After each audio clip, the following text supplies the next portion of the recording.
Hello there, welcome YouTube. How are you doing? Good to see you. Thank you so much for being here. I am going to do some game dev today because that's just what I like to do. Good to see you, Nathan. Thank you for stopping in. Hello to you as well. I have been working on a game like Rogue for the Game Like Jam, which is a game jam where we make games like other games. As you may or may not know, we have 10 days and 21 hours left. Welcome, YouTube! Yeah, that's less than 2 weeks. It's less than 2 weeks to make our games. So yes, this is the 7th Game Like Jam we've done. We've done other simple games like Frogger, Tamagotchi, Balloons, and more. And we do this every other month. The next one will be in March. But right now, we are working on this. The game, by the way, is embedded right there in the jam page.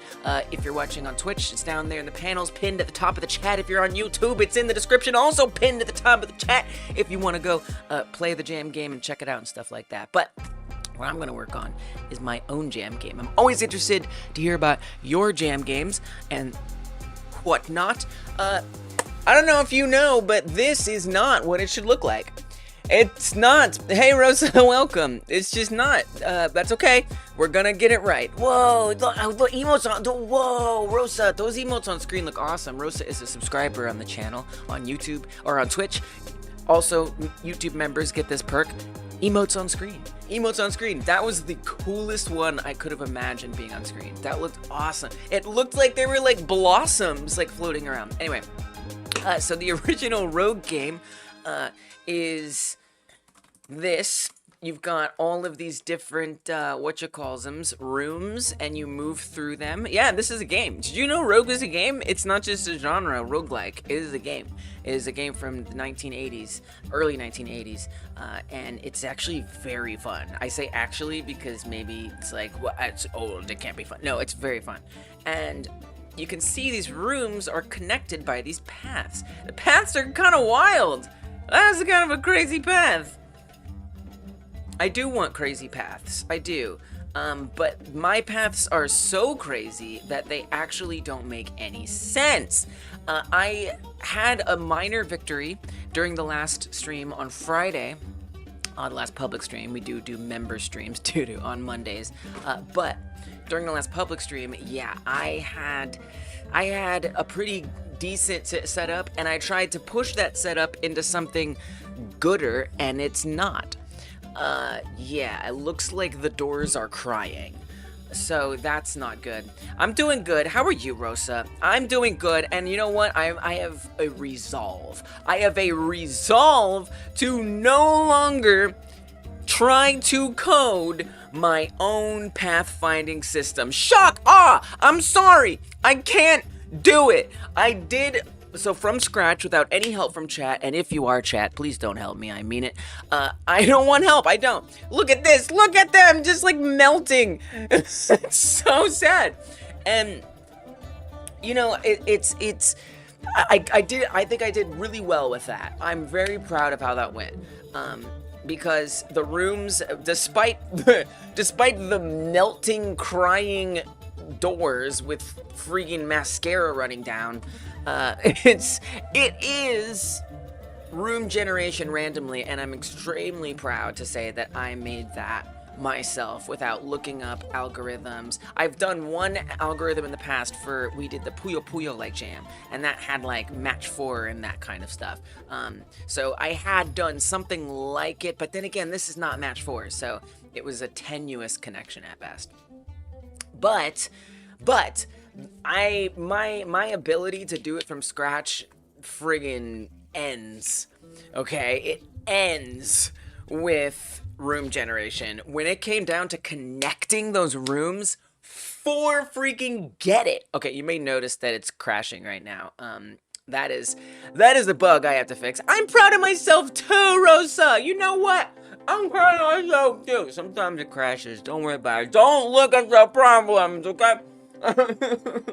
No, look, okay, it's fine. It's totally fine. We're gonna make sure that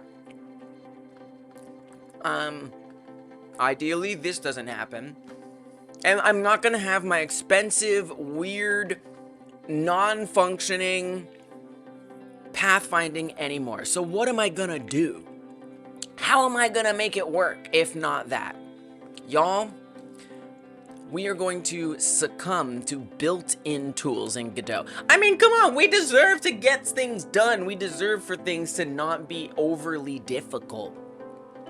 So, yeah, no, it wasn't. It sure wasn't. We gotta address that. And you know what? It's hard to address that when I'm spending 90% of the jam trying to create my own pathfinding algorithm.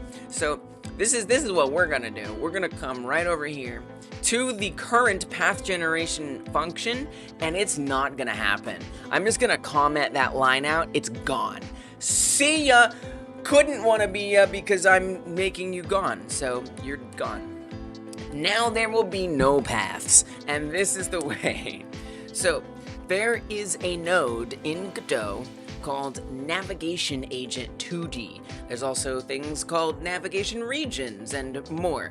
And these tools are optimal for finding paths between points.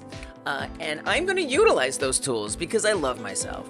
And look, I learned so much. I don't mean to be like hard on myself at all. I learned a lot by trying to make pathfinding from scratch, but that doesn't mean I should keep doing it, and so I'm not gonna. Yeah, so this loading is an issue as well that I also need to address today, so we're gonna address that. Why? Let's start with that. Why is it taking so long to load? Actually, you can see in this output log that things are happening. It's not that nothing is happening. The reason why, and you may be able to read that, the reason why it is taking so long, Henry, welcome, is because I set up, it says the words unit test on there, but it's code for I have several bugs, and this is trying to avoid those bugs. But you may notice it's not actually doing a great job at avoiding those bugs. So I have to fix that. And I have to make enemies. I have to make items. I have to make UI. Oh, yeah, pretty much everything. So look, I'm not upset with myself. I know I sound like I'm being hard on myself, but ultimately, for me, doing these game jams is an opportunity to learn something new and get better at it, in addition to finishing games. So I'm going to prioritize the learning this time around until now. Now we need to finish this game really fast. So what do I do to get the game to load every time? Well, so what it says is, it does seem a little suspicious that I commented out that path line and now it never loads. I think there's something going on there. But you'll notice that there are these red sections. Sometimes it's red, sometimes it's not. When it's red, that means it hit a bug, and it's trying to reload it to avoid hitting that bug. This is not good. I need to fix these bugs. I've been procrastinating them, and it's time to fix them. So of those bugs, let's see if I can give it a pause, and we can take a look at what they are. Of these bugs, we have, there are no less than 2 doors in every room. This actually never happens. I never actually get this bug, so I probably don't have to worry about that one. This is why we set up the little, it's not really a unit test, but a kind of unit test. And what it does is it looks for the conditions that lead to this happening. And it reports whether it does or doesn't. Well, I mean, we just did this like many, many times, and it never actually happened. What if there's 4 doors? What if there's 4 doors? Everything's fine. That's a wonderful thing. Wait, in every room? I mean, it depends if I set the settings that way. But for now, the idea is that it's only 2 doors. Good to see you, Vinge. Good to see you, Tanzim. So that one never happens. I actually don't need that test. However, there are no more than 2 doors in every room. This does happen sometimes. Nothing happens as frequently as unpaired doors discovered. This is the most egregious of all of the errors.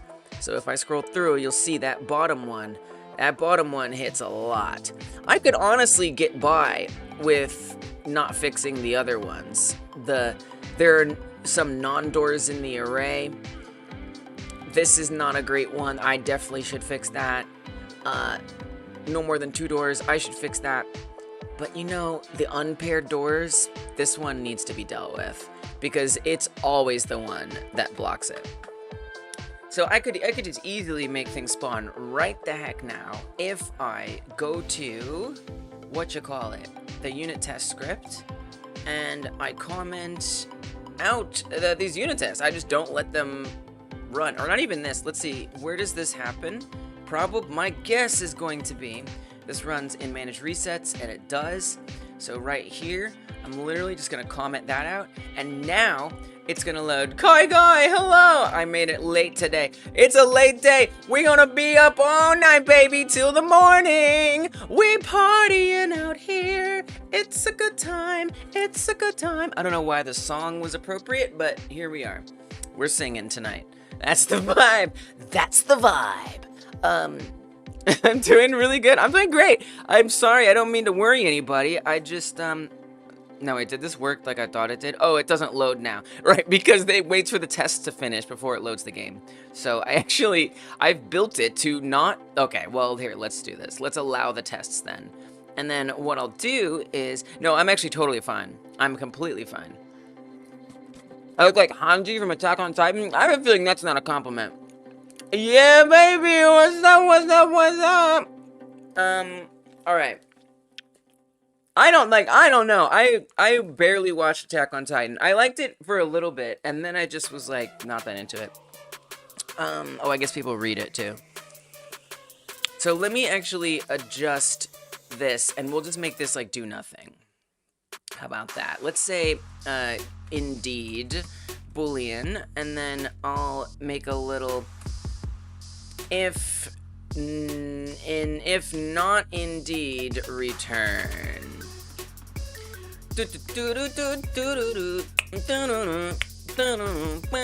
And then we're gonna make this false, so that should keep it from running. But Lise, what, isn't that gonna cause another problem? Oh yeah, you're right. Because there's the if any issues thing. Well, it's just gonna keep going, because if any issues is false to begin with, so then it'll run through. No, this will actually work. It should load like right away. Twitch is the best emotes now? Oh no. Yeah, I mean, what can I do? YouTube is incredibly stingy with emotes, and they don't even allow freaking, okay, that still didn't load. They don't even allow animated emotes. Like, what am I supposed to do about that? You know? Why does, oh, you said return. Don't return! Let's say if indeed do this, and then we go in there. How about that? How about that? Oh, well, don't put any issues in there. Here, do that. Now we got it. Now we're cooking. Now we're coders. I want YouTube to get all the same attention that Twitch does, but I can only go so far as the platforms will allow me. Alright, so, there we go. It's loading. We're good. No problem. Except there are problems. But this is my basic room generation that I'm very proud to say I did from scratch entirely. But once I tried to make those white squares, the doors connect together, it all fell apart. It all completely fell apart. Because that was just absurdly difficult. So what is my alternative idea? Oh, it's very simple. It's very, very, very simple. Basically, I am going to use a navigation agent and a navigation region. So what do those do? What those are going to do is they are going to allow me to start a simulation, point-to-point movement from a door to another door. It will map out the steps along the way, and all I gotta do is say, as it goes, plunk down a tile, because these are all tiles, believe it or not. See, I told you, they're tiles. So every one of those squares, it's gonna plunk down a path as it gets there. That's it. That's all. It's pretty simple. It's actually gonna be very simple. And the reason why I didn't do it is because I wanted to learn how to make a pathfinding system from scratch, and I certainly learned how incredibly difficult it is. So yeah, so we're gonna move forward from there, and I know we're gonna get ahead. We're gonna get ahead today. So here's the other thing: is like I don't know if a lot of those bugs matter. Like those bugs mattered when I was trying to do my own pathfinding, but now I don't know. I mean, there is the too many doors problem, which is not like, if you look visually, there's not, to be clear, by the way, it's not that there's visually too many doors. It's that in the like arrays that store the door data, it's not clearing out the doors correctly. So too many doors show up in there. But technically, visually, we only see the two, so it looks fine. And that's a big problem if we're like procedurally generating our paths. But, you know, if I'm using like, I mean, it is still procedural, but if I'm using like a more reliable tool, I have a feeling I can let some of those things go. So I do need to investigate what's going on there. Yeah, I will revisit it, Rosa. I will. That is so true. Cheers to that. Cheers to that. Who's got popcorn over here? That's true. Finishing it off with a fine Earl Grey. I will say, I think YouTube has better, like, global emotes. Or, like, built-in default emotes. They're very cute. They're very colorful. They're very fun. All right.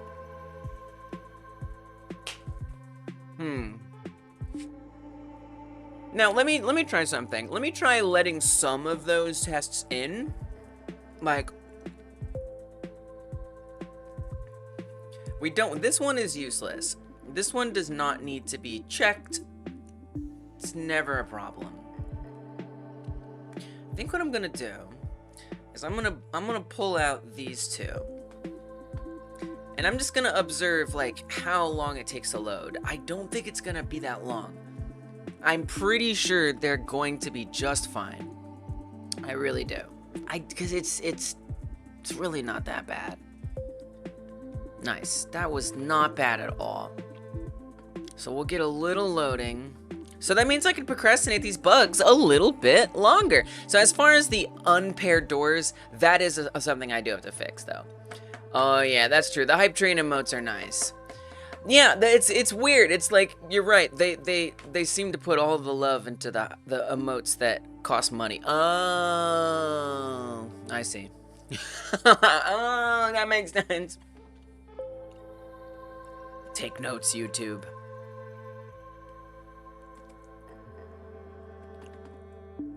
You know, it's still a bit of a wait. I should fix all these bugs. I think I should really just fix these bugs. That's what I think. Okay. So you might notice it's a little less colorful. The doors aren't showing up colorful. The paths aren't showing up colorful. That's because the paths actually set the color for the doors based in the code. So I'm gonna need to adjust that a little bit. Popcorn without a face. There's popcorns with a face and there's popcorns without a face. I will say, I find the popcorn with a face very disturbing. I do. Like conceptually, there's something really messed up about that.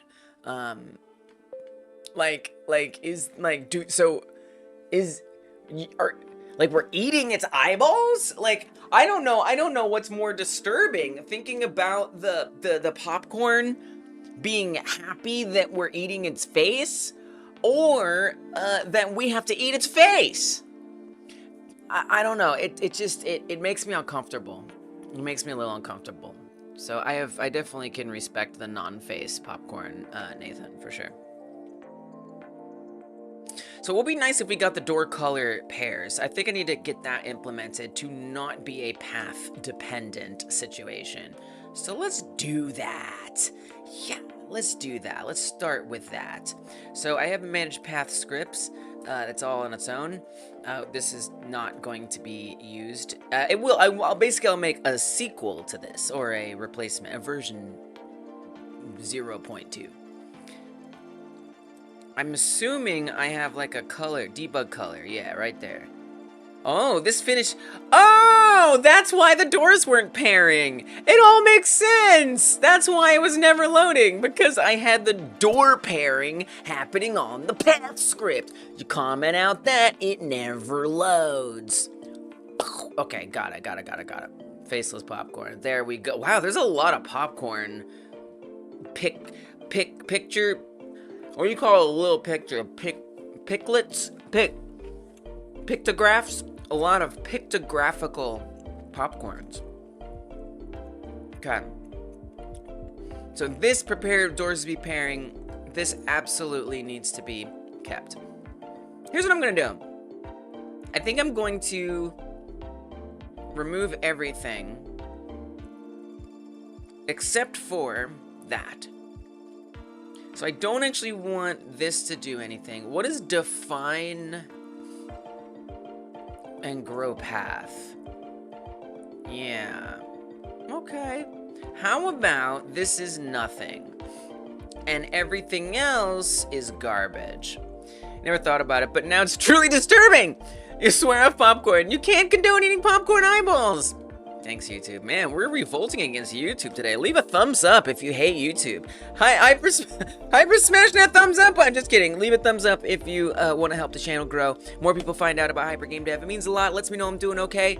And we get more people to hang out with, and maybe they'll finally come to their senses and add faceless popcorn. Only you can guarantee faceless popcorn. Hit the thumbs up button. And if you're watching the VOD after the stream on YouTube, leave a comment about what number commenter you are, because you're probably one, and I appreciate you. Okay, just give me a first, somebody on the YouTube comments. Give me a first. All right. So this should be pretty safe, unless there is that. I feel like there was still one pathing thing that happened. Yeah, this generate first door path. I mean, technically, we can keep doing that. It's kind of fine. This is, like, not a big deal. It just puts one path down. Yeah, do that. Let's see what that's like. Let's see what this is like. This should be interesting. Now, it is actually skipping, checking if doors are paired. Okay. Alright. I expected to see a colorful door. Elise, what? You didn't comment it back in. I didn't? No. Okay, I'm sorry. It's okay. There we go. There we go. We hanging out. We snacking. We game deving. Everything's gonna be okay. Now the fish with eyes, I'm okay with that. No problem. I am eating. What I am snacking on are brownies. They're little brownies. They are brownies of a blonde variety. I'm gonna admit it. I'm eating brownies. I'm sorry. I'm sorry to anybody who is thinking to themselves, I don't want to desire to eat something like brownies right now. So I'm gonna watch Hyper Game Dev because I know she's not gonna be eating brownies, but I am. So you're welcome, and I'm sorry. Brownies aren't brown. Special? No, they're not special brownies. They're regular brownies. Hello, Flip. Welcome. Okay. Oh, brownies are special! Well said. Okay, I'm gonna comment this back in, and everything should be fine. Everything should be okay. Some people drink coffee before they stream to get energy. Me, I eat a brownie. That's my stream ritual. Alright, we got doors. Thank you! Now, it actually only spawns the first path to the starting door. The seeker path, if you will. Okay? It's a fair question. Not the rainbow brownies. You mean cosmic brownies? No. Alright. We're getting back in the game. I'm done with my own personal procedurality in terms of Pathfinders. I'm so done with it. So very done with it. Nice, nice. Oh, it's looking good. looking good right now. We gonna be alright. Yes. Yes, I think so. Oh, there we go. Okay, so this is what that other... See how those two are white? That's what that bug was trying to catch. Is sometimes this would happen and I didn't know why. I kind of need to fix that bug. Yeah, they're not crying, Nathan. No, we stopped the tears because I'm gonna do a totally different system. I'm absolutely completely done with crafting my own pathfinding system. I'm done. I'm done. It's over. It was miserable. It's too hard. It's too hard. I can admit when it's too hard. Bart, hello, welcome. It would be nice to fix the door pairing problem. It would be nice. Do it for you too? Okay. Understandable. No more tears. Assigned to make an abstract art generator. Ooh, there you go. Right? Just like let it be as weird as it is. Yeah, oh yeah, it is rip. It is as rip as it gets, Flip. You know it. It's so ripped. W rip. Literally. Okay. So why does this not guarantee assuredly generate paired doors? Why do we get some white doors? I guess I'll go over here. I don't know. I never know. Prepare doors for pairing. It sets. It iterates through every door. Well, I bet they go together. Oh, I guess not. No, because these didn't happen. Wow. No, it's not. It's not cascading bugs. Well, aren't you? No, you're not. Wait, are you? No, you're not. No, you're running those tests. So why? Those... We go through every door. Elise, how are you determining that it fails? Pray tell. Any unpaired doors. I think it just checks for them. Yeah, it just looks through and it sees if the paired door ID is not above 0. Okay, you missed the tears. I know. Sometimes it's good to let it all out, for real. Door paired ID, yes. So we iterate through every door. We check its cell ID. I then...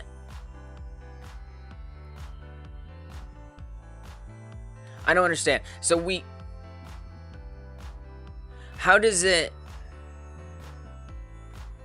If the paired door ID isn't... I see. Wait, do I see? Oh, this is making sure it's not already paired. I see. So it's going to fetch this, and it's going to find that it is not paired, or it is paired. So if it is less than, or if it's not less than or equal to 0, and if, now this is interesting, if the door paired ID is not set to this, is that making sure it's not itself? I think that's what that is. Because so what a door paired here, let's look at this. What the hell are all these things? Sometimes it has a room in NetHacker, ADOM. 2 doors are actually only connected to each other with a path, but on that path there's a secret path that connects to existing path. That sounds awesome. It does make me wonder, like, was that born out of an oopsie and they just let it happen? Rosa, you're done with the new sketch animation? What does that mean? For what? I want to see. So you'll notice the door, so the doors again are these colorful, that's a door, well that's a door that didn't get assigned, that's a door, that's a door, that's a door, these little notches in the wall basically, okay? Those are all doors. So if I hover over this door, you'll see that its ID is 396. Its paired door ID is 313. The reason why its paired door ID is 313 because that's this one. See how they're both yellow, yellow, yellow. So that one has a ID of 313 and its pair is 396.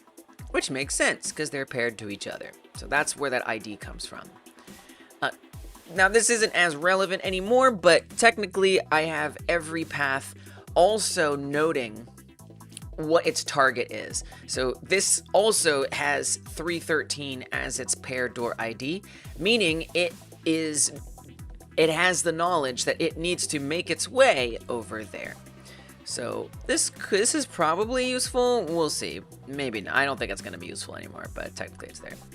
Now these white doors, you'll notice. Now actually it kind of makes sense. You can actually see why it happened. Wait, it's kind of obvious why it's happening, isn't it? Look at that. Wait, look at that. It's so obvious. Because it paired with every door before it got to that room. So the only two doors left were in the same room, and there is a rule that says doors cannot be paired if they're in the same room. I think I know what needs to happen. What needs to happen is, what if that can't be a thing in the first place? It's so obvious. All right, I got it. You're co-working late tonight. You see. And I was worried I was starting too late. No, I was right on time. Let's go. I love to hear that, guy. That's awesome. Hell yeah. Let's co-work, baby. We got some late night energy, you and I. Are you posting live text? Nice. Dang, I'm gonna need to get some water already. Those brownies are salty. My brain turns on at night. Yes, me too. Me too. I don't know what to tell you, world. Sorry, Circadia. Yeah, so how about this? Oh my gosh, this is so fixable. All I have to do is make sure it, instead of just, because right now it's just randomly picking Kingdom of Circadia. It's randomly picking door. It's not only randomly, actually. It's actually going one by one through each door as it's been generated and added to the log cells door array, which for all I know is actually friggin' random. I don't know. I have no idea what order it's in. I mean, it can't. How order can it really? I don't know. I'm actually not sure. Here, let's look. I'm actually kind of curious now. What order does it go in there as? Managers manage level log cells doors. What's up, insane alpha beta? Yes, like circadian rhythm, exactly. Cicadas be rhythming. Is that not? That's not what I don't think they sound like that. Are we allowed to suggest anything this time? No, you aren't. But thank you for asking. I appreciate that. Please don't help me. Please. But if I need help, I will ask. I will ask for help if I want it. Please don't. Thank you. I want to learn on my own and grow as I can, even if it means giving up on the complexity that nobody could have helped me with anyway, because nobody in their right mind would ever do such a thing. Well, they would, and then we would change our minds because I love myself. Anyway, so this is that log. What are you talking about? This is that log cell store array. The first one is 105. That's the ID, is 105. So if we look over here, let's see if this is one. It is! Okay, so it looks like it's gonna be in order, okay? I hope you do, insane. 356. So this was one. The next one would probably be this one. 356. Yep, so these are completely actually in the order that the door spawned, because the way this whole map generates is it goes from the top left to the bottom right. So way up here, boop, boop, boop, right there, okay, where my little character is, that's cell 1.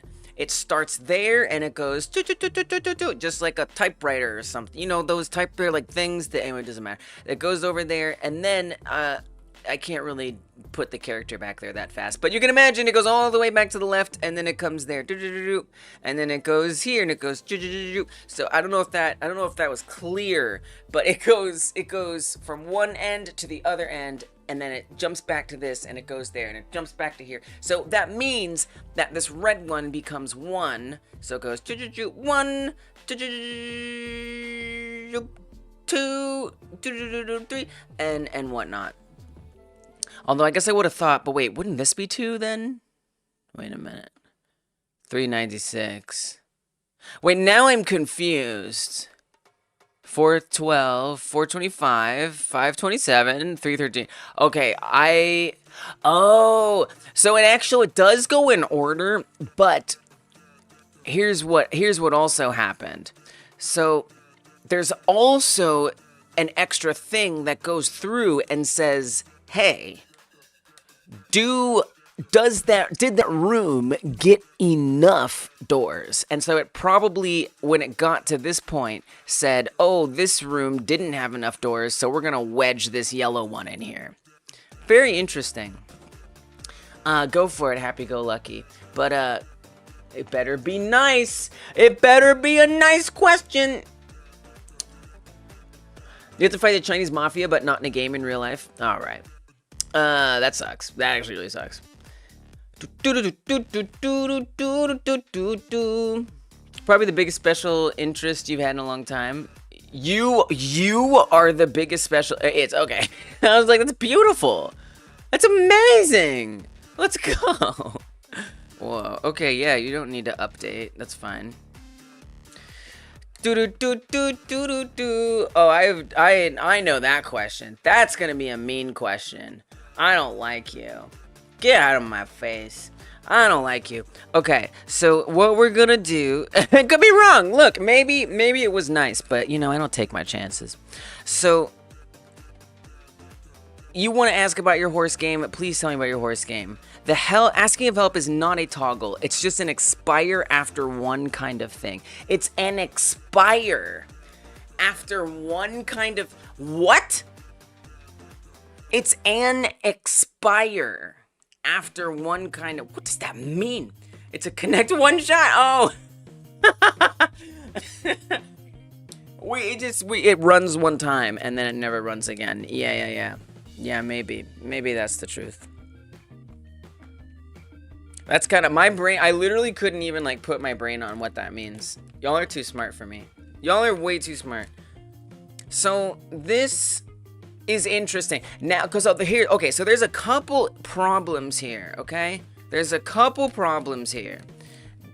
It's saying there are no more than 2 doors in every room. There are no non-doors in any array. So this didn't have a problem. Okay, what I was gonna ask the project was, is that one that it tried to reinsert in there setting off one of these errors? But it's not, because we didn't have one of those errors. I assume it's still gonna check for those errors. Yeah, because here we had too many doors, non-doors. It's interesting that they're coming in pairs. I have a lot of questions. Well, I guess those are, I feel like these are actually the same bug. Too many doors and non-doors are in a door array.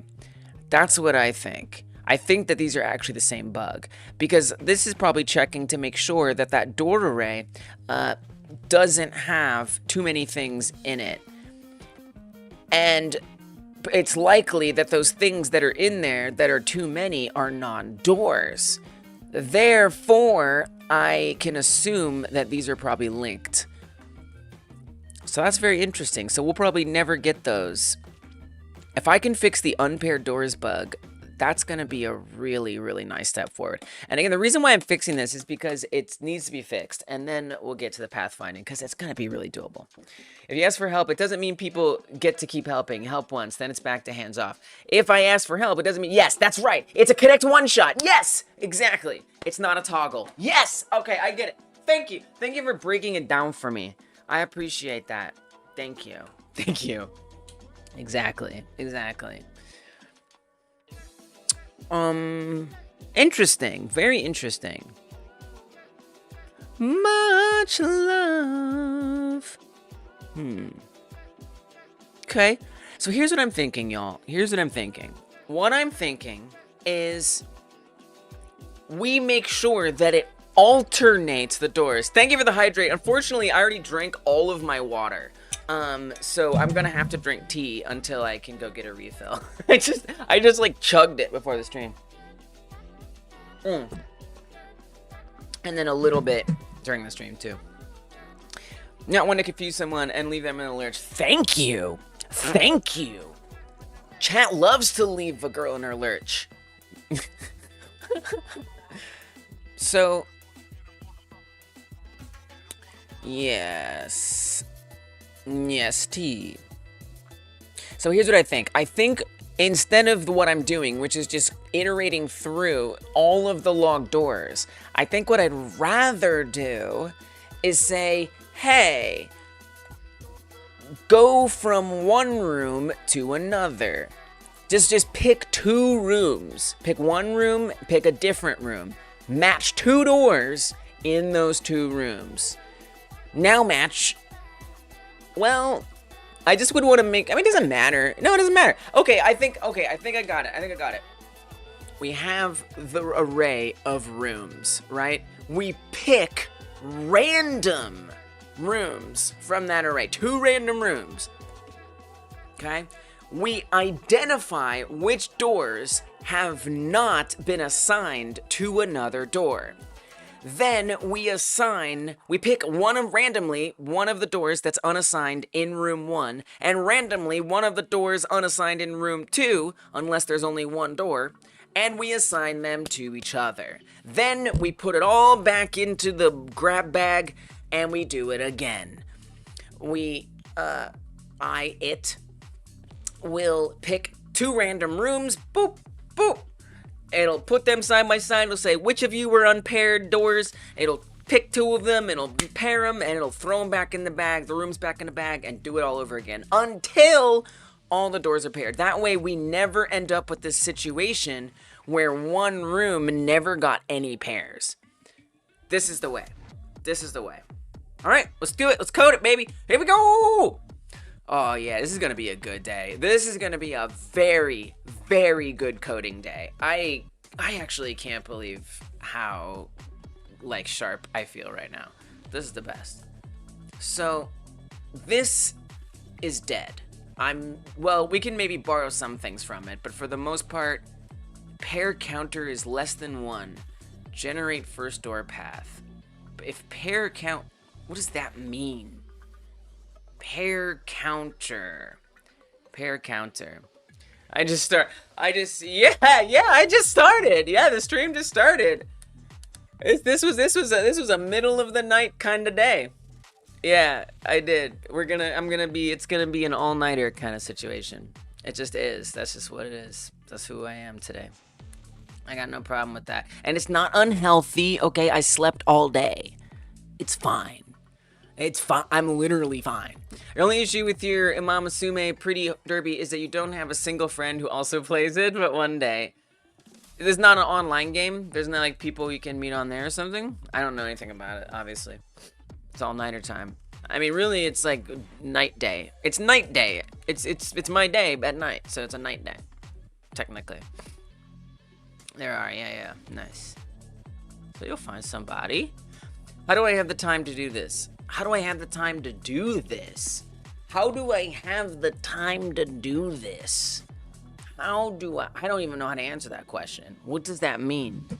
How do I have the time to do? I don't like autistically speaking, I don't know how to square that circle. Like, what are you talking about? How do I not have the time to do this? I don't understand. Is your question asking, like, are you asking me if I have a real job? Is that what you're asking? Is that the question? So I'm married to somebody who makes enough money to support the both of us.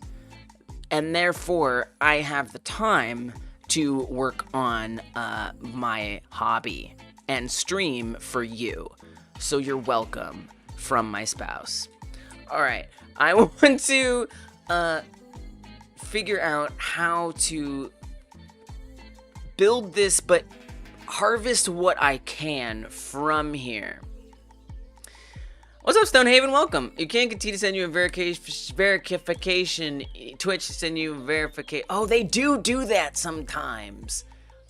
They do be asking you some extra proof. Well, we're happy to have you here on YouTube. YouTube, I got so much love for YouTube. It's wonderful to have you here. I mean, the only thing I can imagine iterating through is I would just want to make, like, somewhere I need to be checking to see if all the doors are matched, right? We could do math. Yeah, just look at the size of the log door cell doors. Yeah. I'm going to comment all this out, and if I need it, we'll do it. Now, okay, wait, Lise. Wait. What about the colors? The colors are purely for debug purposes. That would be nice to have. Returns door 1 and 2 dictionaries. Okay. Oh, my chat is set to it. Ooh.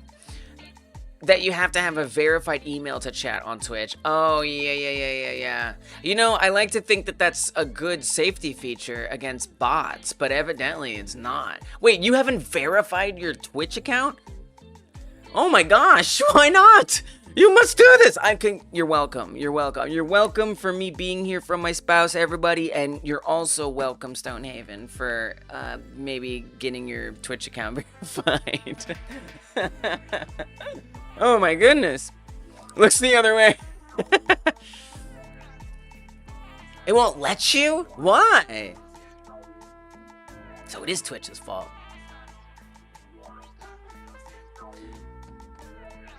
What do you mean attempts pair the doors?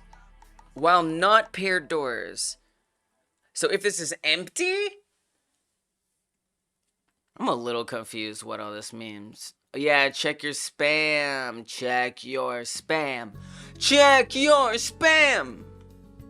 Paired doors. Why do I not understand this code? Oh, you did. While not paired doors and attempts...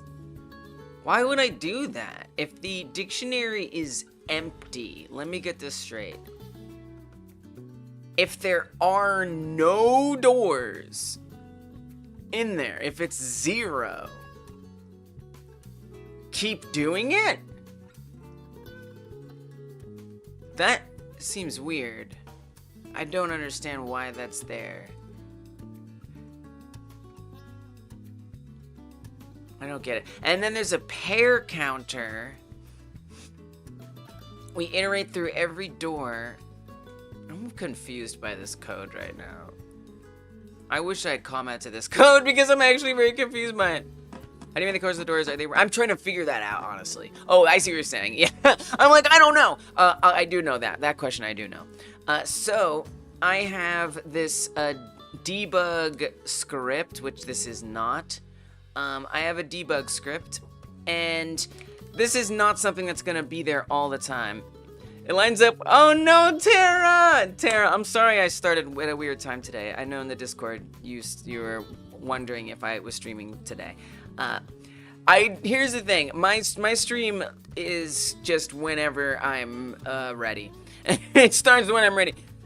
This is the latest I have ever started, to be fair. So this is a highly unusual time for me to start. Although for a while I've been streaming around this time anyway. Okay, I'll be here in 2 hours. You saw the answer. Nice. Yeah. So I have this debug. I'm glad you stopped in though, and I hope university goes the best it can. So yeah, so I just have this giant array of colors basically, and then I have some like functions in here, and it is kind of interesting though. So I ask for a color assignment, and it will check to see. It'll basically make sure that each door has an ID associated with a color. That way, every path that spawns from that door can also have that color, so the paths match the door.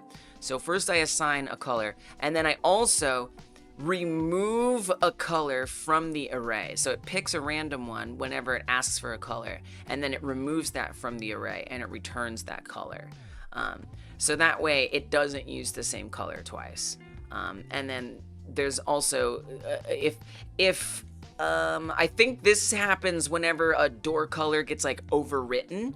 So if a pair changes for some reason, this will put that color back in there as available again. And there's also a reset that will make sure all of the colors go back to their original setup. And so it does that by using this constant, and then this array gets refilled again. So, yeah.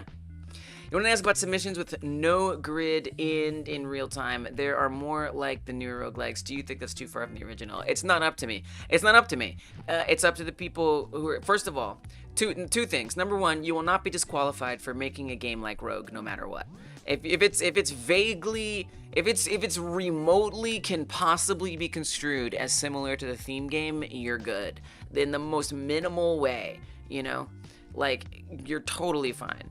Nothing to worry about. I will never disqualify somebody because it's not theme game enough. Unless it's obvious that someone submitted a game that was not for the jam, right? You know, when people like submit things to like 20 jams, or it's some malware meme game that has nothing to do with what we're doing.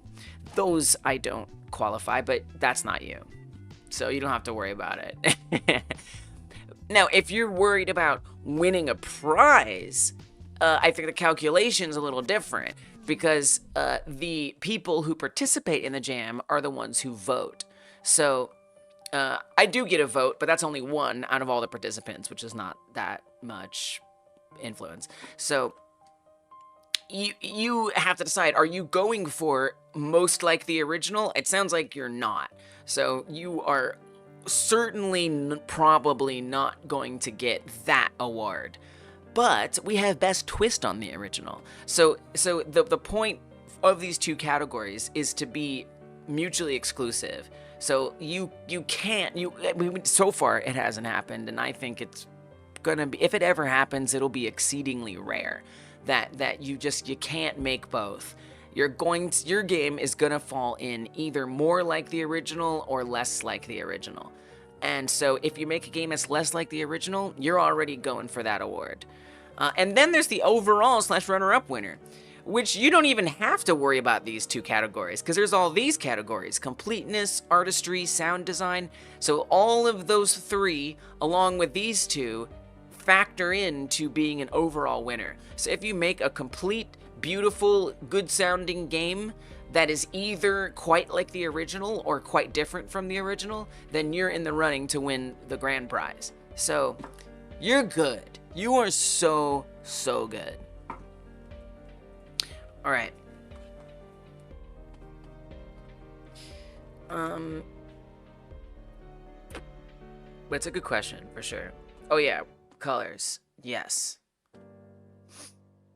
Trying to be top 5 of completeness. Nice. I love that. That's such a good goal. I love that. Yes. Because it's like realistic. It motivates you to like have a goal for completing for growing in some specific way. I love that. Yes, Tara.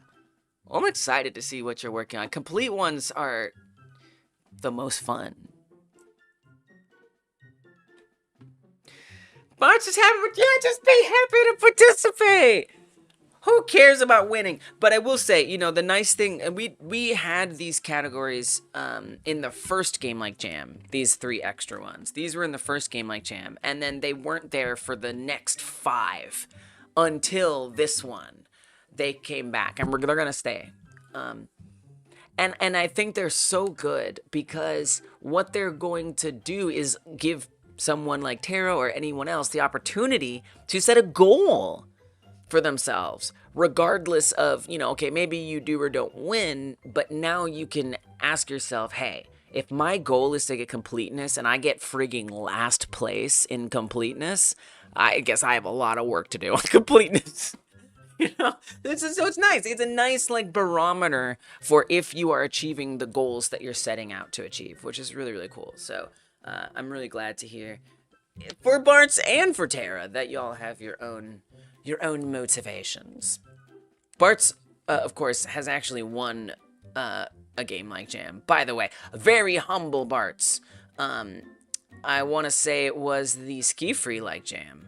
In the Ski Free Like Jam, Bart's got the overall runner-up prize for rolling. So sometimes just being happy to participate can still get you up at the top, even if the stream freezes for a second, even if you don't get first place, you still can have a good experience. All right, see you later, Tara. I'll be here. I will 100% be here. Flip made a gif of how they think that I explain the doors pair up, but it might be spoilers. You put in live text for later. Okay, nice. Don't let me forget that it's there. Sometimes I forget those things are there. Yeah. It's good. It's kind of a fun idea, right? Like the idea of like keeping, of like pulling them out of a bag and then like doing it and putting them back and pulling them out. It's kind of fun. Yeah, I'm really excited to make it, but I do need to like prep. I need to lay the foundation for that to work good. So we'll do this. A spoiler block 2. Nice. Thank you. I wonder, I feel like there could be like a place that like automatically apply, like in the Discord that just like oh yeah, that just does like did you put it in live text? Oh, that's why you're saying it. Like you don't have to worry, you can go to live text. Somewhere that like automatically applies spoiler to every post could be kind of nice. But you know, that's, you know, we can't have everything all the time, but eventually we'll have everything. Just give it time. Just give it time. Just give it time. Oh, it's so cute. It's so cute. Whoa, I love the like 3D. It's like those candy hearts you get on Valentine's Day. I love the 3-dimensionality of it. That's trippy. That's hard. This is hard to make. I don't know if I could make this. I like that you made it though. Oh, wow. It looks so cool. It looks like an effect. It looks awesome. And then the love view, the way it like the perspective of it moving, that's a really nice effect. Hey Duck, when everything is a spoiler, nothing is. You see? Wait. No, I understood that. Oh yeah, then there's the butt. I forgot to mention the butt. There's a butt. It's throwing down. I like your watermark also. It's incredibly charming. And it actually, from like a color theory perspective, it actually goes. Like it looks like the stem of a flower. It's beautiful. Very nice work. Very nice work. Love you. Love you. It's really good for Valentine's. Yeah. Beneath there's an extended version that changes the message each time it turns back. Whoa! Procedurally generates the message. Okay. I'm very confused. Pair counter, debug color for every paired door. So I see. I guess this way I don't see. I actually am not sure I understand what this is. This is super weird. We're inside of a for loop. Oh, we're inside of a for loop. Upgrade, GIF upgrade, new update for GIFs just dropped. That'd be sick. So we're iterating through every door. Within that framework of iterating through every door, this while loop makes a lot more sense. A lot more sense. Okay. So I think it's just, I feel like this is weird though. It still feels like pair the doors. Oh. Wait, what is this? What is this system that I made? What is this wacky system? I kind of, you know what I hate doing? I hate refactoring a system. You know what I like doing? Just like starting over. I don't think I can do this. You got the back and front in one emote? Do like 60 frames for emotes? Are you saying that... I don't know what you're saying. Like, are you saying that on this one, you like duplicated the same thing on the front and then the back? I guess I do kind of see that. Oh, that does make it easier. Now I feel like I see it. Like the little, like, the way the sketch is, it's like the same. Wow. I didn't notice that, but it makes sense because if you're trying to get it to look like geometric and like a solid object, it would be weird if it wasn't like near identical. And so it gives it that like hard surface look. Very nice. Very nice. When you can, yeah. One must. With that said, I'm not about to copy paste this because it's confusing me. It's too confusing. We just start this over. But what I do need to copy paste is the color stuff. I'm sorry, so for every door, it's recoloring. For every door in paired doors, it gets a door node that's so weird. Pair doors equals pair the doors door 1. What does pair the doors return? Logic for finding and linking 2 compatible doors. Oh, this returns 2 doors. Oh, that's very unclear. Because when I saw pair the doors, I was imagining it's pairing all of the doors. No, this is pairing 2 doors only. Which makes sense, but it doesn't at the same time. Oh, I get it. I get it, I get it, I get it, I get it, I get it, I get it. Okay, so this is creating, oh my gosh. So, okay, I see what this is, okay. All right, this tries to return door 1 and door 2 dictionaries, okay? If door 1 and door 2 dictionaries weren't found, keep looking. That's what this is saying. So pair the doors is going through all of the possibilities. Like, can I pair these? No, I can't, because this one is in the same room as that. Can't pair those. Can I pair these? No, those are the same door. Can't pair those. And once it finally finds a pair that can work together, then it does this. Which actually makes sense for when we get a situation where a room doesn't get any paired doors, because it'll run out of attempts, it'll just give up and move on and say, well, we didn't find any like pairable doors, so they just didn't get paired. The parable of the door. Okay, this makes a lot more sense. This makes a lot more sense. Oh my goodness. Blender is a lot of fun. Oh, I love Blender. You've been slowly pushing yourself back into Blender, but lately you haven't had the mind to do it, but we're knocking out some stressors, so your brain is starting to feel better for doing that sort of thing. You made a pixel shape with a booty the other week. Oh, in Blender? Wow. 3D twerking. Your artistic concentration is blossoming. You made a shortcut reference sheet before you did that. Oh, I saw that in the Discord. That's a really nice resource that you shared, for sure. Love that you shared that too. There's some good stuff in the Discord. Hopefully we'll have a wiki someday soon that we can actually put all the awesome things y'all shared together. Best community. Well, not paired doors and attempts. Yeah, so this makes a lot of sense. It tries to return door 1 and door 2. Let's say it tries to return a valid door 1 and door 2 pair. I think that's more useful.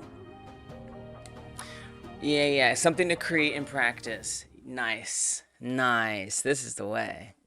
If door 1 and door 2 dictionaries weren't found, keep looking. What can I add a booty to? Oh, fabulous. Important work. So only when it actually makes that happen, door 1 and door 2 successfully paired, assigning color to both. That's what this is doing. So it's getting a single color. I love how I have to decode my own code. I do. I love that. It's wonderful. You want to build an asset, but you're terrible at coding? When you say build an asset, what do you mean? What do you mean by build an asset? Are you talking about like an art asset? What do you mean? Eventually you'll be so good you'll add booty to metaphysical concepts like weight or ennui. Whoa. Wow. Everything poops. Everything has to poop, so everything needs a butt. I mean, everything twerks. And poops. 4-paired door, in-paired doors. So this is just fine. I mean, this is kind of obvious what this does. Can we put this? I kind of would like to put this in its own function. Let's say func color the door. Color a door pair. Okay, and that's going to be missing something. Pair doors, easy. So we'll get that, which is going to be a dictionary. Nope, it's going to be an array of dictionaries. And then we just make sure that that goes in. Color a door pair. Gets paired doors. That is a lot of faith in your abilities. Ooh, twerking faith. Nice. Now this goes a little further. This is generating the first door path, so that's kind of on another level. So let's make this return a bool. We'll say,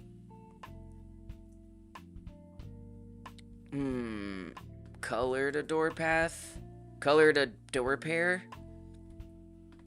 It's kind of weird. I don't really care if it's weird. We're gonna make it be a boolean. If that, or we'll just say return pair counter less than or equal to less than 1. Yeah, but what if it's false? Don't do that. This is incorrect. Well, it's not. Wait, what? Oh, the for loop. Yeah, I don't think that's gonna work. See, sometimes it's hard to break things up into separate functions. You want to make an asset with code attached to it. Oh, so not just simply like a bathtub, whatever. Something that you can put up on Sketchfab, like, oh, I got a bathtub for my bathroom. Look at this nice, cute bathtub Vinge modeled. No, you want to make a bathtub with a faucet that can be turned on and water comes out, and you can dial in how much water and how fast it goes and whether it's hot or cold and all that kind of stuff. Hydrate. Cheers, Duck. I only got tea for now, but, you know, cheers. Welcome. Oh, you're already here, but that's, you know what? I apologize.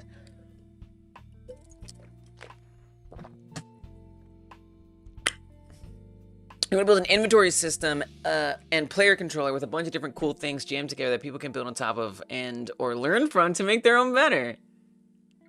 Do it. Let's go. Freaking do it.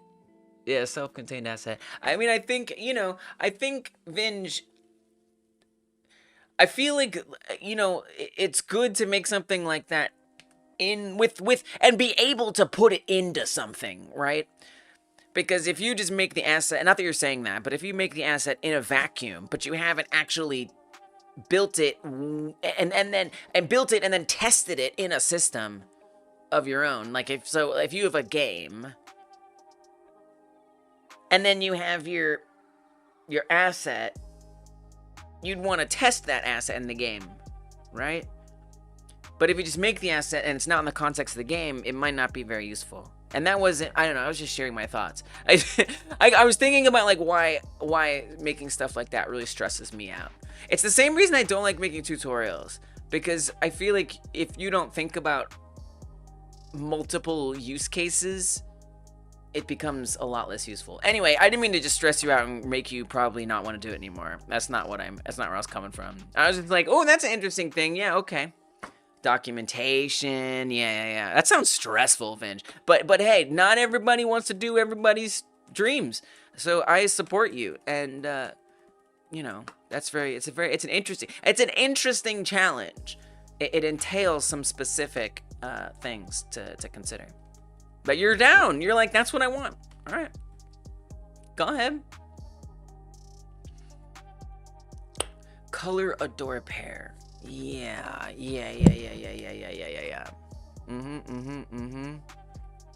Okay.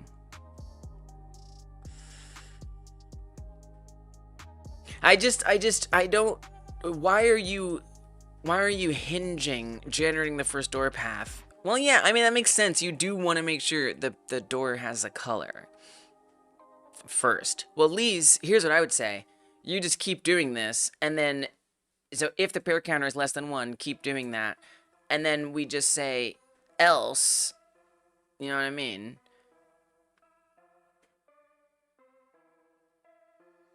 This is weird that it's after. It's like super weird. You're so weird, Lise. Plus equals 1.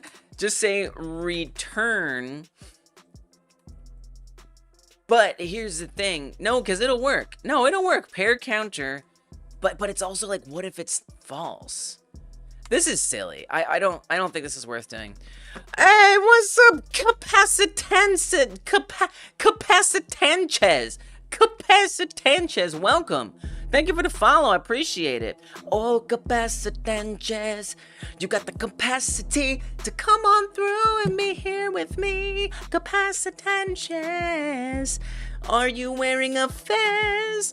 Good to see you, welcome. Well, thanks for bringing your people here, I appreciate that. What were you getting up to? How was your stream? Hello, welcome Raiders. Were you doing game dev? Were you doing game dev? You're welcome. I'm also kind of sorry.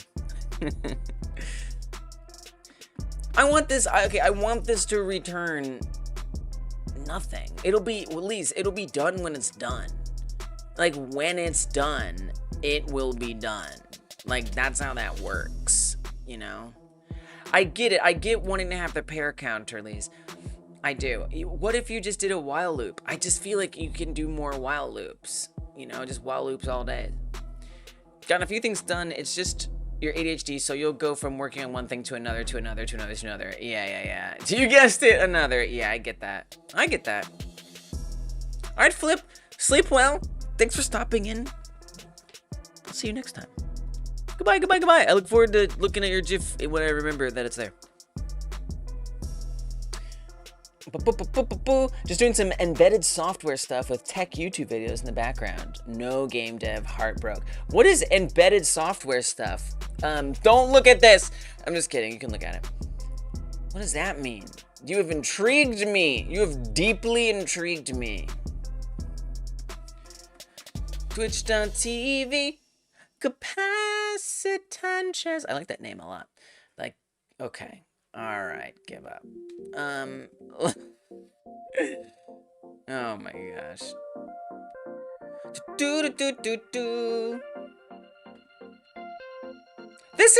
Okay, so it's not game dev, but it's software and development, okay? That counts.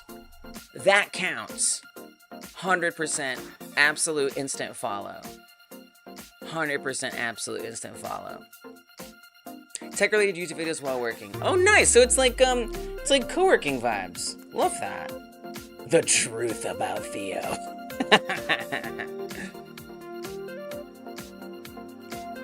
This is fun. I love this. Just like hanging out and like taking in the culture. Taking in the tech culture. Thank you for bringing your people here. I appreciate it. If y'all want to go hang out in this seemingly very chill co-working environment. They were unskippable? How long were they? Alright, that's not good. Do you have a YouTube? If you want to put any links or anything, we're streaming on YouTube as well. No pressure. And also no pressure to stay if you need to go get some food or whatever. I did the shout out. Yeah, I did the shout out. It's awesome. I hope I get to catch one of your streams. This looks so chill. Cause like, I like to watch tech videos. What if I got to watch tech videos with friends? Like, It just makes sense. Thank you for the raid. I appreciate it. I love your hair, by the way. 6 to 15 seconds. That's rough. That's rough. Okay. I want to keep that in mind. I do have the ability to pump the brakes on some of those ads. Let me know if you're gonna stick around. I would be curious to know if that happens often, because that's very disruptive. You know? And it's not like, at least on Twitch, it lets me know when the ads are happening. But on YouTube, YouTube doesn't let me know, so I can't be like, there's ads, I'm gonna wait. Which is not great. Let's stay in touch about this. Tech with Friends, my fave. I know, right? So who am I? What am I doing? I am someone who just likes making games and learning how to make games. And I'm hosting Game Jam every other month, which we are currently in one of those months, where we make games like other games. We've done a lot of simple games. We spend a month working on the game. Games like Ski Free. We did Granny, which was less simple, but that sometimes it's like that. Tamagotchi was the last one we did, and this time around we are doing Rogue, the original Rogue game. And it's embedded right on the Jam page. If you're like, what is that? I didn't even know that was a game. It's there if you want to play it and give it a try. I am pretty behind in finishing mine because I wanted to prioritize learning how to like make my own procedural generation stuff, because it just seemed like really interesting to me and like a fun challenge. And so I've been spending basically my entire jam time doing that. And the game has you going through, if you're not familiar, these rooms, and they're connected by paths, and it's all random. So every time you play it, every time you die, it's different. And so if I go down these stairs, it's another set of rooms that are connected. Oh, we got another raid, the Nerd Mansion! Raid on raid on raid. I was just explaining, and now I'm just gonna start back over, re-unwind. It's hardware-related programming. You look at C most of the time. Oh, hardware-related program. So like assembly. Oh yeah, get the snack. You must get the snacks. It is essential. No pressure ever. Interesting. So like the lowest of level. That's pretty badass. I'm not gonna lie. So when you say that, do you even mean like, you don't mean like electrician stuff? You mean like electrician stuff? That's pretty cool. You know, we need some RAM sticks. We need some GPUs out here in this world. If you could just make some, that would be. I don't think it works that way. Welcome Nerd Mansion. Welcome Raiders. Nerd Mansion, sitting up on the hill. My favorite things that I could ever want are in that mansion, like computers that were built by capacitance. Oh, capacitor. Oh, wait, it makes sense. I see. You do electronics. Oh, come on. That has to be. Capacitance is making electronics in the Nerd Mansion. Welcome, Nerd Mansion. Good to see you. We just got raided by capacitance. That's why I did a double song there. What were you getting up to? How was your stream? Welcome, Raiders. I'm working on games. Every other month I host a game jam called the Game Like Jam. We're in the middle of one of those where we make simple games. Games like Frogger. We haven't done this, but maybe like a game like Pac-Man. You know, simple games like that. Rogue is the one we're doing this time around. And there's 10 days left in the jam. And I was just playing through the theme game, which, by the way, this channel, or this page is... This jam page is linked in the top of the chat if you want to go check it out, and you can actually play the theme game right here. It has randomly generated rooms and paths in between those rooms. I just died to a bird, and you'll see, again, you know, you start it over, you start from the very beginning, and you get to have a bunch of new random rooms. It's pretty cool. So, I have been spending the last 20 days trying to make my own procedural generation from scratch because I thought it'd be interesting and it's something I want to learn, and I want to learn how to do it. I successfully set up a system that generates random rooms. I got that down. I did the crap out of that. And I started to like try to do connecting those rooms. You'll see that there's little hallways between every room. I tried to do that. And, well, this was the result at its best, honestly. And I don't know if you can tell, but they are not connected. Pathfinding, it turns out, is, like, really hard. Turns out that's, like, the hardest thing that I've ever done, that's for sure. In coding I've ever imagined. It was so difficult. So I have decided no more. I am not going to try and make my own pathfinding from scratch. Forget it. I'm done with it. No, it's too hard. But the rooms generate great. The rooms generate great, but the doors are not connecting very good. Hey, what's up, Vishnu? I mean, I'm done. I'm swearing off custom pathfinding. This is the best it ever got, was this. And it, it's something, okay? It's something. And once in a while, like 10% of the time, all of the doors will be connected by paths. But that's just not often enough. So I was here and I was like, okay, so I see what's happening. This is running into a wall. We just have to, you would think it almost works, Bartz. You would think. That's what I thought. I was wrong, okay? Because the like edge, there's basically these edge problems where it works often, but then like, well, this ran into a wall, so I have to tell it to go around the wall. This ran into a wall. I gotta tell it to go. Trying to now add that into the system done breaks everything else. Now nothing works. And it's way worse. And it brings up 3 new edge cases. It's like, and this by itself is just an explosion of code on its own. And then trying to like understand that code and wedge in new things, oh my god. It's so bad. It's so hard. And this was like 2 weeks ago, okay, maybe a week ago, that I got to this point, and I just could not get past it. So, I'm done with it, and we're gonna take the easy way. Godot has some built-in tools, called navigation nodes. Yeah, we got a little loading.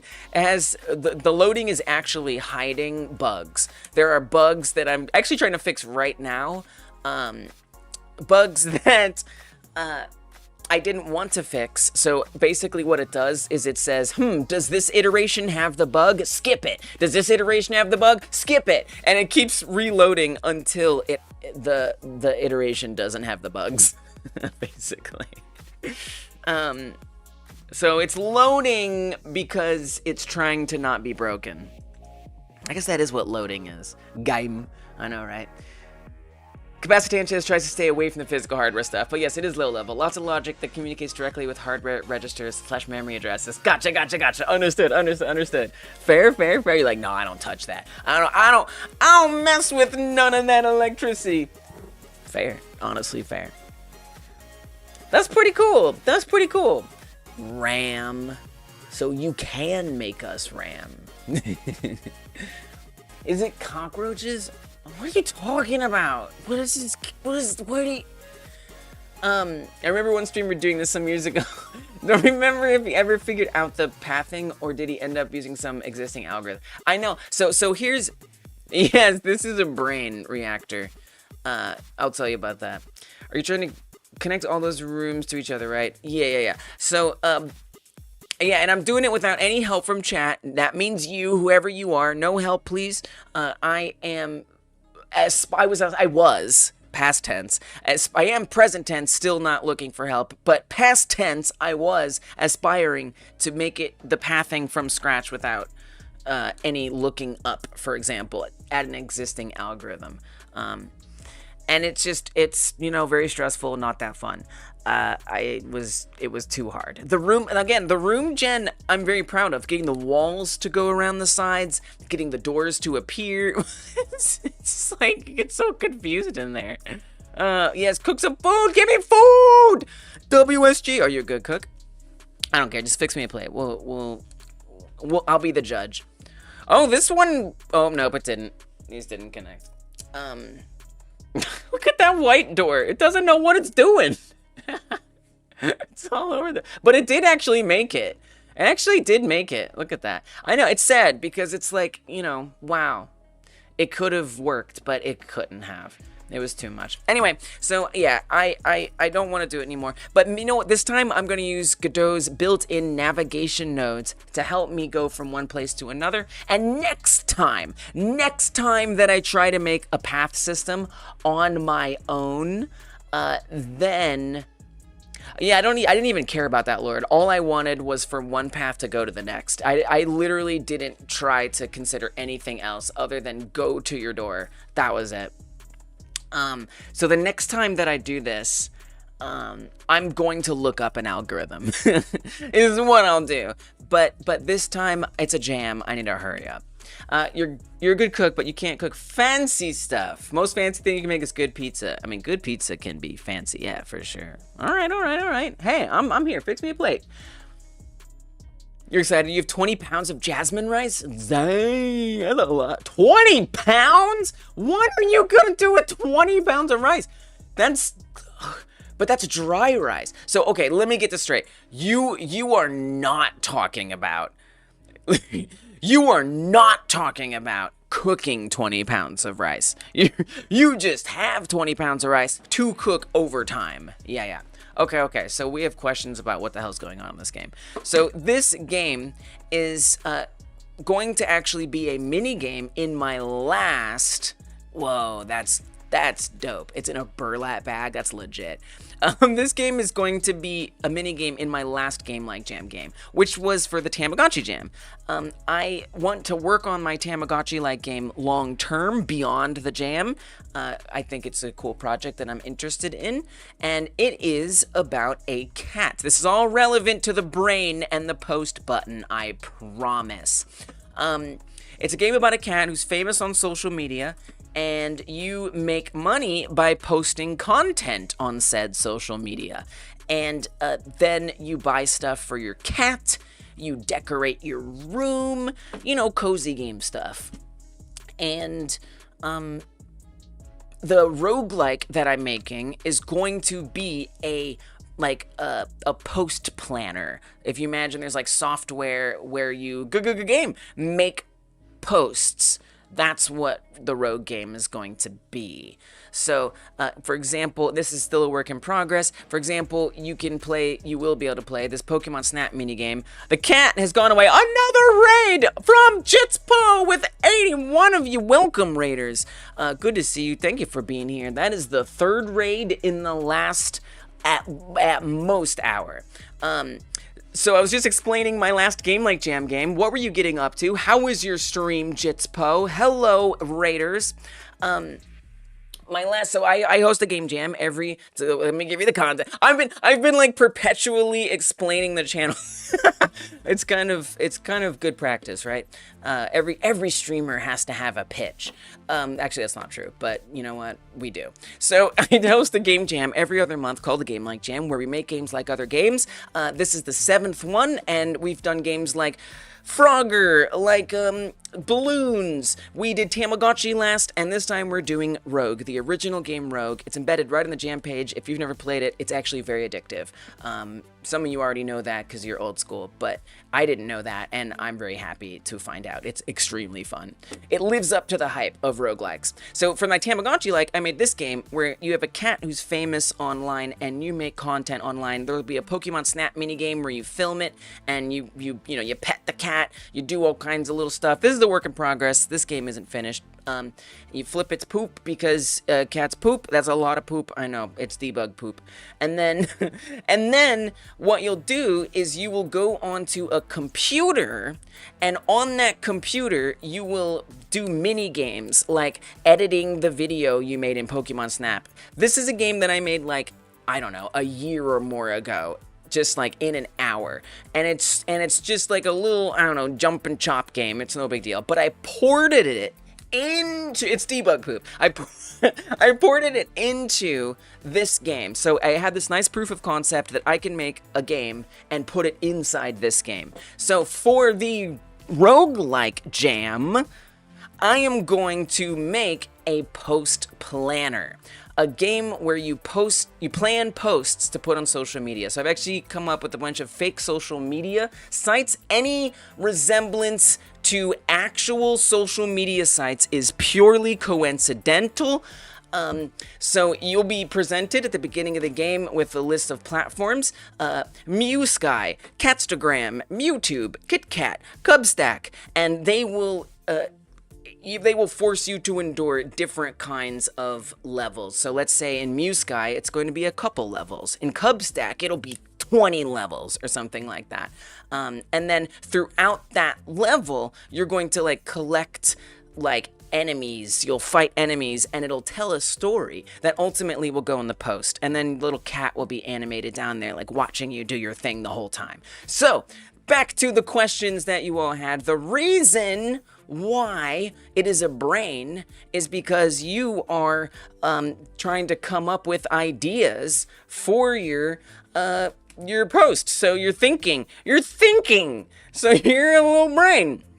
And then the reason why there's a post button is because you're posting your post. So in Rogue, there's stairs in every level, and you take those stairs to get to the next level. So in this case, it'll be a post button or something like that. So that's why it is the way that it is. I've been working on procedural generation from scratch, made all these rooms spawn on their own using code that I decided to come up with on my own, and I tried to do pathfinding. Oh, this one worked! Oh, yeah, it did. This one actually worked. I tried to make my own pathfinding algorithm, and it sucks. It is very hard. I don't enjoy it, and it's time to stop. I'm done. Now this is the 10% of likelihood when I re-roll the level that the paths all connect. But most of the time, they do not. And trying to get them to has just been a nightmare. So I'm going to take the easy way. And we're going to use navigation agents and stuff in Godot to just send a little walker between the doors and drop tiles along the way. I'm so done with this. Yeah, some of the paths are like, screw it, we're done. I know. Just like me with the pathing. Oh, I like that, Jispo. To be fair, most people struggle finding their path in life. Beautiful and like very thoughtful. All right, let me catch up. Jit Raid. Of course, we have to give a lot of shout outs. Let's start with Nerd Mansion. We'll do them in order. Nerd Mansion, if you have a YouTube channel, let us know. We're on YouTube as well. So we'll drop that if you want it. You can drop any links, of course. There's a cool cat. There's a cool cat in here. Very accurate. Absolutely accurate. And there's a game about a cat. It's both. What if you put a game in that game that you put in this game? What? Wait, are you saying... Are you saying embed the Tamagotchi-like game in the roguelike game and then embed the roguelike game in the Tamagotchi-like game? Wait, now I want to just like stop making any of the games I'm making and just create like some Stanley Parable-esque like mind freak game. That sounds so awesome. What? Who comes up with this stuff? So I've been looking at the code because I don't like it. It isn't good for the pathfinding. It has to go. And I'm kind of trying to refactor it a little bit so that way it'll be ready for me to put the where did the webcam zoom go? So that what do you mean where to go? I can't just zoom all the time. Do you want me to just be zooming all the time? Constant zooms? We can't always be zooming, Reactor. But I need to adjust it a little bit so that way it's prepared for me setting up these navigation agents. And by the end of the stream, so help me, I will have regular, simple, functioning pathing, and I can move on to enemies and setting up the completely coincidental, if there's any resemblance, fake, not Instagram, social media sites and things like that. When you're on a Zoom call. So I assign colors. You'll notice that they're very colorful. Poop. Yeah, poop. They're very colorful, right? And so I don't want to keep that. The colors are just for debug purposes. I would like to preserve that functionality. I think that would be nice. So, I need to adapt it a little bit because so here's, okay, this is what you may have missed also. There's a bug. There's a bug and I'm about to try to fix it. Now, I also just broke the code, so I kind of need to get through this, but basically there's a bug where sometimes there's a room that doesn't get doors paired to another door. So like there's a green door here, there's a green door there, and they're paired to each other, and they try to reach towards each other. So sometimes a room with two doors will not have a pair because they were the last ones to be iterated through, and so they didn't get connected. And so I'm gonna rework how the doors connect so that way we can make sure that the game is running its best and we can set up the navigation server and whatnot. You stream super late, need to go eat. Enjoy your meal. Let's see if I can get you that shout out. Not that you need it, but you know what? You know what? Everyone deserves a shout out once in a while. There we go. And by the way, Jitspo is on YouTube as well. Okay, YouTube? We don't leave you out around here. So make sure you go subscribe to Jitspo there as well. Jitspo posts interesting stuff. So, yeah. Thank you for coming through. Thank you for the raid. Appreciate you. And let's continue. Color a door pair. So I want to... So before, this would iterate through here, and whenever it was done... How about this? Can I just like take the easy way?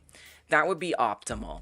What if this doesn't return anything, and we just keep moving so I can do something else? So we're gonna say this colors a door pair.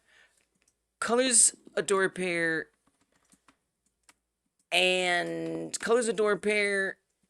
generates first path. I know, that's such an egregiously long function name. I've decided I'm okay with a little verboseness. It is a game jam after all. If it gets the point across and I can read it and figure it out for its first path, then you know what? I'm happy. I'm totally happy with it. Alright, so now we got exactly what happens. This will put the first door in front of it. Let me make sure this works. I didn't break anything. And we'll be good. Not aggressive enough. More function name. Name that function harder. Yes. Okay, so I've removed all of the chaotic spaghetti paths. And you'll see there's a purple door up there. There's a purple door down there. One of them has a single path coming out of it. So that's like the beginning of that path. I call it the seeker, or like the front part.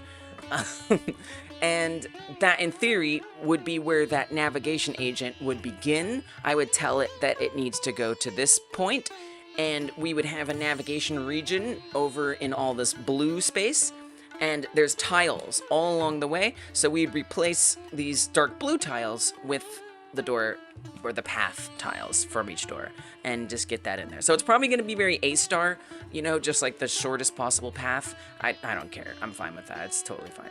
So, this is good, but I haven't fixed the bug, and let me show you the bug. So, that loading screen that comes up sometimes, let me just, if you missed it, basically, it is me hiding bugs. I'm just like, don't look at the bugs. What bugs? That loading? It's loading, but really what it is it's... Oh, they all connected. Oh, no, they didn't.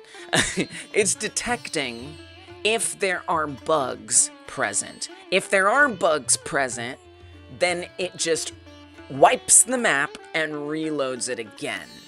Okay? It's not great, because it means that sometimes the level will load really fast, and sometimes it'll be really, really slow and take a long, long time. I don't want that. I don't like that. So, we're not gonna do that. Yeah, wow. I feel like that's a very, like, JRPG thing to say. Now, let me see if I can get that. I've actually removed one of the bug checkers. I've removed the most the most egregious bug checker. The one that checks for if there are any left behind unpaired doors. So these white ones over here on the right, those are not paired. You can tell because they're not colorful, and I wouldn't want there to be doors that are connected to the same room and stuff. So the reason why this happens is because of the system that I set up that I dislike and I'm about to refactor. So the way the system works is it iterates through all of the doors that have spawned. I actually need to adjust that. We should probably do like a get. Do I have like a get logged cells? Oh, I do! I love that for me. Wow. I didn't even know I did that. That's so cool. And then we're gonna find, I'm like, that's a private variable. You shouldn't be accessing that. This is supposed to be for get log cells array. Wait, which one are we getting? Doors? Probably doors. Would be my guess there. Okay, so we iterate through every door that has been logged. And then what it tries to do is it checks to see, is that door paired? By default, the door paired ID is like -1, and maybe sometimes 0, I don't know. We'll just do less than or equal just in case. So as long as it's not already paired and what it's paired to isn't itself, then we can get passed to this next part of the function. And in the next part of the function, it's going to try and return a valid door 1 and door 2 pair. So it runs pair the doors, and pair the doors is going to iterate through, what is it going to iterate through? Let's see, it gets door 1, it gets door 2. Oh, we got a while loop here. So it's gonna pick okay, so let's do this. Let's clean this up a little bit. We're gonna say get logged cells array, manage tile data. So this is like some little enum dictionary stuff I have set up here. Get the specific tiles that correspond to the doors, and then we're gonna pick a random one. So we pick a random door, and we should be, well, we pass in a door? Yeah, okay. I see. So when we're iterating through these initial doors, right? So every door that's logged, I pass that door into pair of the doors. And then I pick one random other door and I evaluate. Are those two doors the same door? Here. Door 2 paired ID. Okay, so this is checking to make sure that door 2 is itself not already paired. If it is not already paired and we haven't run, and it's not already paired, wait a minute. Is there 2 while loops here?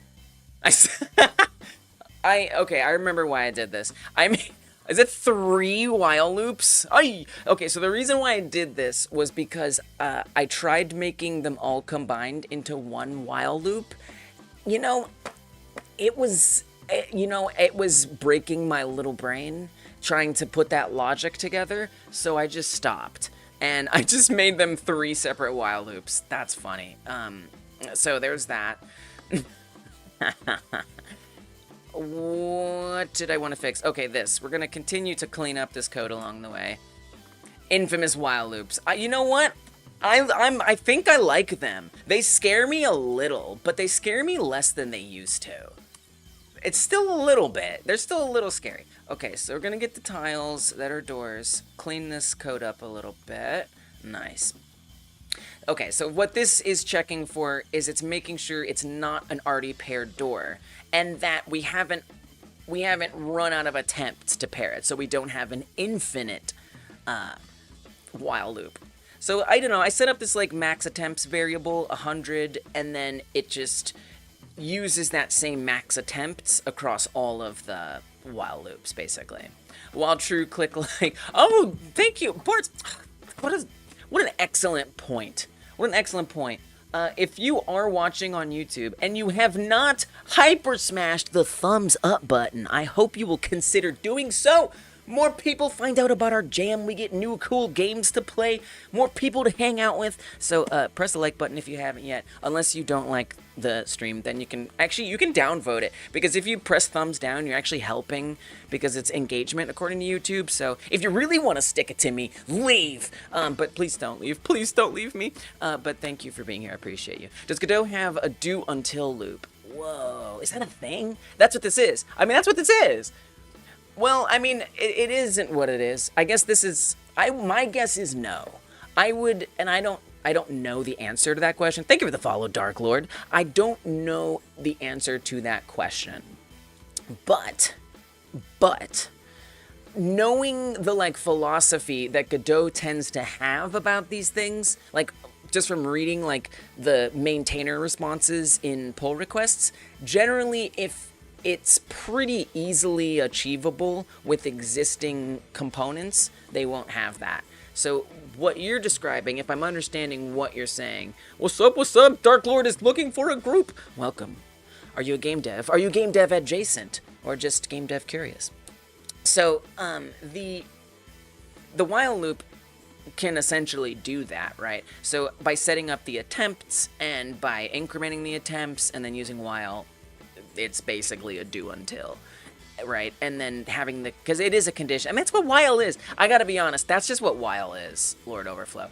So while is saying, keep doing the stuff in here as long as the while line is resolving to true. So until when the while statement is false, then it continues down here. I believe I'm getting that right.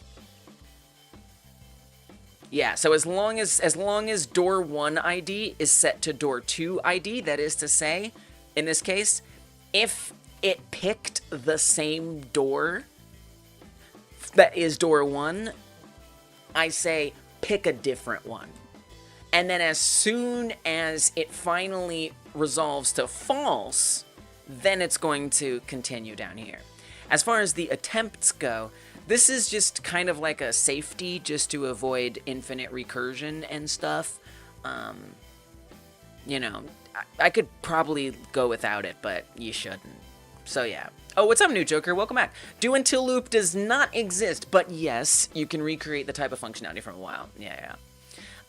Dark Lord just finished a soft web dev bootcamp and now working on coding projects, so kinda. Nice. Ooh, soft web dev bootcamp. Love that. Neat. Finished in November, but still. I mean, look, it's fresh in your mind. Capacitancha says, I like to look at the build your own GitHub repo for inspo. Build your own X GitHub? What is that? What is build your own X GitHub? I don't know what that is. What was I gonna look up? Oh yeah, New Joker. By the way, if y'all don't know, New Joker be making, what is your name on here? Is it Glitched Code? I think your name is Glitched Code on here. Yeah, there you are. Glitched Code is a YouTuber and makes tutorials. If you want to learn more about Godot, I definitely recommend going to check out things that Glitched Code has made. Shout out to Glitched Code. AKA New Joker 6 over there. While loop checks the condition and then maybe executes the code. Do until loop checks the condition after executing the code once. Whoa. Oh, interesting. So that is like, it's its own separate concept. I didn't know that. X is an insert project. Oh, I see. Gotcha. Since it's like a list of project ideas and resources for those projects. Oh, okay. You like to look at the build your own something GitHub for repo. So wait, do I understand? Is it like, I'm sorry if I sound super dumb. Is it like a concept like there are a bunch of build your own Livestream poll. Build your own Zoom call program. Build your own content delivery network. I don't know, whatever. Or is it? Are you just saying, like, you know, looking at GitHub repos? I also like to look at GitHub repos for whatever that's worth. Dark Lord is already making a dash for a website. Nice. And figuring out how to turn into a mini CRM. The first one. Thank you for clarifying. I was like, yes, what? Oh, interesting. Wow. Well, now I want to look at those. What is a mini CRM? So I gotta be honest. I am a game dev, a hobbyist game dev, who does consider trying to learn how to make money making games part of the hobby. But I haven't tried to sell any games. And like, sometimes I do web development, but generally speaking, I'm pretty ignorant to a lot of these like software dev technical acronyms and stuff. So you'll have to fill me in what that means. I made 2 importers for Godot recently. Nice. Now you can import and use PSD files and Krita files for textures. What? Wait, you made importers? TCP server, SQL database. You be making stuff. You be making stuff. That's crazy. That's super cool. That's super cool. Because, like, Blender, there's already Blender integration, and I love it. I love just putting, yes, on the channel. I love just putting, like, a .blend file into my project, even though they're big and bulky. It just brings me joy. Put them in there, drop them in my project, and we're good to go. Godot will handle the importing.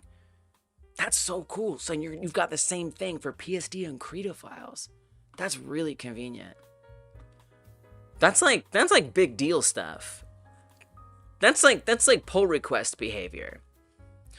Oh no, I was just about to ask. I was thinking that because I do be using GIMP. No, GIMP. That's kind of interesting because, like, PSD, I mean, I guess I think about GIMP. It's like, it's open source. You can just find the source. But, you know, then it's like, oh dear. Oh dear. Maybe it's a mess. I don't know. No, I love GIMP. That sounded, geez, don't throw shade at open source software, you psychopath. Sounds like something that Uber would host for people and award the winners hugely. Uber? Like the taxi company? What was it called? Build your own X GitHub. We are going to search, let's say over here. You got color and an image, just not the right thing. Okay. All right. That sounds important. Build your own X. Master programming. By recreating your favorite technologies from scratch. Neat. Very interesting. 460,000 stars. That's a lot of stars. This repo is a compilation of well-written, step-by-step guides for recreating our favorite technologies from scratch. This is awesome. 3D render, augmented reality, BitTorrent client, blockchain, cryptocurrency, bot, command line tool. Wow, Docker. Make your own Docker. This is really neat. All right, obviously I have to drop this in chat. This is super cool. If y'all are looking, someone was just, who was even, Vinge, you were looking for like things to ADHD to? I mean, I have at it.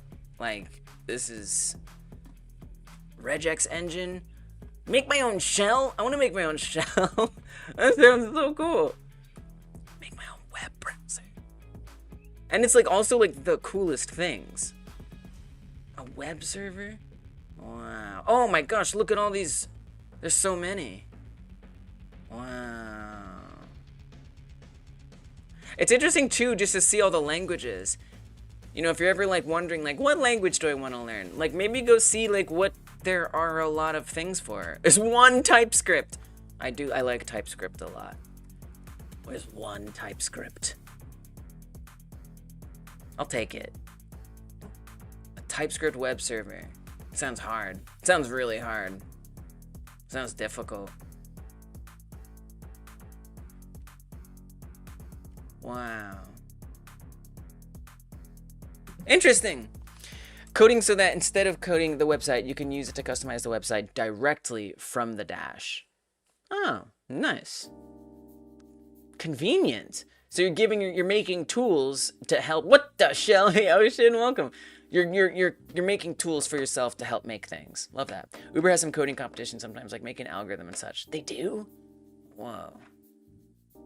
I find things like that to be a little exploitative, but you know, I understand. Oh, you post in the Discord? Yeah, I'm curious. Yeah, I'm curious. I am actually very curious. Where did you put it? Where can I find it? Is it in games by you? Is it in general? There it is. The Krita importer. Let's see this. This is New Jokers, aka Glitched Codes, Krita importer. Beautiful, beautiful, haunting, scary. Wow, defaced. You are. Let me do one more. I'll do a different color. Oh man, graffiti artist over here. Like WordPress. Yeah. Good for you. Wait, what happened? Whoa! I looked away at the best part. That's so convenient. That's so convenient. Like, come on. When can we all use it? I will switch to Krita today. That is so cool. That's so convenient. And this is what I love about the Blender integration. I can change anything about my model and immediately it happens right in the project. And you've got that happening with 2D stuff. What was the other thing you said? Krita and something useful. PSD files. Oh, it's so good. It's so good. I mean, GIMP can export to PSD anyway. I mean, XCF is nice, but at least, you know, you can still use GIMP. Capacitancias is making their own web server in C as a side project. You see, we help each other. You help me learn about something. I help you learn about something that you learned me about. Making your own web server, that's badass. Next video under for PSD. Oh, let's see. Let us see. Show us the magic of PSD. Untitled.psd. Oh, and you just drag it right in and it becomes a texture. So this is even, I mean, even with the Blender integration, you have to create a new inherited scene. I don't know, maybe there's some good reason. I'm sure there is. You create a new inherited scene from the .blend file, and then you put that scene in your project. But you're just dragging the file, PSD file, directly into a texture. That's pretty cool. Are you using a GD extension for this? You have to be. This is some C++ stuff, right? It's actually recommended in the GIMP docs, if I remember, to just export. It is! Wow! I didn't know that. Because that's that GD script! You can do that with GD script. That's pretty cool. I'm not even gonna begin to try to understand how you did that. Very impressive. Very impressive work. So we're gonna see this in the asset library soon, right? Right? Let's do some code.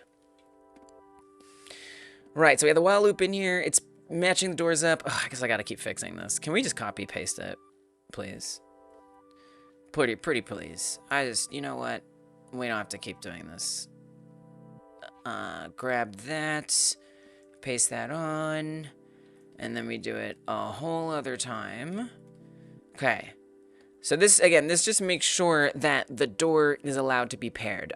This we can keep.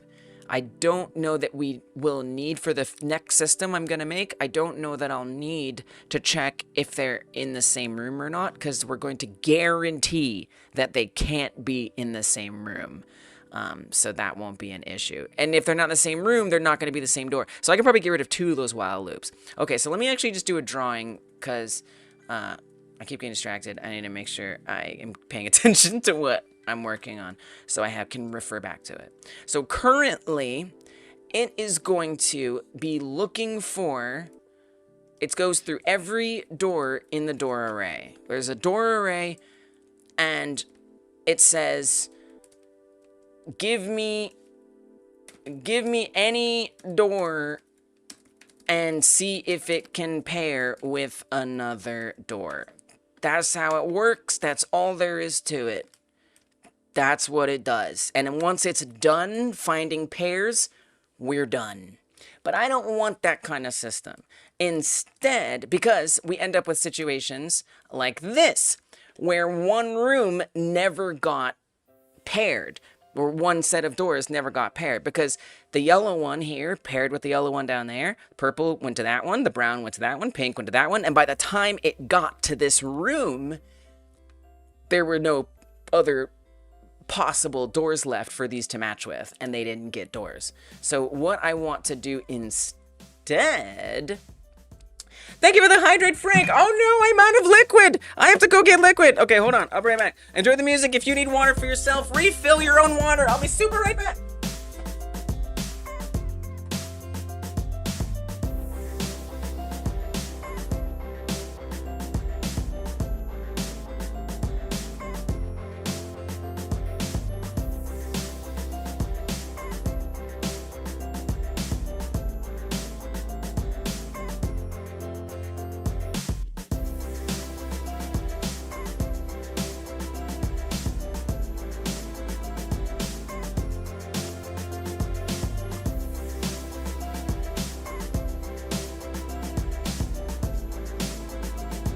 Cheers, Frank. Yes, hydrate stone.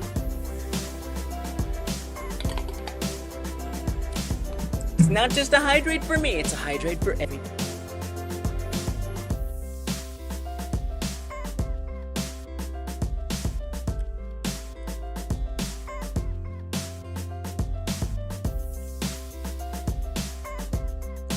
New Joker, aka Glitched Code, says... If you change the option to scan all scenes instead of just open your open scene. Instead of just your open scene, of course it takes longer for your project. We'll update the texture in your closed scenes too.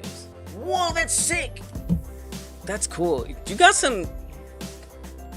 You're thinking through this.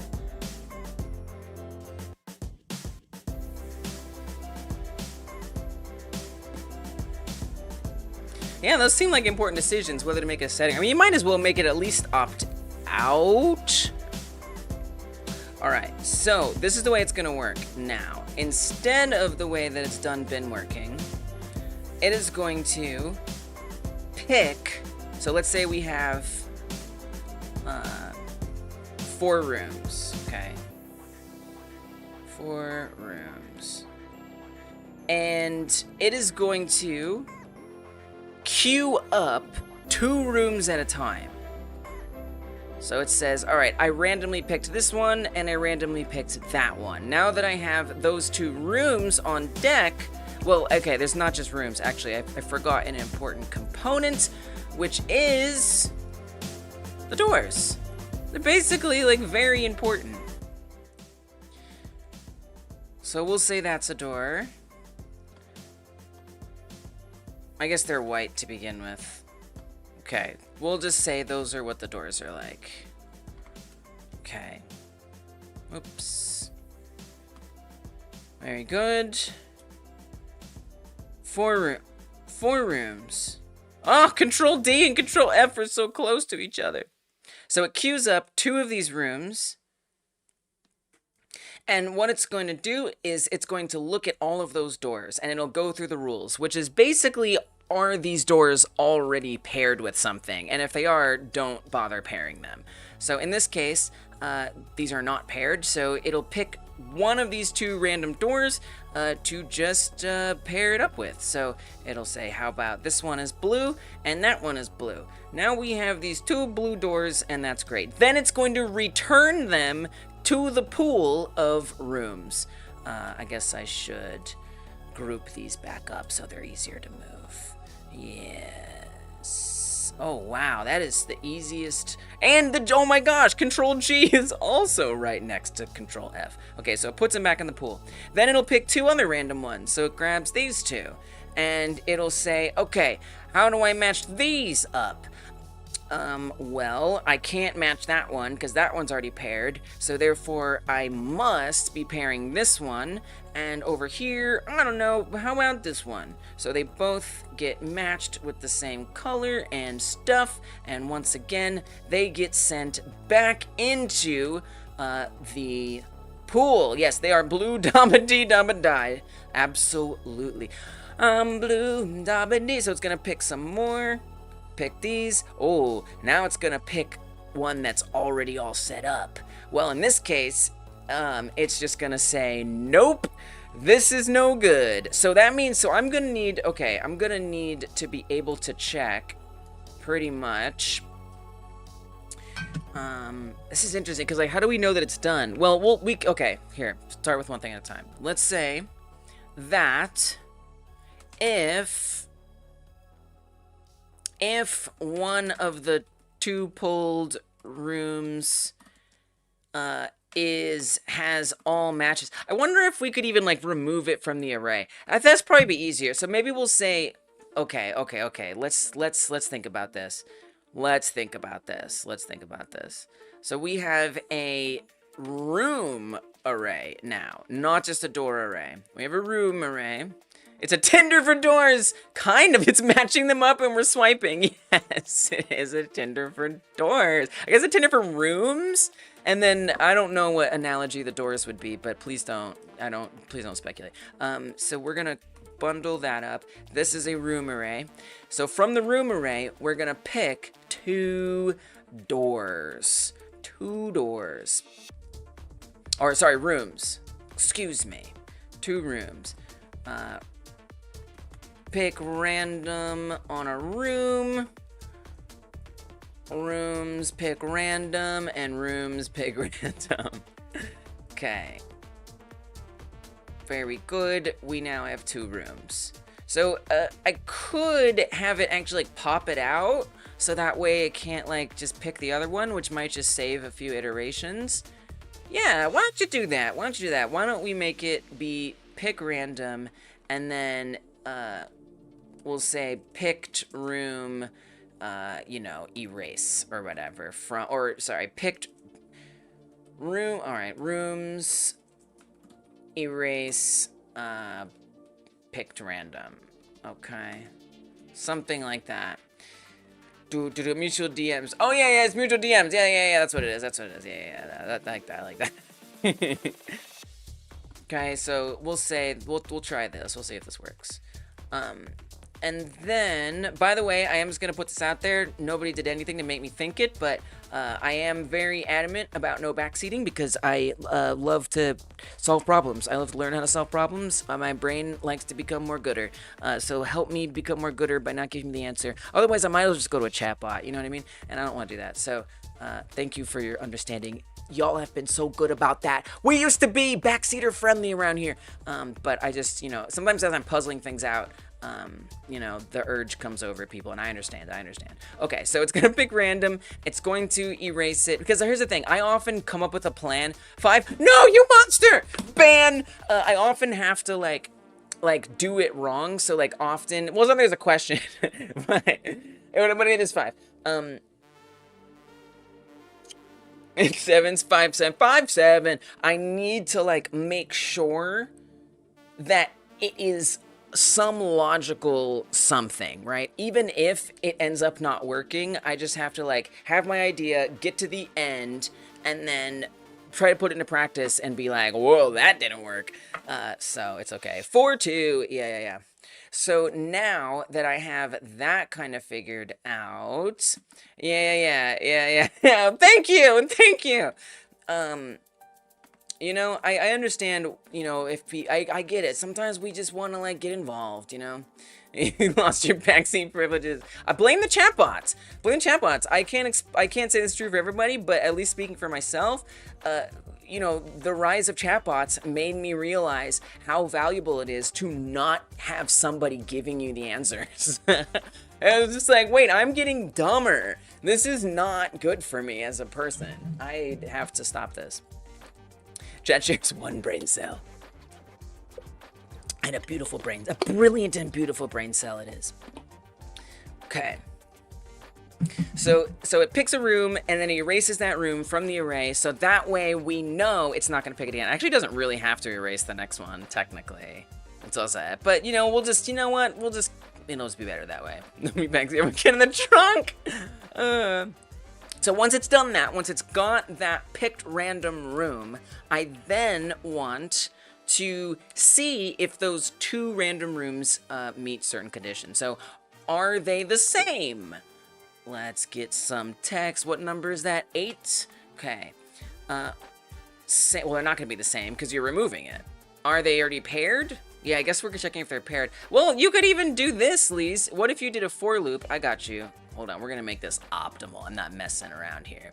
Gotta hold on to the one brain cell. Just one brain cell left, please, please.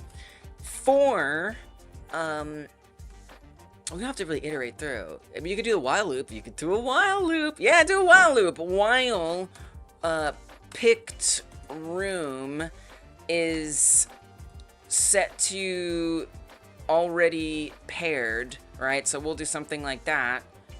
Just keep picking a random room. I think that'll make sense. So pick a random room while it's already paired. Pick another random one. Otherwise, it erases it and moves on.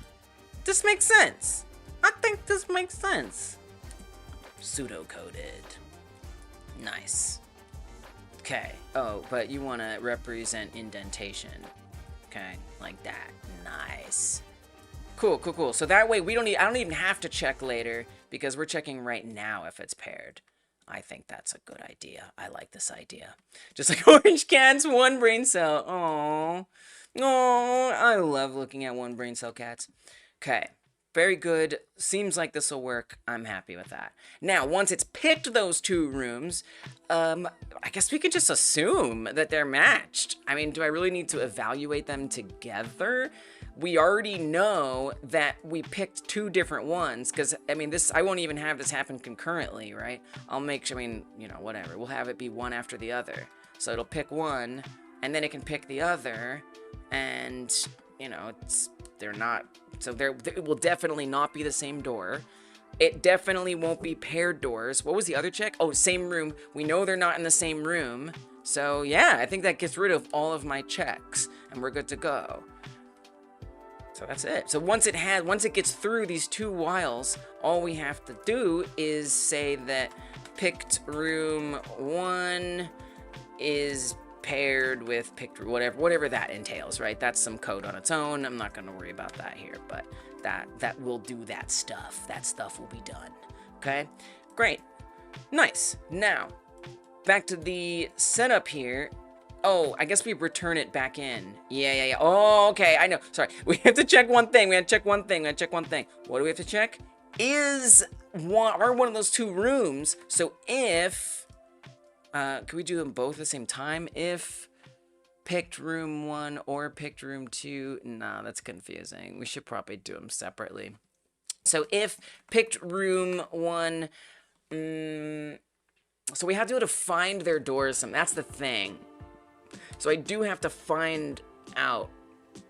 I'll have to set up, this might be a little, not tricky, but just a little, you know, something to make sure I can cross-check the doors that are in those rooms. So I do have that data, wouldn't be too bad. So I have this little inspector that I made, and if I hover over a door here, or is it going to be doors? Yeah, it's going to be doors. If I hover a door here, you can see there is a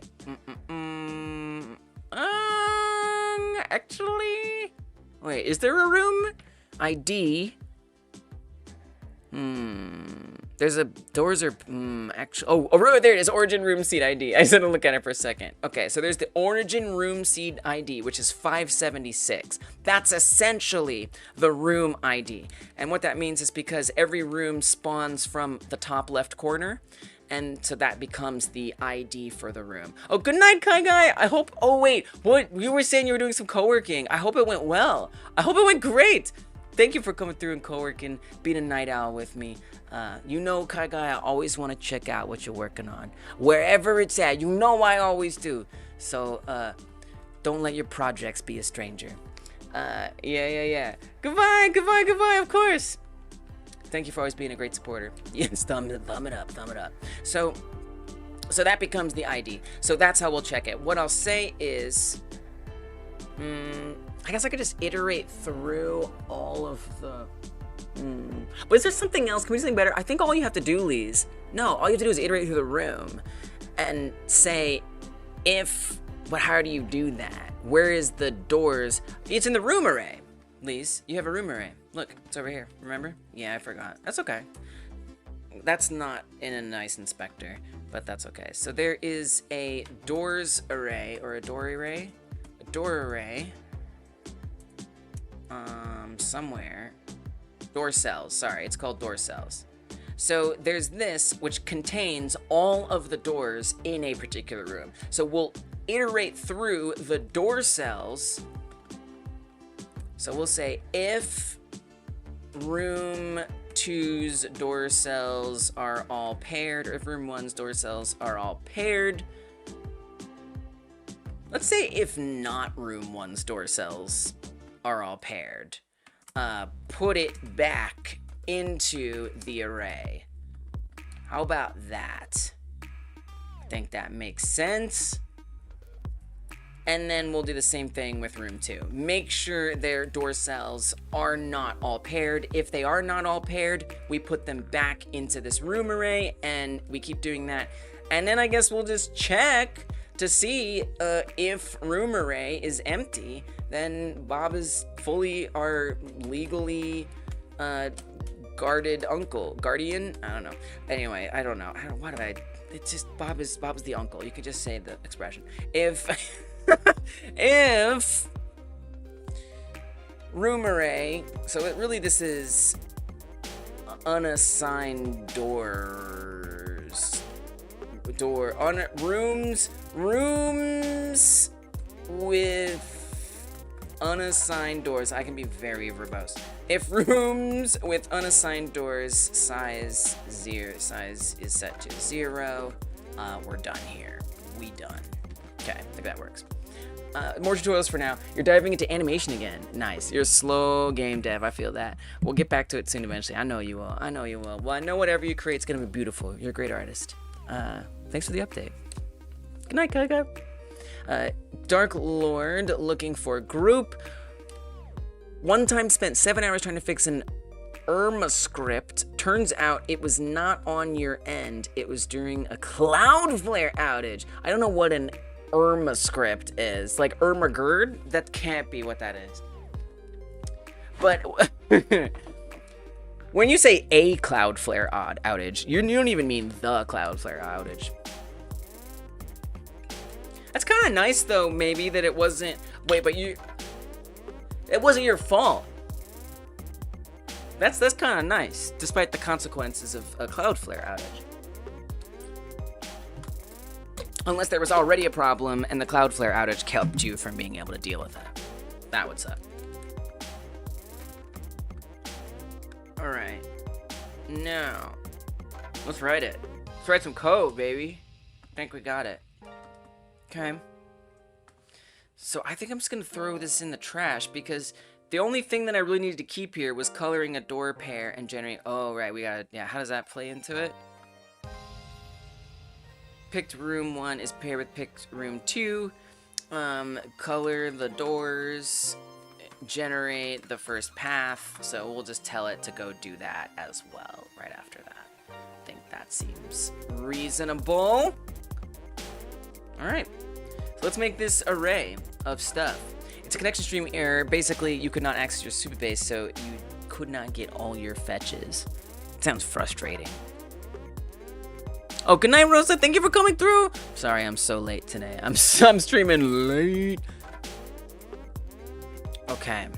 But I like it. I like being a child of the night. Here's what we're going to do. We're going to get rid of... Well, what we do want to have are the paired doors array. So that's kind of what this is. So they're put them in an array is what this is saying. Okay. This is iterating through to say, oh, if the, okay, yeah, pair the doors. Yeah, okay, I think that makes sense. Yeah, pair the door. No, we don't need that anymore because the checks don't happen there. We don't even need that anymore. That's long gone at this point. Okay. Cool. Good night, Rosa. Need to test and finish styling. Okay. All right. I bet that all like CSS styling. I bet that all makes sense together. Or are you styling on some code? If not, door period ID. Yeah. This is making sure that it isn't already paired, which we do want to check. Yeah, so we're definitely keeping that. We want to make sure it's not already paired. If it's not the same door, it will not be the same door. So we don't even need to worry about that. That is gone. That is not an issue. Okay, so I'm going to say we've deleted. How do I decide I've done it? I don't know. Make it a different font. Bold. Done. We need to pick a random one. Door paired ID. That's for checking if it's less than 1. That is to say, is it already paired? Less than 0. Door cell ID. Door cell ID. Right, we don't need to check that anymore because we know it's going to be unique. We pick this. Where do we get door 1? In the log cells, right? Yeah. We don't want that. Okay. That's not how we're going to do this. So first, I'm going to make an array. Variable. What did I decide to call it? Rooms with unassigned doors. That is a name. Room with unassigned doors. And this is going to be an array of dictionaries. Yeah, that's true. That is going to be equivalent to manage level get room cells array from cell contents. Get room cell contents. No. So I don't know that I have a function. Let me see how I did that over here. I don't remember how I did that. Door cells. Yeah, well, that's fine on this local one, but yeah, we need a helper. It's helper function time. Get room data. Let's see where this is. Put it down here. Get log cells array. Get cell contents. Get random room cell contents. No. Yeah, I think we need that function. Okay, let's make it happen. So func get room cells array. That's not already a thing, is it? No. Great. Get room cells array. So what kind of room cells array? That is going to be based on manage levels. Oh, we're already in manage levels. Room. Another raid from Vortivoid. Welcome, raiders. Good to see you, Vortivoid. What were you streaming? I follow Vortivoid at this point, right? I do follow you, don't I? It's good to see you. Welcome. You can't click on that? Why can't I click on that? Come on. Hello. I follow you. Of course I do. Okay, that's good. Welcome. What were you getting up to over there? Good to see you. Raiders, I'm making a game about Rogue that's similar to Rogue, and I'm refactoring my pathing system. I have given up on making the pathfinding myself. I'm simply done with that. Vorta, you were with me in the substream last night, so you know. But I'm done. So what I'm doing is I'm resetting up my the way that I get doors paired together to be more conducive to using navigation agent and like a regen and stuff to try and get the path between doors, because it's gonna be easier. Where are you streaming? Shout out. We must do a shout out, because I don't have a bot do it, because I kind of like doing it myself. Is that weird? Maybe. Do you have a YouTube channel? If you do, drop the link. I'll make sure I cross-post it over there on YouTube as well. Spent the first hour trying to use Unity without any tutorials, badass, and managed to make a square move. Nice! Oh, that's such a fun thing, is to just like use something like that for the first time. Couldn't for the life of you figure out Unity's input system. Oh yeah, don't they have like a couple different input systems too? After that, played a tiny bit of Satisfactory, but didn't really do much. That sounds fun. That's fun. All you get's the link for us. There it is. All right, YouTube. Go check out For the Void over there. Kablam. Why do you put it up on YouTube?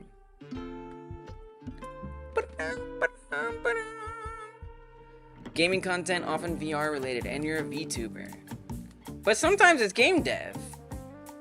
That is gaming content. That is gaming content. That is gaming content. That's okay. You know what? Who knows? We might see some game dev up there.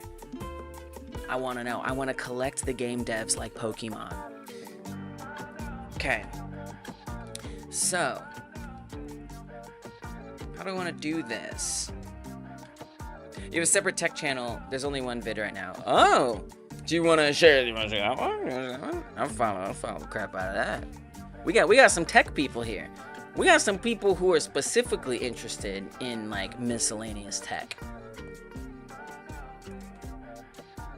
Okay.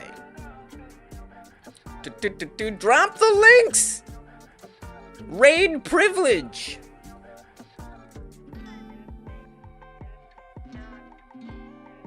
Right, get room cells array. Okay, so this... Why couldn't I find the room data situation? I am not sure. Vorta dev. Vorta void! And then Vorta... I just like how I searched that. And it worked! Wait, you got Godot on there! Okay, this is the one. I'm already subscribed to that one! Okay, we're good. I knew I was collecting them with Pokemon correctly. Okay, we got it. There you go. If it was illegal advertising your socials to someone else's stream, it is not. It is allowed. You are a raider. You are a raider. You are one of us. Oh, comment. I forget, man. I forget everything. Okay. Rooms. I do remember. Oh, I remember that now. Okay. That was a good video. Get room cells array. What I want is to find... Wait, where is the room data enum? Why can't... Am I in the right script? I am. You better believe I am. Is it not an enum? It has to be an enum. Room cell content type. Yeah, it's that. Which, by the way, you should make this be not private anymore, because I'm going to need to access this from the other script, and I'm trying to be like hygienic about my private and public variables. Sure, it's not mandatory, but I like to do it. Like, everybody, I'll take a short left. Everybody doesn't require, it's not like Godot is gonna say, hey, you did not. Excuse me, Lees, you did not. You did not use your public-private variables. And I'll be like, you're right, I'm so sorry. But it doesn't care, but I know that you will appreciate it. And because of that, I'm gonna try to, not only you, but it's for me, right? Like, you have to agree that it's also for me. And because of that, I'm gonna make sure that I do my public and private variables, because if I don't, I might not get good auto-completion, and I might not keep good track. Not only that, but Void was just talking the other day about how there might be, who knows, protected classes or variables someday in Godot, and I want to be ready for that. You know what I mean? And like better private stuff. So by doing that, I'm making sure that I'm prepared. You know what I mean? Yeah, you know what I mean. You got me. Give me a fist bump. Yeah, all right. Here we go. No problem. Let's do it. Isn't it so cute? It's the cutest. Okay. So that means I'm going to have to rename all of these accordingly. So I'm just going to let it be an error everywhere so I find all of these locations, which will be numerous. I could do like a replace operation. How many are there? That's a lot. Yeah, we still replace. You know what? That's a bit too many not to. So we're going to do Control-Shift-R, and we're going to replace it with this. Okay, and then let's make sure we're not replacing wrong ones. Yep. Yep. Correct. Absolutely. Replace them all. No undos. C'est la vie. Don't think that's but that's okay. All right. Very good. Now that that's out of the way, so back to get room cells array. Get room cells array. I thought we called it that. Did I not call it that? Okay, get room data. I thought I did. I could have. What the hell? Where did my whole function I just made go? Did I undo it? That's chaos. That's simple chaos. All right, it's fine. I didn't type that much. Get room array. Get room cells array.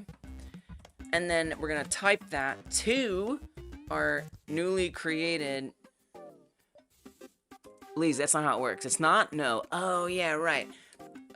Room type is what we're gonna say. And that gets typed to room cell content. I can't believe I forgot that. All right. This returns a array of dictionaries, and we're going to simply say room data, or return room data, room type. That's it. Can I return the value of dictionary because function? Oh, yeah. Oh, wait, what? Oh, wait a minute. Oh, I messed this up. Wait a minute. Oh, we want to find the array. Oh, my bad. That's a mistake. Because we have to do this. Room data type array first. No problem. Oh, the song again. Which one? Which one is this? Is this one you liked? Welcome All Plus.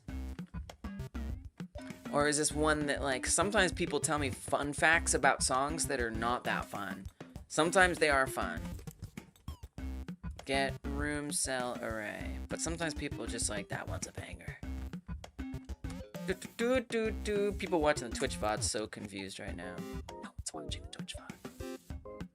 My code is clean. Thank you, Tara. I'm trying to get better at that. That is my goal. Not to have clean code, but, and I want to tell you something, okay? I don't think I have great clean code. And I also am not a proponent of the concept of clean code, with all of that said. Oh, you even know this song name. That's pretty cool. This is not a ballad. Oh, that is a ballad. This is not a ballad. You're close. But, I mean, I take your compliment, and, like, my goal is to help myself and if anybody's ever, like, working on, like, a maintainer or, like, a collaborator or something. But generally speaking, I actually usually adopt these practices because they help myself. Yeah. Went back to the native editor. Yeah. I still have Zen editor here for something probably, but I need to adjust it. So I started experimenting with a different code editor because the pathing logic was just getting so overwhelming and stressful that I wanted, like, somewhere else to try to, like, focus. It has enough space on every indent. The way I had this set up in this other code editor, it does not have that much space, and everything was very smushed, and it was hard to tell, like, what was what. There was just a lot of, like, little things that I didn't really appreciate about the Godot editor and stuff like that. The stream exploded? I don't think the stream exploded. I mean, that might be an isolated issue. I'm not so sure. Is that happen to everybody or just you, Vortivoid? I don't know. I didn't see anything. Did anyone else see something? On my end, everything looks fine. I don't know. But was that I missed something? Did I miss something? It did? Was that me or is that... It froze? I mean, okay. So, that's scary. I don't know what to say. From my end, I don't see any problem. Look at this. Look at that bitrate. Look at that bitrate. It's chill. It's chill as hell. It's really weird. I'm not dropping a frame in the world. Not a single frame. Okay, actually I did, but we'll assume that was a long time ago. Weird. What have I done already? What have I done already? It did the oh, with the like, not like this face? That's crazy. All right, well, I'll keep an eye on it. I'll keep a good proper eye on it. That's wild. Who knows? You just never know in this world. Anything can happen. Well, just know that on my end, all systems look good. So we're gonna call it a fluke. A fluke and a half. But I'll keep an eye on it. Okay, I kept. Oh, it's all plus. That was on YouTube as well. Okay, well now I know it's my fault. Whoa. All right, let's keep that in mind. Let's keep we gotta keep our eyes peeled. We gotta keep our eyes peeled. Okay, so, oh, I wonder if it's because when I switched to Z editor somehow, like I was switching between these, and this like has the like language server. I wonder. I'm gonna stop the server. I wonder if that had something to do with it. That's crazy. What have I done already? I haven't done much, Tara. Oh yeah, you came back. I have been just refactoring. Basically, I have this plan to make a new setup for how doors are assigned. That way I can use the navigation nodes in Godot to do my pathfinding. And so I just pseudo-coded out a way to connect doors to each other. And so I'm currently building out that system, which specifically at the moment requires that I come up with a new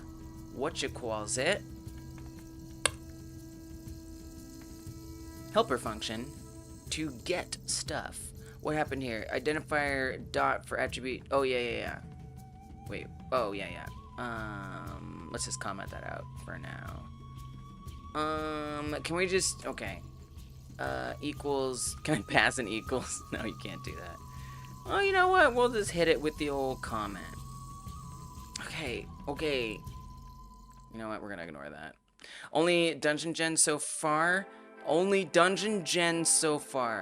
I'm not sure I understand. Are you asking what I've done? What are you asking for since you were here last, or for the entire project overall? I'm just not sure what you mean. Okay, get room cells array. So before we return room data, first I have to request that we're looking for an array. Then, within that, I should be able to ask for the room type, and we can now return an array dictionary, because the way I like to set all this stuff up is via these enums. So the room data type is an array, which gives us access to all of the different cells, and then I'm specifically passing in, give me the room cells, give me the door cells, etc. Alright, so now that I have that, I can go back to working on this, and we're gonna say that rooms with unassigned doors equals manage level dot ref dot get room cells array. Oh, I gotta save it. Since starting the whole jam, since starting the entire jam, I have not done much because I've been focusing entirely on the procedural generation. So basically, yes, there is the rooms that generate. Technically, we have a character that can move around and stuff, and it will spawn. The character will spawn inside of the rooms, right? And it'll always be away from the walls, so it doesn't spawn overlapping with a wall or something. It won't spawn like here, or it won't spawn there. It'll always spawn near the middle of the room, but in a random place. If you're familiar with the original Rogue, there's stairs on every level. This is my version of the stairs. It's a little button like this, and that is just like the player. It spawns at a random room and within near the center. So yeah, and then the paths, all these path gens that you see, I'm throwing in the garbage, and I'm redoing it right now. That's all I got. The walls don't even collide yet. So that's why I really, really need to move on from the path gen, because I really want to start making enemies and items and things like that. I want to make all the fun stuff. This has been fun, but the pathfinding very quickly became undoubtedly unfun. So it's time to move on. All right, get room cells. Or you're joining the jam, right? I think you told me your progress. I don't remember. I hope your progress is good. Get room cells. So this should exist now. Please, autocomplete. No, because of the error. Cool. Can I just comment that out? Can we just comment that out? Now you don't like that, yeah, because now that doesn't exist. It's just like, yeah. Wait, what? Expected expression for variable after initial value equals. Oh. What? It's a 0. I'm saying it equals 0. What are we talking about? Is it an... Oh, up here. Oh, good, yes. Haha. No problem, I can do that. Okay, can I get my autocomplete? I like it. I like my autocomplete. It lets me know things are... Alright, you know what? I don't care. I don't need no... What are you doing to me right now? Why is it like this? Expected statement found indent instead. Yeah, okay. Oh my god. Just let me code. Oh my god. I'm commenting it all out. Oh my god. Sometimes trying to like refactor code above other code, it's like I can't allow that. Alright, now I get my autocomplete. Manage level ref get room cells array. So this is going to ask for a type of thing. So in here, I'm going to say manage. Good morning, Kodacula. Welcome. You're walking home right now, and it is -10 Celsius. That sounds pretty very cold. Wow. Is it windy? That always makes it worse. We're going to go back to manage level, and we're going to... Why is none of the autocomplete working? Oh my god.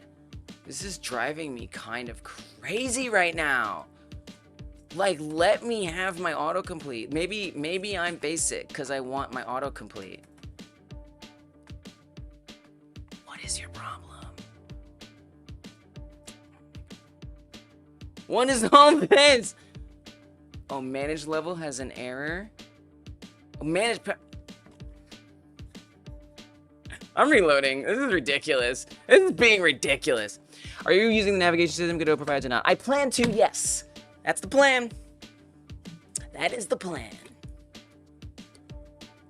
It's being weird. It's being weird. I just want autocomplete, and it's just like, but you're gonna have an error as soon as you're done. I'm like, yeah, I know. We're getting there. Tell my errors have great. Cool. So, all right, so let's do a path setup. No, it's very cool. So now you're not gonna have a problem with me anymore, right? And now I can type out my super long name for a array, and everything's gonna be fine. It is rooms with unassigned doors. Okay. Variable rooms with unassigned doors array of dictionaries equals manage levels dot ref dot get.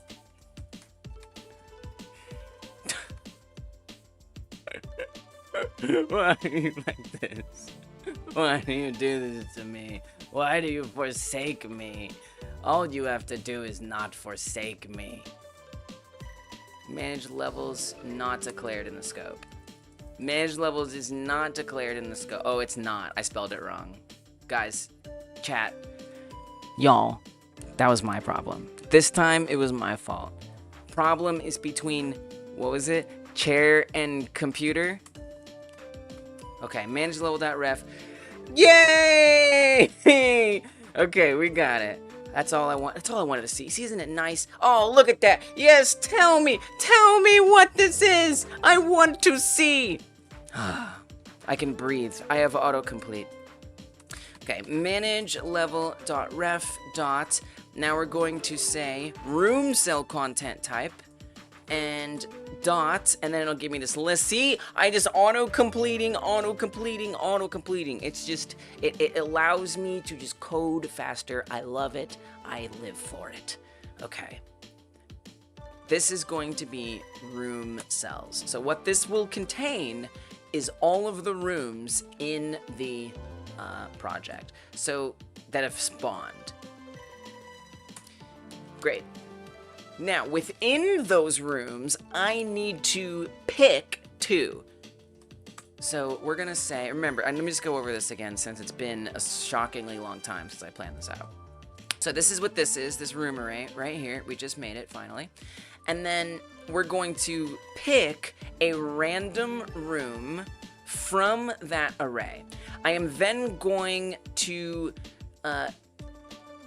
run some code. I don't know why I made that. That's not complete. Oh, it is complete. I just have to pull it in. So we're going to make sure that that room is not, well, actually, oh yeah. Oh, actually, I haven't made this yet. I need to set up a check, have all the doors in that room already been paired. Because if so, pick a different one, right? We don't need to pair doors in a room that already has all the paired doors. So once we get a room that doesn't already have all paired doors, I'm then going to erase that room from the array, and we then do the exact same thing to get door number 2. So this is all to get 2 doors that we can pair together. Then we pair them, and we set their colors, generate the first path. We check to see if we should be putting that room back into the array. So as long as there are still unpaired doors in that room, I am then going to put it back in there, and we'll iterate through it again. Otherwise, it stays out of that array. And then we check at the very end to make sure that the rooms have all been assigned, and we can move on. Very good. I ain't got time to be going back and forth reading my methods. Would you say that something like TBO, I don't know what that is monomodal like rogue? Oh, I have no idea. What is TBOI? The best of the internet? Talbots over Idaho. Teeth, but overly incisory. The Binding of Isaac. Oh yeah. I have no idea. I have not played The Binding of Isaac. It is on my wish list. Actually, I've bought it, but I haven't started playing it yet. So I have no idea. But if it helps you understand what monomodal means, and what Tara is referring to is on the jam page. There is, if someone is interested in trying to make a game quite like the original Rogue, which you are not required to for our jam, but if you so desire, the so-called Berlin interpretation says that the game, in order to be considered a true roguelike, it is non-modal, meaning all the actions happen in the same screen/mode. So if you think about a game like Pokemon, right, that has a battle mode, right? You're walking around, and then battle happens. Right? The animals come out and they fight animals. I mean, it is. And then that is a new mode that you're in, right? So, yeah, Kara moves to the next room. I have no idea. I don't know. I'm not sure. Yeah, maybe. Scale looks great. It's free. It is free. Yes, it is free. Okay. So, next step, we get the rooms with the unassigned doors, and the next step, going back to Excalibur, is to pick one of those random rooms and then do the while loop to make sure it's not already all paired. So, how am I going to check? Because I kind of need like a separate function. We're going to say room doors all paired. All doors all doors paired in room. And this will return a Boolean. It will probably need a room, would be my guess. So we're gonna say this is the, well, you could just send the door cells. You could say the door cells. And that will be an array of dictionaries, and we'll do stuff with that later. Oh, here, I'll return false. Okay. So let's say room 1 will be a diction. Is it a dictionary though? Thank you for the hydrate word avoid. Is it a dictionary? Cheers.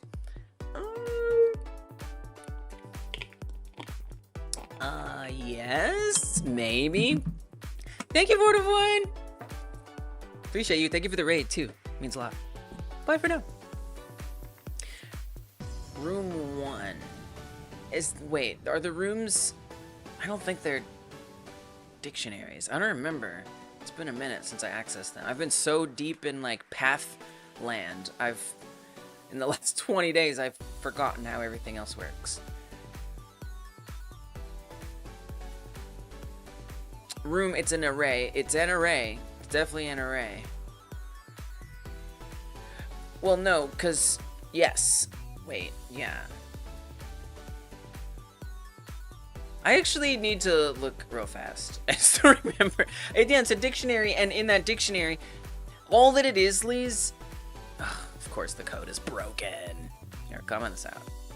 It's commented out, it's fine, fine.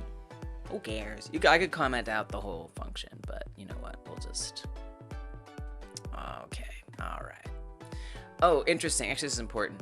Trying to return an array type of array where expected array. Oh, yeah. Oh, I didn't type it. I see. It's not typed to, and it actually kind of answers my question. It's just an array.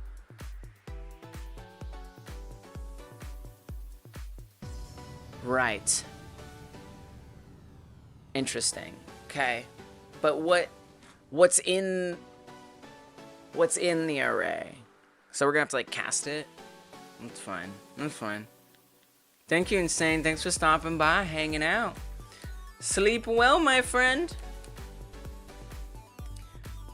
Okay.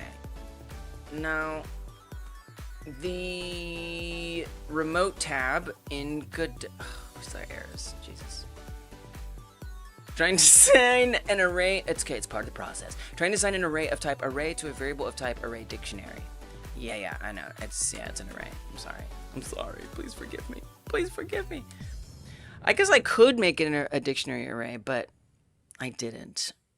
So we're allowed to not type things fully once in a while as a treato.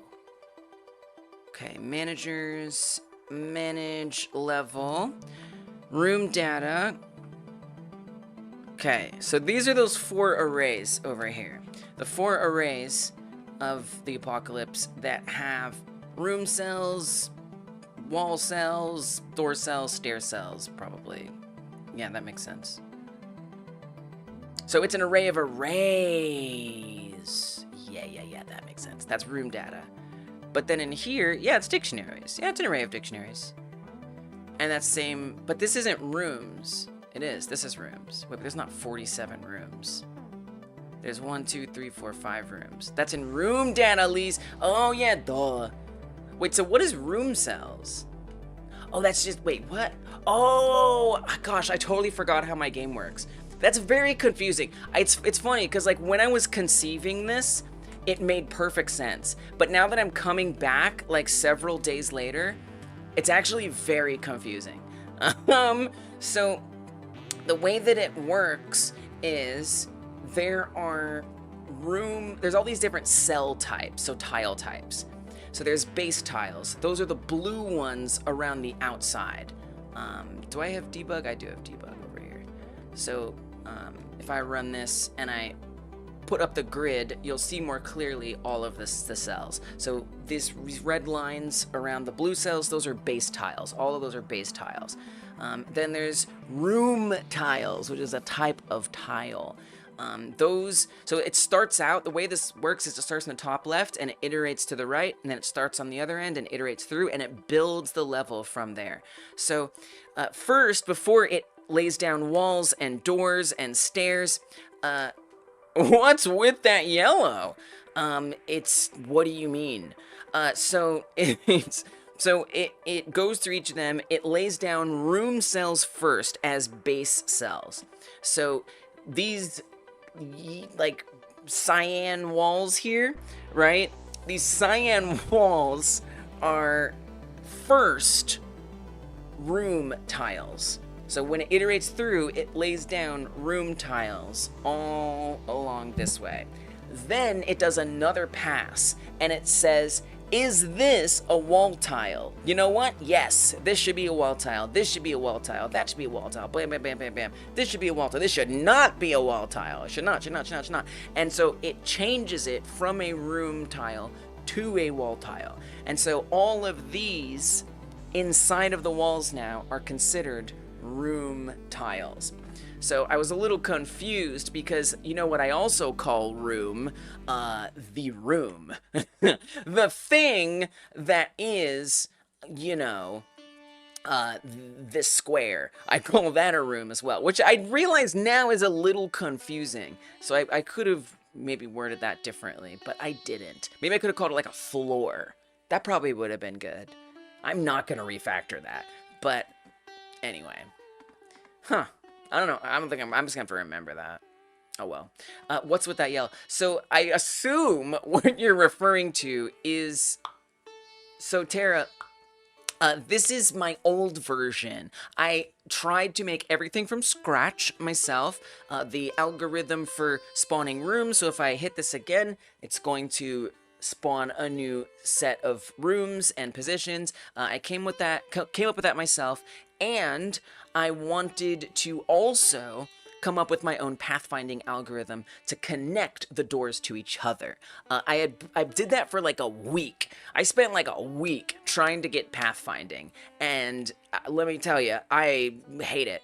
It's very, very unpleasant, very complicated. I'm not interested anymore, so I'm done. So this was the best that it got.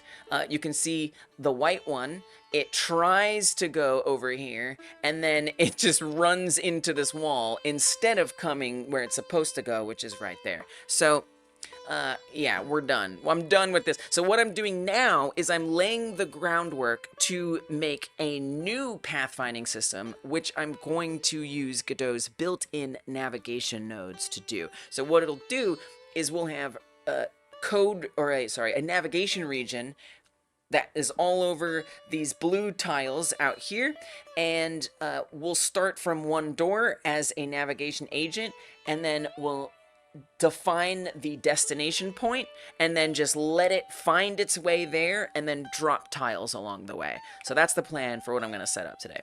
Tunnels under Paris, yes, indeed. They are subways.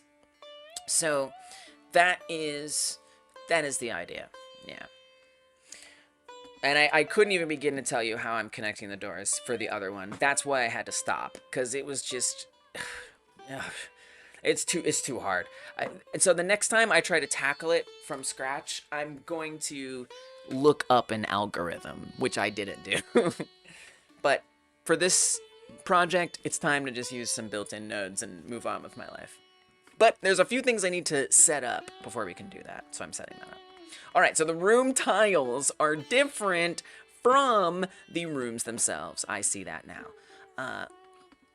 In the future, I will call something a different thing, but today they're both called rooms. So room cell content type room cells, that is going to be arrays. An array of, so this is actually not what I want. This is incorrect. Because right now, what this is getting is not all of the rooms. This is getting all of the light blue, this like interior of each room, which is useless in this case. So do not need this, although I am going to need something quite like it for getting the door cells. So you can hang on to it, but I just don't need it right now. What I need right now is this array, and way we get that is actually quite simple. It is manage level.ref get room data. Done. I actually might not even need that helper function. I guess that's why I never made it. I think we can just get the store cells from here. That's funny. All right. So now that we have all of the rooms, now here's the other thing. I don't want to assign that. I actually want to duplicate it. So that way we get, and we're going to make sure where it's a deep duplication. So that true will make sure every like inherited dictionary and nesting and all that gets in there. The reason why I'm duplicating it is because I don't want to make a reference to that, although I probably won't, but I don't care. We're just going to duplicate it, make sure it's in there as its own set of stuff. And I'm calling it like totally different thing than that other thing. You know I will. You know I will. All right. Very good. So now that I've done that, I will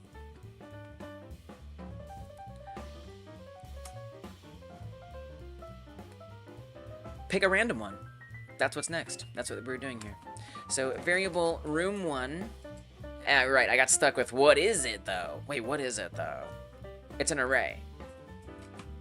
We know that now. This is an array. Every room is represented by an array. Okay.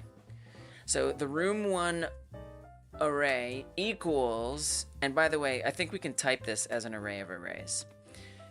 The room1 array equals rooms with unassigned doors, pick random. So we get one random one. Now we have to say, do we want to check this? I think we do. All doors paired in room. Let's do that. So we don't want to, do we want to, I guess we can pass in the door cells. Okay, sure. You know, why not? Variable room1 doors. This will also be an array. This will be an array of dictionaries. I'm quite confident about that. President can both stream and code at the same time. Okay, all right, yeah, all right, hell yeah. Yes, I have impressed you. Yeah, it helps me, honestly. It helps me concentrate, because if I'm not streaming and I'm coding, I'm like, because I'm a very ADHD person, so I get very distracted by anything around me, squirrels and the like. So, you know, I see a squirrel and I watch it,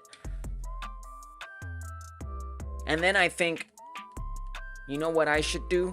I should go sweep the front porch. I should go sweep that, because the squirrels are gonna be eating all of the acorns, and they shouldn't. So I'll sweep it, and now I didn't code. But here, when I'm streaming, it's like, what am I doing today? I'm doing game dev. Why are you here? Because you want to watch game dev. And so what do I have to do?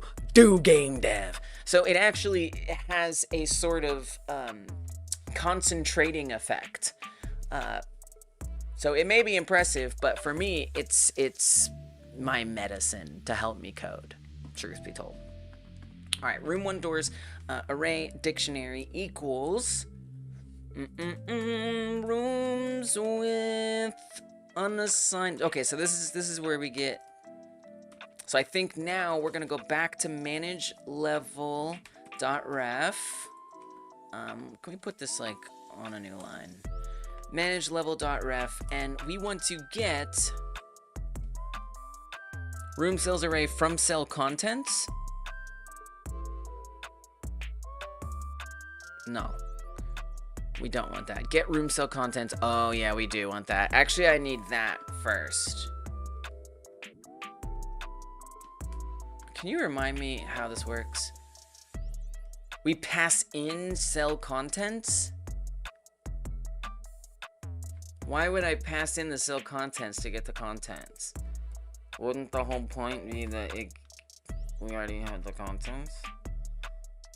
Oh, that's for the different rooms. I see.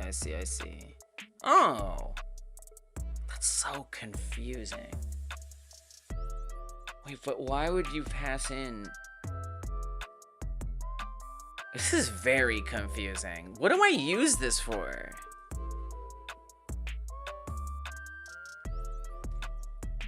Checking if something is a door. We get the current door count. Room cell contents. Based on what? The door. Okay. I see. So this... Oh, again, it's that naming convention. It's that this isn't looking for a room. It's looking for a room cell. That's so confusing. Oh my gosh. I'm not going to refactor this. I'm not going to refactor this. I'm not going to refactor it. I'm not going to refactor it. Please do not refactor. Don't do it. I'm telling me. Do not do this. Sounds cool. 512 by 512. Sounds awesome. Oh, man. Limitations can be very good for creativity. I keep getting tripped up by it. But look, here's why this is going to be so painful to refactor. Because there are, as we know, at least 2 things already named room. So when I go to replace the many things named room, I'm going to have to carefully make sure that what I'm refactoring applies to one thing and not the other. I couldn't have known, because when I was making it, it just made perfect sense to me. I guess usually I'm not looking at rooms, so it never confuses me, you know?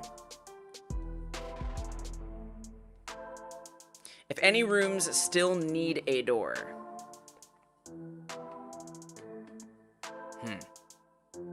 And we just, basically whenever I need it, I go through room data. Room dictionary. I guess I call it room dictionary. And room dictionary contains the arrays.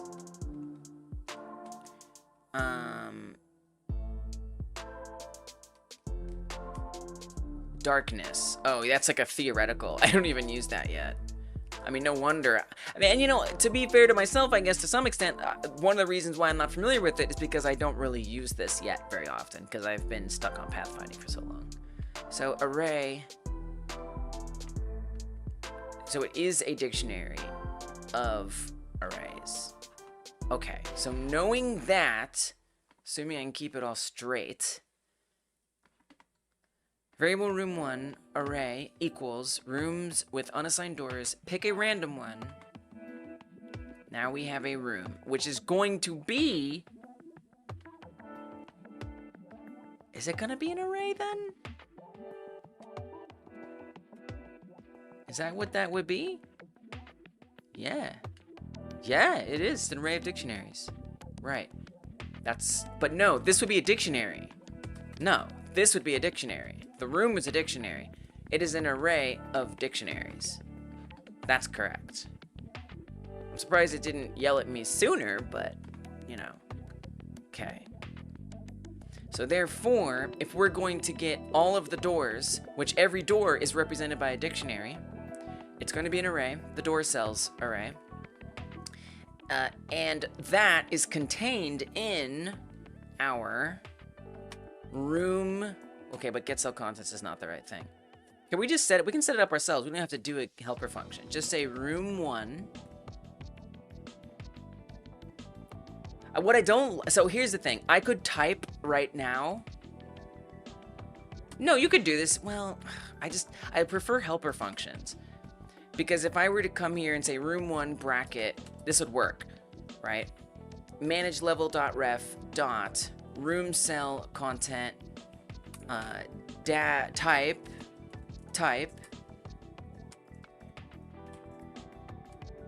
Oh, you're done giving me autocomplete again.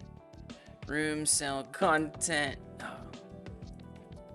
Room, this is 3rd time's the charm. Cell content. Room cell. Oh, I made it up. Room cell type.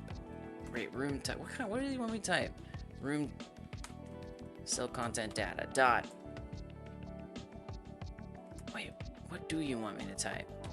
I've never really tried to access these things. Array. There we go. So I could set it up like this. Like that. But I don't like this. A, I'm accessing this private variable, which bothers me. And B,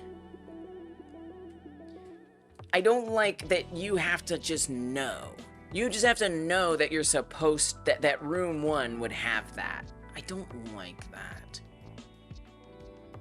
So I just like to try to get better as a coder every project. And to me, a better way to make something like that would be to say room 1 doors array dictionary equals manage level.ref and then some helper function where we somehow clearly, now I would think room cells array, okay, yes, this is it. I do have a helper function for this. The problem is there a problem? What does it want? What do you want? Wait, we can't just get any room data. How does this even work? Do we use this anywhere? This is what you just made, Lise. No. Oh. So I need to pass in an extra piece of data. I need to tell it which room is the one that we're getting a cell array from. Cell array. So we don't know. Okay. So we're going to say room, and that's going to be a dictionary. Then we're going to have room type. So it's room data, room. Within that room, we want a room data type, which is going to be, that's so wrong. No, cell array, room type. Invalid index type. Oh yeah, this is going to be a array of dictionaries, right? No. Invalid type dictionary for a base of type array dictionary. Oh, it's looking for an array first. What? So you want me to do it one at a time? Okay, fine. Variable room array, or don't we call it like room dictionary usually? That's what we usually be calling it. So I'll try to stay a little consistent. Okay. A little bit, just a little consistent. Room cell content data duplicate. Well, this is when you build a new room dictionary. Those are in here. This is so confusing. This will be a dictionary, and it equals room data room. No? Here, let's just give it something arbitrary to return. No. It wants an array. Jesus. You want an array that is a dictionary, but we're giving it just a dictionary. Now, room data is the array that's a dictionary. So you need to not do that. And you need to just say, this is room. What? What?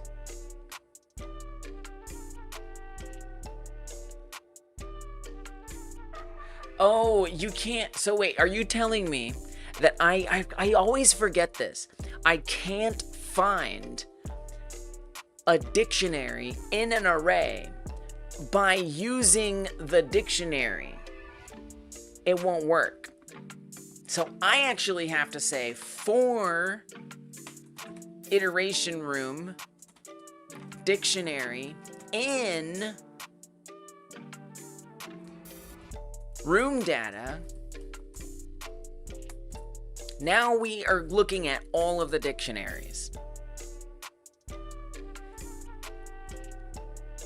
I kind of hate that. Jeez. Okay. So then if I want to match that to one of the rooms, I would have to say room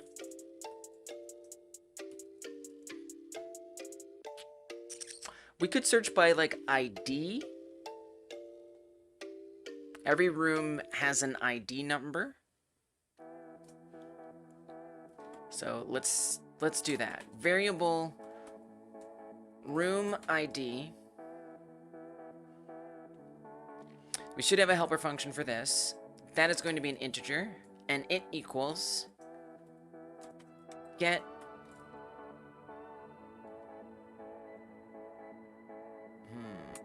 room cell contents, and that wants a dictionary, which that's a cell. Nope, that's a cell. This is different. I guess I never made that. Jesus. Okay. So here I would be typing in this very bad thing that I don't want to type in. So let's do function get room. But Lee's, what? It doesn't have an ID. It doesn't? No. Really? Yeah. It doesn't. It has no ID. It has, I guess I could use like its position as an ID. But that's not gonna work. Okay. Wow. So we actually have to create that. So where I have that darkness here, I actually need to create an ID. ID for the room. I have to do that if this is gonna work. So that means whenever I log the room, not the room cell is different than the room data. Not the same thing. Here we append a room dictionary, so it's gonna automatically duplicate it and put it in there. Okay, so that's good. And we start adding in the array here. Where do we specify that? Content data array or room. Let me go back up here. It's confusing. Room data type dot array. Okay, so it's empty. Nowhere? Then where does it get set? How does it know? I mean, it simply must mean, oh my gosh. So we didn't even add that in here. We have to put this here as well. Room data, this is definitely more of a task. I kind of knew it would be, but this was even more of a task than I anticipated for sure. Let's make it -1. Damn. So I'm not sure where I even log the rooms at. I mean, that happens at the very, I think that's in fill.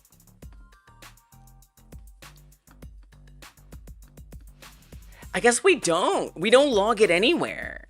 We have to log it somewhere.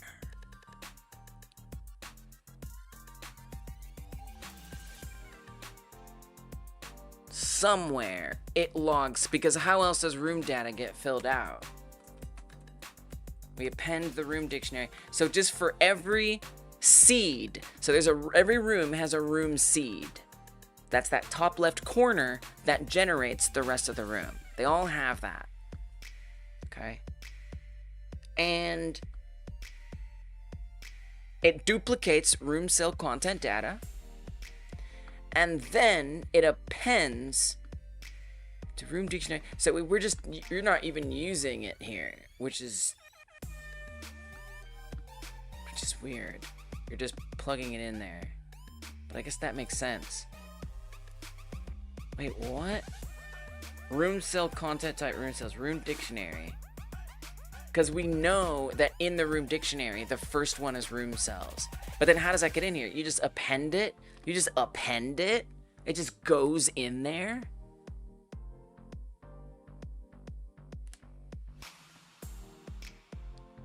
You can't just... Yeah, I guess you can just put it in there. Okay. Alright, so I guess here... But I have to keep track. Alright, let's say this. We're gonna say this. Room variable room ID integer equals room data size. So however big the room is, That's the ID number, because it's going to be 0 at first. So the first ID is 0. Then when it's size 1, because 0 is in there, now 1 will be the ID. So I'll say room dictionary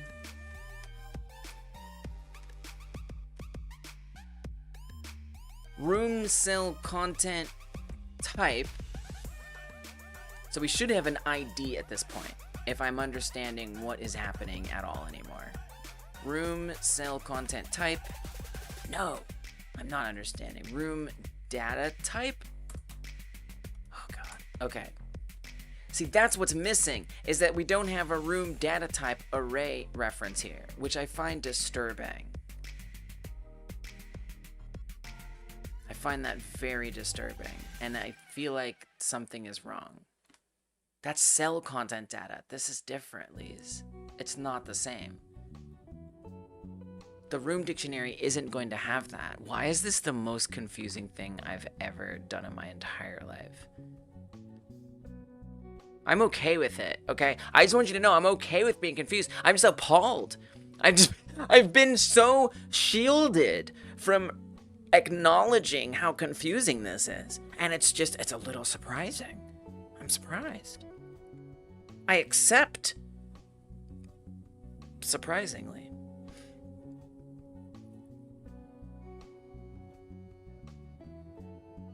It's surely there's somewhere we reference this besides as the key of room data. Right, it's room. These are the keys in.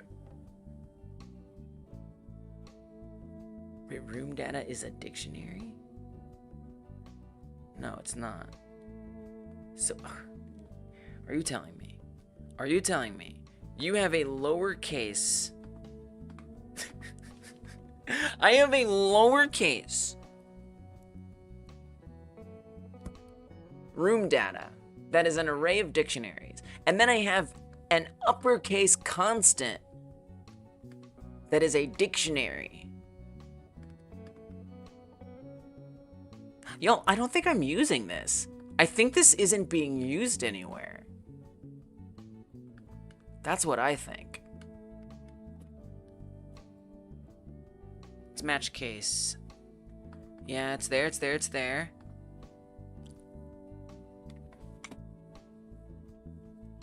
Well, okay, so if I'm not using it, this is my chance to refactor it to make more sense.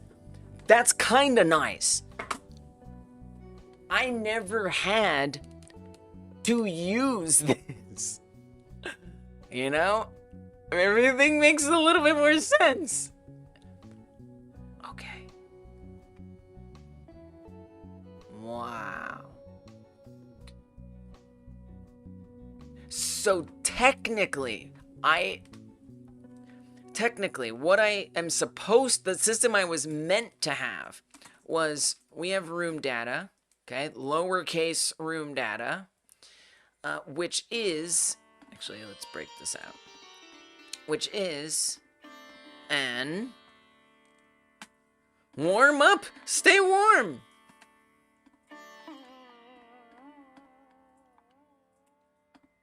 Oh, I see, it's not a group.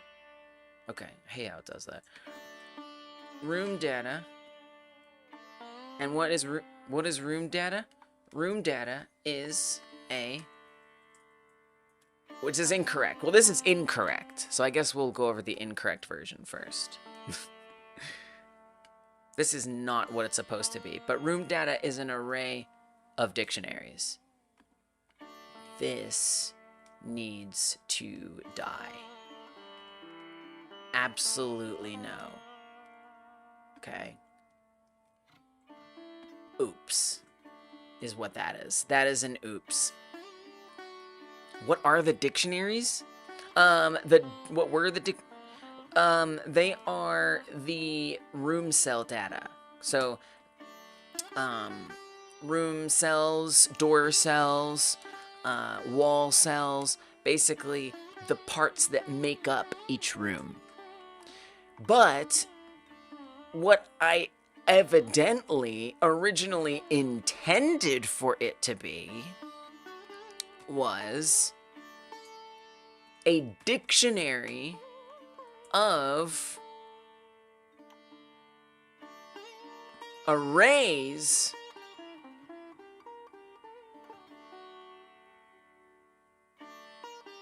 no, a dictionary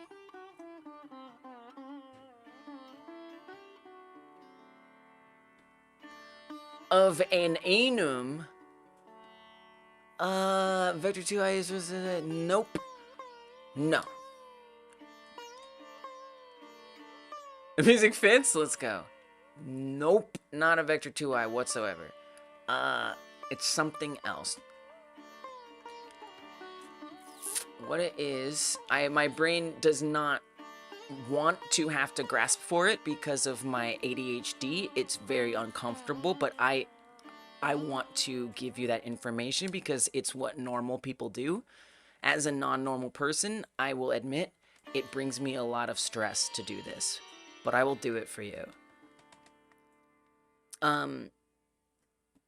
Exactly, YouTube sucks. So, what is inside of there is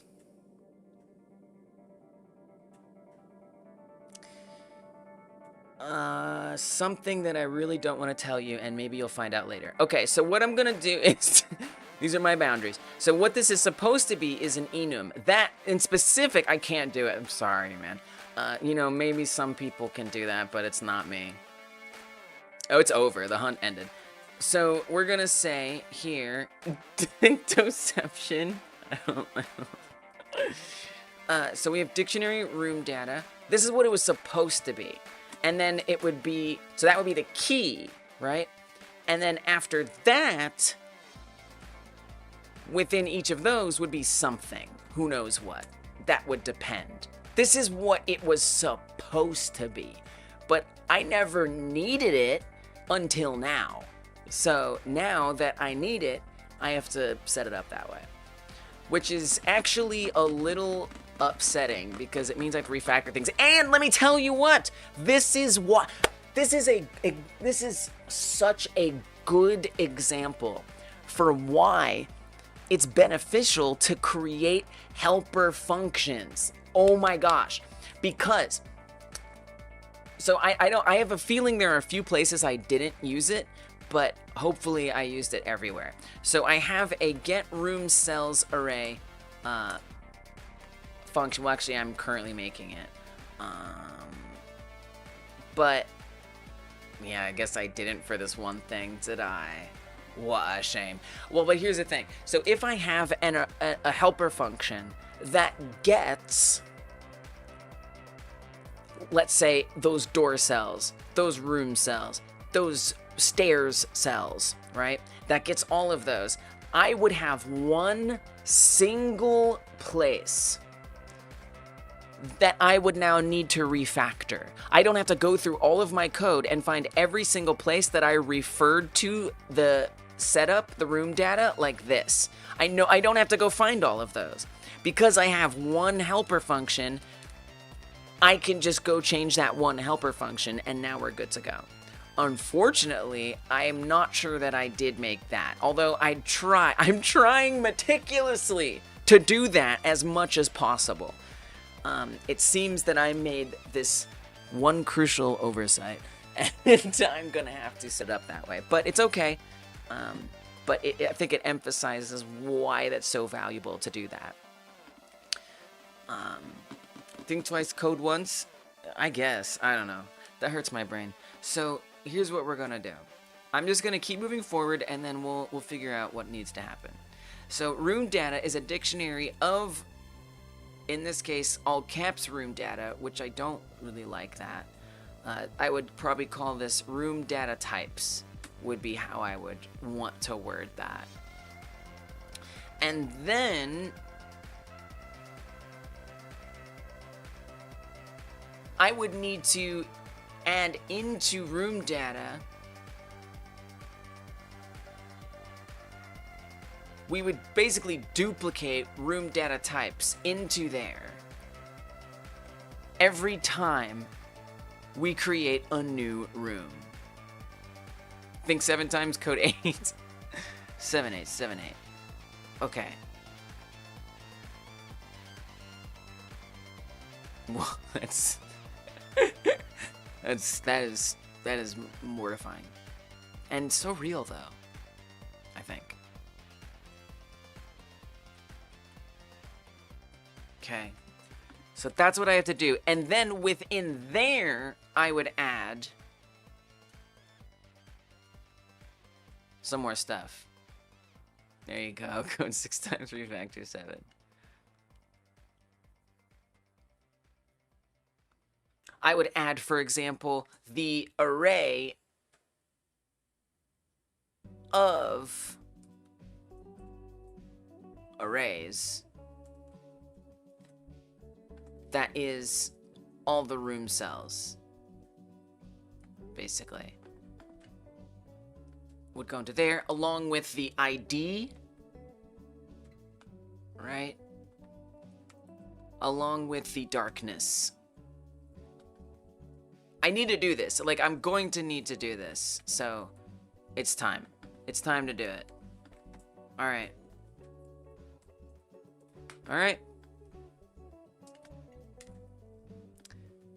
The challenge is clear. Wow. Here we go. I'm gonna need a sip of water after that. Think never times code 3 submit for PR clock out. Working. Oh, pull request, then clock out. Think never times. So cynical. Okay, I'm just gonna comment this whole thing out right now. Now I can't actually say room data type because that's what this is, but that's an enum. So this would be room content type. I think that's the nomenclature that I would be using here. Okay.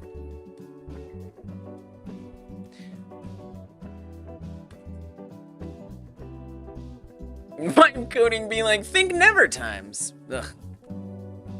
Yeah, right. Good luck with that.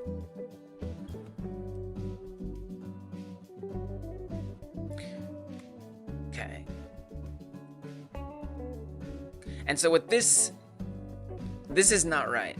This is incorrect. Wrong. Not true. Incorrect. No. Wait, yes. Wait. The enum is a type. The constant is the data. This is the type. This is the data. No, you're right. You just want to say room content data. I'm trying to be consistent with my naming is the main thing. Code maintainability doesn't matter anymore because you can just recode the whole app with AI in 15 minutes.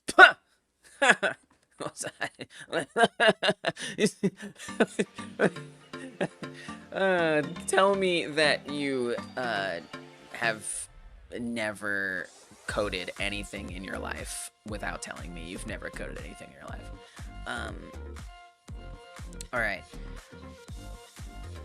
Room data type, room content data, room data type array, room data type ID, room data type darkness. We have the room content data, the room data type, that matches this. Room cell content type, room cell content data, that matches this. Cell content type, cell content data.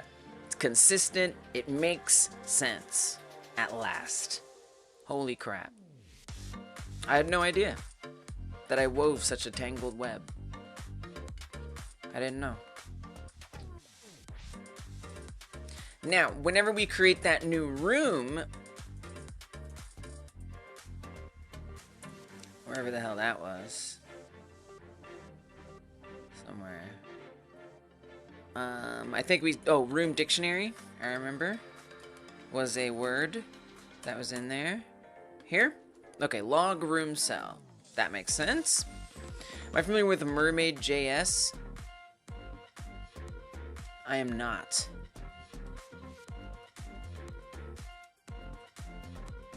If you're what? Let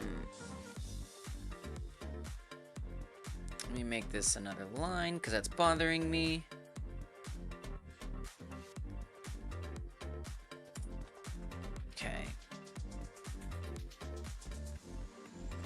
Markdown format you can use to make flowcharts if you're into that sort of thing. Sounds rigid. I don't like rigid. I like freeform. With the option for rigidity. That's why I like Milanote a lot. Not sponsored. But I quite enjoy Milanote because it lets me just like put things wherever I want, all over the place. And I can just like make a mess. But then when I need form, I can do so. I can make a table. I can have a list. But maybe it's different. Maybe I do want it. If I can like embed it in here. Can't easily, yeah. Rigid is that you can't. Rigid is, yeah, pretty much, yeah. But then I like this because it allows me to indeed still have, you know, specific form if I want it, but otherwise it's all over the place. But I find that like most tools for like taking notes and doing stuff like that kind of do things the other way around, like where they create a very rigid tool like Obsidian, for example. You know, an Obsidian document will be, you know, like this. Imagine just this one note here. It'll be like this. This is like an Obsidian document. And then within that document, you can add a mind map, or you can add in some other stuff, which I find is often very limiting and awkward. So what I like about Milanote is it flips that on its head, and instead the free form is on the outside and you put the rigid things on the inside. If you're a spatial thinker, it might not work for planning. When it comes to document architecture, it can be amazing. Mermaid.js.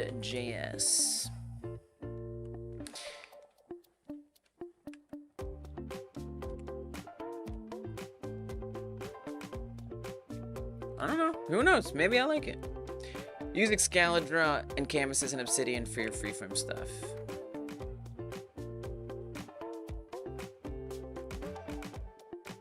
Try.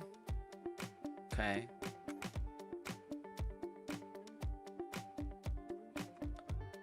Oh, it's blocked. I was like, ooh. Ooh. Oh, this is kind of cool. This doesn't seem that rigid. I can move it around.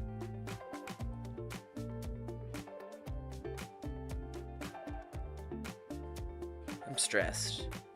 I immediately feel very stressed.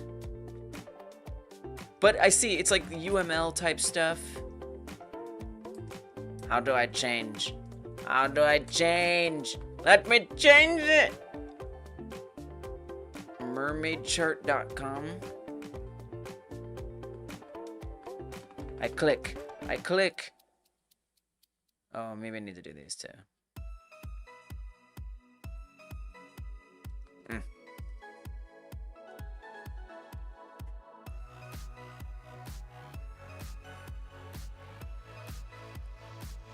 Mermaid.ai. You've never used it?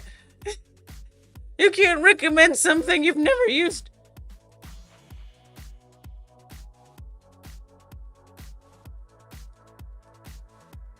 No, I don't want to use AI.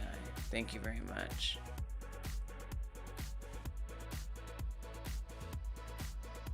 This is stressing me out, Kodakula. I gotta leave. It seems like, in theory, if you're someone who's like really into UMLs and all that kind of stuff, that's like very useful. I'm too basic for that. For now. It's in the back of my mind. I've noted it. And you know what? Someone else might be like taking note of that too. So worth mentioning. This is what I need to refactor. Yeah. 100%. Room ID, parser error. Yeah, I know. Thank you. Yeah, well, we left that a long time ago. We left that a very long time ago. Lambda? No. No, we're not lambdaing right now. Oh, yeah, I guess we are. There you go. Oh. Yes. Yes, the infinite back and forth of parser errors. Alright. So, in here, what I need to do is I need to set this up the correct way when we log this room cell. Room dictionary is very confusing. What this really is, room cell content data contains, I mean, it's that, like, that's what it is. This is room cell content data. Like, that's what that is.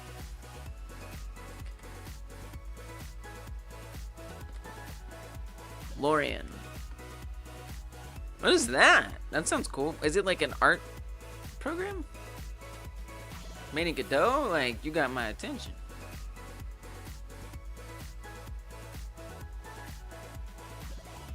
Room cell content data. I doubt very highly that I want to actually append that there, but just to resolve the error. Room cell content data.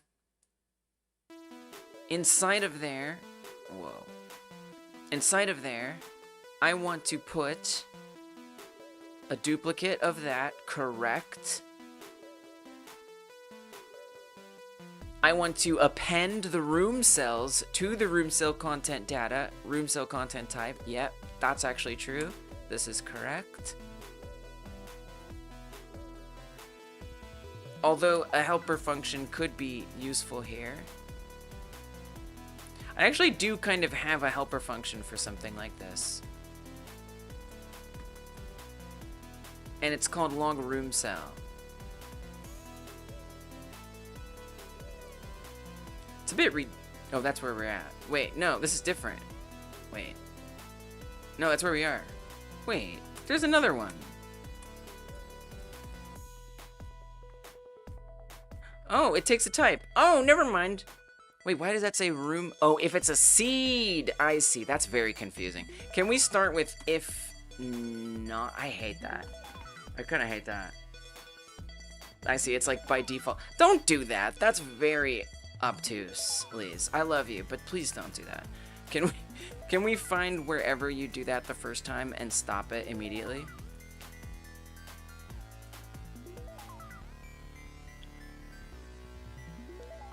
Time zone check. Hey, what's up, Noya? I'm in the Eastern time zone. Right now it is 5:30 a.m. What about you? Good to see you. How you doing? Hi from work. What did I see you working on the other day? Noya streams, by the way. Very chill streams. I watched your stream. You were doing... Damn, I forgot. You're always working on something different, which is super cool. But it looked interesting. Do you have a YouTube, by the way? Let's see if I shouted it. Did I do the shout? Nope. I typed it real wrong. I typed it super wrong. Type good? Yeah, it's 5:30 a.m. Correct. Correct.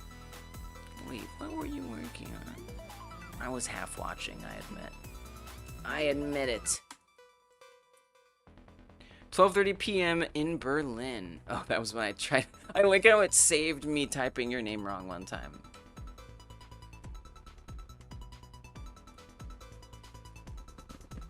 You're in Central, so it's 5:30 also. Oh, sorry. That was... I misspoke.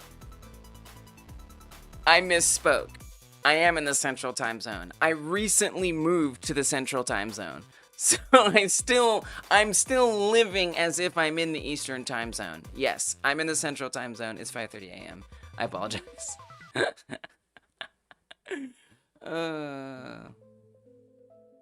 funny. 1534, nice. Nice. 2D model render, oh yeah! I was so curious about that. Which is like an extremely cool thing to be making. How could I forget? How could I forget you were making something so cool? I rarely think about modeling being a thing in 2D.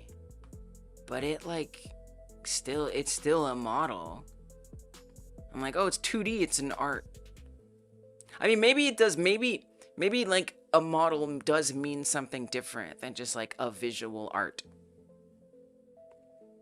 And you're making it in the browser, it looks like. Did you all know GitHub Desktop is a browser app? I didn't know this, but this is so random. This is the ADHDest thing. But there's this developer tools here in GitHub Desktop, and literally it just opens up Chrome DevTools. I was like, wait, what? Wait, this is just a website? Why isn't this the GitHub website? This is nice. Just make that GitHub. Very cool. Very interesting project.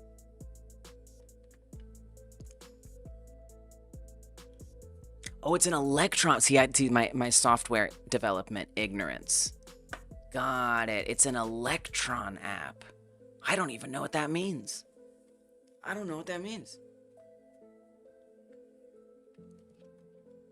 I'm a software development slacker. Actually, it's just like making games. But I do want to make an app for... I do find myself wanting to make apps sometimes. So who knows? One of these days. Time between the years. Produced with Sticky and experimental... Sticky, it's a cute name. Experimental tool for describing and rendering 2D models made entirely of simple shapes.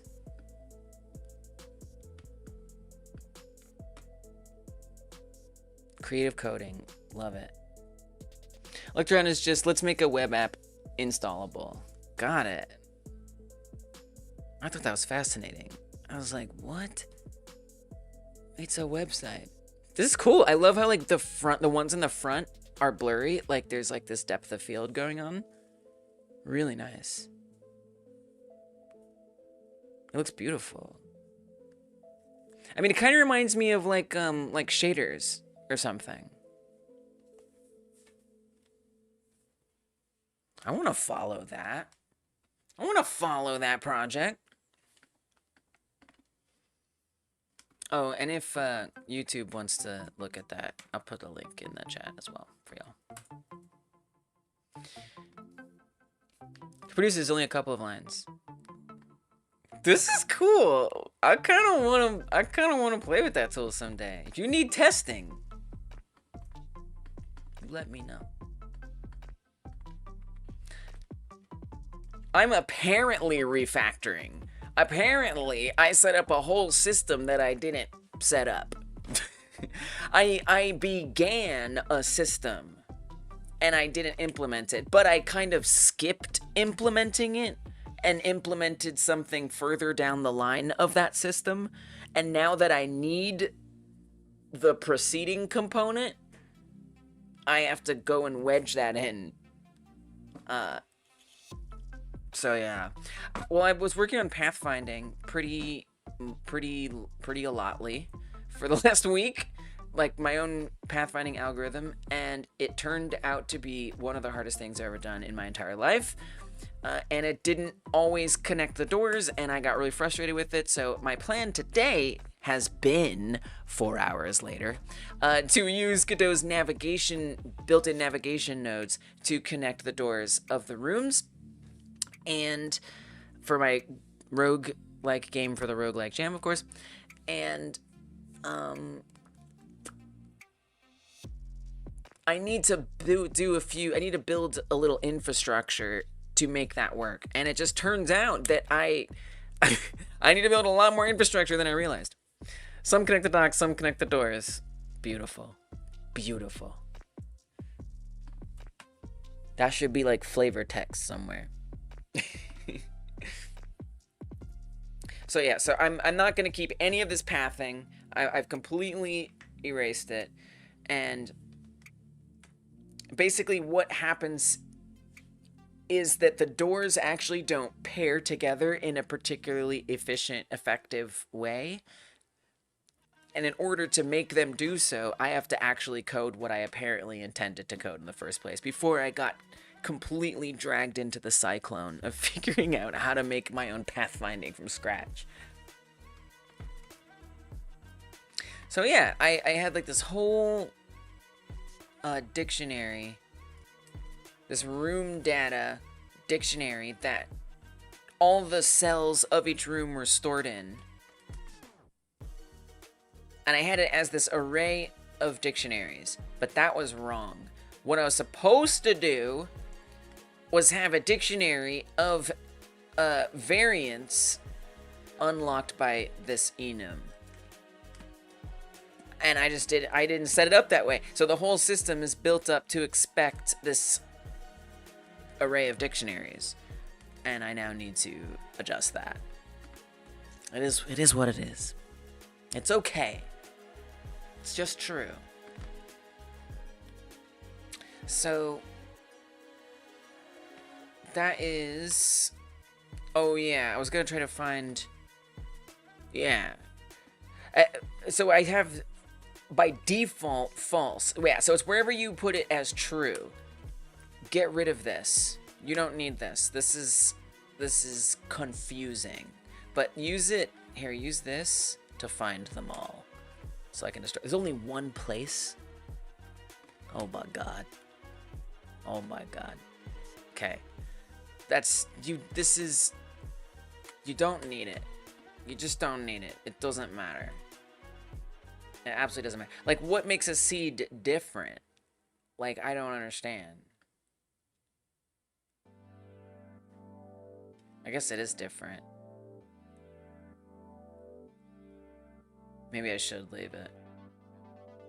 Well, you here, just say this. If it's a room. I think that's all you have to do.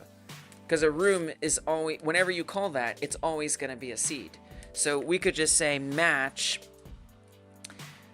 which I don't think I need this to be, I don't know if I need this. I don't know if I need this to be accessible externally, but we can always kind of refactor that pretty easily. So we're going to say match room cell type. And if that room cell type is room cell content type, I kind of want to do the wild card first. Can you do that? Is that allowed? I don't know. Maybe I shouldn't. All right. So if... Oh, not room cell... Oh. Yes. No, that's right. Room cell content type. But they're not all seeds.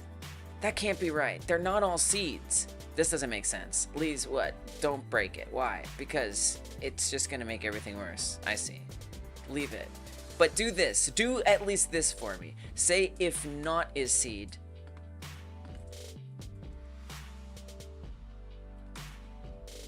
And handle that first. I just think that's going to be... Because I immediately get so confused. I kind of feel like that should just be its own function. Maybe it should be its own function. That's what you should do. Func log room cell seed. This is the way. This is the way. It does its own thing. That way I'm not merging these two things together. That just makes it so very confusing. So we only need that now. This goes in here as its own separate situation.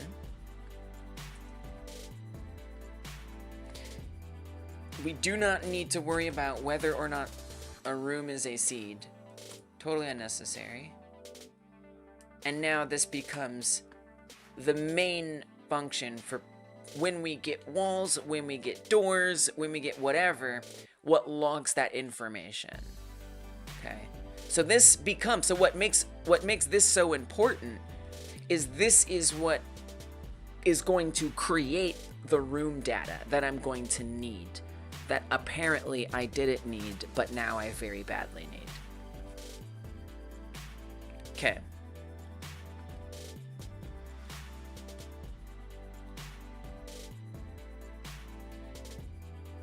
So up here, we don't need to put true anymore, and we need to say log room cell seed. You could even say room seed cell. I don't know, it just makes more sense. I do tend to like to prefix stuff the same if they're similar, but a little chaos is okay as a Trito. All right. Nice. Are you telling me this isn't used in there? Oh, it's not. Yeah, you don't even have to pass that in. We know it's a room seed cell. Of course it is. It's inherent. Love that. Getting better already. Okay. Excellent. So it's not really actually logging a room. This is actually just like logging a room. This is just logging a room. That's what this does. Nice. This logs a room cell. Different. Whew. Incidentally, this also logs a room cell. Well, I don't know, maybe you call this from there. Something to think about. Because in here, this just looks for the right array by matching a string together, and then it appends it in there. What's this? Just for... I might need that. That's just for debug purposes.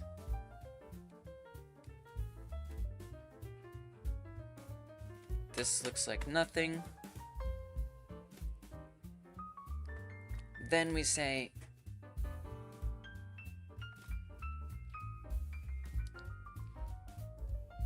I say we just pass it in there. So essentially it's this, which has been wrong for a long time. Oh, this. Oh, no, this. This is the part. Yeah.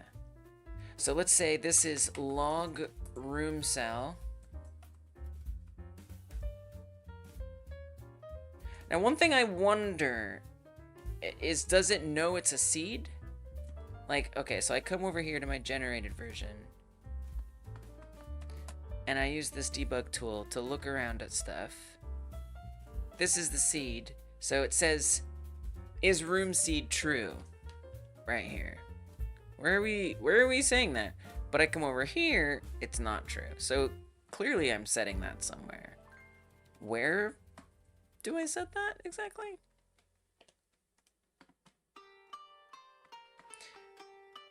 So that's going to come from... Here, we'll just look for... This is a big script, I know. Is room... Is seed...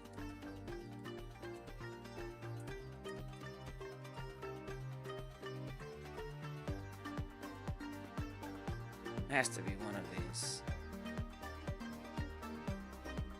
Is room seed. There it is. Okay. Oh, it's match case. I see. Okay. So where do we actually set that?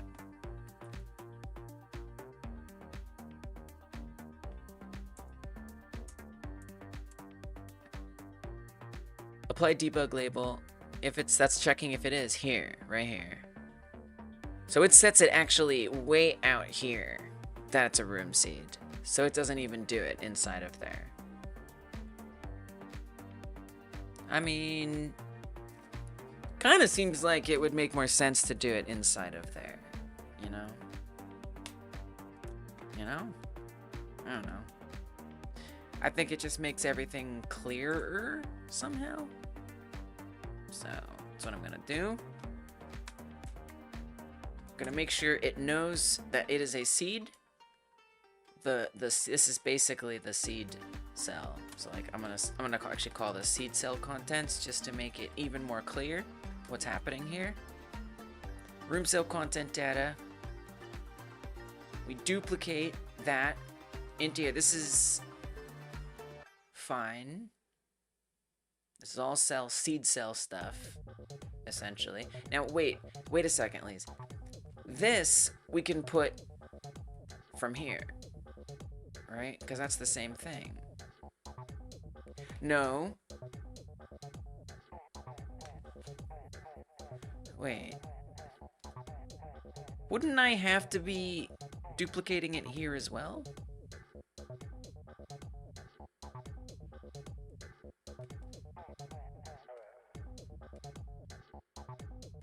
Where else do we do that?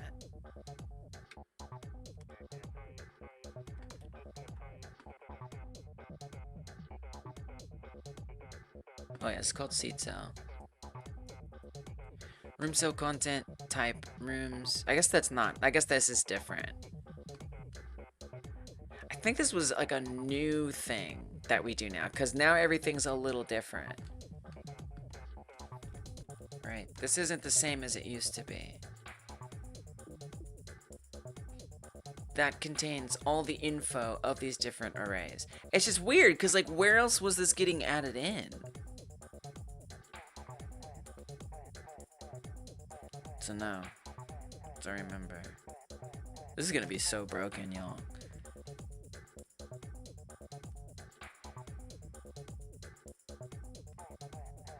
Seed cell contents, true, got it. Room cell content data, I'm not exactly clear on what I'm doing with this. We do want to update the room cells and append it, but that's what log room cell should do. So we have the room cell type, room cell content type. But what if it's not? How does it know? Elise, you know what it does? What? It looks for its room data entry. This is updating the existing data. I see. That makes more sense. Each cell does not have its own room data. Only the room does. But again, because I was using this weird oopsie system from before, this one, I just didn't even realize there was no actual access point for getting to the room's data. It didn't matter. But now it matters. Okay. So we do need to duplicate this 110%. And this becomes, this isn't even cell, this is wrong. See, that's wrong. It's not room cell content data. This is the room content data. That's what that is. It is absolutely not room cell content data. Not. Incorrect to call it that. Room content data. This is accurate now. Very confusing.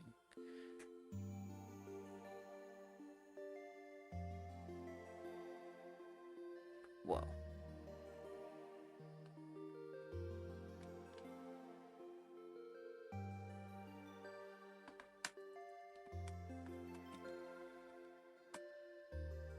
Room content type, or what all these go to. Well, this is that. So this is just different. This is the room cells. Set up your GitLab so you can use vertical control. Nice. Nice. Let's go, YouTube sucks. Wait, no, this is correct. This is room cells content. So confusing. I'm going to call it cells because cell is really misleading. I know it's like a game jam and I should just like think about hurrying, but I can't.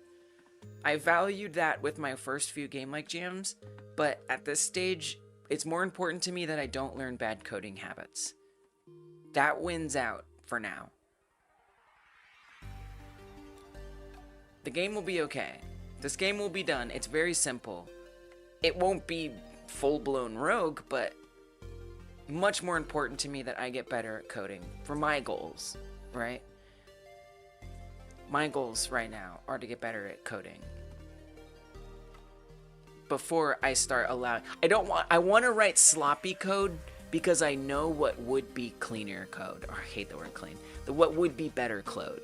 I want to write sloppy code.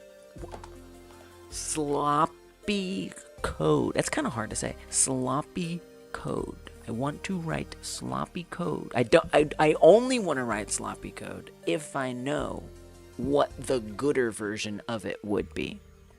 Whew, we got there. That's awesome, YouTube sucks. Nice work. And nice. Love that you're using GitLab. Okay.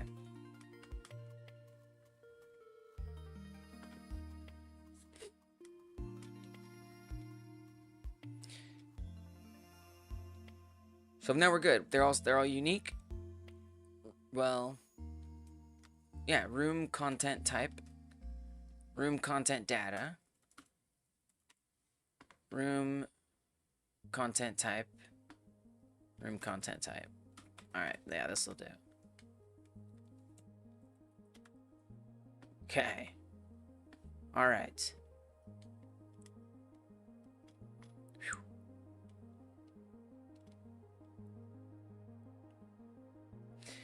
Couldn't find room cell content type. Yes, I renamed it. That's a bit horrifying that I did that. I'm gonna be honest with you. That was a horrifying choice. So we're gonna select all of the instances of it. Room cell content type. Okay. Nope. You refactored it, remember? Room cells content type. It's so much more clear, because before it sounds like a single cell, but it's actually all the different kinds of room cells. I think it's an important distinction myself.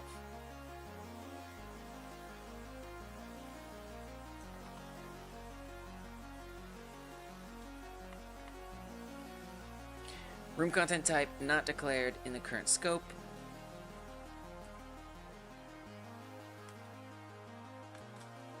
So is that because it's supposed to be like this? Yes. Okay. So when we're logging a room, we mark what its seed is. I then add the content data information to the room content. Well, we just set it up as a new dictionary. Then I'm going to add we're going to assign. Okay, so that's a little confusing, right? Don't do that. Well, you do want to do that because none of the arrays. So what you have to do is you have to say room cell content data, right? This is an array of arrays, I think. And it is going to equal room cells content. Oh yeah, we say cells now. Room cells content data duplicate. Probably don't need true, but I don't care. I put it there anyway. Oh, I say it arrays. That's funny. Right. So this would then be a dictionary of arrays. A variant. Oh, right. Oh, right. It's of room cells content type variant. Okay.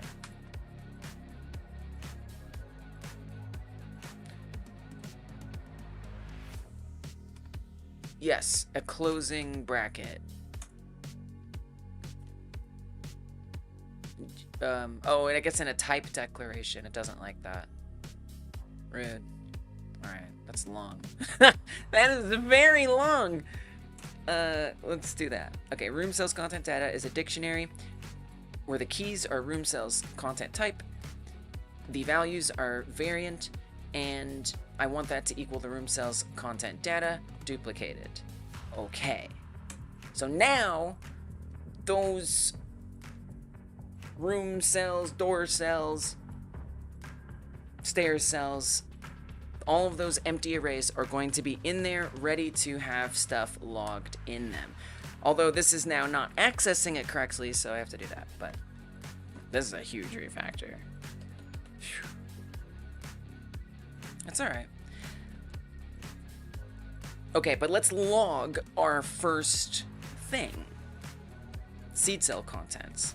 So now that that exists, I should very well, does it exist? Does that? Does that? Did you really make it exist? Because you didn't put it in room data. That's crucial, is that it actually goes into room data, right? Without that, yeah, this appending right here. You have to do this. Super important. What is this? Room cell content data, room, oh yeah, don't do this. Don't do that. But do this. So to room data, I'm going to append our room content data. Okay, so actually we do this up here. Define the room content data, duplicate it, append that, set up this, the room cells content data.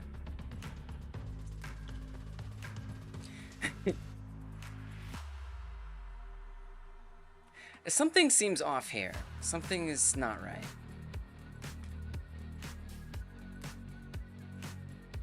We said that's an array of arrays. But that does not look like an array of arrays. That looks like a dictionary of this.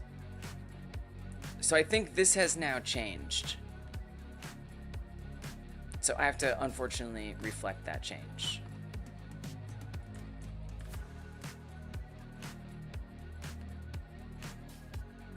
That's what it is. Oh my goodness. Got complicated. Paper got the dictionary equals duplicate that dictionary, append it in there, set up this. Then I have to say the room data, specifically within that room data, I need to access room content type, please. You don't want me to access it?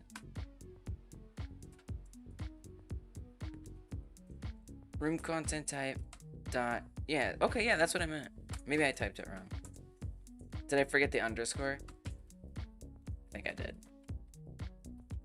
Room data, room content type dot, there we go. Now it says array, but it's not an array anymore. But it is, because we're trying to get an array from it, so it's a little confusing.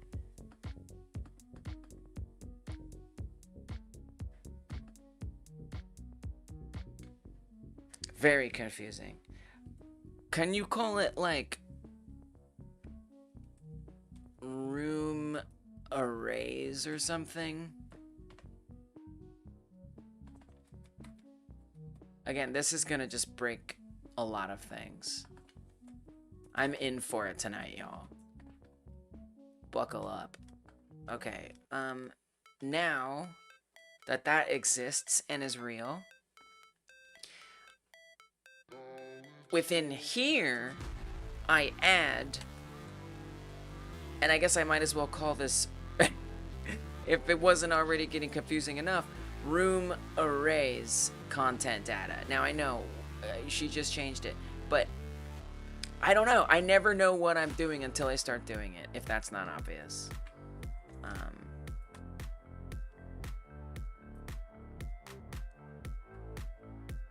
Room arrays content type.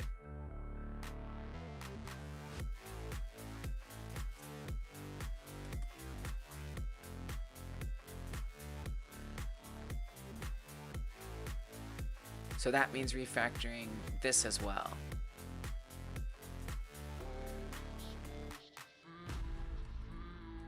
Room arrays content data. Oh, I did that so wrong. Arrays content data. Okay. Room content type, room content data. Cool. Room arrays content. Okay.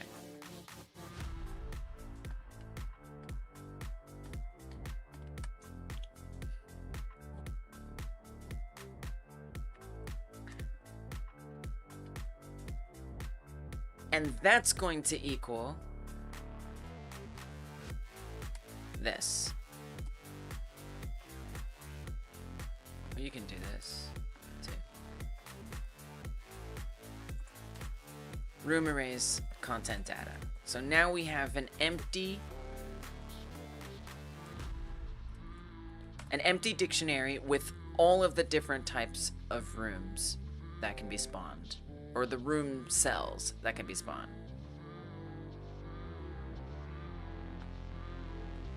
Technically, it's the room cell arrays. If I wanted to be super technical, y'all, okay, I don't care. I'm doing it. I think you could even just do room arrays, and you'd probably be good to go.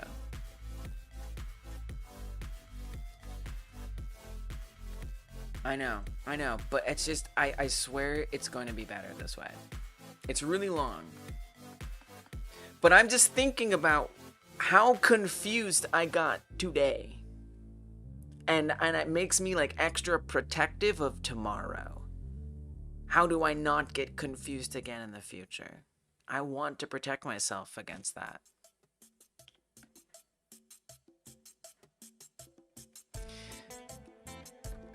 Room array.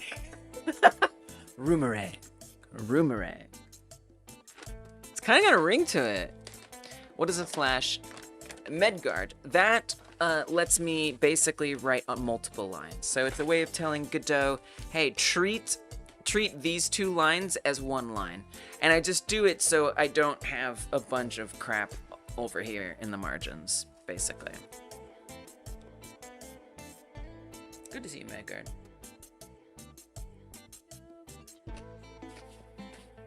Room array. Room array. You're welcome. You're welcome for that. Yeah, it's really handy. When I first heard about it, I was like, I'll never use that. I just keep my variable name short, and then I'll never have to use it. Cut to room cell arrays, content data.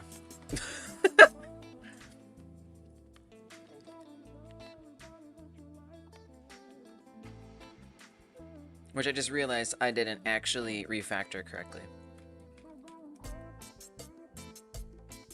42 matches.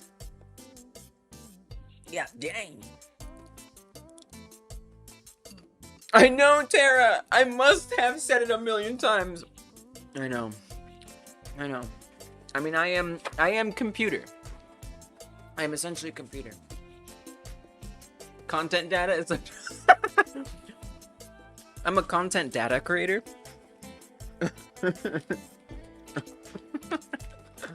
What is content data? What does it mean? I don't know. It means, okay, no, I know. It's basically just like a nomenclature, a syntax kind of gone out of control. It's like a cancerous syntax that's replicating chaotically. So like I have this, basically the syntax I've been using is I have types, which are my enums. And my enums that I'm calling types are used to access data. So I have a dictionary, and in this dictionary, these enums are the types. Okay? The content is the stuff, enums.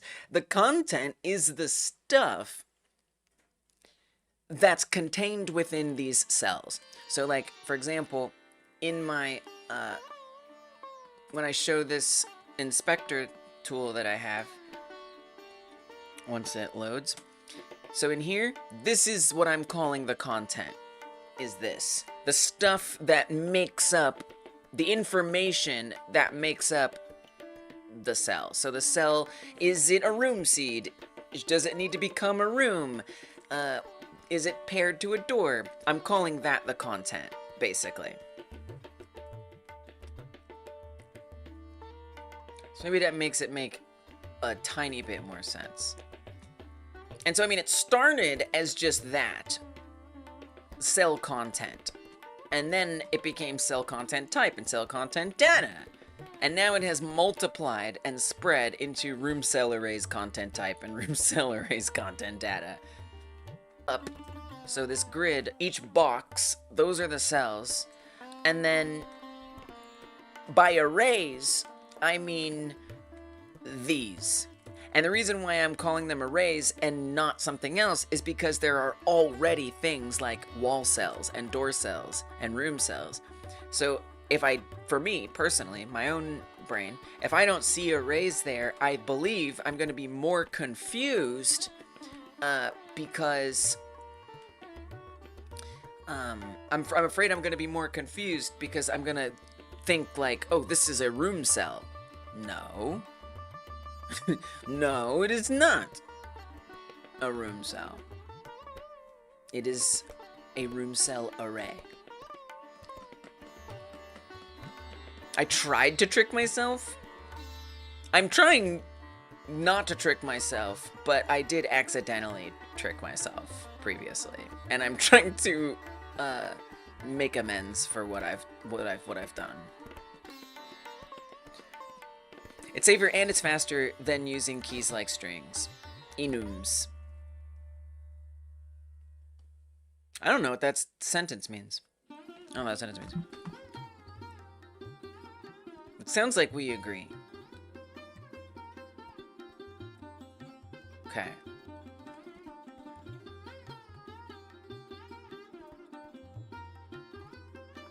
So yeah, I guess and I'm not saying like my naming conventions are great or everyone should use them or anything like that. I'm just trying to learn how to be consistent and there be a rhyme or reason to it.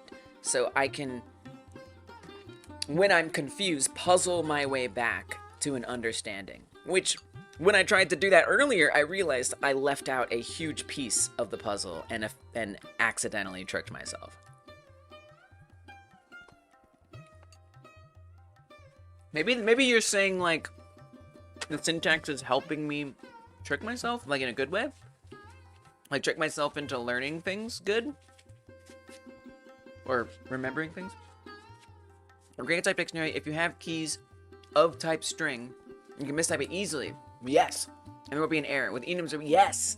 Yes. That is one part of the motivation. The other part of the motivation, it's a little more selfish, although I guess you could call that selfish too. Well, it's not really selfish, actually. But it is so I can get nice auto-completion, or at least cross-documentation effectively. So let's say I wanted to make a variable to about an ID number or something, okay? Or a door ID. And what I can do, because I have that enum for the dictionary, I can use a helper function, like get cell content in this case. Assuming we have a cell content, let's just assume we do. That is going to be a dictionary of some kind. So then I would pass that in. So I have the nice autocomplete here. It's looking for a cell. What cell will say it's this one that I just created. Hit comma, and it's what content. So now that enum pops up. And I love this, that I can type in cell content type. And now when I hit dot, I am presented with the options. So I don't have, with a string, I have to which makes them even worse. I have to remember what string are the ones that are in there. I don't know. I have to go look or something, right? But now it's just presenting itself to me very conveniently. So it has a lot of benefits, and what you mentioned is such a big one, yeah, for sure. How did I learn to code? You know? Yes, works exactly. And I just found out today that I accidentally left a glaring opportunity to have to work harder, and now I'm trying to set it up so I don't have to deal with that in the future.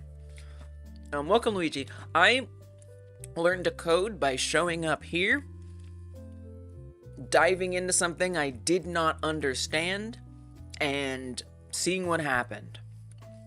Literally, if you go to the YouTube channel, you're on YouTube, open a new tab, open the channel, a new tab, go to the live. Here, I'll show you.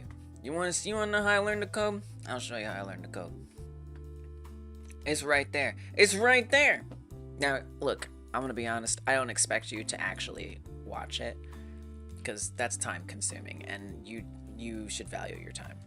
But if you go to the channel page and you click on live and you sort by oldest, the very first stream that's up there. So channel live oldest. This is me learning how to code because I had never used text code at all at this point. I had only used like visual scripting. And this was my first time ever using text code, was right here in this stream. And I mean, I came here, I hung out, I allowed everybody in the world to backseat, and it was totally wonderful and beautiful and incredible. People turned out, they helped me as needed. I checked the documentation, I read things, I tried stuff, and I just made a simple hello world. And that was it. And that's how I learned how to code. And I just kept coming back here and doing it every week. So that's it. You just gotta do it. Honestly, there's no secret. Just like have something that you really want to learn, a project you really want to make, set that clear goal, show up, and do it. That's all I can say. Do I plan to have seed support? Nah, absolutely not. Not at all. It's kind of weird because I do have the word seed in there, but it's different. Still learning is the correct answer. That's right, I am learning. Yeah, I understand what Luigi means, but Lord Overflow is right. I am always still learning. So true. That is so true. Completely agree. But to get where I'm at, literally, it's completely chronicled right here on this channel. Alright.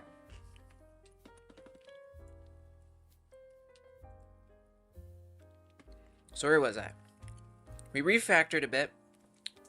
Still in the middle of that, unfortunately. Oh yeah, we made some fake stuff just to show something. You stop learning, you move along to something else. Huh. Get out of here. We don't want you non-learners. Lying to yourself. Making us all feel like we're dumb. You're dumb. I don't know what just happened. I don't know where I went. I don't know what that scene was. But there you go.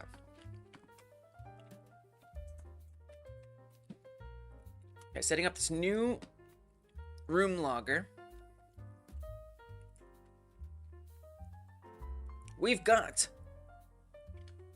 We know that it's going to be a room seed. We said it's true. We duplicate the room content data and put it into the room content data dictionary, which is a new dictionary. I then append that new dictionary to room data. Then... Oh no. That's okay. At least it's one place. I was like, I hope I didn't do that in multiple places. It's just right here. So then we create a new little variable, room cell array content data, which gets duplicated into it, the room cell array's content data dictionary constant. And now I want to assign this seed cell into its room cell array. So that's all. Well, no, you have to append it. One more thing. Room data. Now, how are you going to get in there? Well, you're going to say room content type. Ooh, wrong.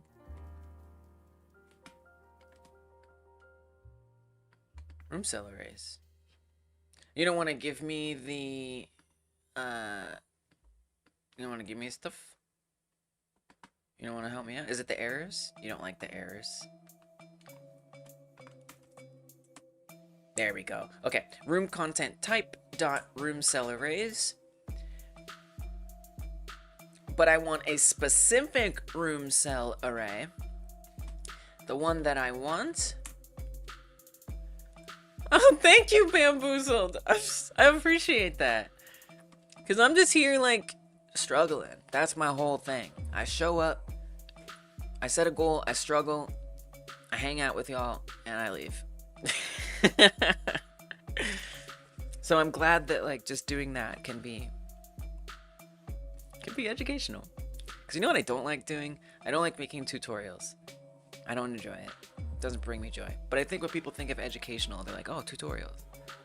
So that's awesome. That it's just like being here and sharing can be educational.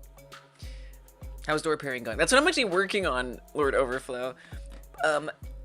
What I realized, so the whole system, and this I haven't explained in a while, but the reason, it's so peaceful. The reason is so beautiful, Noya. The reason why I am doing this refactoring right now is because I was handling door pairing very badly.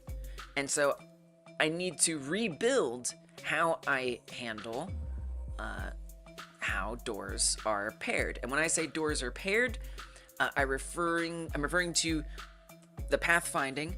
In order for doors to connect to each other, I set up a system where one door says, I'm red, and then another door says, I'm red too, and then they try to connect to each other. So there was a red door right there, and there's a red door right there, and they try to connect. So that's the pairing of doors. And that system was actually not good. It would sometimes cause errors, and I needed to fix those errors.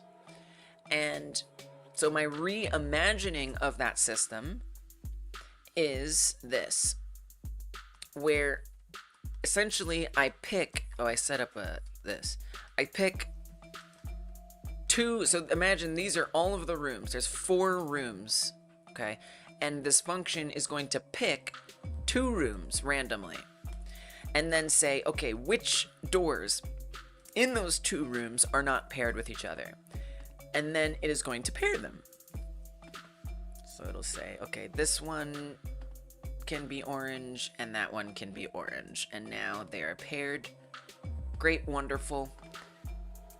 Bundle them back up and toss them back into the pool. So they go back in. Actually, these wouldn't. Since all their doors are matched, the system would actually say, we can get rid of these now. And then it would take the next 2. And it would check them. Now, obviously, we would have quite an issue here, wouldn't we? And we'd end up... Oh.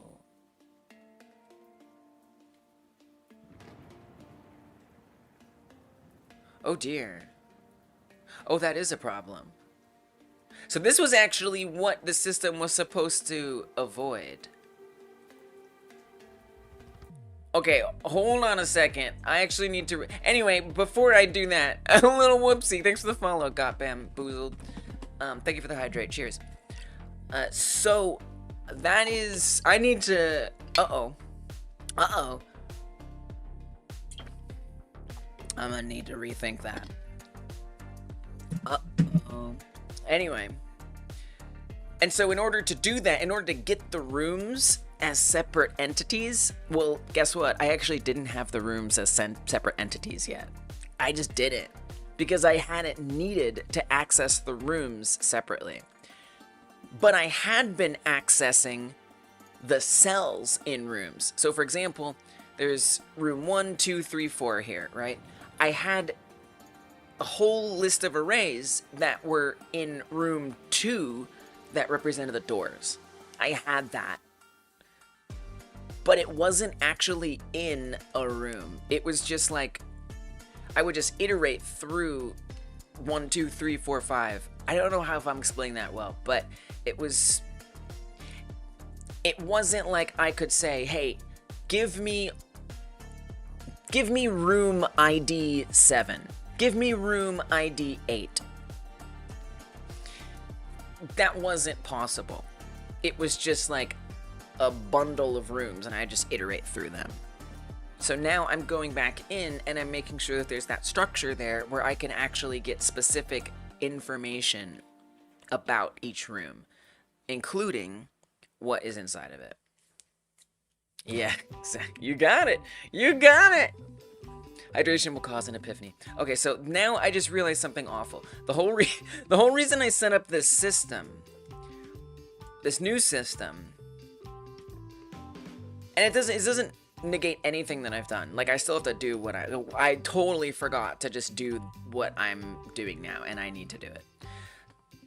With that said, the whole point of this new idea was that I could never end up with a room that has 2 unpaired doors.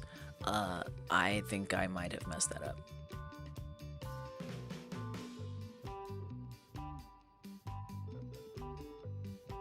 Well, it's okay. It's okay. We're gonna figure it out. I'm gonna simulate the whole thing now so I can figure this out. So let's do it. Let's do each and every one of these. So let's say that when it picks 2 rooms, it picks these 2. So we change, it decides randomly, those are matched, okay? And then it puts these back in the pool, because both of its doors, all the doors in those rooms aren't matched yet. So let's say it picks 2 other ones randomly, okay? Now these, let's say it matches these 2 up, boop and boop, great. Now this one is complete. Ah, okay, I think I see what has to happen here. We have to make sure every room has 1 at a time. No help though, please. No help though. I do have to say, I wanna struggle. I want to suffer. I want to be in pain alone. But if I do need help, I'll let you know. So I'm literally not even gonna look at your message because look, I have problem solving issues. I do. I'm still learning how to solve problems good, you know? I'm still learning how to solve problems good. And so, like, if I can just, like, figure this stuff out on my own, it'll help my brain be more gooder. A true programmer suffers. Yeah. Because otherwise, I might as well just go, you know, talk with a chatbot or something. I consider myself more learning than I need to solve this. Please, somebody help me, you know? But thank you. You're the opposite? What do you mean? Okay, so here's what I think needs to happen. I think what needs to happen is we have 2 phases. Okay. Are using Scaldra, so you are halfway there. I am. I'm halfway there using Scaldra. So we have like phase 1 and phase 2. Okay. Phase 1 is ensuring every room has 1 paired door. That's it. We'll see. This is a theory. We're gonna see how it plays out. But that's the idea. Ensuring every room has 1 paired door. Phase 2. I mean, we're basically just finishing at that point, but we'll just say ensuring every room has 2 paired doors. Okay.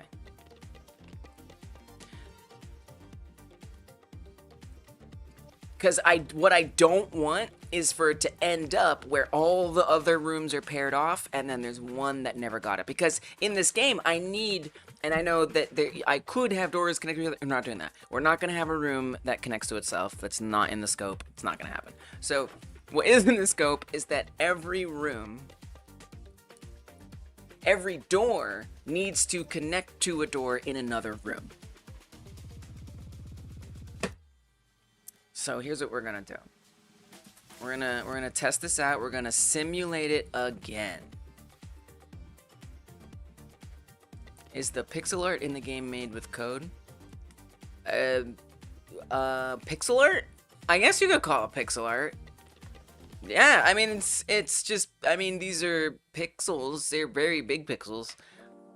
So like this little character is not made with pixel art. This button is not made with pixel art. And these are, yeah, I mean, these are just like colors. They're just a block. But yeah, you could call those pixels. And yeah, it's made through code. Yeah, it's all procedurally generated. So if by pixel art you mean the rooms, yes. You know how it feels to suffer. Where are we? Is that on YouTube or here we go? You're working on a thing. You were working on a thing and you were stuck for a long time, like a month. Wow. Wow. And you cracked it today and you feel so accomplished. Nice work, Shubham. Wow. Wow. I mean, I love that. Like, it's so worth it, right? Wow, a month. That's cool. I'm kind of curious what it was, but, you know, no pressure. I promise. So you know exactly how it feels to suffer and get out. Yeah. Zelda has a VS Code extension, so you can save it locally. Whoa, that's cool. Yeah, because Shubham, I don't know about you, but I have basically just this freaking ginormous months and months of stuff, infinite canvas. I'm not even sure. This is not everything. There's more. There's so much more. I just have no idea where it is, but it's somewhere. It's somewhere in here. It's all lost. Oh, there's more. Oh no, now I'm lost. Oh, now I'm really lost. Oh god. It's just everywhere. It was just stuff from months, probably at least a year of drawings just all in here. Oh my god. No. Oh great. So now I'm actually lost. Which is scary. So wish me luck. I gotta find my way. Oh no. I don't know where. Oh wait, what's up? No, that's that. Oh shoot. I mean, I don't need it. It's fine. Everything's fine. Can we search? Can you do like a? Oh, you can. Oh, we can find text. Let's go. Room array. Dope. Oh, that's a different room array. Still though, we got there. Okay. Oh, great. That was great. We got there. Nice. So yeah, that does sound nice. Maybe I should do that.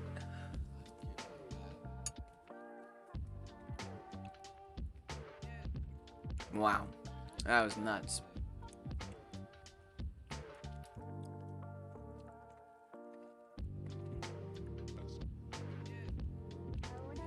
Finding your notes is a game even into itself. It is my mind palace, correct.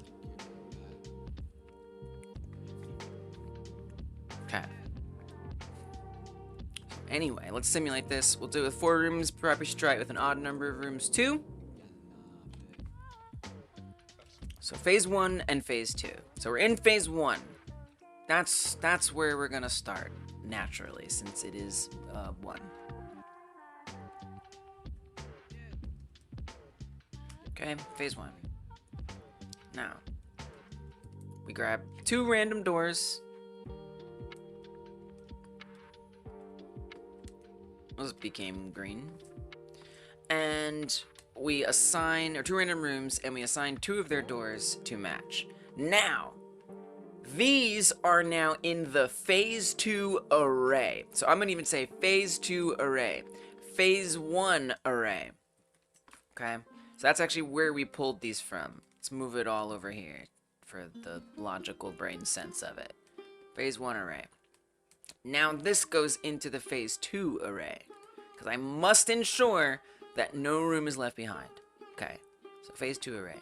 So the only ones left in this example are to pull these 2, and we make sure that they are lined up with their own unique door pairs. Let's say it paired those 2. Okay, great. Takes them and it puts them in the phase 2 array. Okay, great. Now we're in phase 2. So in phase 2, we do the same thing. We grab this and we grab that.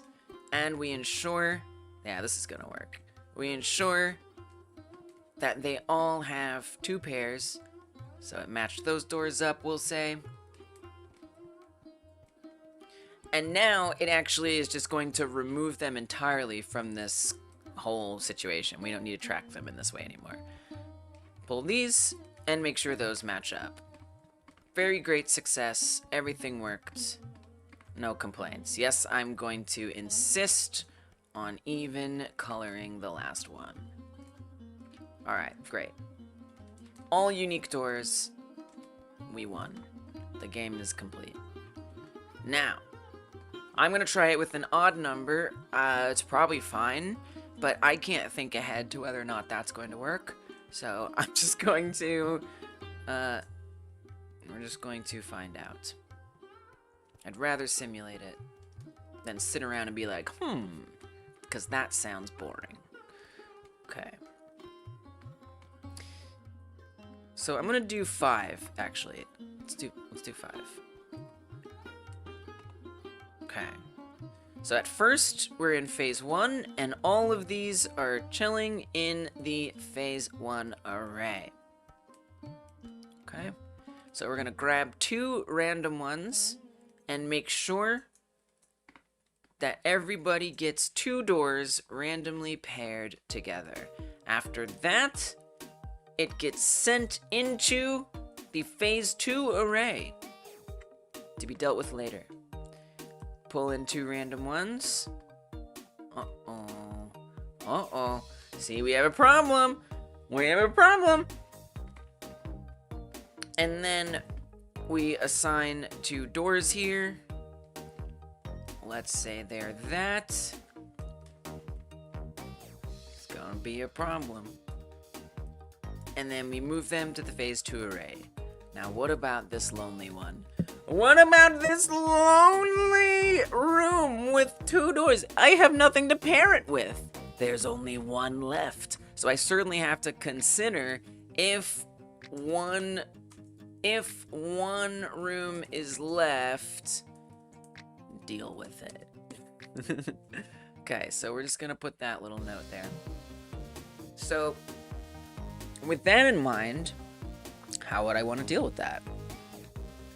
Maybe we queue it up. We think of this as like a, I don't know, whatever. It's a queue. It's a queue. It's a queue. Okay, it's something. It's a place. It's a canvas. This is our canvas for matching. Hey, what's up, that onion? Okay, so what we're gonna do? No suggestions, please. No suggestions, please. But no, we're not going to pair them with themselves. It is not a smart idea. The reason why it's not a smart idea... No, it's a smart idea, but it's not... No, I'm sorry. Your idea is dumb. No, but no, that's not within the scope. Because if we did that, then the player wouldn't be able to get to the other rooms, and I'm not going to set up a condition for if that happens. It's a month-long game jam. So it's all the rooms have to be connected to each other. That's the only way this is going to work. So, no, it will not be paired with itself. If that suggestion is anything other than telling people on YouTube to hit the like button, then I'm very concerned for what you're about to say. Okay.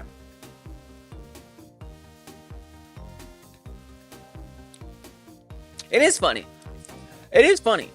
And actually, someone was saying that there are games like Rogue that do that very thing. And then they were saying that there's like a secret door or a way you have to dig yourself out of that, which would be cool. That would be cool. But I don't have the... Yeah, it seems like... No, it's like a fun idea. It's a fun idea. It's just like I simply absolutely do not have the capacity to add that into this project. And so effectively, if I were to connect them to themselves, it would just soft lock the player from finishing it. What kind of game am I making? So I host a game jam every other month. We are in one of those other months, and we are making a game this time around like Rogue.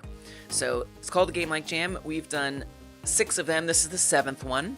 We make simple games like Frogger. We've done Bloons, the original Bloons, things like Puyo Puyo and stuff like that. Yep, every other month. Yeah, it's a lot. It's a lot.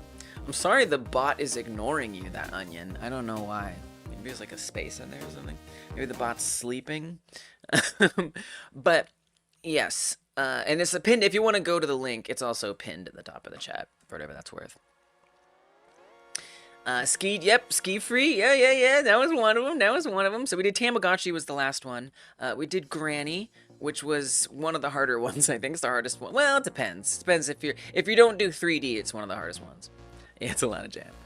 We did do Ski Free, very nice, simple one. I think it was the easiest one that we've done was Ski Free by far.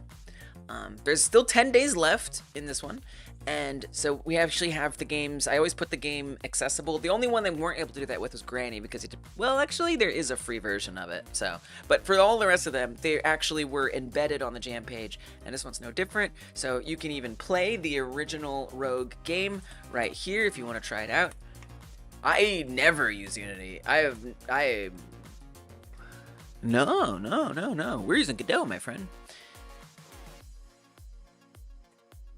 I don't know what I give up is talking about. No, I don't. What does that mean? So there's a bunch of random rooms, and there's paths that connect them, and so yeah, I'm making a game like that. Yeah, so this is Godot. Yeah, it's Godot. Yes, Godot. Yeah. But that's what I'm doing. That's what I'm making. I'm making a very simple game that is similar to Rogue, is my ambition here. Yeah.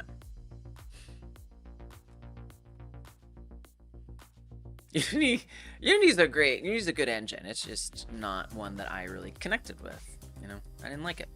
I didn't like it that much, but it's very powerful. Animation. Is there an animation? What animation? For a game like Jam, you should do something similar to Hard Time. Oh, I see. You're making a game like Jam suggestion. I see. A game like Jam game suggestion. Are you in the Discord? You should post it on the Discord. We have a whole section right over here. In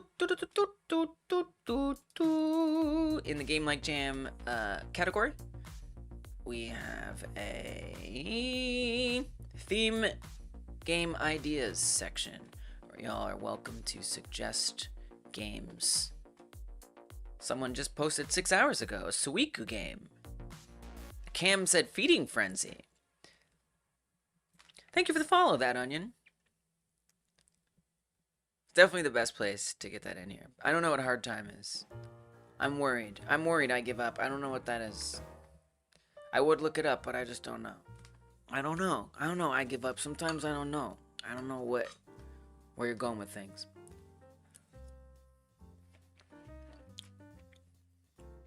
Solitaire. I agree, got bamboozled. Solitaire. I've been wanting to do Solitaire for a long time.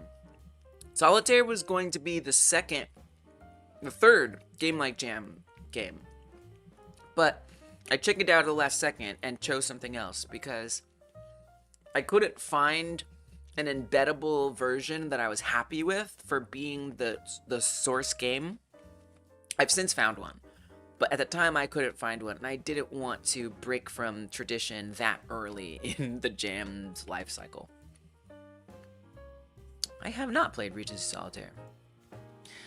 That is not super into game dev, but you want to try it out. Make a couple tiny games. Make tiny, itty bitty little games. Tell me about A Hard Time is a game. Tell me about it. Okay, I'll look, but I'm scared I give up. You scare me. But I'll look it up. Make Snake. Oh, Snake's a good one. Snake is a good one. Why has that literally never been suggested? Pong, I don't like Pong. No, Pong is okay. Pong is okay. That's an option. I don't know. Something about Pong. I don't like it. I don't know. It just seems. Here's my problem with something like Pong is I think it's not helpful to learn. You may disagree, and that's fair. But I guess some part of me wants to pick games that have mechanics that people will actually be able to use when making like modern games, you know, and I'm just not sure, like modern marketable games, I'm just not sure that Pong has those mechanics. Like it's a great first project, it's a great early project to learn. But there's just something about it that just seems a little like a tennis game, 3D ping pong. Yeah. Yeah, I don't know. Who knows? I don't know. Something about Pong, I don't know. Someday, who knows? Who knows? It's possible. But Snake's a really good one. I like Snake. That's like simple, but I mean, you're like, it's kind of like a puzzle. It could be an interesting puzzle game almost. I like that idea. But who knows?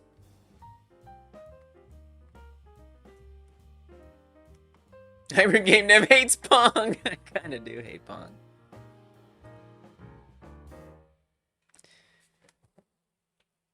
Yeah, I don't think that. I don't think we're doing hard time. Oh my. Yeah, that's probably not. It's like a, but I see what you're saying. It's like a beat 'em up game. That actually has been discussed, that we do a beat 'em up game. All right, look at this game. I'll show you all this game. I've decided I've approved it for showing on stream, and I hope I don't regret that. So it's really just a beat 'em up, but it's prison themed. So if I did do that, we would do something like River City Ransom, would be the game we'd do. Yeah, but definitely a game like this is one that we would, this definitely on the list. River City Ransom is totally on the list. Yeah, for sure. You may not know it, I give up. Yeah. Well, that's a little much. Well, alright, so no, we're not gonna, it's too much. They have to be small games. They have to be, so one of my main criteria is that it's a game that can conceivably be completed in its entirety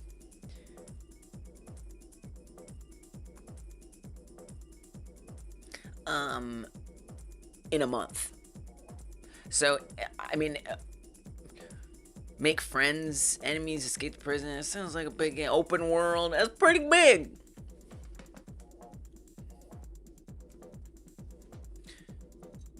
That's a pretty big game.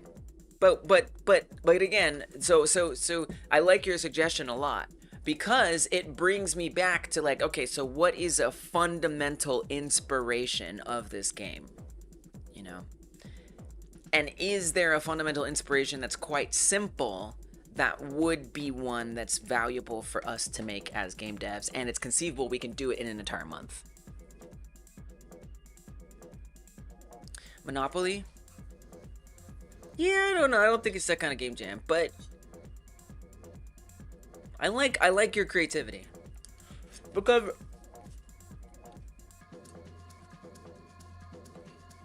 I also have to like be a little interested in it. And for me, I don't really want to make board games. And it feels like that would be good if you're like, I don't know. Yeah. No, thank you. No, thank you. What was my fave mobile game? Was? Like back in the day, like Nokia ones? Definitely Snake. 100% Snake. No question. I think I had like, you know, like a solitaire and stuff too, but definitely that. We need to remove Monopoly to have Monopoly and Monopoly games. Rhythm games. Downwell. Yo, Downwell. Downwell's interesting. Downwell's a good one. I love Downwell. I love that game. I enjoy that game so much. I don't know if I would pick it for a game like Jam. I like that game. But there's one more criteria. That one must be added to the list. But with that said, there's one more criteria I haven't mentioned, and it's that the game should be iconic. Iconic to the point, and I don't always nail it with that. Like, I think Granny was known by a lot of, but it was known by a lot of very specific type of gamers, by horror interested gamers. Every gamer who likes horror knows Granny. But I think outside of that circle, not so much. Bounce on my Nokia. But I feel that Downwell is a little more niche. Like, it was very popular. It sold very well. But that's definitely a possibility. Downwell, I like that game a lot, and I think it would be a good fit in a lot of other ways. So that's a possibility. Space Invader. Yep, Space Invader's solid. Yeah, yup. Dance Dance Revolution? I don't know. It seems kind of hard. 2D Chibi Robo? I don't know what that is. Managed to be simple while having all that stuff. I hear you. I give up. I hear you. It's fair. I definitely feels like it loses the iconic test, but I get you. I respect your suggestion, and I respectfully decline it as a game like Jam. Simple compare to other games, but it's not simple enough to me. Yeah, exactly. Fundamental inspiration would be a game where you have NPCs that are like interactive and yes. I think beat 'em up is conceivable in a month, but you have to experience that says really pull it off if you truly start. True. That's true. Yeah, you're right. Yeah, you're actually right. So I when I say River City Ransom, I would probably even try to look earlier. Yeah, that's true. So I mean, look, yeah, I would. Yeah, I actually agree with you. I actually agree. But River City Ransom is my compromise for fighting games, because doing a fighting game very different than a beat 'em up, but you know, similar kind of concepts, and fighting game would be way too hard in general. Like, there's Punch Out, but I don't want to touch like Nintendo IP, so Punch Out would be optimal. Punch Out would be great. I wish we could do Punch Out. I really have to like get super confident and comfortable and feel a little daring to choose a Nintendo IP. Nintendo be litigious. And think about it. I'm out here hosting. I'm like, hey everybody, let's all plagiarize Nintendo games, and I'll give you prizes for doing it. I don't know. It's something about that just sounds like a cease and desist waiting to happen. Super Dodgeball, River City Ransom game, Super Dodgeball. That sounds familiar. Y'all should post them on the Discord, because I'm not writing these down, and there sounds like y'all have some good suggestions. Join the Discord if you want, if you're a Discord type person. If you're not, I don't know, I guess you can, I mean, obviously tell me about it, but also tell me here and post it. Being open is conceivable in a multi experience systems, making version of any Nintendo title. Yeah, it's risky. Do Sonic. Yeah, we could do a Sonic game someday. It's possible. I just think there's a lot of levels in Sonic games, which I am open to letting go of the levels thing. Just being like, make a few levels, not all the levels. So I don't know. I mean, Sonic to me is just a platformer, and it's a platformer that has speed. That's kind of its thing, is you go fast. But it's really just a platformer. So I think I would probably look for a more basic platformer before going down the route of a Sonic game, personally. But who knows? The future is mysterious. Oh god, okay, right, so I gotta figure out this system, y'all. So I have some stuff. Thank you for sharing ideas. I appreciate it, y'all. It's interesting to hear other thoughts and have, like, games in my brains. Games in my brains! Super Frog and Zool. Yeah, but has anybody heard of those games? You know,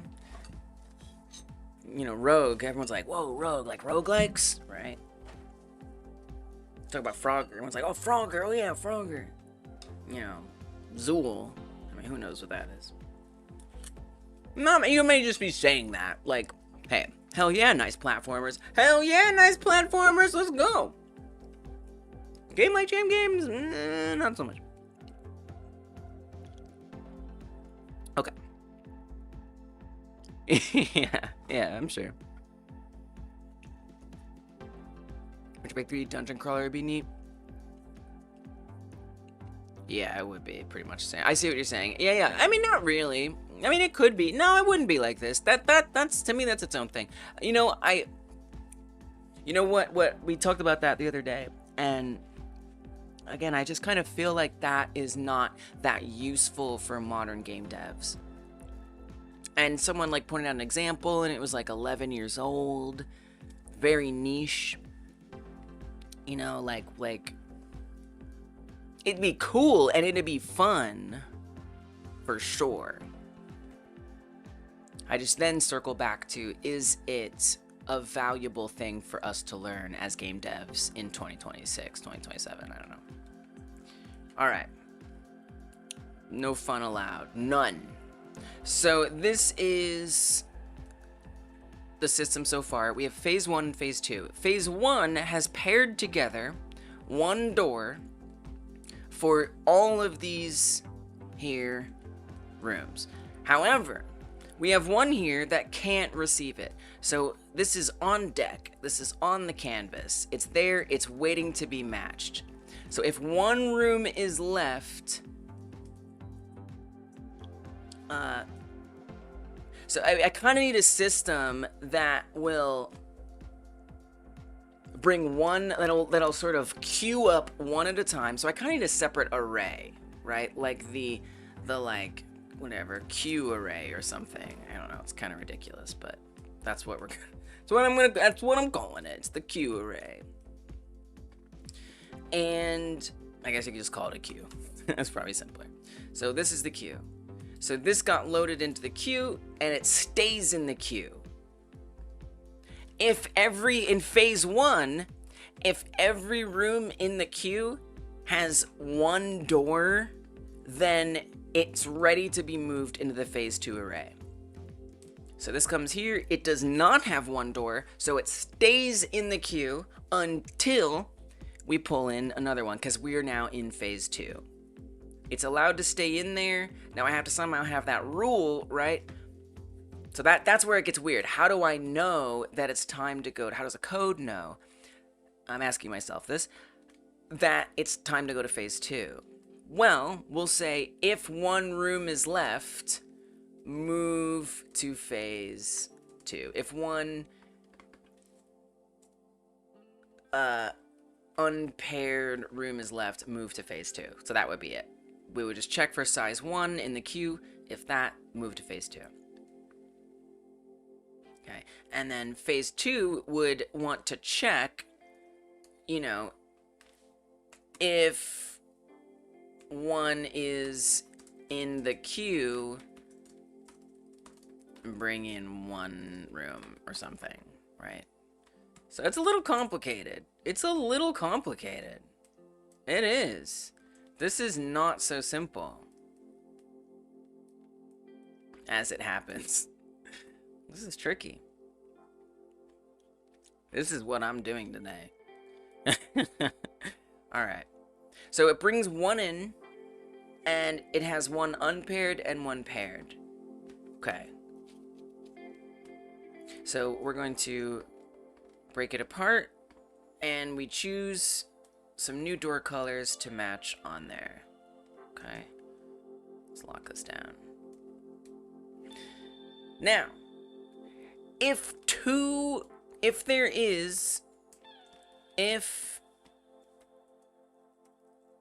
a room has 2 paired doors, discard. Erase from queue. Or erase, yeah, just erase from queue. Well, erase from queue, add it nowhere. So it just doesn't go anywhere. Guess I could write these rules down too. If a room has 2 paired doors, erase from queue, add it nowhere. If a room has 1 paired door, move, erase, and move to phase 2. And move to phase 2 array. Okay.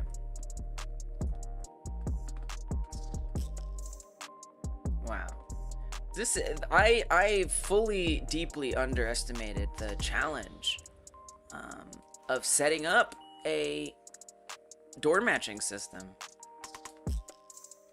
It's kind of tricky. Sent to the void. It does. It does. It does get sent to the void. It's out of here. Pew! Oh, it wasn't connected.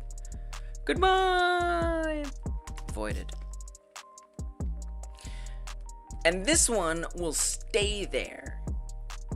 How will it know to do that? I guess it doesn't have to. I guess it doesn't have to stay there. Probably be easier if it didn't. Alright, so you know what? It doesn't stay there. It'll be easier if we just shuttle it away. But we're in phase 2. You say if a room has one paired door in phase 1, erase and move to phase 2. But if you're in phase 2, what does it do? Well, that's a good question.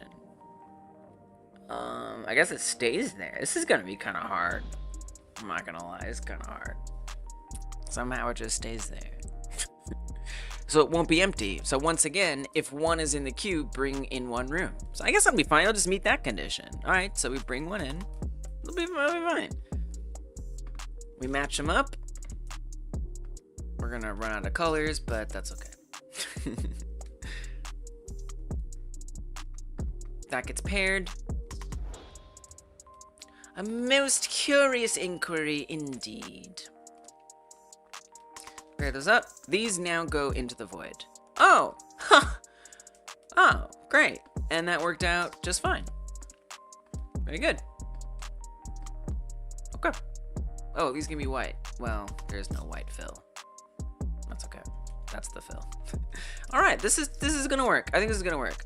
Okay, great. Well, now I know that. Anyway, I was just explaining that. I still have to set up other things before I can start building that.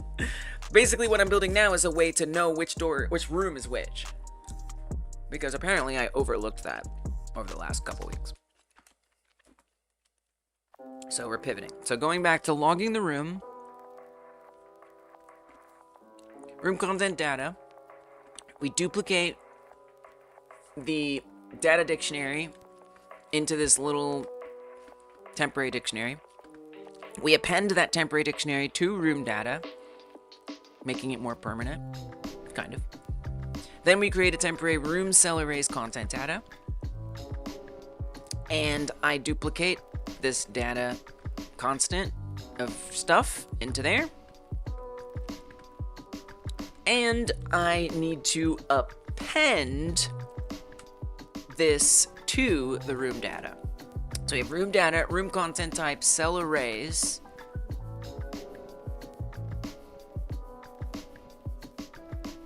Yes, that's what we append it to. Now that's not gonna let me append because that's a... No. Wait. Room data is an array of dictionaries. I think that's wrong. I don't think room data is an array of dictionaries anymore. Is it? Because we have the...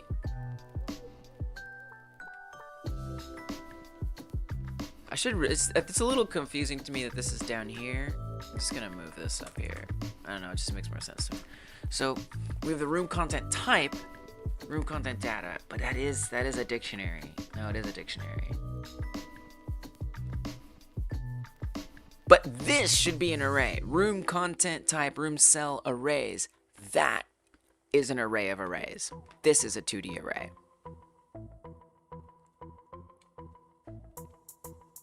Array of arrays of each room cells.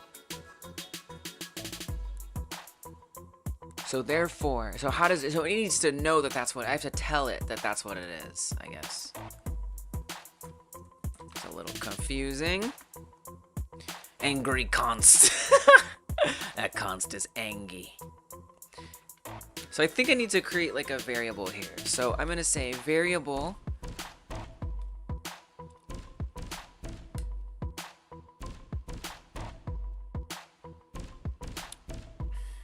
room. This is very confusing because it's variant. That's the thing, it's variant. It can be all kinds of stuff. So I should be able to make this whatever I want. Yeah, but you can't append at least. Oh, I see. So that equals room. I see. My bad. Okay, there we go. That's all we do. We need to make it equal it. I apologize. I I didn't realize. There we go. Okay, because this is a dictionary key right here. And to the dictionary key, I am assigning this array. Although it says it's a dictionary. Right, it's a dictionary that has arrays. Don't worry about it. Okay, next. Next, I need to... Well, we've done... Wait, one more thing. We need to add the seed cell contents to the room cell array. That should be the last one here. I think. I'm pretty sure. Don't worry. Okay. I almost typed that. I almost started typing that. I was like, yeah. Okay.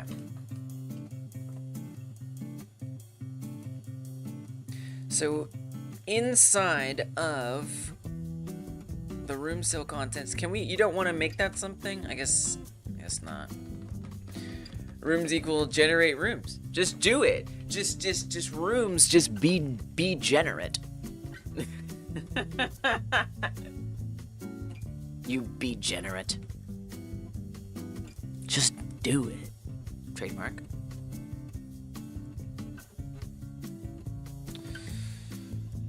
So confusing. It's so confusing. Well, you know, but Lise, what? You have a function. I do? Yeah. You have log room cell. You see? I just use this.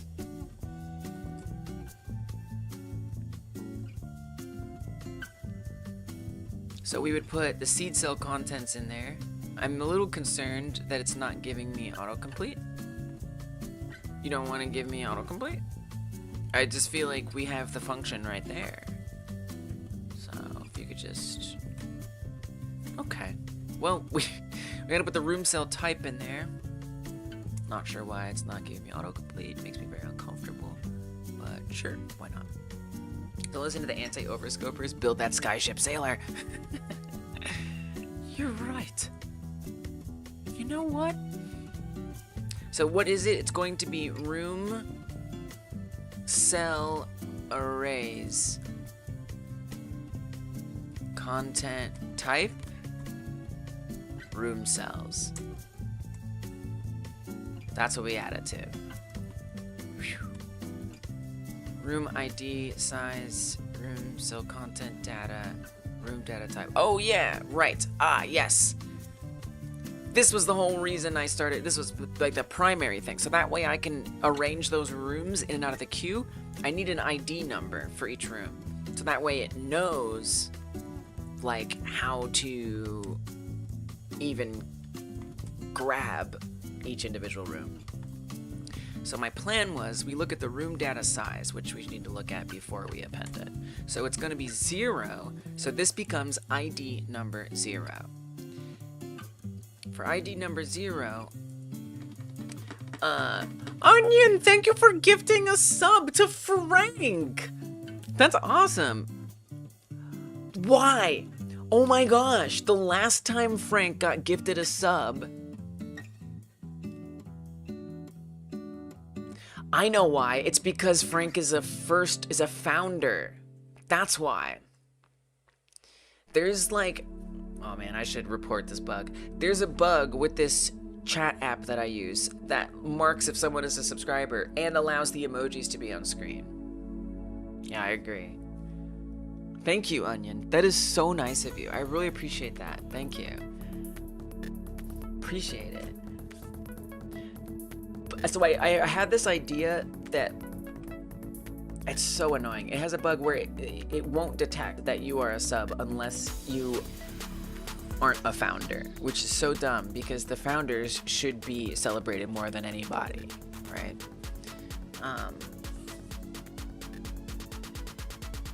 So that first badge, I thought that I was gonna try to use the badge because I'd be coding this theme myself, and I thought that I could check to see if they have a first founder badge, but it turns out that the payload from Twitch assigns like a random hash to the badge PNG or whatever. So I can't actually say, oh yeah, the first founder's badge always has the same, you know, PNG name. Typical random hash. So that would only, I would have to somehow, parse in JavaScript what the image looks like and determine if it's a first founder badge, and if it is. And it just gets a little ridiculous. So I really wish it just sent the normal sub data there. And then I don't think there's any way that I can like give Frank a special ability either. Right? Let me see. Actually, you know what? I wonder if I make you a VIP, if that will work. Frank, I think that will do it. That will probably do the trick. I think that'll work. I still have to write the code to make it detect that, and it will be only a VIP. So it still won't say like subscriber, but it'll say VIP. Which obviously you deserve to be a VIP anyway. Obviously. Is that easy? Can I just like tap and then make you a VIP? It's like a tap away. No? Okay.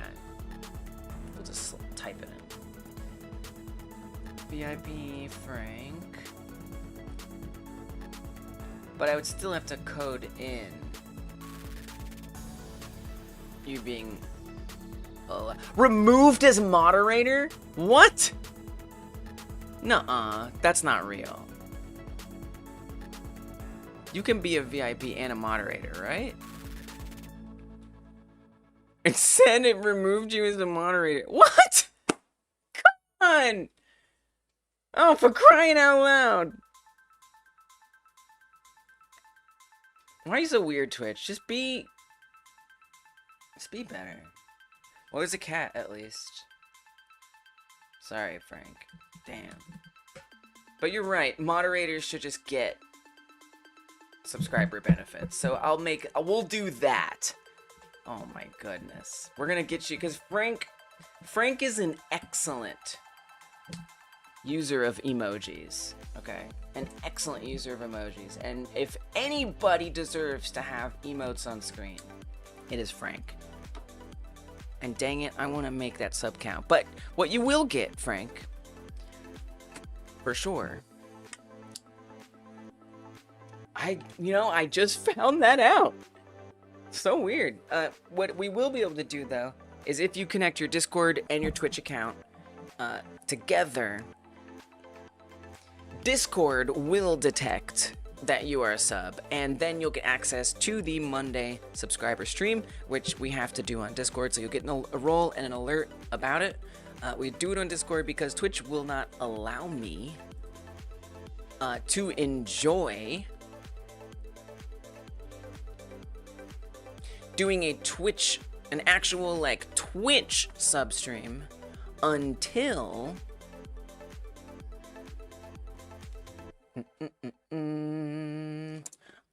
we do 25 more streams. We have to do 90 streams as an affiliate in order to get access to the subscription only streams. So hopefully I see you there, Frank. Today you learned that you can easily make radial progress bars with a texture progress node. It has a radial fill option, unlike the regular progress bar node. Whoa. Okay, that's actually awesome. That's a very fun fact. In our hearts, you'll be a VIP in our hearts. I'm gonna sort it out for you, Frank. I'm gonna sort it out. I'll code in that mod, because I have to do that. I'll code in that mods. I guess I could like do it real fast. Can I do it real fast? Do you think I could like pull it off like really quick? It is coding, after all. You know, if you think about it. I don't know how that payload comes in, so I'd have to examine it. Let's see if I can set this up right now. This is on task because it is code, and we are coders. Let's see if I can do this.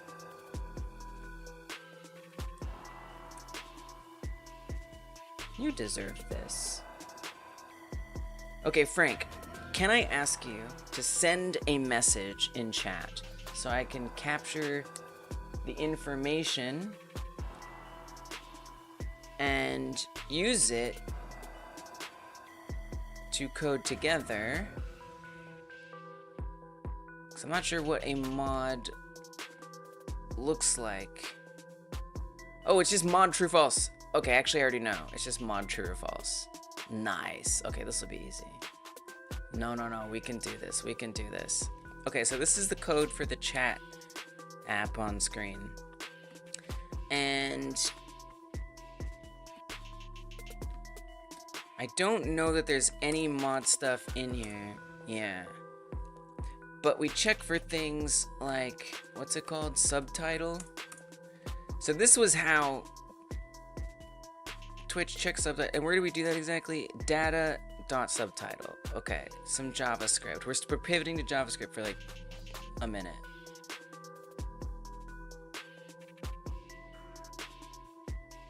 I haven't done JavaScript in a while,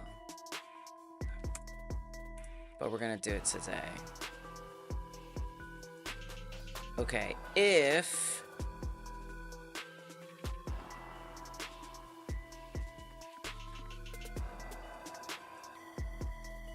now I do have to make sure it's like a Twitch specific check.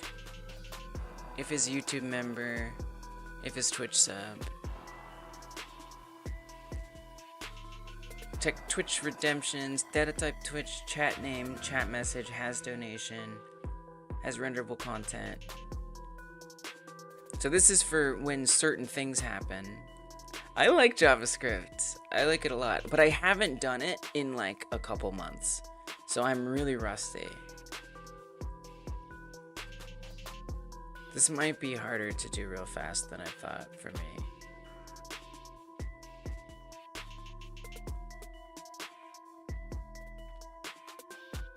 I know where I need to get the data. I know what data I need to get.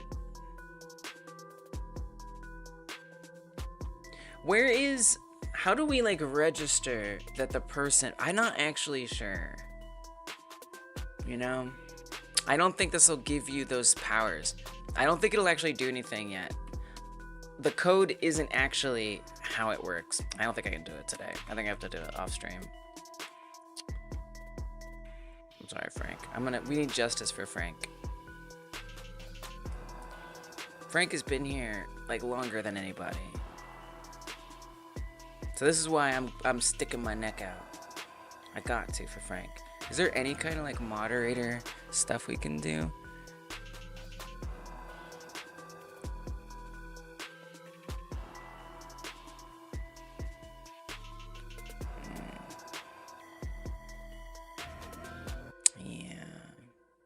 I think that's the emoji wall.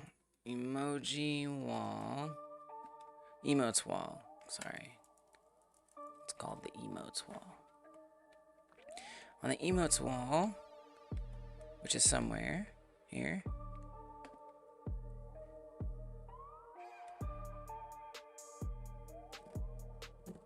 Only show emojis from members. So that's already set up. See, it doesn't let me add like a person. That's what I wish. I wish I could just add like a person to it. But there's not like a setting for that. Damn, Frank. I don't think I can do it today. But this is being elevated to the highest level. How can Frank be sub? Founders / mods. Alright. I got you. We're gonna try. I'm gonna try off stream. But for now, we get back to coding.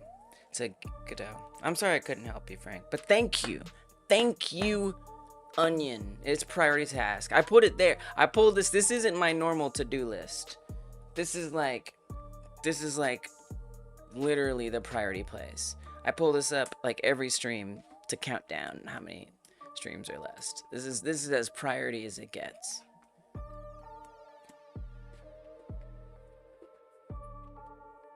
Okay. Thank you for the sub. Appreciate you, Onion. Means a lot. Room cell content data. What the hell am I doing? Oh, we're getting the ID. Yes, of course. So IS, what is that? What is that? What is that link, Tara? I don't know what that link is. Show you this quiz about JavaScript. Oh, I've seen that quiz. Yeah. I've seen it. It was funny.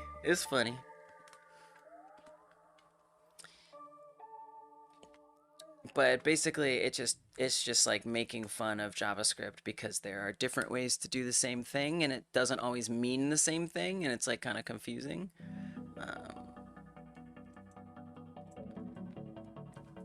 And it ends up being a little different. Hey, what's up, Distron? It's definitely kind of wacky. Yes, Estrogen, you got gifted a sub. Congrats. If you have your Discord and your Twitch connected, you also will get access to the Monday member stream. And Travis with the sub. Let's go. I do. So, by the way, I do a stream. Thank you for the sub. Let's go. Every Monday, I do an extra stream. Just bumbling around. And that stream is for YouTube members, so you can become a member on YouTube or a sub on Twitch. Either way, you will get access to that stream. It's just like this one, except privater. That's it. We often can get into deeper discussions about things and whatnot, but for the most part, it is the same. Just more. Now for people on Twitch, you have to have your Discord and Twitch linked. It's useful to do that for YouTube too, but even more useful for Discord or YouTube or Twitch. Oh my god, there's too many platforms. Okay. So it's like a quiz on what you do, what happens when you do new date 0.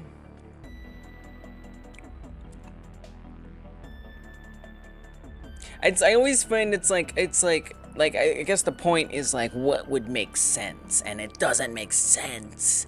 JavaScript is so bad. I love JavaScript. I just think it just requires, you know, knowing how to use it good. So I literally have no idea the answer to this. The answer was that 2001.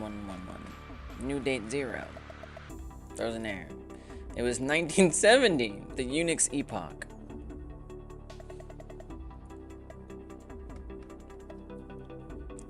You know, it's an old language. Yeah, no perfect language exists. Should be subbed yesterday. Oh, thank you for subbing now. I appreciate it, Travis. It means a lot. It helps so much.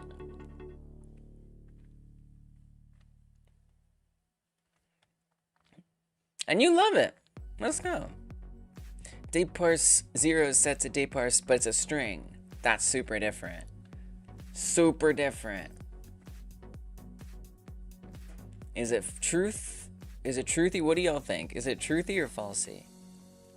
I think, but if you know the answer, you can't answer. You can only answer if you don't know the answer. I think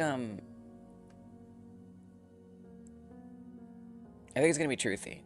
Yeah, I think it's gonna be truthy. Because like, why else would it be like bizarre? You know? Nice. I like that it also explains like why it is that way. That's pretty nice. New date, not a date. That is pretty funny, actually. I don't know. Null? Invalid is still a oh, it's a date object. It's not null or an error. It's just an invalid date. Not a date, get time. So it's still a date. It's just an invalid date. So if we do get time, I would expect it to throw an error. No, it's not a number. Alright, that's fine. New date, not a date. To ISO string.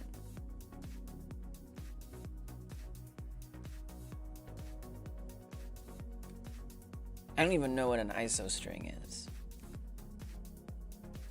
I guess logically we'd assume it's invalidate since in as a string, since that's what it was with just this part. But I feel like the point of this quiz is to demonstrate how it doesn't make sense.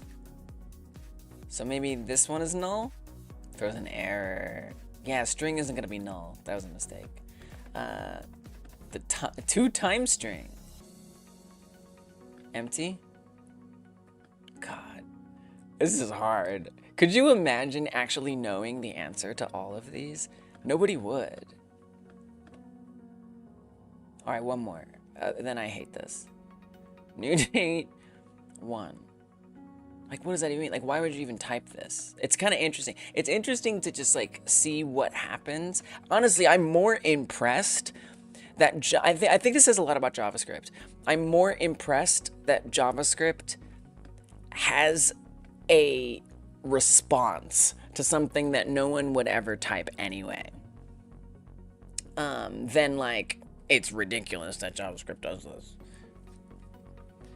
But I think something that I hear and feel a lot about JavaScript is that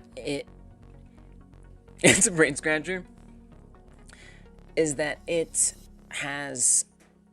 can be used in a lot of different ways. It has so many different possibilities for how to make stuff happen with it. And therefore, it's really easy to do things super badly and it be super inefficient and super ugly and hard to maintain and stuff. But knowing like an optimal way to do things makes JavaScript like really powerful and clean and stuff. So, you know, good for JavaScript, but there's all kinds of different ways to do stuff. So this was the Unix epoch. This is that. I mean, I want to say it's 0010101, but I know it's not gonna be right. Unlike 0, 1 is interpreted as a month, and the year defaults to 2001 for some reason. Alright, that's enough of that. But it's good fun. No, it's fun. But it kind of just, I can't believe there's 28 questions. Like, there's a point where it's starting to kind of make me a little mad. Like, not angry mad, but like a little nuts mad. I need to assign an ID to this room, period, bottom line. So I have an ID that I'm assigning this variable, but I need to make sure that the room data type ID actually gets the room ID put onto it. Now, I actually do have a helper function for set cell content. I could make a function for set room content or room data or something. Well, but let's be honest, you would need like the room ID. No, it's not gonna work. You need the room ID. I don't even know how I do that. Yeah, we need the room ID to do that. Okay, never mind. Because there's no other way to refer to a room other than this. It's also hard. So before I append room content data,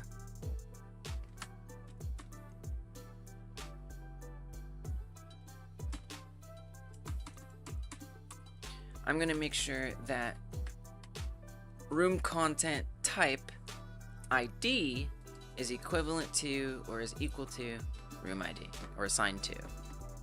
Or anyway, you get the idea. Great. Then we append it on there. I think Bob is our entire uncle now. We'll see. Finally, I think I'm done with that part. That was I was like 3 hours. Okay, I'm gonna commit it. We do have some warnings. I'm gonna just fix those up real fast. Local variable is declared but never used. Yeah, we'll get there. I'm not gonna worry about that one. never used. We're gonna circle back to that right now, so I'm not gonna worry about that, and we're gonna make a commit. Take a short limp. All right, let me make this commit. Room data is a thing untested. Maybe let me test it. Let me test it. Wait a minute. Let's test it. I should test it before I commit it, because then I'll just have like more commits built up and it doesn't work. It's actually very frightening. There's no way. Come on. Oh, it's just gonna work the first time after. Yeah, I didn't think so. I'm trying to assign nil to dictionary. Uh-oh. Oh, no. Wait, why? Why? And that's weird. That's at, like, room dictionary. Oh, this is like a... Oh, y'all. Oh, I made a mess because this is like all the way down in the other parts of the project. Okay? It has been set up in a way that doesn't expect the new format. So it's just like, it's completely different now. Things are not the same. Oh no. Oh no, y'all. Ooh, it's gonna be a little bit of effort right now. Oh, we got some work cut out for us. Oh no. Oh.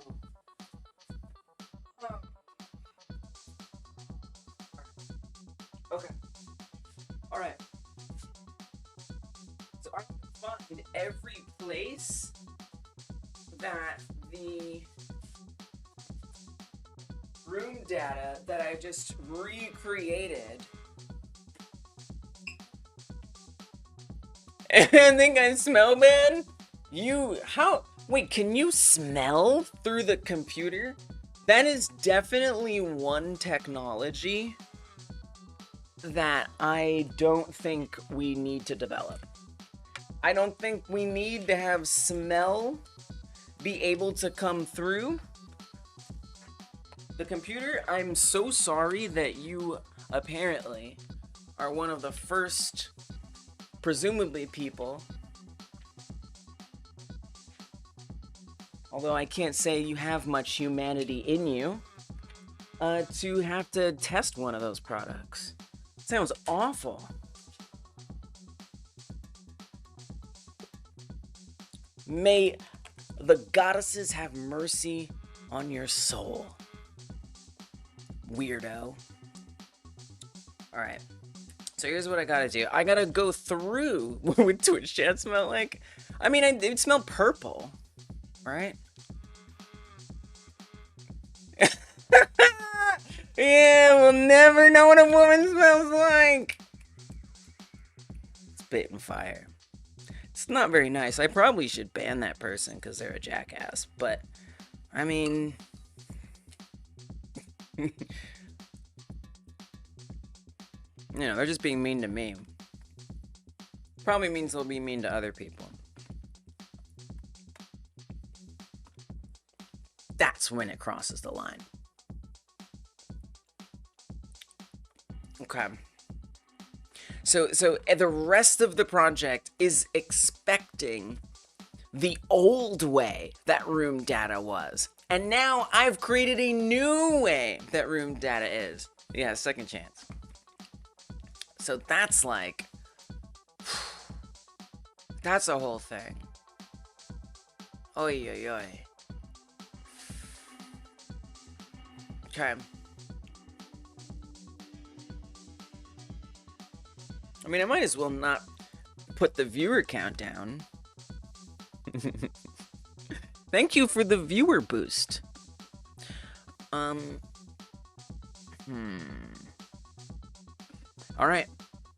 So now it is not... you can commit it, by the way. Just commit it. So room data is a thing, but not integrated. So I do want to commit, because this is like some stuff that has happened, you know? Yeah, it helps. It helps. It does. But I forget to do it, so that's why I'm glad y'all redeem it. Room cell contents dictionary. This is expecting. Now it's interesting that it's nil. Room cells array.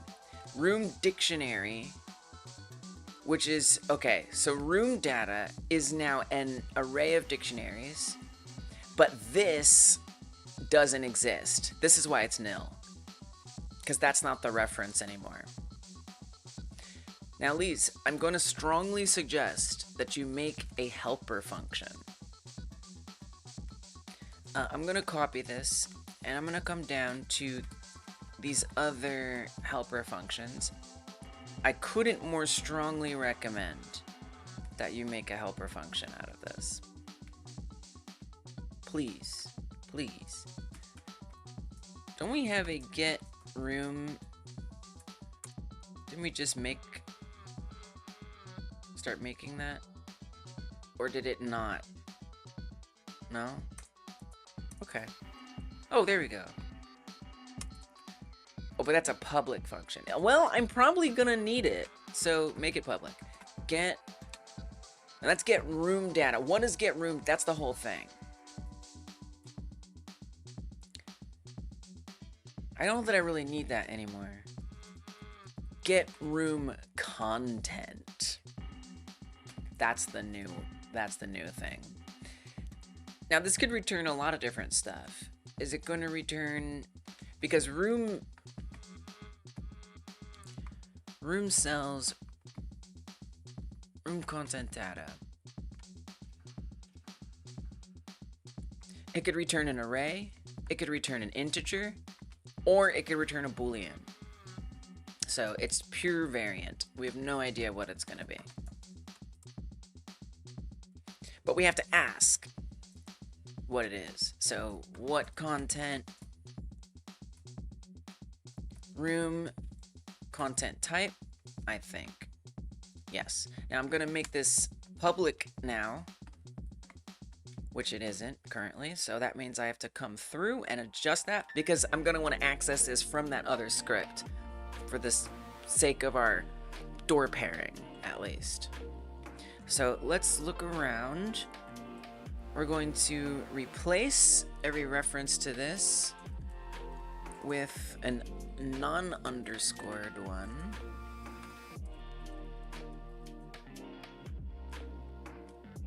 All looks good. Replace it. And now I'll come back down to get room content, wherever that is.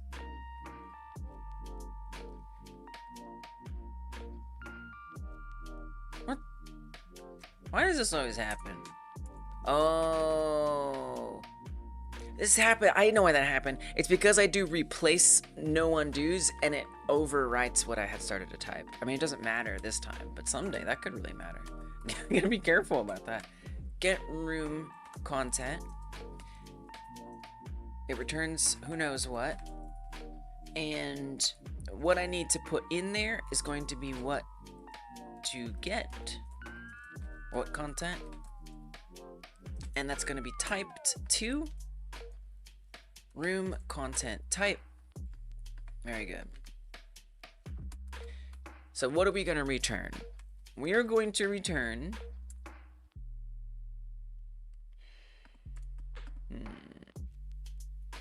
pretty simple, I guess. Room data.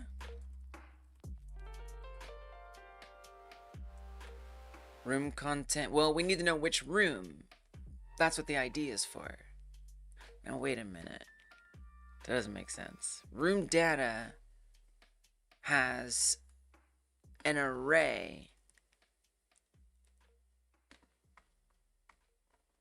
of dictionaries. I'm still trying to learn what's in here.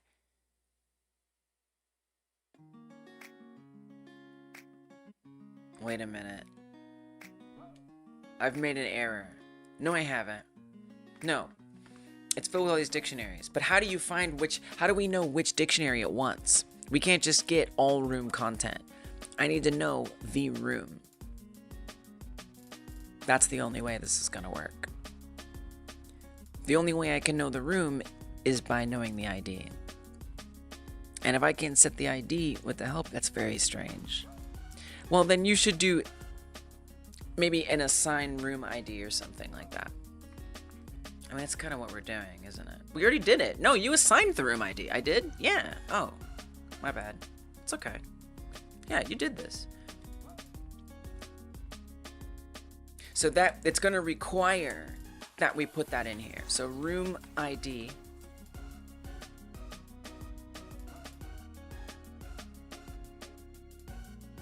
I guess we just put an integer in there.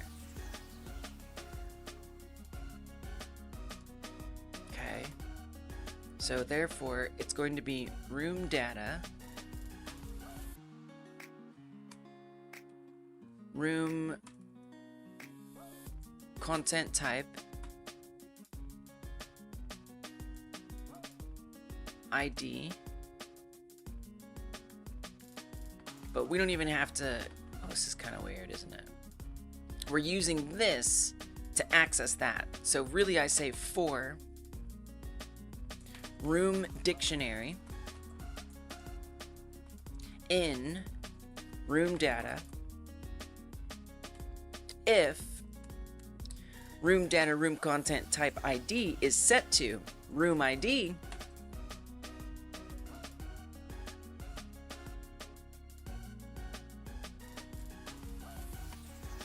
return room data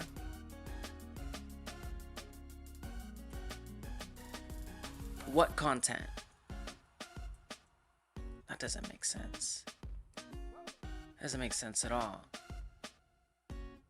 This doesn't make sense. I think I've made a mistake. Let me run this again and see what this looks like. This is so confusing.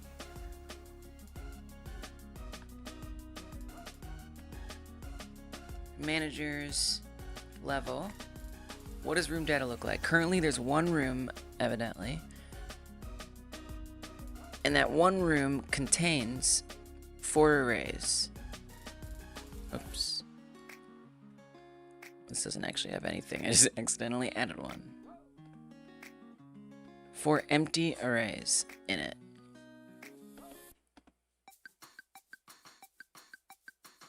But there shouldn't be 4, there should be 3.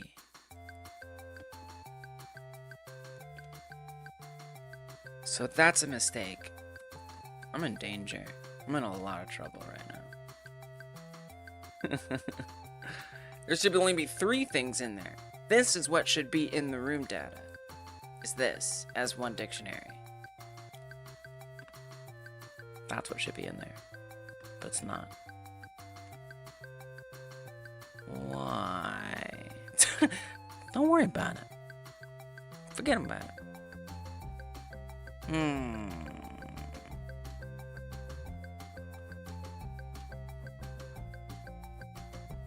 What did I do wrong? Room content data duplicates. This is the 3 things. We establish an ID. I append to room data the room content data. So there must be somewhere else that I'm doing something that I forgot. Is there anywhere else we're appending stuff to room? There must be. There isn't.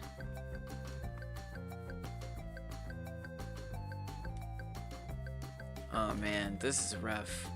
Okay. I don't know. There's only 4 places where we even refer to room data.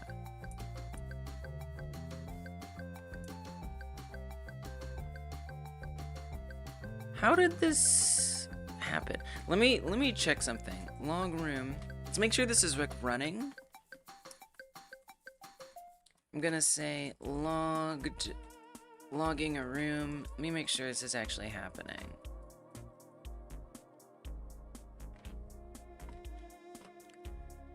I don't think we're getting to a navigation agent today.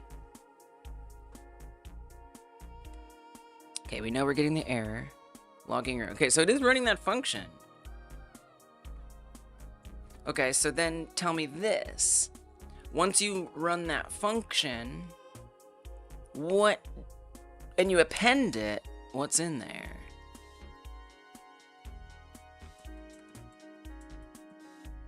Yeah, just tell me just dump the whole thing. I mean, we see what's in there in the inspector, but maybe it gets overwritten at some point or something. Okay, in there is...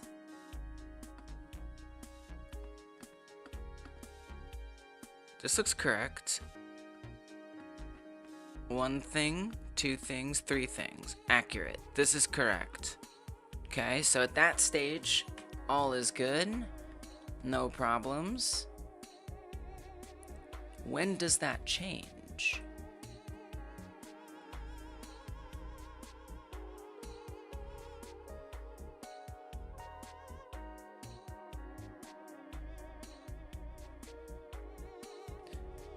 Let's check it out here. Hey, what's up, Phoenix? Yeah. In a rediff. What is a rediff? What's a rediff? Welcome back. I'm doing great. I've unfortunately built an entire system around something that I need to now I basically need to refactor something in. It's like the system was like this does this and this does that and everything works, and in one of those slots I forgot to add a step, and now I have to go in there and wedge in something that I forgot to put in there, which means all this other stuff now is getting very upset with me. And I gotta sort that out, but I'm doing great. To not see me in a... Well, I've never heard them called a rediff. I like that. Yeah. I'm live. We're here for real. What have you been up to, Phoenix? Room cell contents dictionary. So, okay, right. So, did I restart this yet? I did. And now we have... Oh, it's different. Oh, I overwrote it. No. Don't over... Oh, that was my fault. Okay. Whew. Oh, this is fixable. Yay, a cat! We haven't had a cat the whole stream. Finally, it came to join us. Okay. So that's the whole problem. I love that problem. This problem is so fixable. Oh my gosh.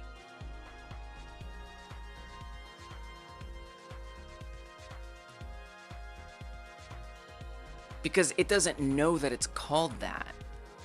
Do you know what I mean? It's just a dictionary of stuff. That does seem weird, doesn't it? I am actually a little surprised that didn't work. I'll be honest. I find that weird. So what happens... Because at this stage, that is null. It's this null right here. This 0 null. That's what it is right here before I give it the room cell arrays content data. And what my intention is... I mean, there was like an assign that it offered. Maybe that's what I need to do. Assigns elements in our dictionary into the dictionary. Reset the dictionary dimension. See, I think that's not what you want. I think that's gonna replace this, and we're just gonna have the same situation. Let's go. So confusing. same situation. Oops.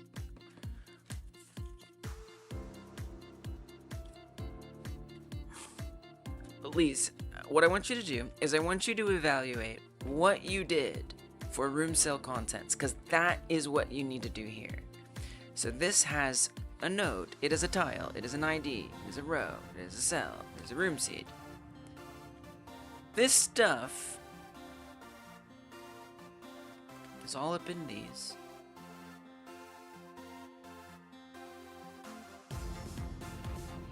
It's in level data as well. So for level data, if I open up this and we look through here, we click into that, this is cell data. So I have an array of arrays with a dictionary. The difference is I'm trying to assign a dictionary to a key. I really wish we could type. I wish we had nested typing in GDScript. We just got like even this first level nested typing, but I wish I could take it even further.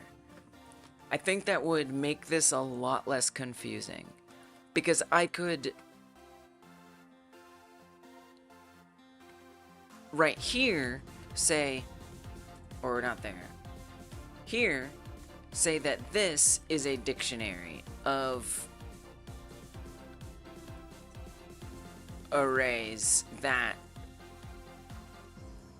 are an array themselves. But if I do that, it is not going to be happy with me. But I really wish I could do that with all my heart, so badly.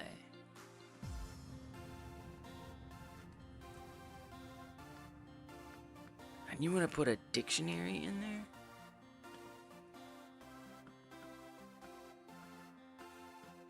Yeah, you do. That's exactly what I want to do. It doesn't change it if I do that, right? It's very confusing.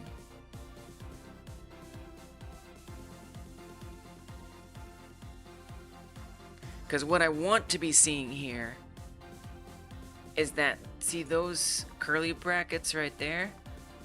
I'd want this to go inside of there.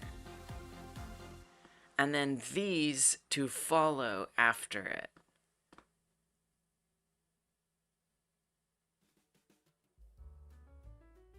But instead, it replaces it all, which is not what I want.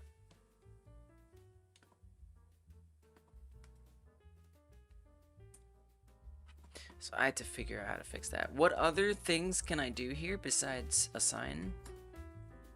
Clear, duplicate, erase, find key, get or add. Do I need to get or add? That's for putting a key though.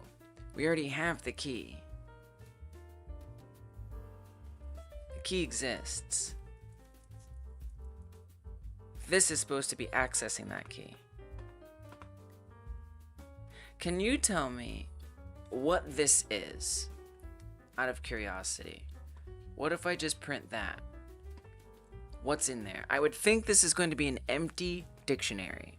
If anything makes sense to me, that would be an empty dictionary. Oh, it's not an empty dictionary. Room data, dictionary in room data. Then this just gets that dictionary. Whoa. Okay, that is not what I expected.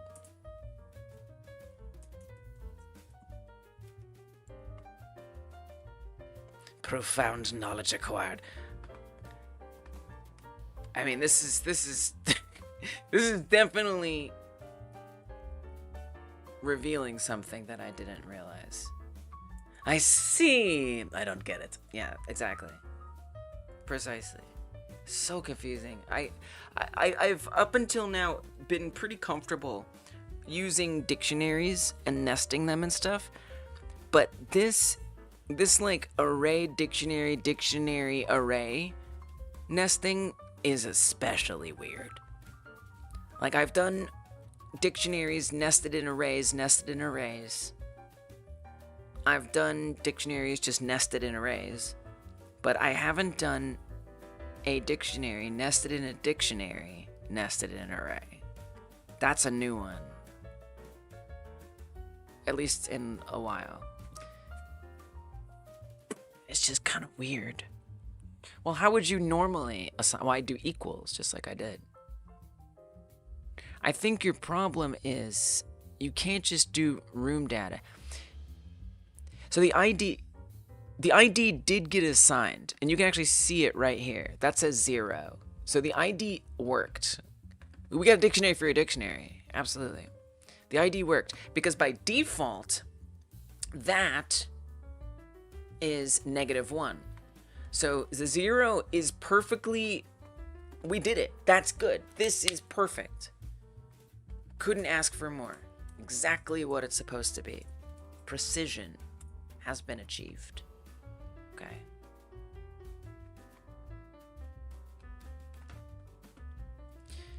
Now I need to do this exactly the same way. So I have room content data, room content type ID equals room ID. Now it looks like I was doing the same damn thing to me. Room data, room content type, room cell arrays.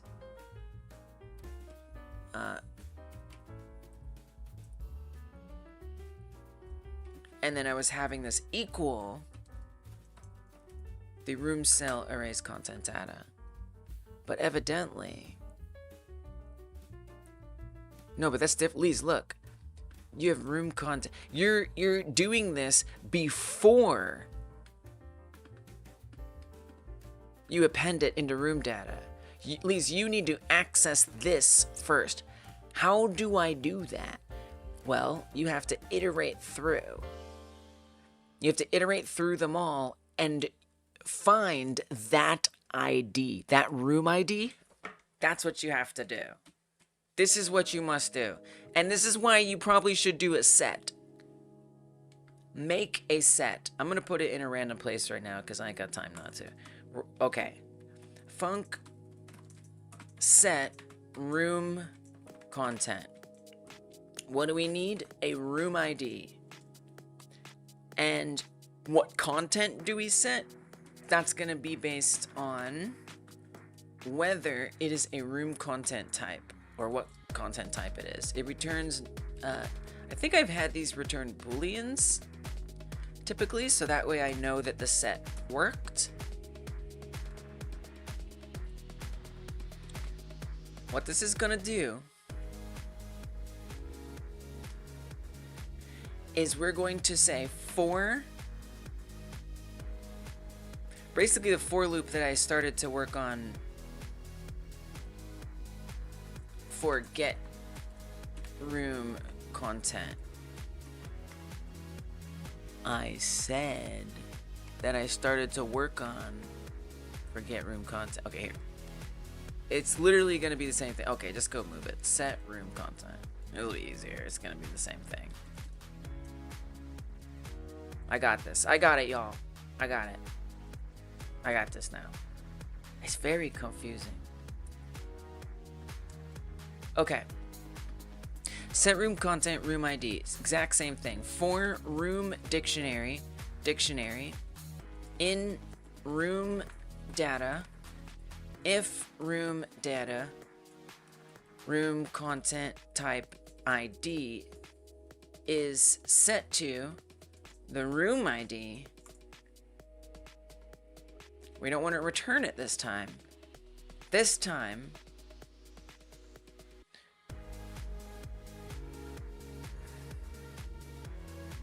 we say room dictionary.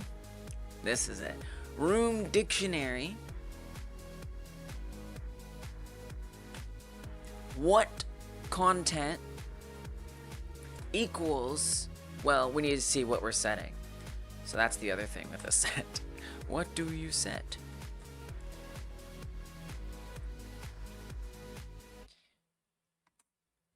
Set what? This could be anything. Okay. And this equals set what? Inline operator's dictionary integer for set operator. Or is set 2? Oh, wait.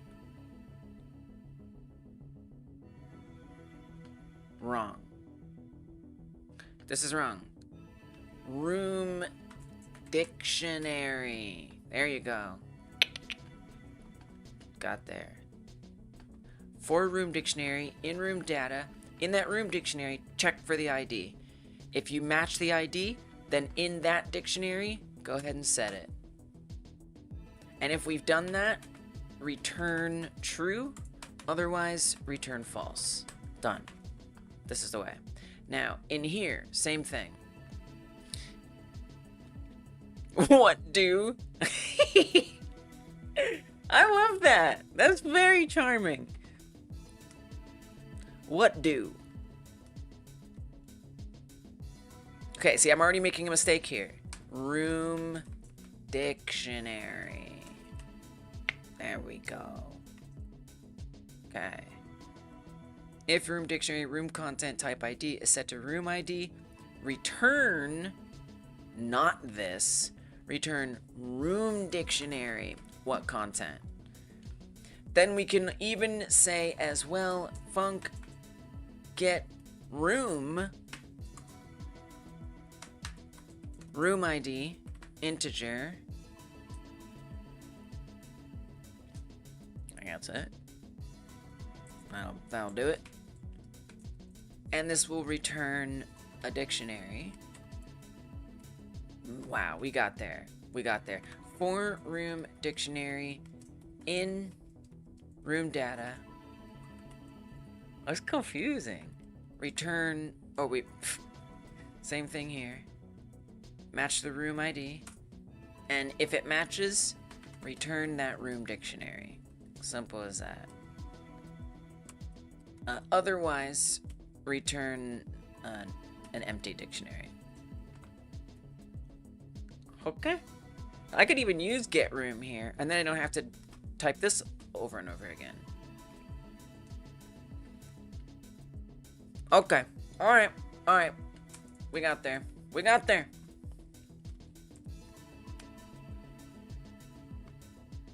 Wild.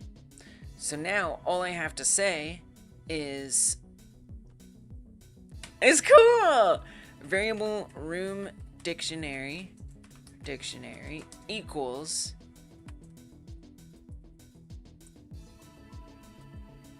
get room ID. That's it. Now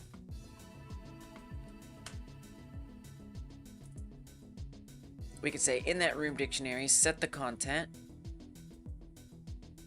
Well, one thing we should say if room dictionary. So make sure it actually returns something at all. It's pretty important. So, because if it returns this empty dictionary, it's falsy. If room dictionary, do that and return true. Otherwise, return false if we didn't find a room dictionary and nothing got set. I guess I could take it even a step further and say if I really wanted to be super, I don't know, particular about it, I feel like this is kind of pointless. But I could say if the room dictionary, what content, this is kind of wacky.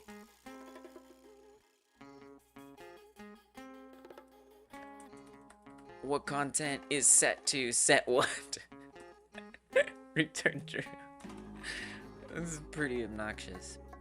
Otherwise, return false. So now down here, I can do the same thing. Again, just keeping it consistent so I don't have to do these things over again. It's really silly. It's really silly.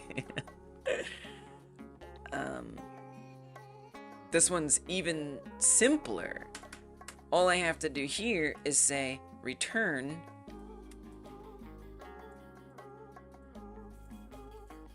get room ID, and what from that room content type.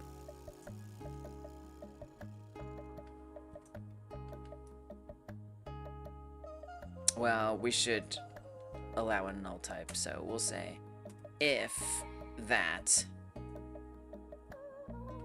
then return, well, I guess I should say variable room content variant equals. I really want to do it right. Do it like that. If room content, return, otherwise return null. Oh wait, what content? Whoops, sorry, what content? There we go. Set what in the what? Set what in the what? Exactly. Okay, now we're still not fixed because over here, this is still looking for something that is now outdated.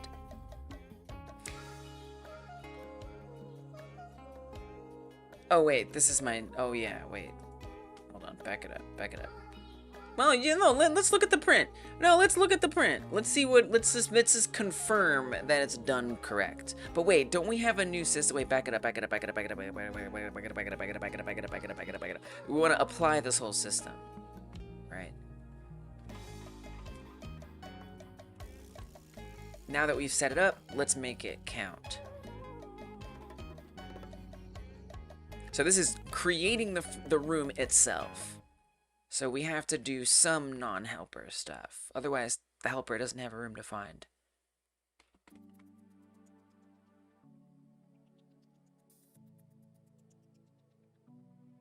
After this point, it should be ready to fetch. Then, here, set the room cells array content data. Now I should be able to say, set room content. We have the room ID. We have the content. Should be what content type. That's okay. What content type do we want? We want to say the room cell arrays.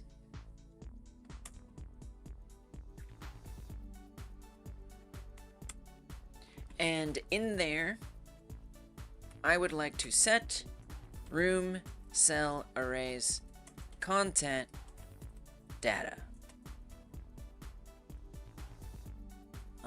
Room cell arrays content content data. Okay, so we should see the second print, hopefully, will have what I actually expect to be in there.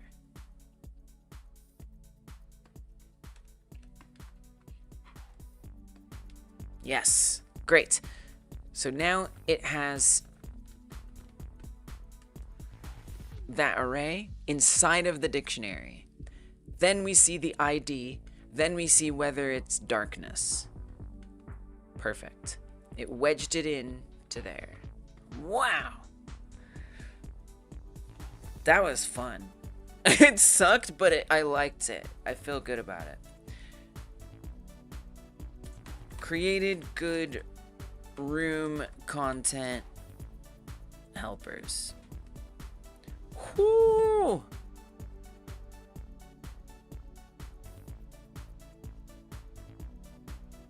Yeah, it kind of is masochist coding. It'd be like that. It'd be like that. I enjoy the pain. I enjoy the pain.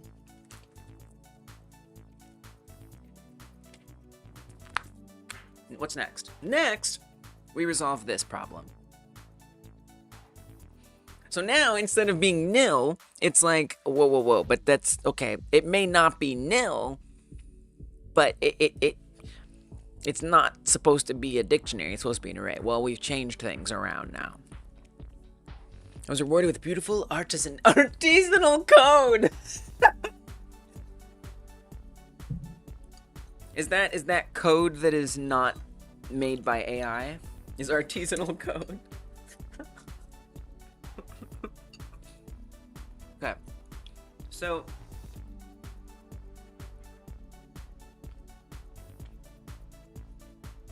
this is iterating through room data and finding room dictionaries. Now, what is the point of this? I think we can. So this function is log room cell. We find the origin seed cell ID, which we use for assigning to the room. Crafted by the finest hands. Not ones and zeros. Like our competitors.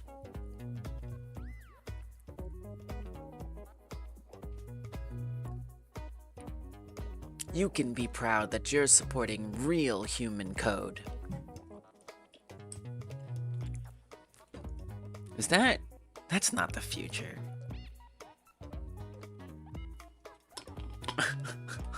That can't be. Right? We won't see a commercial someday, or some advertisement, some ad copy somewhere. It probably already exists. Decrying competitors for having AI generated code.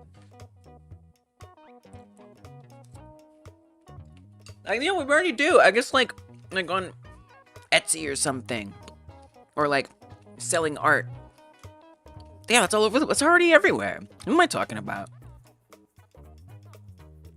No AI.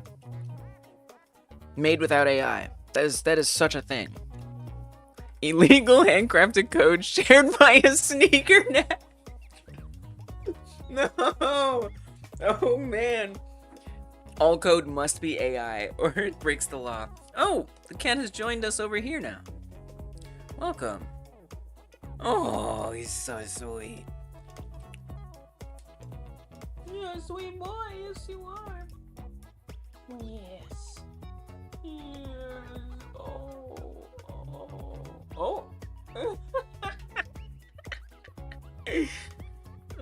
Are we already seeing? Yeah. Coming in like some kind of Oni. Yes, I know. He's like, this is where I go. This is where I belong. You will give me half of your chair, human. Code made my mugs on top of Chinese mountains. I have to be less animated now because if I move in a way he doesn't like, he'll leave. And we can't have that. So I'm going to be like a lot more still, and I apologize in advance. That's funny, Tara. Only the finest hands crafted this code. On the most mechanical of keyboards. Thanks for the bits. Appreciate that, Onion. Chappy, we got some bits. What are you gonna do with some bits? Do you want to spend the bits?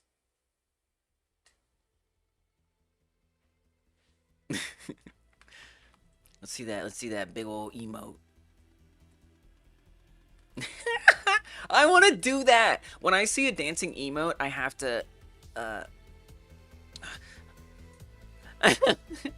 have to imitate it. That's the autism. But if I move too much, we're gonna have a problem. I know, I'm trying so hard, Stone. I'm trying so hard. I just grazed his ear. He's like, hey, I didn't say you could do that. It's very hard to do pixel perfect UI in Godot. Oh, yeah, it is. It is hard. That's true. That's accurate. That's accurate. Those are facts. Kind of in any engine, though, right? Oons. Because UI has to be responsive. Try to carefully rotate a panel, but that doesn't get you a two pixel ladder, so you had to make that a sprite. Yeah. Oh yeah, I see what you're saying. Yeah, UI in Godot I can find like kind of fun and entertaining, but then there's like it's the fine tuning stuff, yeah, where it can get really frustrating. For sure. What is Fusion 2.5? Is that like an Adobe product? Sounds like an Adobe product, but I don't know. I'm too broke for Adobe products.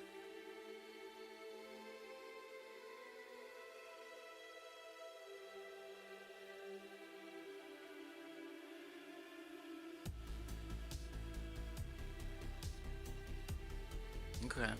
Oh, click Team Fusion. Oh, okay, alright. Fair. Yeah, I guess it doesn't have to be responsive. Yeah, you're right.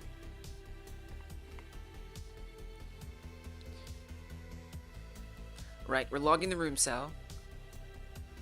So this is a little different. This isn't the same as just setting content in room data.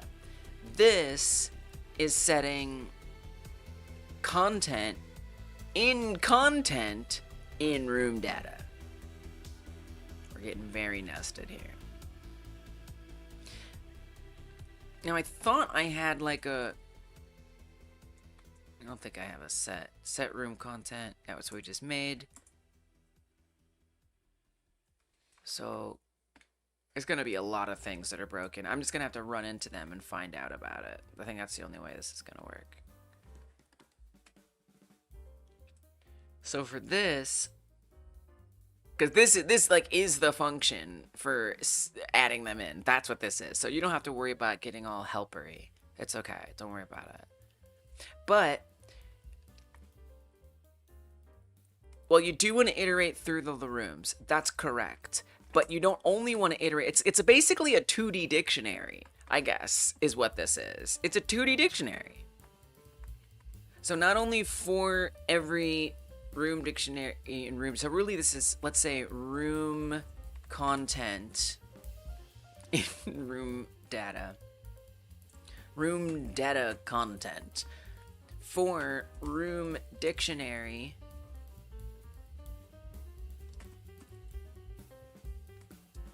Also a dictionary in room data content. So we iterate through every room data content and then every room dictionary in there. And within that, we define the room cells array as the room dictionaries this. And that should be correct.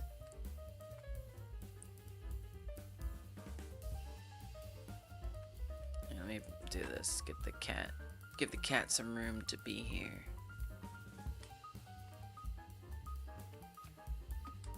Okay.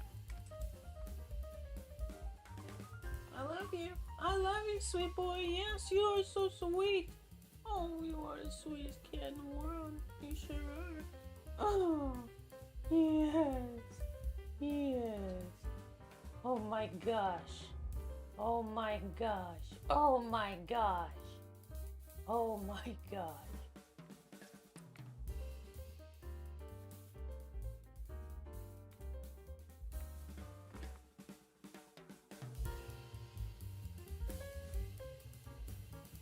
Variable, room cells, okay, here. Yes, this. Room cell contents dictionary is a dictionary.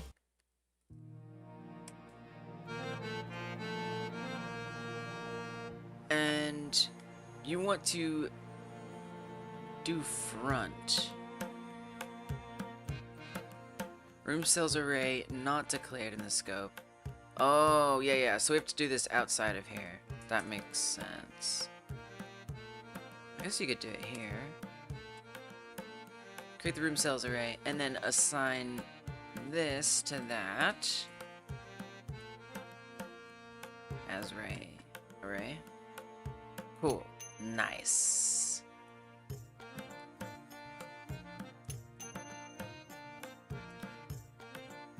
Scope change now. So room dictionary, I will also want to have, well, but you're iterating through it. Well, you need to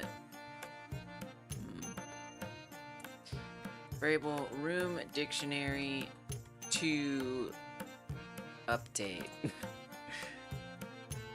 That's dictionary, and then we just say here room dictionary to update equals room dictionary.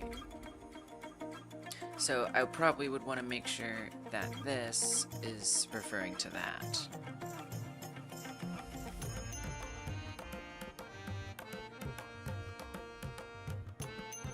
And then just make sure that we use that here as well. It's a little confusing, but 900 followers. 900. You're right. We get 900. That's a number. That's like a round number. That's a specific number. Thank you. Thank you. Thank you, that onion. And others et al. Hey, that's a very expensive chair, Chen. This is not our cheap couch upstairs, okay? This is... yes, okay, yes, I got it cheap refurbished, I know, okay? But retail, it's over $1,000. No, I didn't pay that. That doesn't mean... I love you, buddy. You know what? You go ahead. Live your life. I don't even care. Oh, no. It's a number. Thank you. And thank you, Scuffed Chungus, for the follow as well. Appreciate it.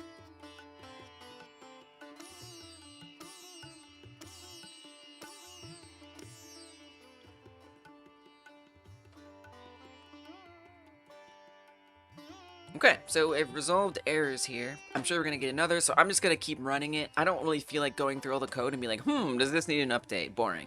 I'm just gonna run it, get an error, and fix it. Okay, back to room dictionary stuff. Again, there's now an extra, it's now a 2D dictionary, so we have to, yeah, let's deal with that. For room data content in dictionary. Oh. Trying to assign a value of type integer to a value of type dictionary.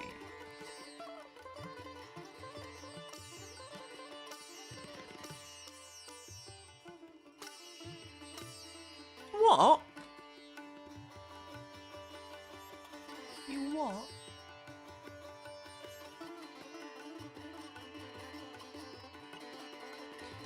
Can you tell me more about what...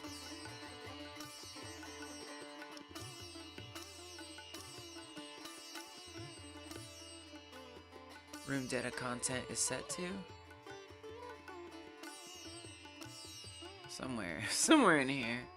Room data content is a dictionary with a dictionary in it.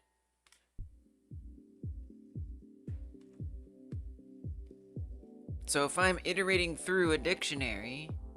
Oh, I see. It's variant. Got it. Oh, wow. Oh, wow. Oh, wait, we don't need to iterate through that. Oh, it's confusing. Oh, whoopsie. Oh, that's confusing. Oh, that's so confusing. Because so when I iterated through this, it got to here. It was like, oh, yeah, that's a dictionary. Then it got to here, and it's like, wait, that's an integer. That don't make no sense. It would get to here and be like, that's a Boolean. I don't get it. All right. Whoops. Okay. God, it's confusing.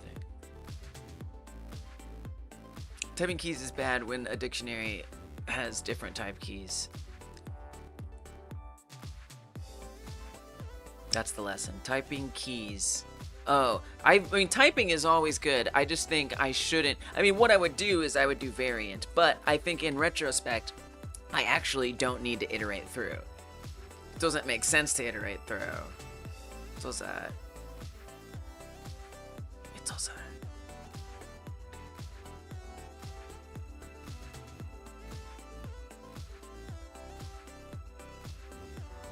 And how exactly are you choosing where to put it is the question I have. Because if it's in, we need to know what room it's going in. We can't just log a room cell. We have to put the room cell, you know, in a room. So how does it know what room it goes in? How did it know what room it went in before? You know what one of my bugs was? Was things getting added to rooms that didn't belong in. So, hey, maybe... That's fine. Maybe just all my bugs are gonna be fixed now. Okay, but how did it know where to go before? If there's room data and there's a dictionary in there, and in that dictionary there was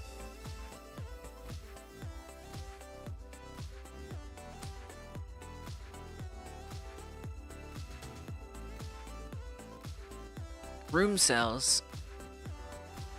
How the hell did I know which room went which? I guess the only time I would fill it out was in order. So it would always be the next, like the newest one. I never needed to like asymmetrically access the data. It was always like, I'm filling out this one, now I'm filling out that one, I'm filling out this one, I'm filling out that one, this one, that one.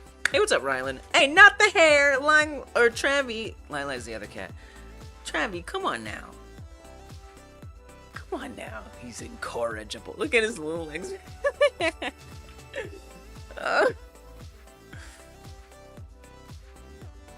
Young man.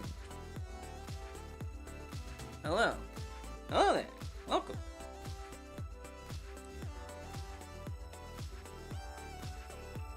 Oh,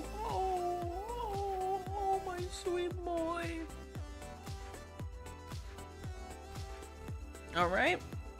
All right. He's jonesing for a snack. You want a snack? You want a snack? I know. I know. Oh, I know. Well, I think you know the correct mommy to bother. I think you know the right mommy to bother. It's not me. I'm not the one. My role in the marriage is to clean up the poop and the pee. I scoop the litter.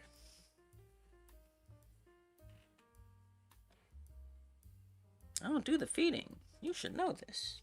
You should know this. Silly kitty cat. Water pistol to the face. What?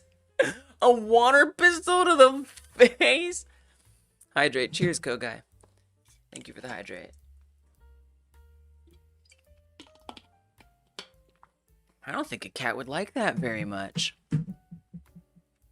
Does that count as psychopath behavior? I don't know. Not a lot of Kogai, not a lot of finding out I don't get to do what I thought I was going to do today, and I have to do a lot of other stuff to refactor to prepare to do what I thought that I was going to want to try to do today. He given up? Has he quit? He will now ask the correct mommy. Alright.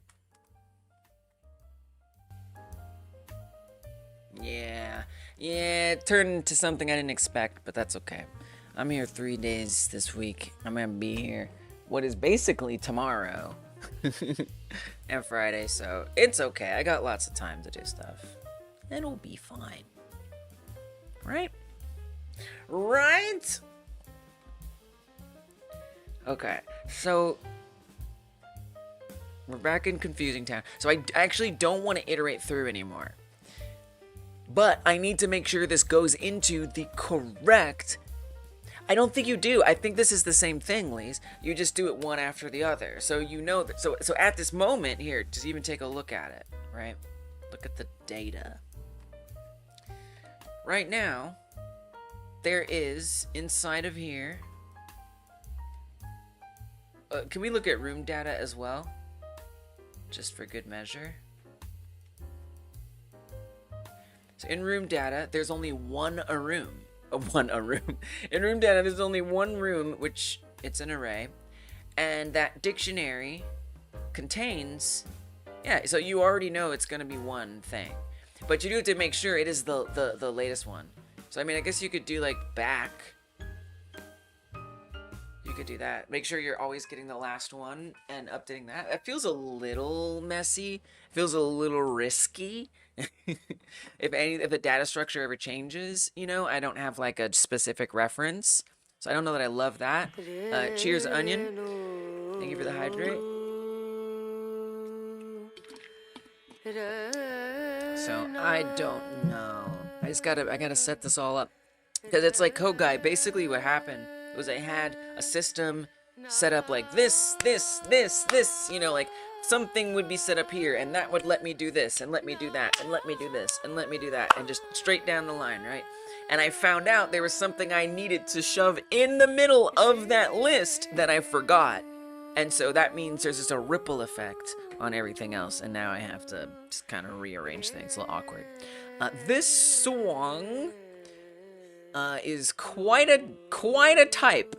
Quite a type. All right, I'm gonna try to type it. that is a typer. Okay, typer game dev.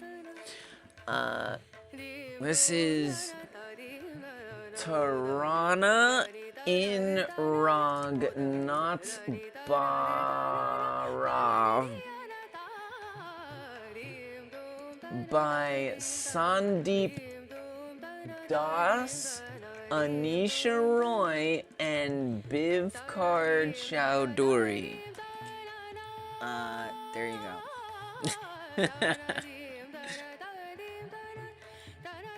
We got there. I'm all typey warmed up. Wow. it's quite a title. That's it. Yeah. I mean, the name is the first part, and then by is just the artists. Still, it's probably the longest one on this list, I would guess.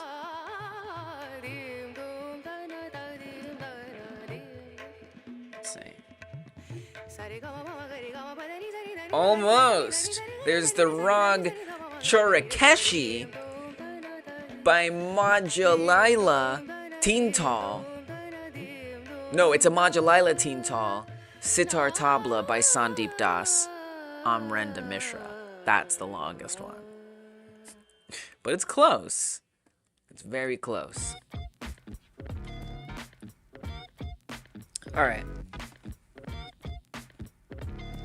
I would be so much happier if we told it what room it's supposed to be. I think that'd be nice. But that means every time I log a room cell, which by the way is many times, we generate stair tiles. Well, how did it do it before? Oh, generate a tile. Checks the cell contents. We log a room cell. That's the cell. No, but I still don't really understand. How would it know what room to put it in? I don't get that. I don't get that whatsoever, how it knew to do that. Logging a cell in this project means... So all of these... So I'm turning this grid on. All of these things in red boxes are cells. Those are all cells. And... if I hover over it, you'll see a bunch of data. When I say I'm logging data, this is the kind of data. This isn't actually the data that's being logged in that function, but it's logging data like this. In this specific function, there are these different rooms. In this case, we have 6 rooms. So in room 1, I would want to log that, so here's all the numbers, that cell 280 is in room 1. I would want to log that cell 296 is in room 2, and so on and so forth. So logging a cell just means storing the data in a way that I can access it throughout the project. Reference it, update it, things like that. Because if I don't do that, it's chaos. But again, everything's now complicated because I'm wedging this into an existing system, which is just the reality. And so now I'm just trying to understand, like, how did it know what room to go in? Oh, we're getting the room cells array. Log a room cell. Room cells array, get rooms. Oh. Wait, so what was this doing?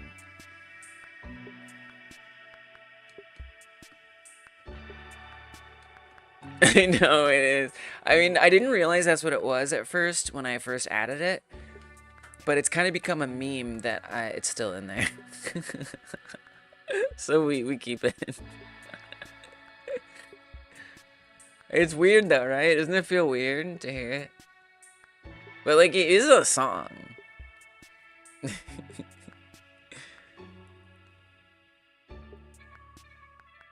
Oh, front. Oh yeah, look at that. Wow. That says first though? That's a good song. Wait, first?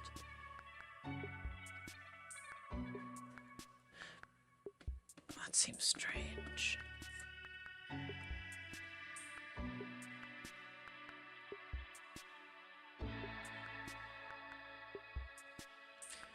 We find the seed origin.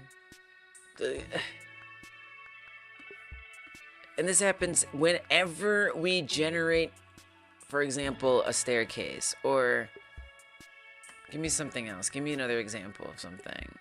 A wall cell, okay? Any of these wall cells.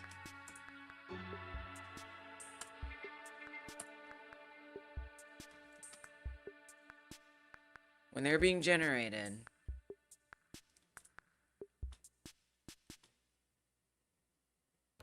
well, this isn't generating, this is checking. So this is actually... What the hell is this thing? Return true.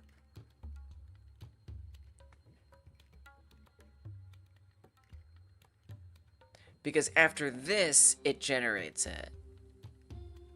Cell contents. Oh.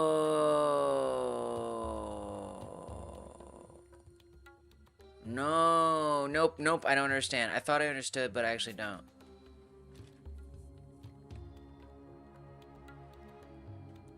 I think I'm in trouble. I think, wow, I can't believe I've been doing this wrong for so long. I get it. I see what the problem is, and it's actually very scary. So, oh no, I have not been doing that. No wonder there were bugs. Oh, that's so funny. Oh my gosh. Okay. Oh wow. Oh my. Oh, oh.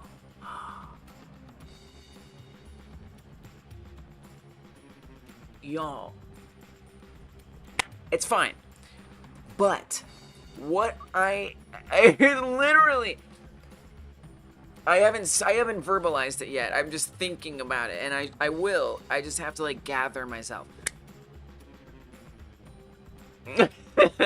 Okay. So here's what happened. I can't believe that this is the reality, but it is. Where have I, my brain, this is complicated. So, I have two different ways of logging cells.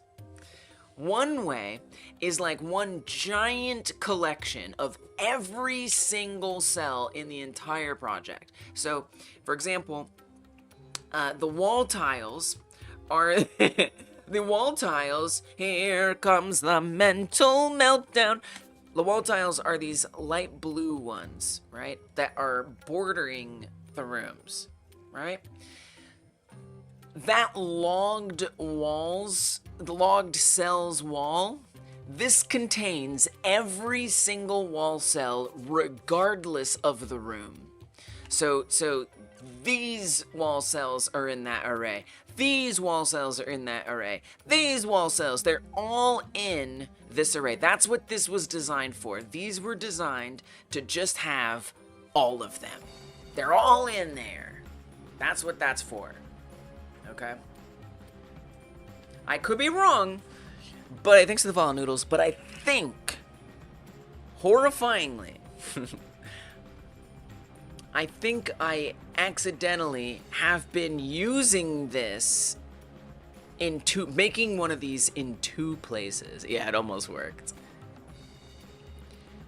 So what this was supposed to be, these room cells, walls, it sounds very similar, right? Wall cells. Oh look, it's more wall cells. No.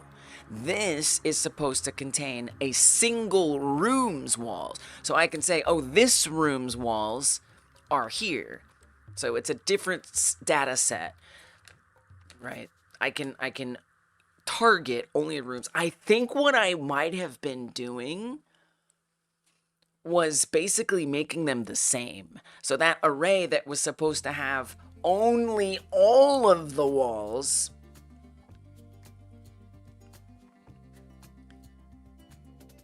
well, the array that was supposed to only have a room's walls actually had all of the walls in it. I think that's what I have been doing this whole time. I was positioning my own walls. And for whatever reason, because I guess of the nature of how the algorithm works, that it goes in order, it kind of like didn't matter. And I guess I never needed to check on a room by room basis, really, but I did. I don't even know how anything works. I don't know how this game has even worked up until now, but I think that's what happened. So now that I've actually created separate room containers through the dictionaries, now I have to go back and make sure that it's sorting it into the correct rooms, which is different. And now I have to do that. That is wild. Welcome, Kipper. How do you guys stop using AI for vibe code and instead make everything from scratch? I don't want to depend so much from tutorials and AI to do my games. Love that for you, Kipper. That's so cool. Yeah, I mean, two things I would say, and maybe others will have different thoughts, but for me, it's two things. Number one, documentation, experimentation. You just have to like read documentation. So what are you, if I may ask, what are you coding in? What language? What are you making? Because that can depend as well. Now here's the other part. Here's the second part. You can still use the chatbots and it be valuable. Okay? But instead of having the chatbot solve your problem, here's what you're gonna do. Okay, here's what you're gonna do. Let's get a chatbot here. Let's do, Gemini. So what I'm gonna say is, how do I make a 2D array in GScript? Right? Do not give me code. Just explain in 2 short sentences what it entails. Right? GScript and Godot. Great. So tell it to not give you code. Have it explain the concepts to you. So like maybe, okay, so now you know something about these 2D arrays. So you're using GScript and Go, that's great, that's perfect. So now that you kind of have an idea, whatever you want, I don't know why you'd ask this question, but it's just an example. Ask it, tell it to not give you code. And then, so you can still use it, it's still a useful resource, and you're not inhibiting your growth here. So now, if you're using Godot, now what you're gonna do in this quest, in Godot, you can hold the control key and hover over something like the array. And you click on it, it'll take you to documentation. Godot is amazing documentation. But if you haven't even typed it yet, you can press F1. And that opens up search help. You don't even have to press F1. You can come up here to help and click search help. And you'll get this. Type in the word array, hit enter. Now you have everything that you could possibly need to know. And it's super good documentation. Godot has good documentation. It really does. And so you gotta look at it. And the examples are useful. They're nice examples. You know, try to deduce. It's not as specific the case as the chatbot will give you to solve your problem. But you can start to be like, okay, so that's supposed to be like in there. Okay, a 2D array. So I want to access this. Then you start trying to set it up little by little. So you make a small, tiny script, and all that it does is, it's like, imagine there's nothing else on the script. It's nothing. You start a fresh script and you just try creating an array. You know? And it's like, okay, that's not a 2D array. You know, try printing it. Come through here and just print an array. And look down here in the output and study what it is. And be like, oh, okay, that led to these two brackets. Well, what if I put something in there, right? Cheeseburger, and then you run it, and then you'll see cheeseburger in there. You know, just like, you gotta just like have that curiosity of wanting to figure something out, digging around and piecing it together. Now, it doesn't just have to be random like that. I think it's valuable to have a project. So I guess the other part of the advice is try not to have like pressure on yourself too much. Like if you have to meet a deadline, like, oh, I gotta finish this game. Oh man, I've only got 2 days left. I gotta finish it. You're probably gonna use AI. You're probably gonna resort to it, you know. But if it's just like something simple. So when I started learning, I did a hello world. Very simple. I wanted something that when I pressed that play button, the text hello world would appear on screen.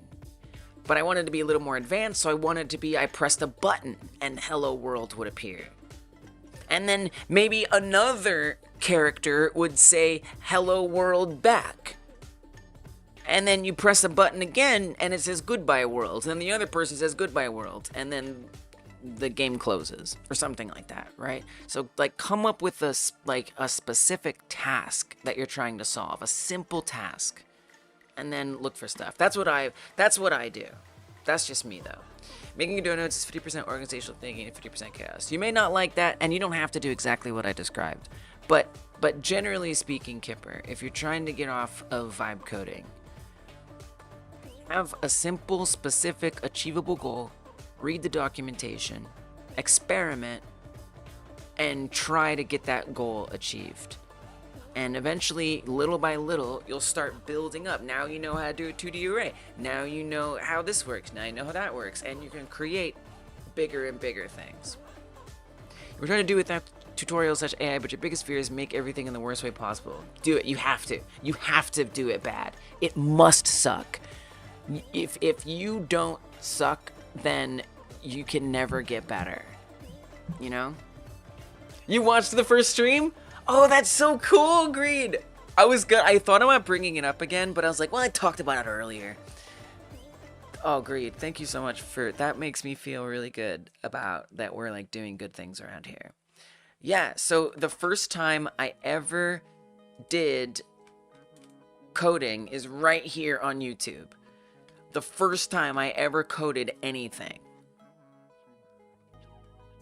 It's right there. All you have to do is go to the channel page, go to the live section, and sort by oldest. And the very first stream is me coding. Here, I'll put a link too. That's so cool. Oh, I love that. That helped. Let's go. Yeah, premature optimization. Not so great. Not so useful. You made AI to make a small game some days ago. Nice, I mean, that's fun. There's an old saying, a man who never made a mistake never made anything. Oh, I like that. You have to suck before you can get better. You sure do. You sure do. Watching after stream, yay! I mean, it's like a vulnerable thing, you know? Because I was coming from text or visual scripting. So I had tried to learn like blueprints and things like that, because I was like, oh, text is code is scary. I can't use this, too hard. But I ended up loving it. You want to watch all of them and study along this year's free chill educational content. So thanks, I guess. Oh, you're welcome. You're welcome. Oh, it's so cool. Let's go. One of these days. So when y'all contribute and support the channel, yay, it's what you needed. When y'all support the channel, where that's going right now is 2 places. Well, 3 places if you count subscriptions that I use to help me like make thumbnails and things. But other than that, it's going in 2 places. One, I need to buy a battery backup for when there's storms and it knocks the stream power out. The stream won't go down. That's number 1. Number 2 is buying computer parts so I can build a server. And with that server, I want to have a 24/7 Hyper Game Dev channel. So when y'all are going back and watching the old streams, you can at least watch them with other people at the same time. But that's further down the road, but I'm hoping we can have that maybe before 2027. I think that's realistic. I know the prices are all expensive, but I already got RAM. I don't need a super nice GPU. I think it'll be okay. Internet often goes out during a storm. Yeah, it sure does. It sure does. We're not really in the throes of storm season yet, but it's coming. I need to get that battery back up real bad. But it's not the most exciting thing. Like setting up a server, that's very exciting to me. And it's like, ooh, let me get that. But you know, when the storms start hitting, I'm gonna really wish I had that backup. So yeah, it always goes into the stream. To those using AI to write code, it's kind of devil trickery. It gives you what you want, but once code is 1,000+ lines, you're lost for good. Yes, it is. It's like, oh, I love that. It's like a little riddle. It's like or monkey's paw. Careful what you wish for. Totally. Exactly. It's tech debt. Tech debt is what you're describing. Yup.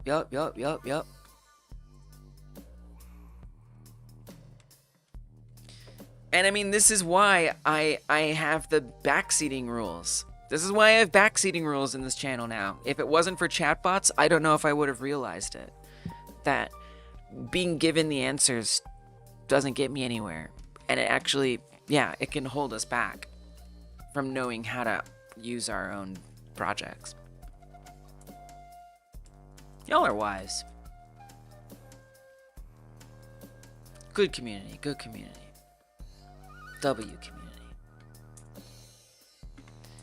Wow. So I think so. If I'm going to specify what room it's going to,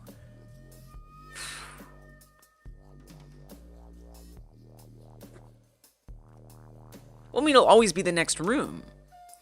Can we just look up? Can I just look over here for a second at the order that everything happens? So first thing it does is it fills the level array. This is just adding a bunch of blank tiles. Then it generates the base tiles. So this is key. It generates the room tiles. This is super important. Then it generates the wall tiles, door tiles. I feel like it doesn't make as much sense to generate the rooms all at once.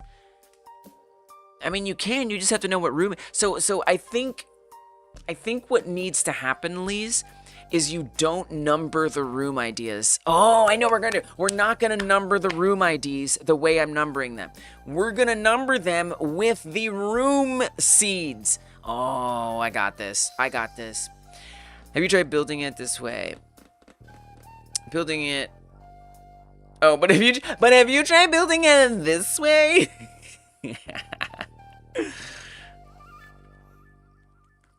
That was the norm for a while. And without that, look at that first, if you go back to that first live stream, I mean, when I didn't know anything, it was super helpful to chat with you all. What's a room seed? Yeah. Okay, so this is my own nomenclature. It's not a very, you will be. I think most of the time. I don't know that I've ever watched a game dev coding stream myself and known everything the person was doing all the time. You know, like sometimes depending on the streamer and depending on the task, you can kind of get an idea generally what's happening, but I think it's pretty hard, especially when someone's working on a giant project, to know the whole. But I will, if you have a question, I'll do my best. So I wish, okay, let me see if I can explain. I'll explain it to you this way. Here. Let me go here. So the way that my project works is this. So imagine this is the level, okay? And this is my own little idea. Nobody's gonna tell you should do it this way. It's just the way I'm doing it. So the way that this works, this is it. Well, it starts out with nothingness. Actually, technically, it starts out with nothingness. And then over here, we do fill level array. What fill level array does is it takes a width and a height. Okay. And that width and height, let's say it is 1, 2, 3, 4, 5, 6, let's say 7. 7 wide. And we'll say it is 2, 3, 4, 5, 6, 7, 8, 9, 10, 11 high. And it fills a 2D array 7 wide and 11 high. So now we have that array. Great. That's step 1. Step 2 is generating base tiles. So then it's going to do this. It's going to start in the top left, and it's going to place down what I'm calling a base tile. So we'll make it this dark blue. So it does a base tile, it does another base tile, and so on and so forth. Base tile, base tile, base tile, base tile. So when it gets to the end of that row, it now comes back and it fills in the next row.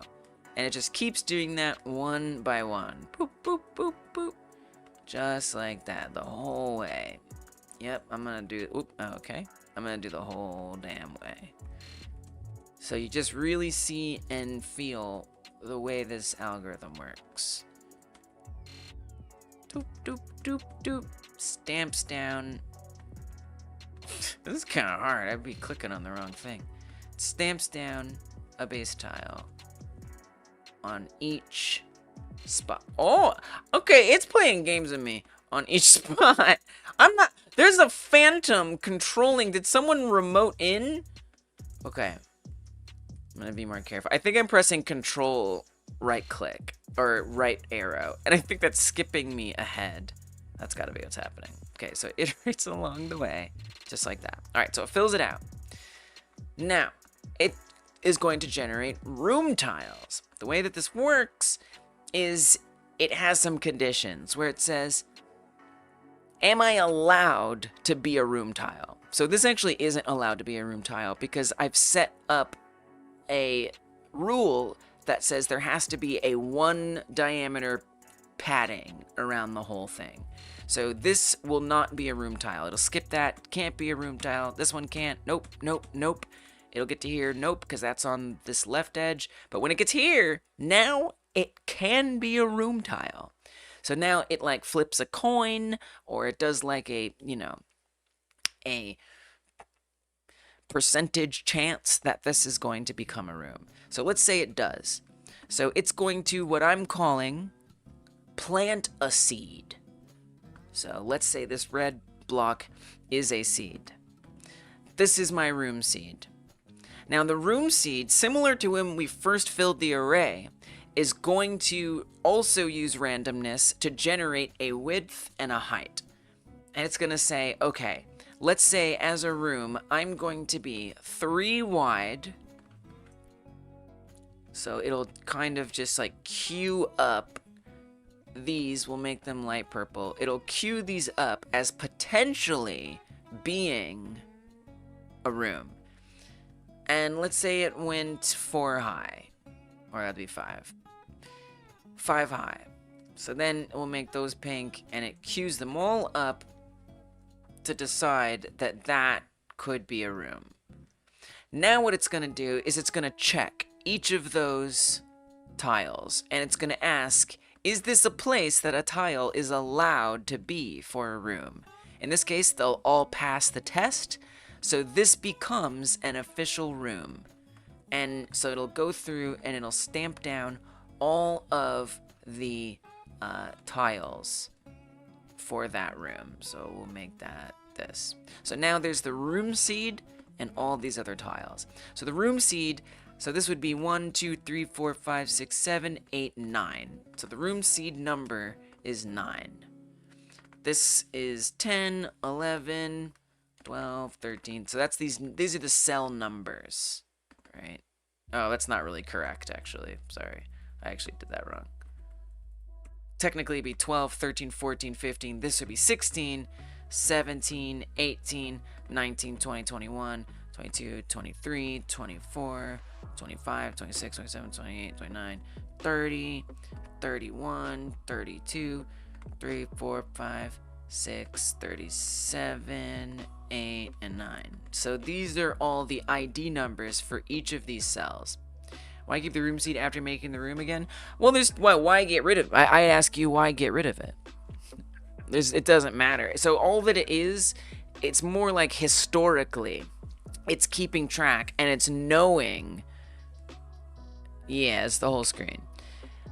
It's knowing that it is this was the seed. It's just keeping that in mind, having that data exist. So if we look at this actual thing here, so in the top left there, you can see is room seed is marked to true. Is room seed true? If I move to the right, it's false. If I move down, it's also false, because all of these are not room seeds, but that one is. So this is why I keep track of it, because the room seed becomes the room ID. So now every cell in that room knows what room it belongs to. So we have this origin room seed ID. 705. All of them have that set to 705 in that room. And if we look at the room seed, its ID is 705. So now if I come back to this example, that means all of these cells, their room ID, or the room that they belong to, would be room 9, is like its ID. So the room seed just kind of allows me to know where all of these belong, since it's always the first one for all of the rooms. Yeah. And then on that blue area, it is the screen, but it's also, they are cells themselves. So this is the blue area here. And this is just like a overlay just to demonstrate that they're all cells in and of themselves. And so now I'm realizing that this should be, like, it is the room, it has been the room ID all along. So I've been setting a new room ID, which doesn't make any sense. And so now I'm going to set the existing room ID that already exists. I didn't think to do that, but I'm doing that now.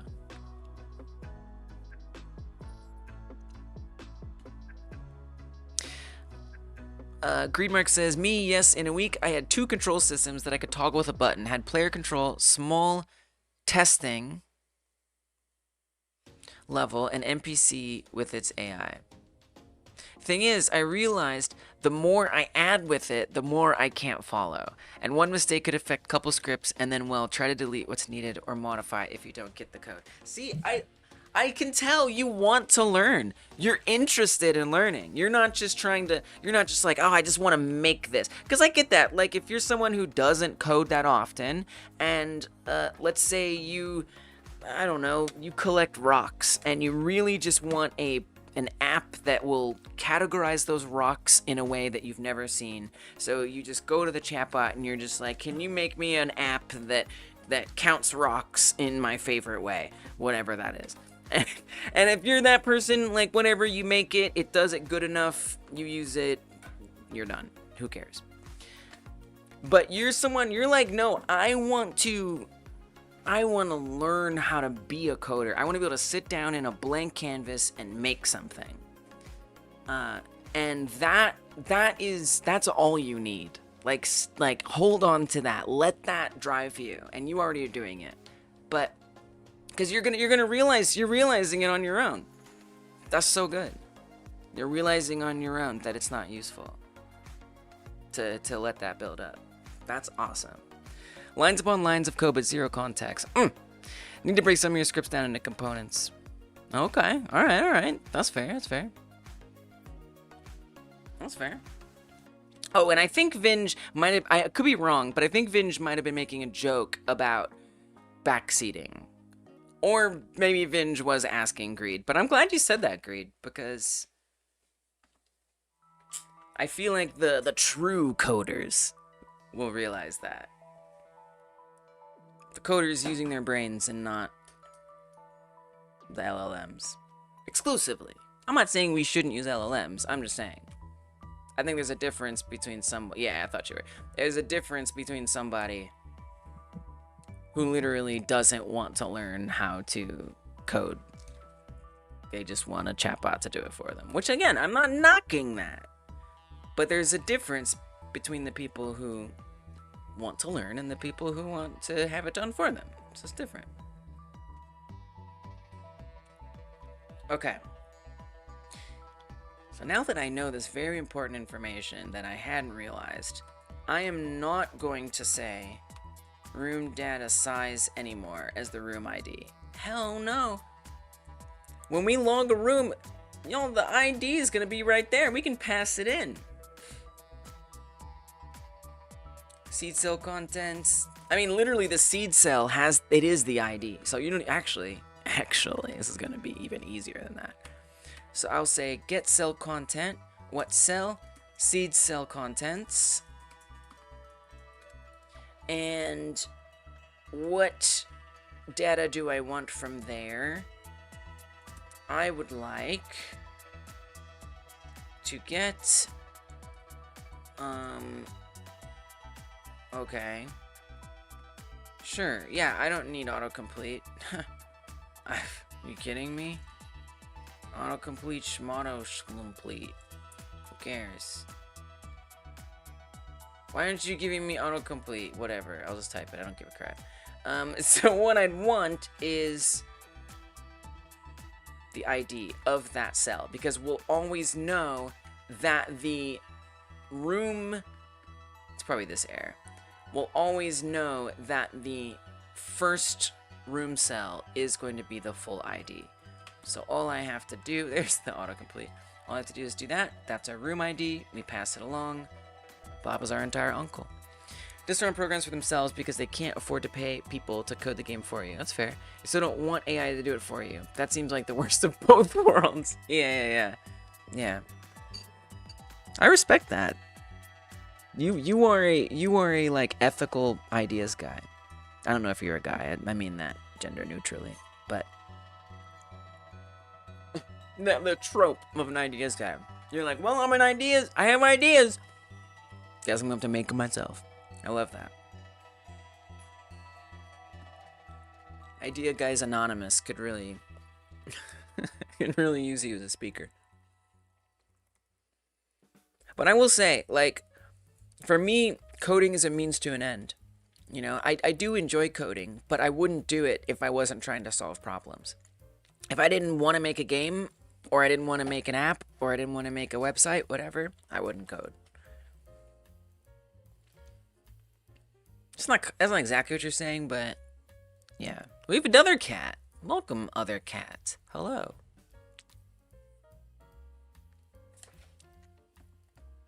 Okay, so now I have the answer to what I'm going to pass into log room cell. Current problem?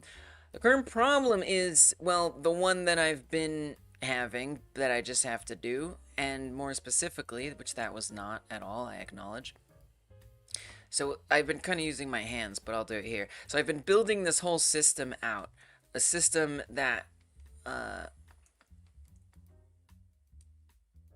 for example, we've got component 1, component 2, component 3. It's not really like an entity component, but you'll just have to bear with me. So like this is the system that I've been working on my project in, right? And I realized today that, oops, I needed to have a component in there that I forgot about. Oops. Uh-oh. Forgot about that. Oh dear. So that is to say, like, they all followed from each other, and they depended on each other. So now, component 2, or we'll say this wonderful new component. Component 2 is now, it's a big oopsie. Component 2 is a little broken, which breaks component 3, which breaks component 4. So right now I am, I guess it's kind of the opposite of a component, isn't it? It's like inheritance. It's the most OOP thing ever. Whatever. So now I need to, it's a very ironic word choice. Yeah, it's a house of cards. Exactly. So now I'm going in to try and repair these broken links one at a time until they all are nice and functional again. More specifically, I know, I'm teasing Distron, I know.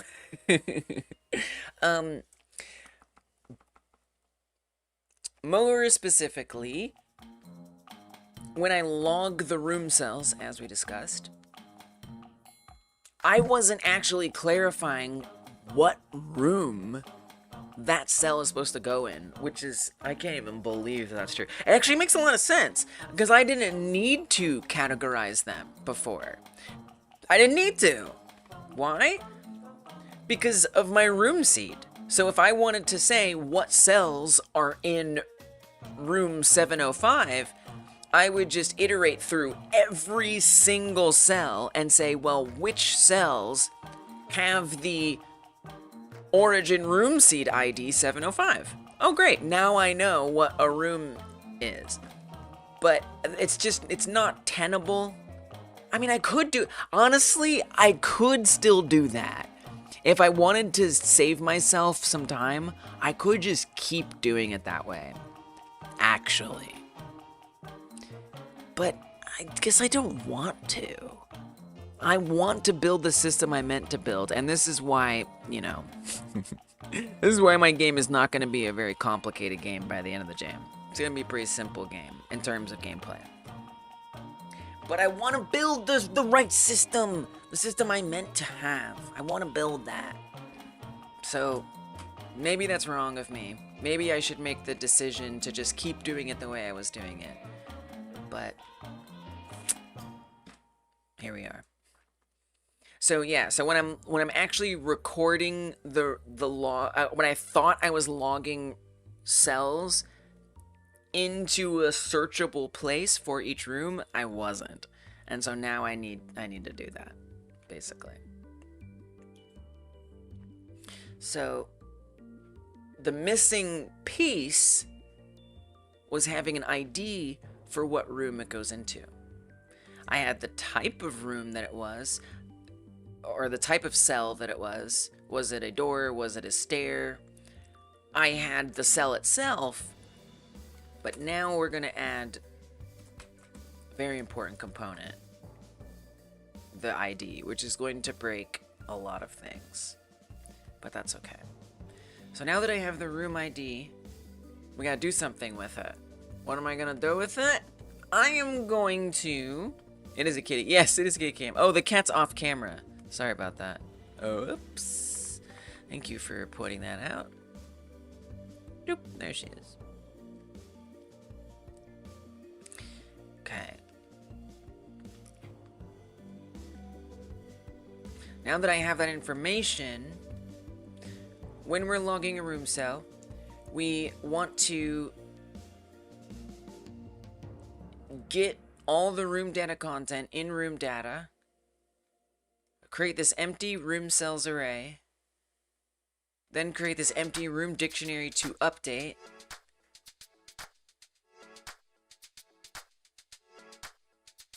I guess technically it'd be the other way around. We iterate through room data content, which is going to be a bunch of dictionaries in an array that returns who knows what, but we don't need to iterate through it. We don't need to.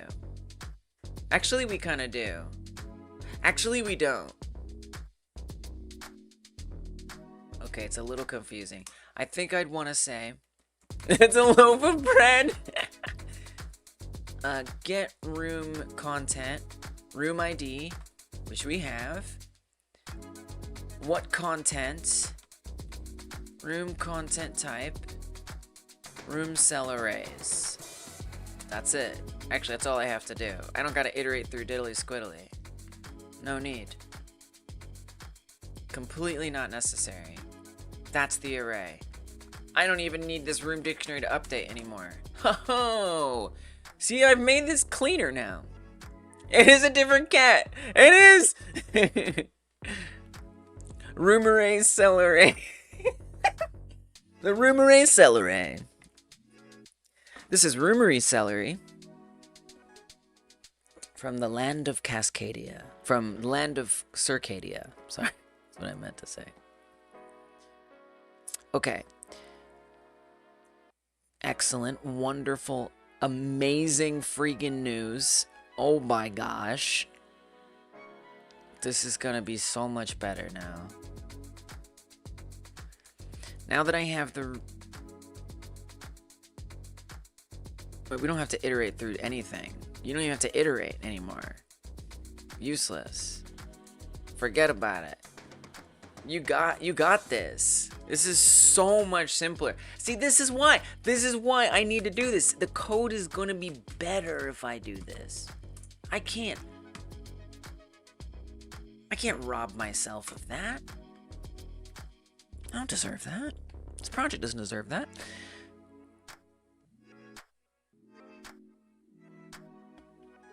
So now, what is this room cells array front? I think this is trying to find the seed of the room. This was how I found the ID. That was how I found the ID for the room.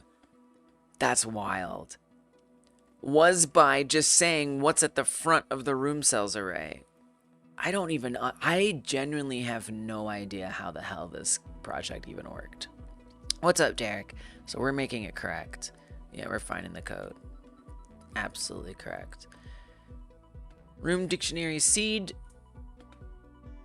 Get cell content. We don't need to do that. I don't think we need to do that. That's nuts. I can't believe it. I can't believe it. What I put myself through. For what? You need to hammer your game code today? Hammer into your game today. Yeah. The winter storm is on the way. Done. Okay, hopefully Lili, the brown cat, knows that Travi, the white cat, is there. Because Lili, the brown cat, is a little... She can be a little grouchy when he gets too close. I'm not sure she noticed him there. So, we gotta keep an eye on it. But it's very cute that they're both there. Stay safe and everything, Derek. Welcome. I found out that I missed a primary component in putting my whole thing together, and now I have to wedge it in, and that's okay. Sleeped. Yeah.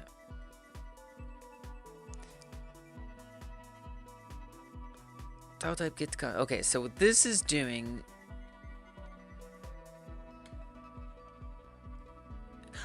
Oh, that's wild. So this was how I was finding... This makes sense. This does make sense. So this is how I'm finding which array it's supposed to go into. So now that we have the room cells... Actually, this is the room cell arrays. Actually, that's what this is. This is all the arrays. Entirely.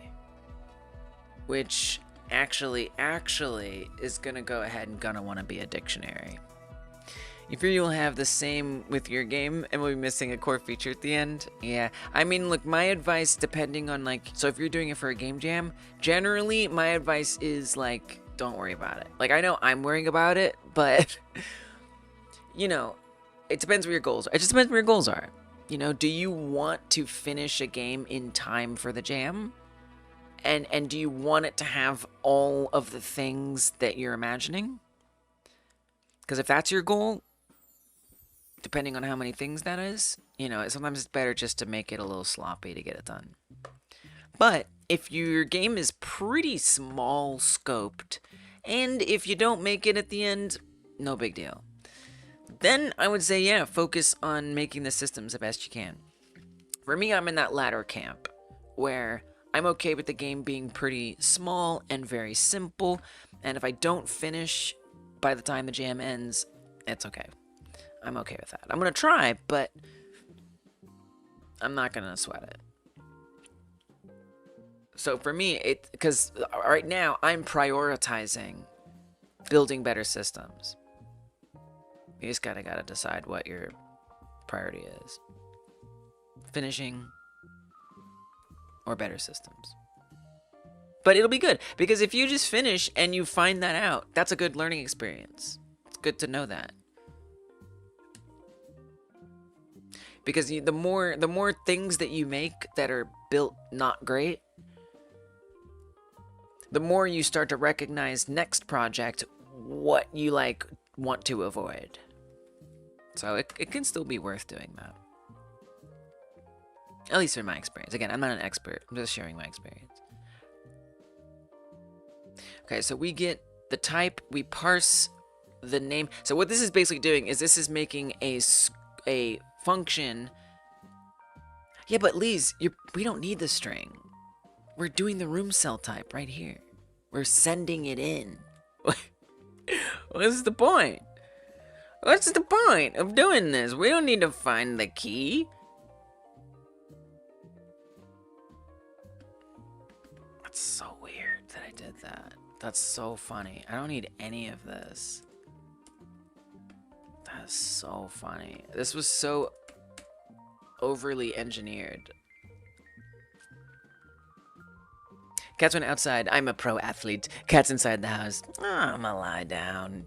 It's true. They do change outside. They do. We don't let our cats outside, but both of them used to live outside. He was amazing. The white cat. Oh my gosh, Travi. He was a tree climber. He could scale trees like nothing. He could just, he's like a freaking monkey in the trees. Jumping between branches. It was quite an incredible sight. Alas, it's not good for him to be outside. He's got some diseases, and it makes being outside very dangerous for him. But it was majestic to see him being quite the athlete indeed.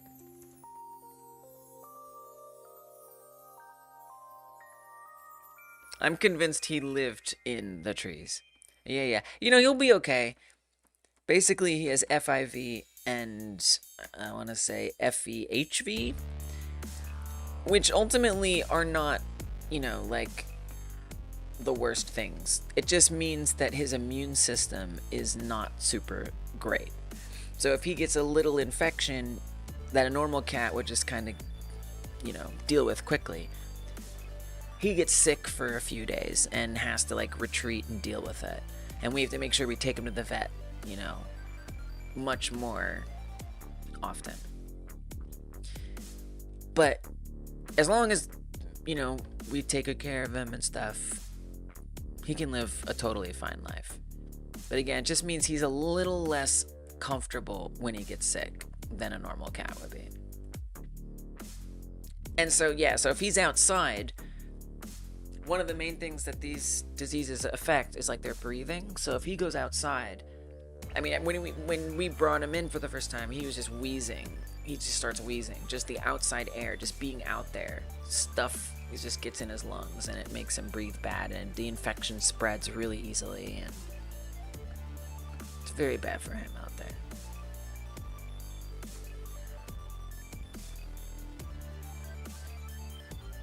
But in here, he's good. He's good in here.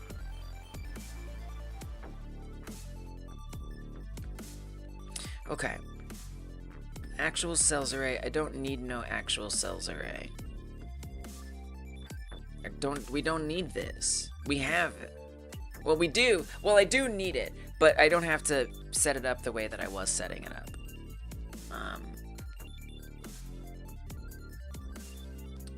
If I want to get that, all I gotta do is say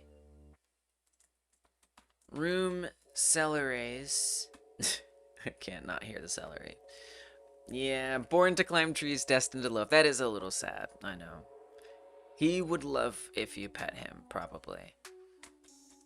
He is a very cuddly cat. Room cell arrays. The other one, the brown cat, not so much. She would not want you to pet her. In room cell arrays, I need to put... Well, we need to fetch. We're getting something from here. And what are we getting? The room cell type. That should give us an array, in theory. Now, we say, if room dictionary seed is set to the or... See, no, we don't need that. We don't need none of that. So what does this do?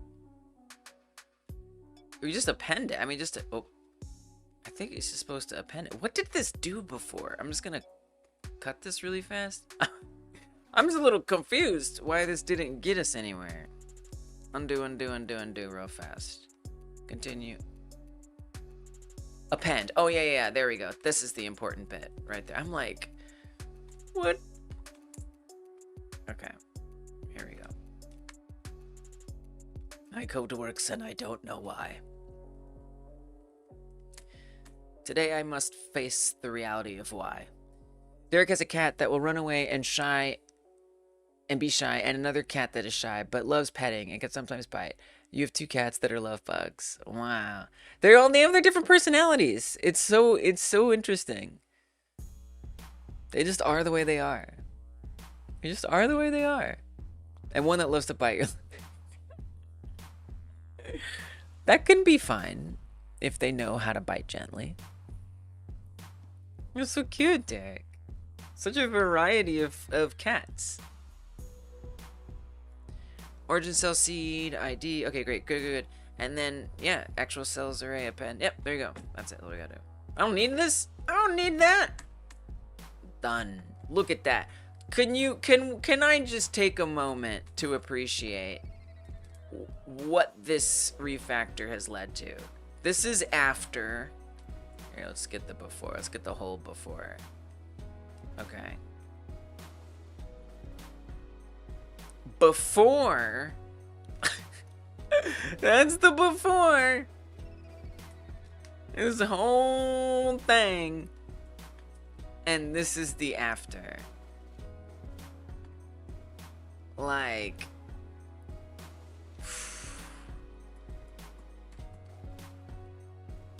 Wild. I can't believe it. I can't believe it.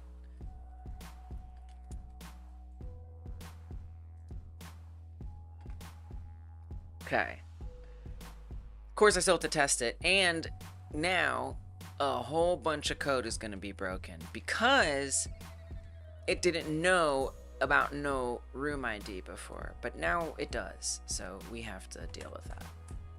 First of all, let me get rid of these prints that I had before. Don't need them now.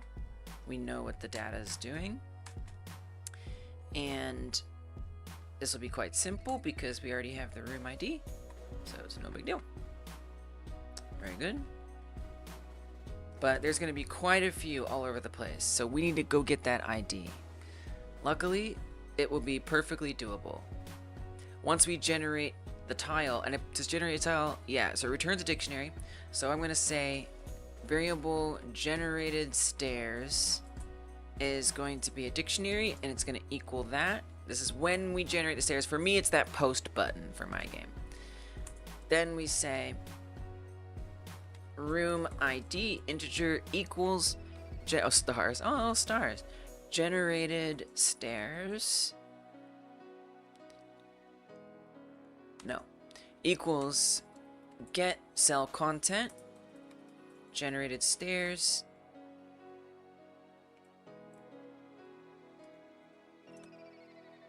Cell content type dot origin room seed ID. And then in here we pass in the room ID. Bob is our entire uncle. Now I get to go to all the rest of the places and I have to do that same thing. So we're checking if something is a room. Now this one's a little tricky because we don't. No, it's not. Nope, it's not tricky. We already have this. No, it is tricky. This is trickier. This is weird. Why was I logging the room before I generated it? That's weird. I know why, because I had a I had a bad system. Now I have a good system. So I think I actually should be removing that from there. And so wherever this returns, I'm sorry. No, it was so bad. It was so bad. That should have been a red flag. The fact that I had to log the room cell before it was even generated.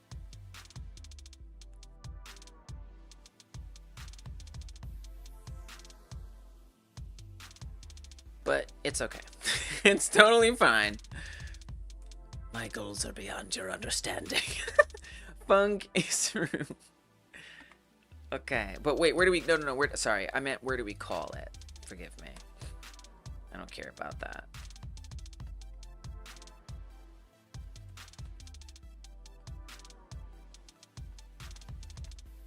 Where do we call it, I said. What?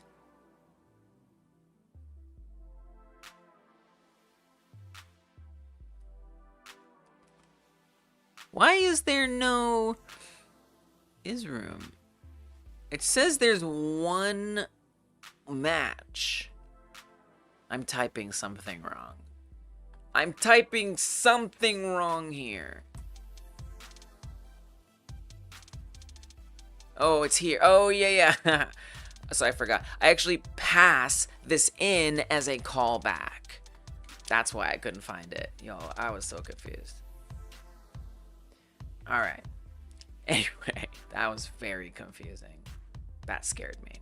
Okay, generate tiles. So that runs first. So this right here, that is room, is passed in as a function and ran here before the tile is generated. So when the tile is generated, we do this. Log cell contents. That fills out all of that. So now I need to know, is it a room? How do I know it's a room when I'm here? Well, it should be tile to gen. It's right there. It's that. So let's put, let's do this here first. We could even just run log room. Oh, we couldn't do this easily. Log room cell. So it's going to be just like that, pretty much. Log room cell. What are the contents? It's cell contents, naturally. What is the ID? Well, we should have that by this point, I think. Can I just ask a question? Where do we set that? I just want to remind myself where we set that, so I feel like everything is gonna be okay. Oh yeah, way over here. Yeah. All right, so it should be there. Yeah. Right? Yeah, it should be there. It'll be there. Right? Right. Well, we're gonna find out. So contents. I might have broken the whole thing at this point. So contents, and then what do we want after that? The room ID. So I do need to get that. Variable room ID. Well, this is okay. Hold on a second, please. Hold up. If tile to gen is set to tile, manage tile data, tiles, room, then we log the room cell. But before we log the room cell, I need to fetch the room ID. The room ID is get cell content. See how nice these, I love having these helper functions. I just don't have to think about it. I just plug in the data. You know, I don't have to remember how to do things all the time. Cell contents, what do I want? I want the ID. No, we want the origin room seed ID. That's the room ID. Now we log it. Room ID. Where are we logging it? We know it's a room because I just said it's a room. So room content type, room cells. Now that should log it after it generates it, which makes a lot more sense. So that means all of these I don't even need to keep at all, in theory. Hopefully, we're gonna find out. So get rid of that.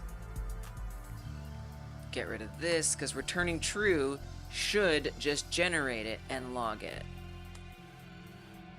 Before, I amazingly managed to compensate for not having that system by logging ahead of time. I don't even know how that happened. Hey, Swixo, welcome back. How you doing? This is the same kind of thing for the wall. Yeah, that's a room cell. Yeah. All right. You know what I'm thinking? I'm thinking this isn't the way we check this. No. I think we do this a different way. That is a funny phase. So is that emoticon mewing?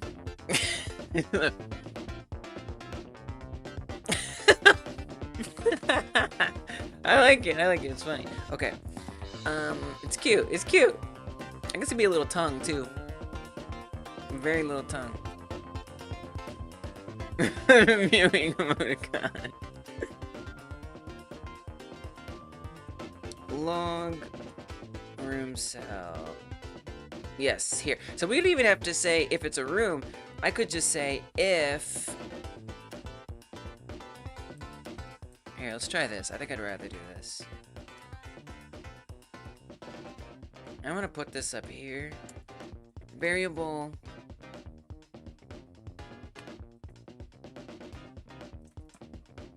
Room ID. They're all gonna have. Every single cell is gonna have some kind of room ID. Well, not really, because you're logging it here. So. No, you're logging it ahead of time. But still, do it after. Do it after. Do it after. Don't do it before. Do it after. Do it here. It just feels safer. Okay, room ID. We'll do this exact same thing right here. Hell, we'll just copy that and put that here. That's a cut, not a copy. And then we'll check that. If room ID, because this way, because what I was doing here would mean I'd have to be like, is room or tile to gen is set to door or is set to stairs. And if I make something else, I don't want to do that. So if I do this, I can say if room ID is greater than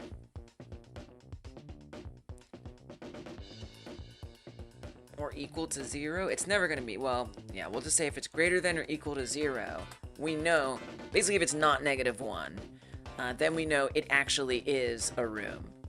Otherwise, move on, we don't care. So if the room ID is greater than or equal to 0, we log the room cell, because now we know what it is. Thank you for the bits! Thank you. Appreciate that. Look. That emote I stole from YouTube, by the way. That's actually a YouTube emote. Because so I streamed on Twitch like a long time ago. Like 5 years ago, I was streaming on Twitch.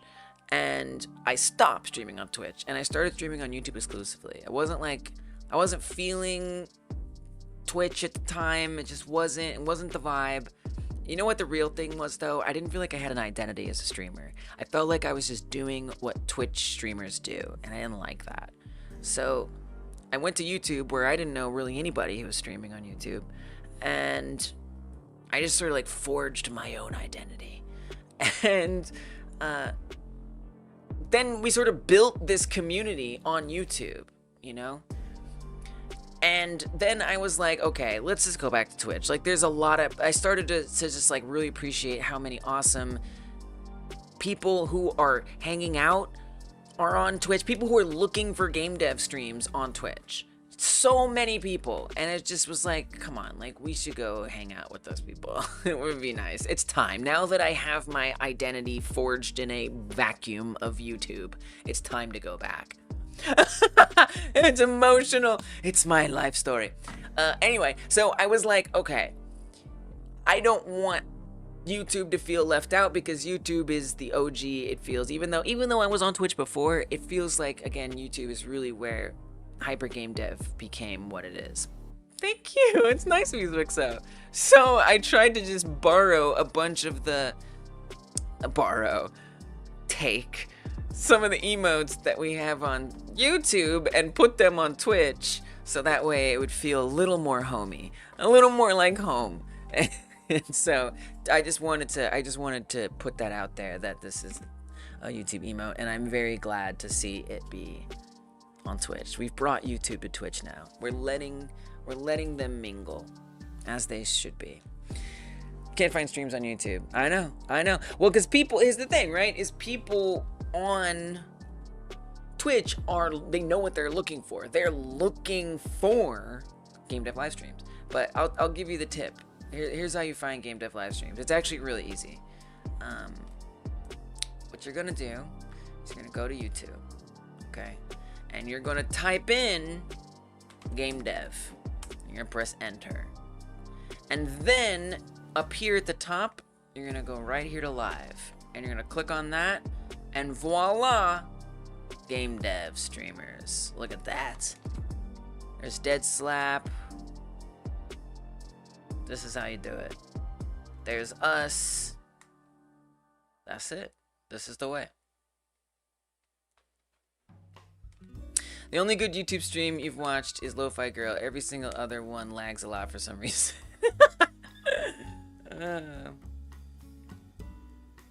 Yeah, I don't know. I feel like maybe there's some more streams you can watch. There also is technically a live stream homepage. Somewhere is he on there? There is also a live homepage, believe it or not. It's pretty hard to find. I'll give you a link to. Unfortunately, there's a lot of unfortunate, politics. But if you get past the politics, like the gaming there's recent live streams here. That's old ones that just ended. But there's usually a gaming section here. Apparently this is a dynamic section that changes what is happening, which is, there it is, gaming. All right, there we go, gaming. So you come here, you can see all the gaming live streams that are currently live, and there's a lot of good streams here. There are good streams here. So I'll give you, it's a very weird, this is hard. This is hard to find. There's a lot, y'all look, Twitch, honestly, you need to check yourself, all right? Because there is some good live stream stuff on YouTube. There are great, giant, super entertaining live streamers on YouTube. Now, I don't blame you for not knowing that, because YouTube hides it. They hide all of that. Because YouTube depends or bases everything on its recommendation system. So they don't want, this is like YouTube's entire, business model. And I'm not saying I agree with it, but I understand it.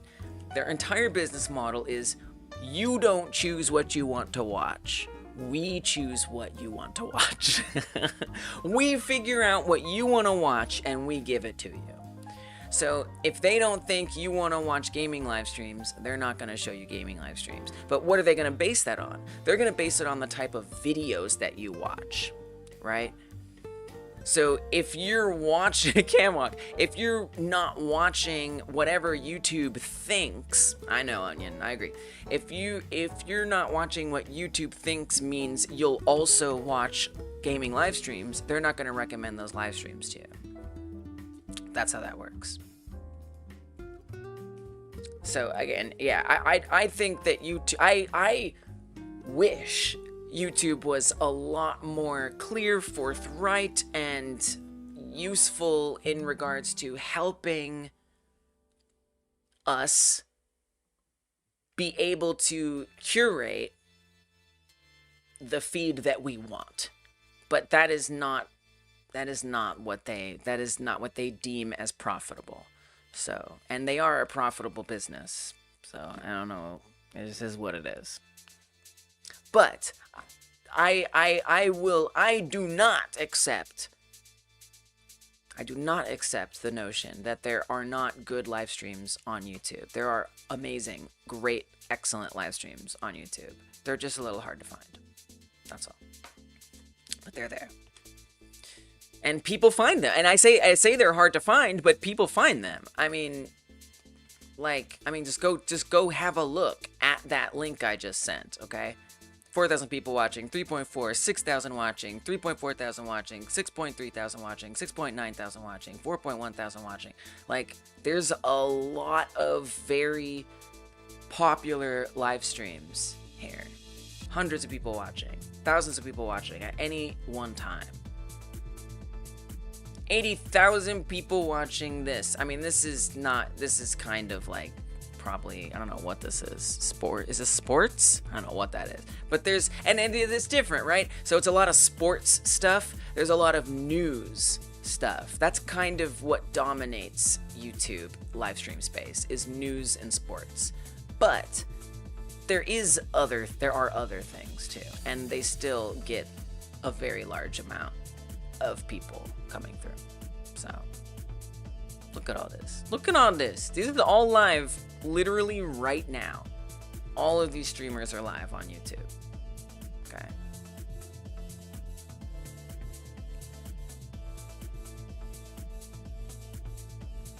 But I can't blame you. YouTube doesn't make it easy to find that stuff. Yeah, it looks like it could be esport. Yeah, that makes sense. Stuff for toddlers. Yeah, there's stuff for kids. That's true. Yeah, they have stuff for kids. They have stuff for adults. They have stuff for in the middles. It's true. Your way of finding YouTube streams is to open Twitch and then see a streamer's bio for a YouTube link. That works too. That works too. If you're on a good game dev live stream, hey, yes, right here in Dream Fair. You searching for game dev tutorials and then getting sidetracked with shorts. Yeah, well, that's what they want. That's exactly what they want.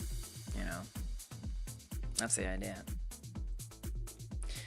You watch live while you work just so you feel alive, or you feel like a robot. I mean, I'm not sure what exactly you mean, but I certainly like to co-work with other game dev streams. All right.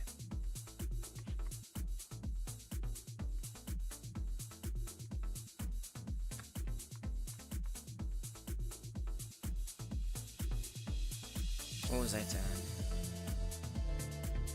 Thanks for the lurk, Onyo! Appreciate it.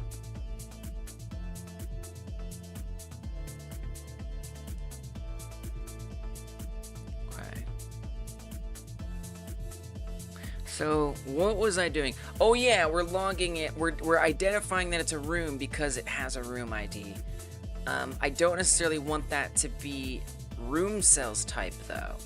So that's the thing, is how do I identify what type of thing that it is? So actually all that code I just deleted would help me find that information, which would be nice, because I don't know if I'm gonna have it be general. I'm gonna need to get that code back actually. I really like the unified view. I find it very useful. Yeah, another human talking. Yeah, same. It's like kind of like body doubling. Well, it depends if you're doing work, but if you're not, it's kind of the same thing. Okay. So I just got rid of this, but I think it's actually going to be useful in this one case. Namely,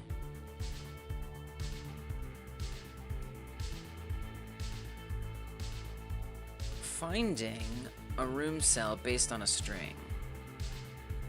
Room type string, but how do we, wait, that doesn't make sense. But how do you know what the room type is? You don't have a way to be sure. I mean, I guess I could store that as data. Oh no, you do have that. You have the tile. That's where you get it from. Got it. Oh yeah, that's what this is. Yeah. Oh, okay. I got it. I see. If it contains tile type string continue, wouldn't that be a good thing? Why would we skip it? Actual cells array, room dictionary, room cell type.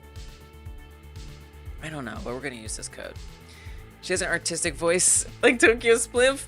Does Tokyo Spliff have an artistic voice? Tokyo Spliff, excellent example of an incredibly, massively, as far as YouTube streams go, popular, as far as game dev streams go. One of the most popular game dev streamers at all on YouTube or Twitch, Tokyo Spliff.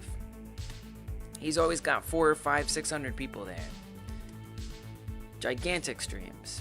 For game dev streamers, that's huge. That's a very, very big number.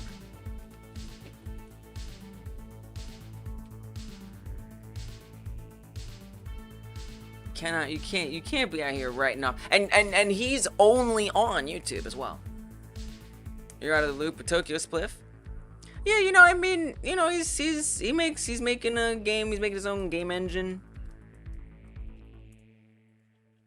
Again, he's only on YouTube. You know, it's different. It's different than what we do here, but it is game dev and very, very, very watched game dev. Very, very, very watched. So yeah, check out Tokyo Spliff.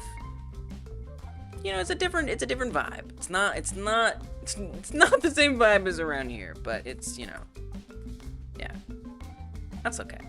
It's still game dev. It's also kind of like game engine dev plus game dev.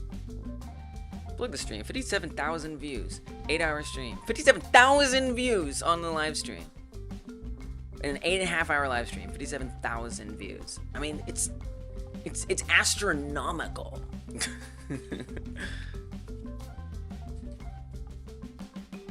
Now, I guess you could say someone like Primogen, but he's not usually doing game dev. Like, sometimes, and when he is, it's more like team-based management type of stuff.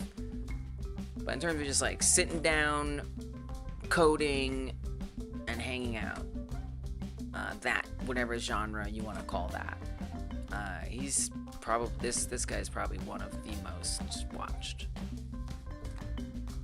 So yeah.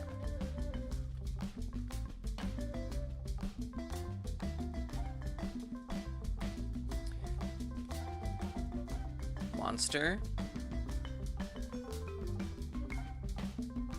Oh yeah, I'm gonna paste this code in here so that way we can ascertain, whoops, whether or not, or what array it needs to go into. So we get the tile type. You can fetch it that way. We could also just do tile to gen. That would be fine. We're already using that.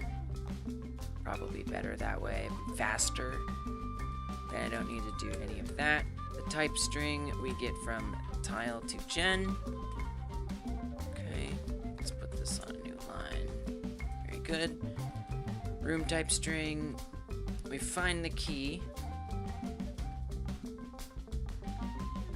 Dream of roomery tonight. Room array. Room cell arrays content type. Find key room cell type.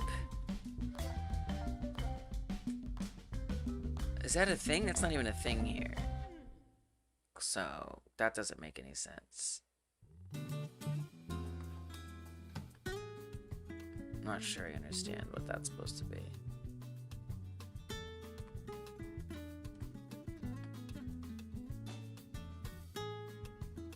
Oh. Wait. Oh, so this is supposed to be like a for loop. Yeah. I getcha. So we would say for, well, at first I need to get that. Okay, this is a little complicated, but that's okay. It's okay. It's like eating raw ginger sometimes, yeah. It's it's fun. It's fun to eat. I want some raw ginger.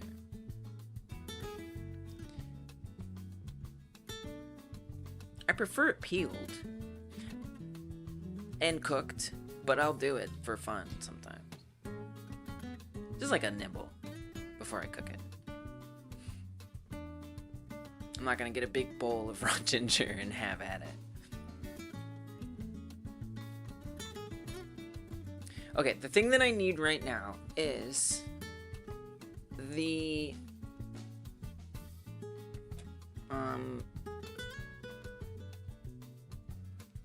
you're having it right now? Nice. Fried in oil and yeast chips. Whoa, that sounds awesome. Oh, that sounds yummy. Ooh, I like the sound of that. I do. Sounds really good. Okay, I gotta lock in. There's a moment of complexity. What I need is to find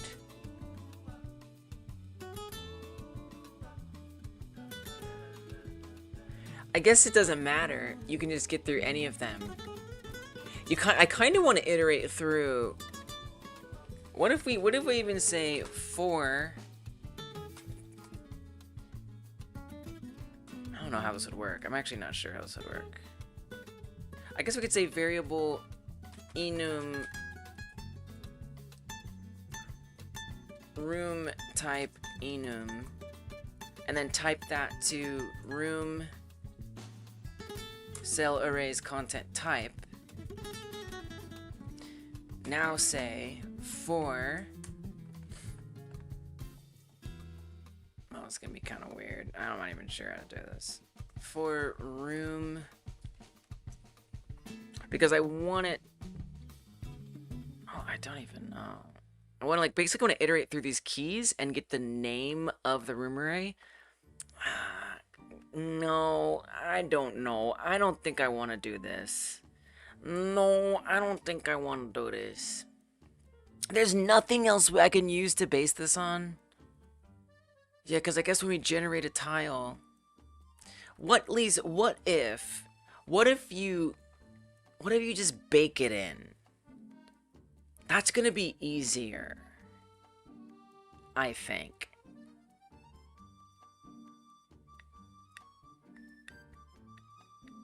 I think you should bake it into this is silly. I don't like this. I don't want this to be my life today. This is ridiculous. Here's what I'm going to do. We're going to say what type it is. I'm going to add a new data point. So like in here, where if I can find my window, because I have many windows open, evidently.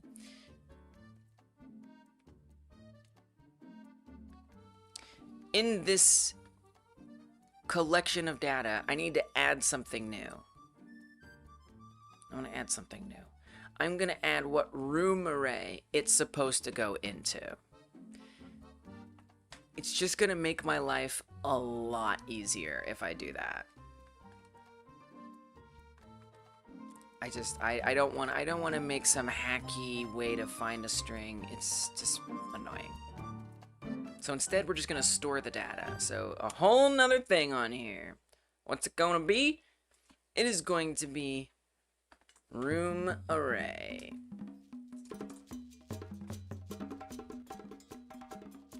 You're hearing it as room array?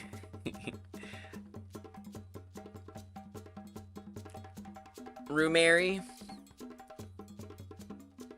Well, it's a cool badge. That's your user icon. Oh, your user icon is really cool. Wait, that's the one I drew. Oh my god, I drew that. What? Wait, what? I did not. Just admire my own art in the wild. There is no way that just happened. What? I thought it was like a toucan. I can't take it back. That's wild. I used to, when people like donated or became members or subs, I would draw their picture of their user icon. And that was my drawing of Anjek's user icon. Oh my gosh, that's nuts. I can't believe that. I can't take it back. I thought it was a toucan. I was like, look at those colors. I love those colors. Oh my god, I want to like cry. Like what? Did I just... Do I like myself? I guess I do. I do. Okay, it's nuts. So this is going to be the enum room That is wild. Thank you for giving me the opportunity to even like get to experience that. Room salaries content type. Okay, so that's what that's gonna be. Just literally gonna be that entire enum.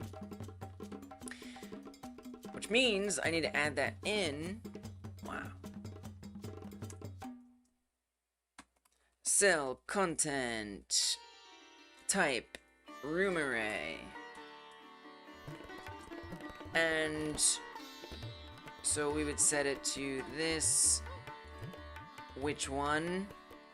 I don't know. Like we could default it to something. I don't want to. I don't want to. So I don't know. We can't really make it null. I mean, I could just make an arbitrary one. It's probably fine as long as you're not doing more than that. No, I think it'd be fine. Just make an arbitrary one. It's probably fine. Null. Placeholder.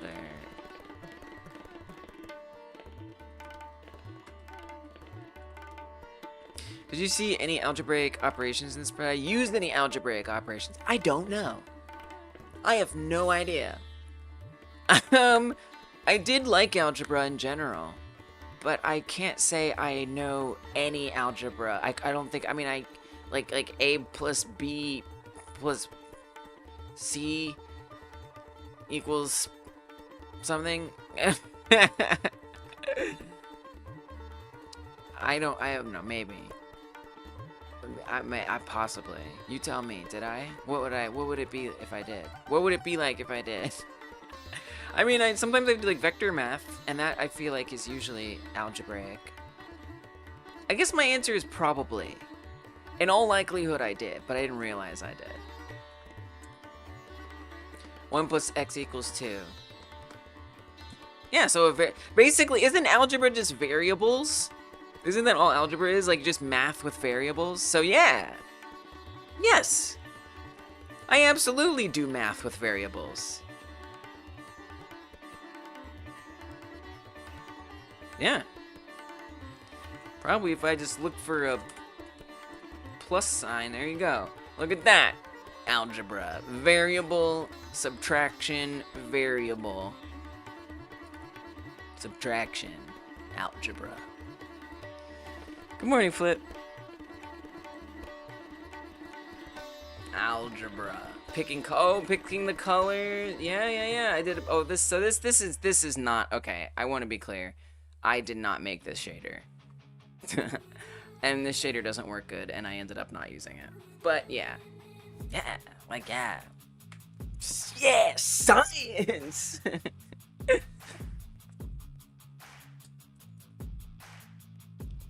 Okay.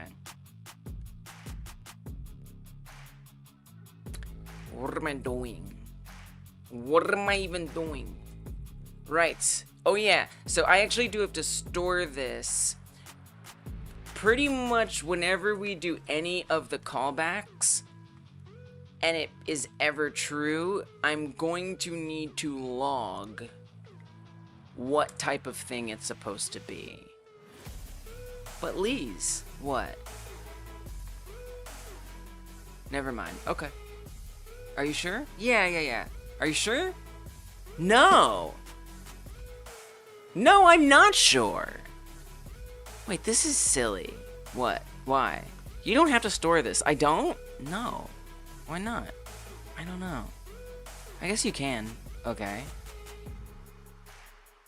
You know what? Screw it. Let's store it. But I just realized I don't even need to store it for the reason I thought I did. You just have to trust me. Log. Cell contents. I think is what I'm looking for. You ready to pair up rooms good? Yeah. Flip, I gotta tell you. So I remember you talking about. No, I had to go on a whole other adventure, unfortunately. I remember you talking about that this took you the longest, and I now finally understand why. I finally understand why you said that. But I realized I left a whole component out of my system that I had built. I completely left something super important out. I had been keeping track of all the cells. I was keeping track of every room, every cell that was a floor, every cell that was a wall, every cell that was a door.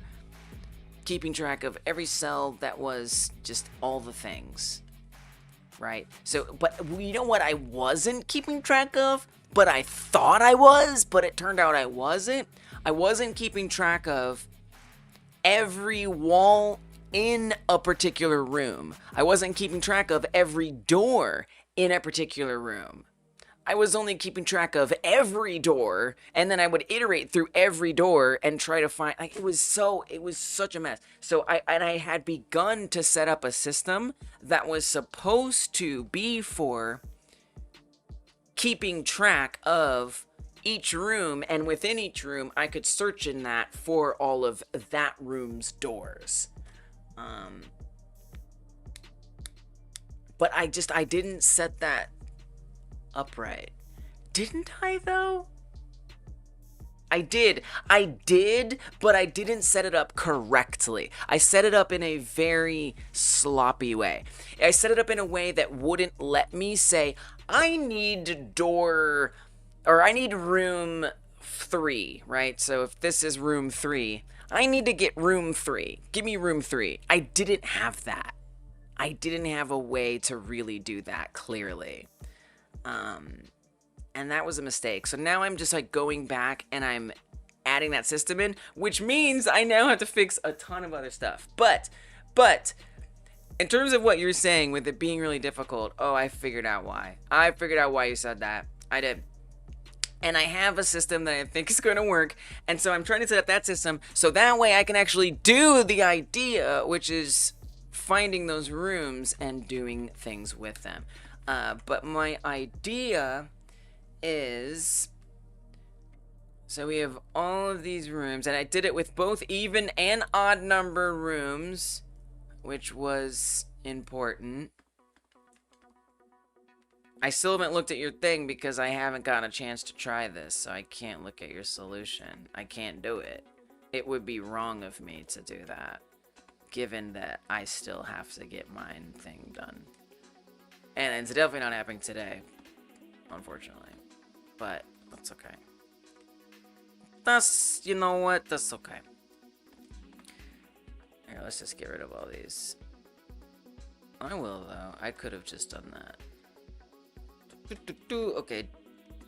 Group these up. Okay. Okay, that's not the right shortcut. Group. Delete. So this is my concept. Okay. My concept is, there's two phases. In the first phase, we ensure every room has one paired door. So we have a queue, concept of this queue. So this will be its own array, right? So that's also an array. So I bring in 2 random rooms into the array. Well, I had no good way to know which rooms I was getting, hence why I'm doing what I'm doing now.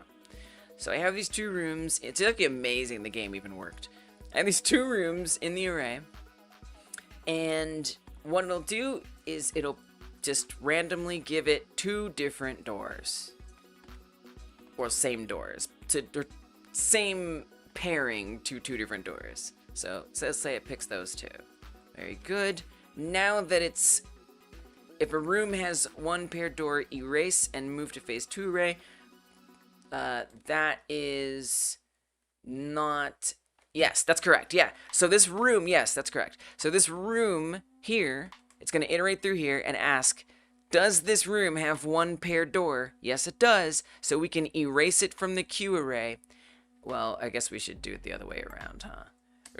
Move it to the queue array, duplicate it, copy it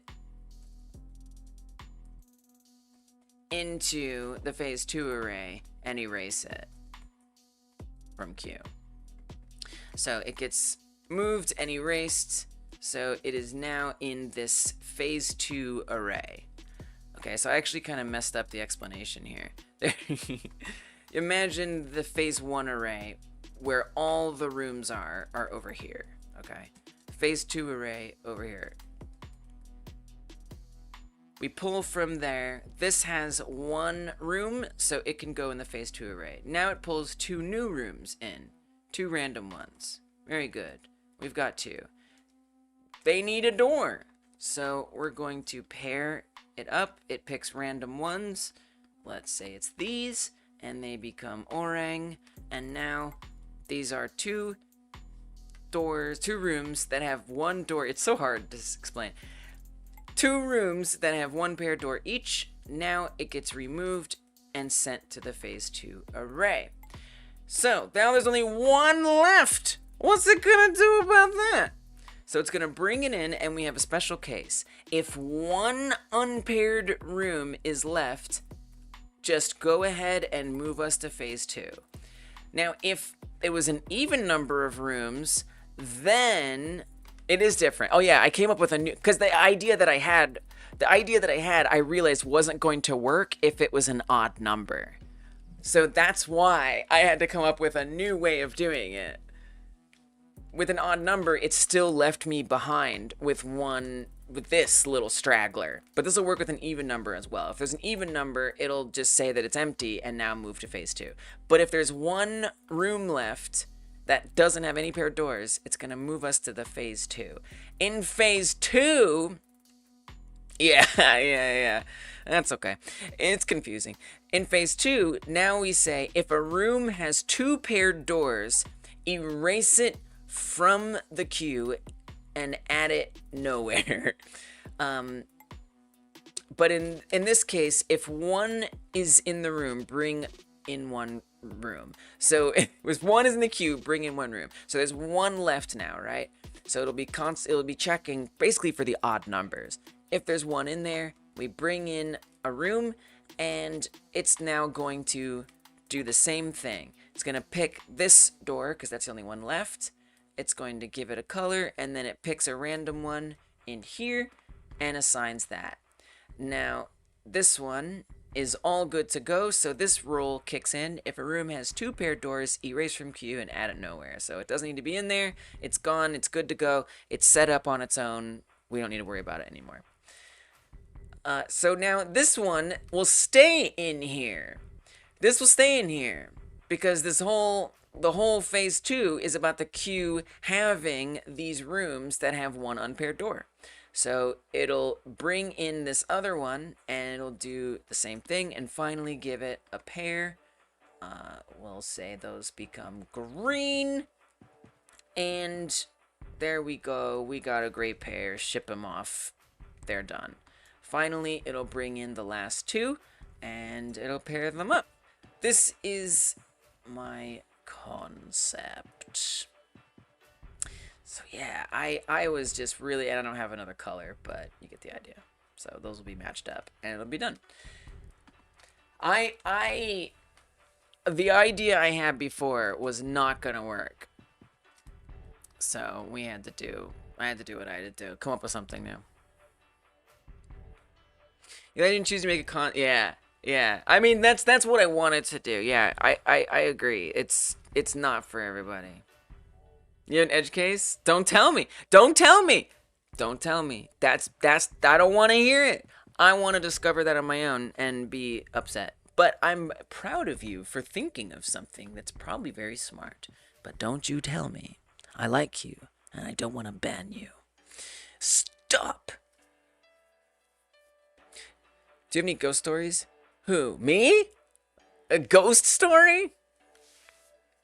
No. No, I don't think so, unfortunately. Sorry. Do you? Once, Tanzim says, I was walking with my friend, and we both saw a slow floating green fireball in the sky go right to left, and we couldn't find it. No, I don't think, I mean, no, I don't think I've ever experienced something like that. I guess I used to think I had seen something one night. There was just just all of a sudden the whole sky lit up But I think I later found out that was just like a bird getting electrocuted on a on like a light pole or something, or a power pole. That's wild. Wow. No, I've never had anything like that happen. That's scary. Yeah, what do you think it was? Ball lightning seems to move that way. That pairs with how different gases burn in colors. Lightning. Oh, so it might have just been lightning. Interesting. Yeah, I feel that like a lot of those things have an explanation. But I can appreciate like if you don't know what it is, like it's ghosts. It must be ghosts. Opinion on crows and the corvids in general. Is a corvid a type of crow? None. Ghost story my dad always told me and my sisters was when we went camping. Oh, what is it? What is it? What is it? Are you gonna tell it? Is it easy to tell in chat? You should try. Help me understand what a ghost story is. Okay, what am I doing? Get room content. Room content, give me my name. What the hell am I doing? What am I doing exactly? I don't remember. How did I end up here? Oh, yeah. Okay, I remember what I was gonna do. Yeah. Okay. We're going down here. Right down here. Okay. So when it logs, sets the room ID. If the room ID is greater than or equal to 0, we know it's a room. We're gonna do this the friggin' easy way. We're gonna say match tile to gen. If this is just gonna be so much easier on my entire life. It's just easier. It's easier. Okay. Match tile to gen. If this happens to be manage tile data, tiles, room. So what I actually should do as well is create a variable for room array enum, and we'll type that to the room cell arrays content type. If it's room array enum will become room content type room cells. Okay. Think that'll be good. What don't you like about it? Is it that it's not used? What are you warning me for? The local variable is declared but never used. It is, but I see why you say that. I get why you think that it's not used. We'll use it later. Okay. No, in the scope it isn't. I understand.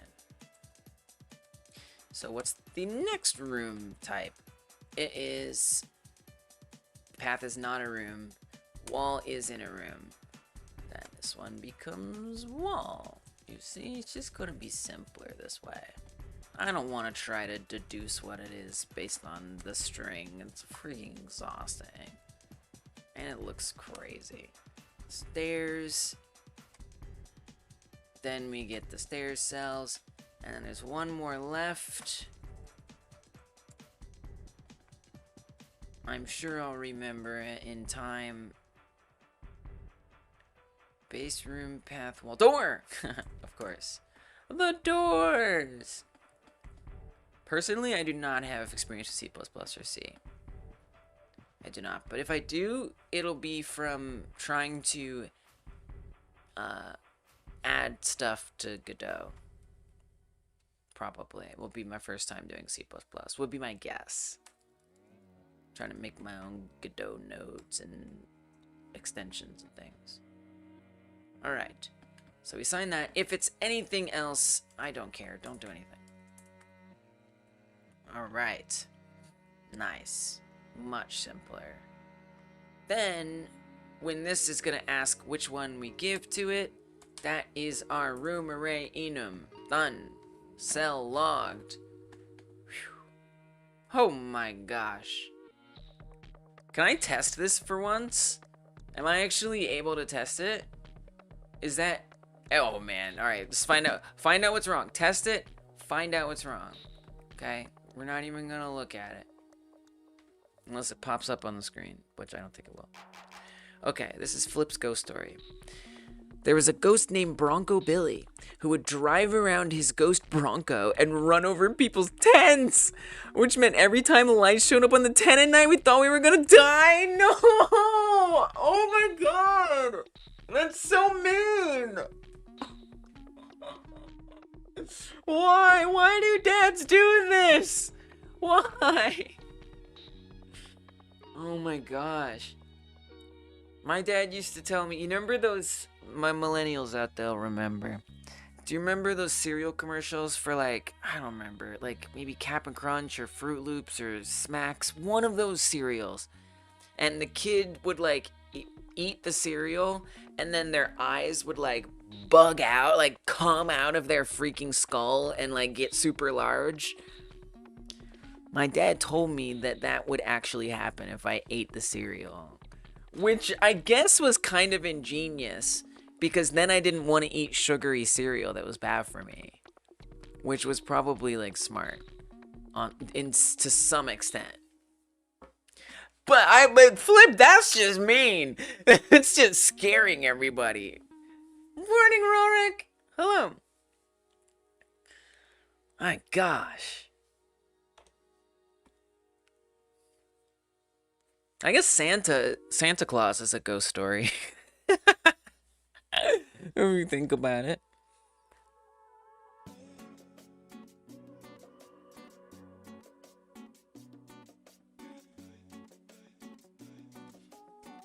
So woke up, what is going on? Not a whole lot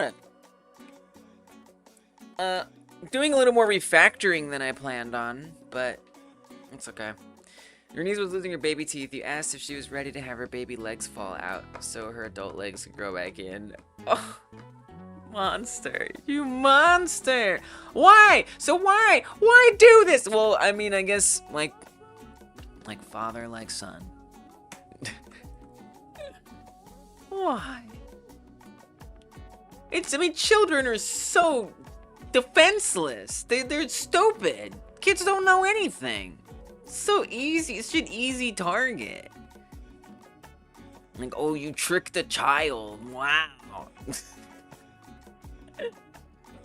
Oh, man. A cycle of fear. It is a cycle. It is a cycle. Okay, great. Error. What's the problem? This is in log room cell. We have passed in nil into the room content type room cell arrays. Okay.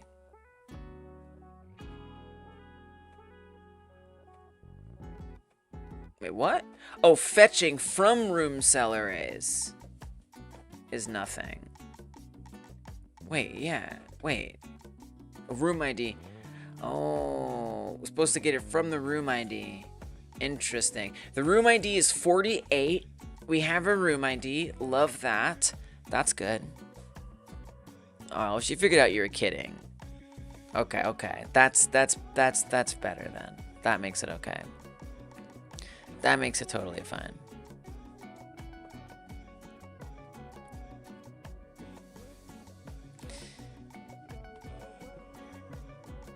So why does that room ID... Why am I fetching that? Do I need that right now? Yeah, you do. Shouldn't that be set up at this point? I need to get a breakpoint. I'm not sure exactly what's happening here. Maybe the output? Well, logging a room. That's the first room. It's logging the very first room.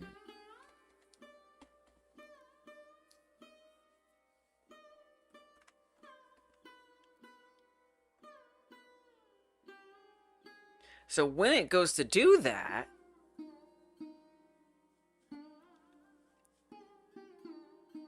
at the end of that, it logs the room cell. So this is where that is. That must be probably. I don't know. I'm not sure. Do we have a stack trace? Yes, we do. Tell me more. Yep, it's coming from log room. And you're telling me that that room is empty.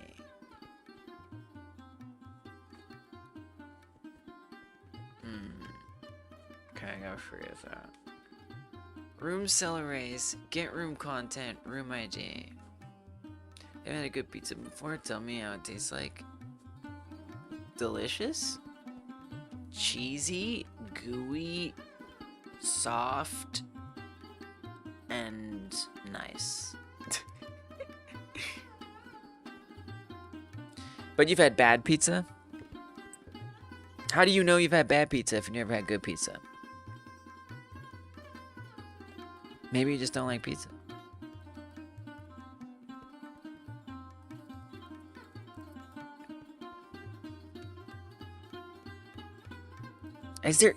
Can there be a bad pizza? How far am I in the chain of fixing the generator?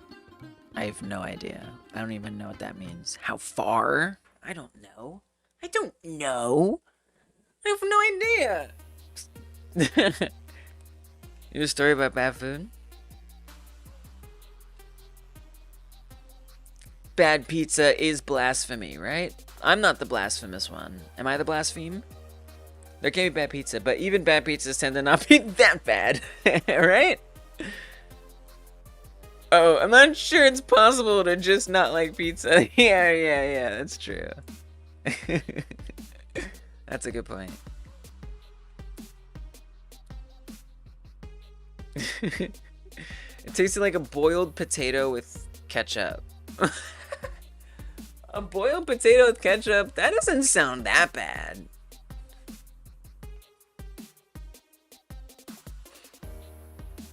Doesn't sound great.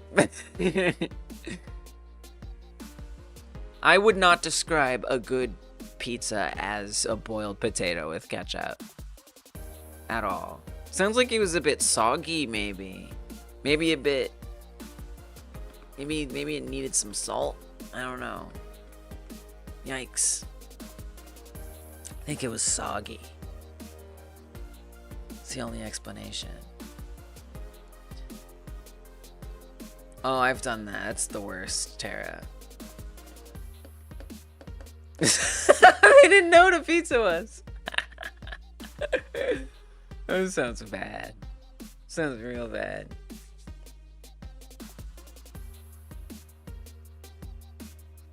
Why are you like this?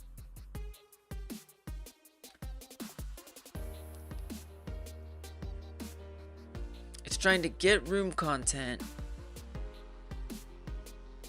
Trying to assign value of nil. So, well, you do need to check. I mean, to be fair, you do need... No, wait.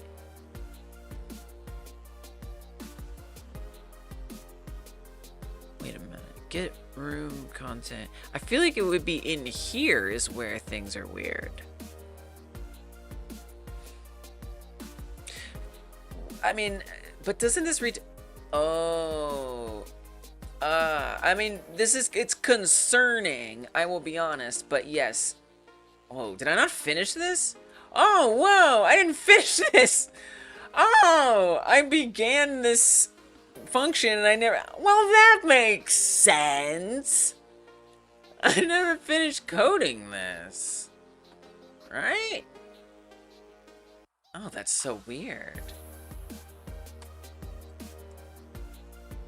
How did that happen? I guess that's fine. Yeah. That's fine.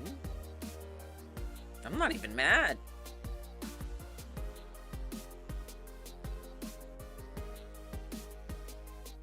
But I think this is also room cell arrays. That's supposed to be a dictionary. Get room content. This is weird. Room ID, room content type, room cell arrays. Yeah. That actually does make sense. Room content, get room ID, what content? If room content is something, then return room content.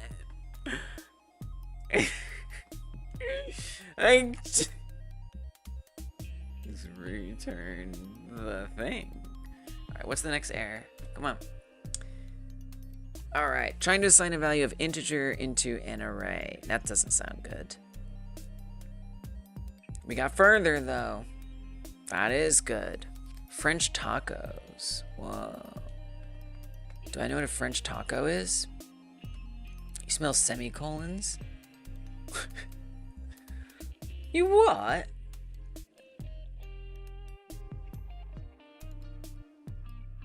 Does Godot is GScript even have semicolons? I don't even know. Shader code.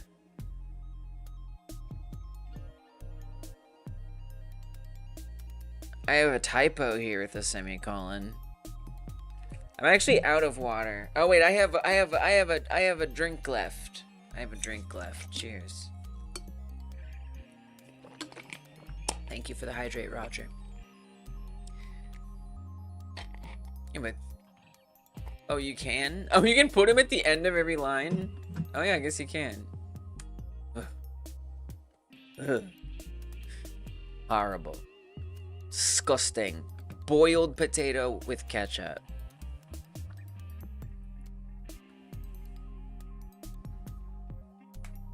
They're just a waste of space.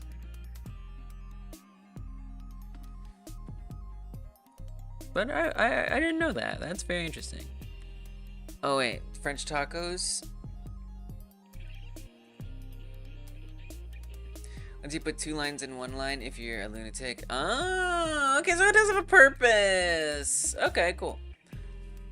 Raw potato with skin is, oh yeah, yes. Raw potato is no good. French tacos. Pokemon finally took your money to get you that life-size Vaporeon you ordered last year? Send a picture.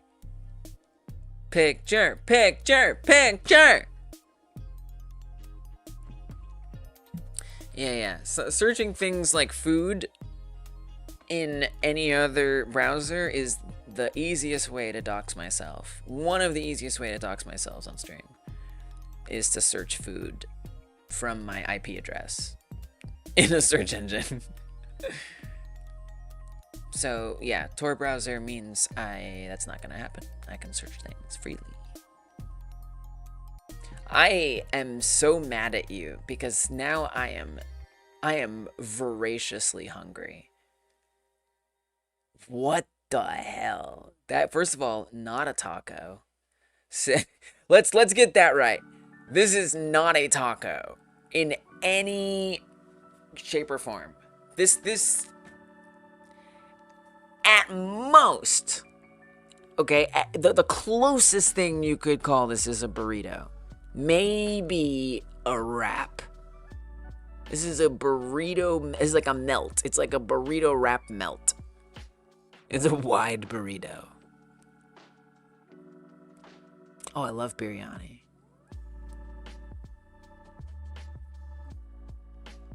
Oh, man. Okay. All right. Oh, jeez. Whew. Whew. Whew. Oh, my goodness. I'm blushing. Shawarma. Nice. Shawarma's yummy. It does kind of look like shawarma,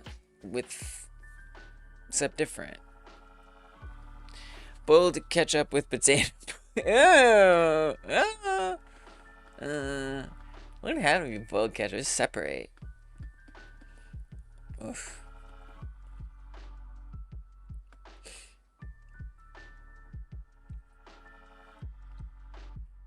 Damn, y'all making me hungry. Except for the boiled ketchup potato.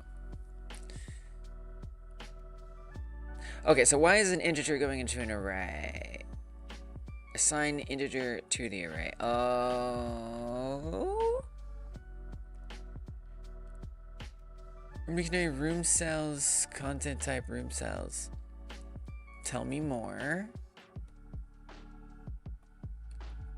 Help me understand here. Room dictionary is in room data, and I'm asking for room cells. Wait, this is wrong. Get room cell contents. If you want to get room cell contents, I don't think you can do it this way.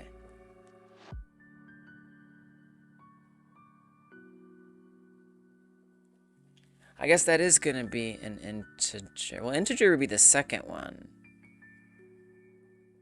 It should have returned 0 here. Should have returned that. Or not the number 0. Oh, there's stuff in there. Oh, there's stuff in there. This is good. Oh, we're definitely on the right track. They call it a French taco if you're in France. Well, yeah, okay. Fair.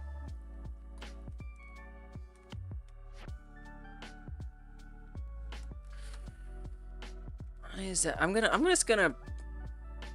No, I'm not gonna. You're not. If you try to print it, can I try to print this? It's probably gonna be an error.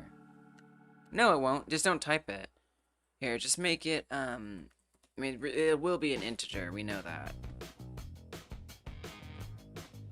But let me print 2 things. Let me print the room dictionary. See if I can understand what's happening. It's very confusing. It's lots of dictionaries. Print the room dictionary, and then can you print the room cells array for me? And then I don't really want it to go past that, so we're gonna break point here.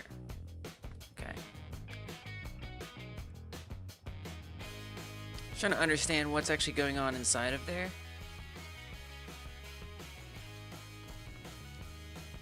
Oh, yeah, it's a lot of stuff.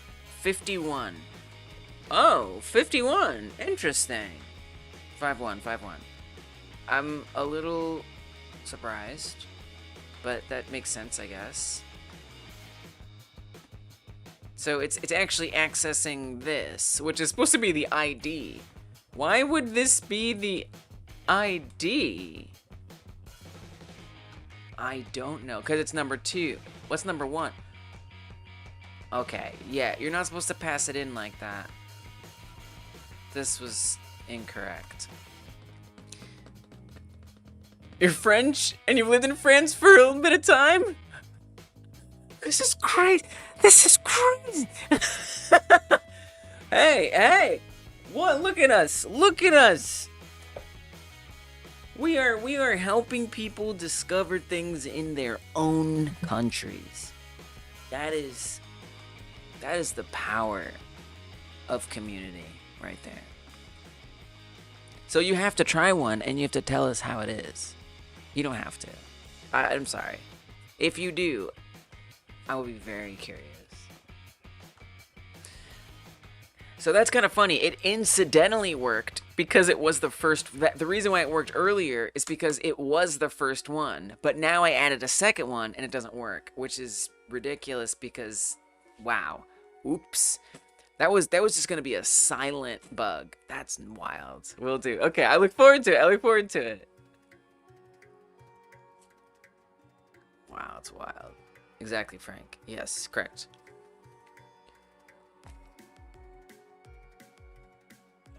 That is some goofy stuff right there. That's about as goofy as it gets.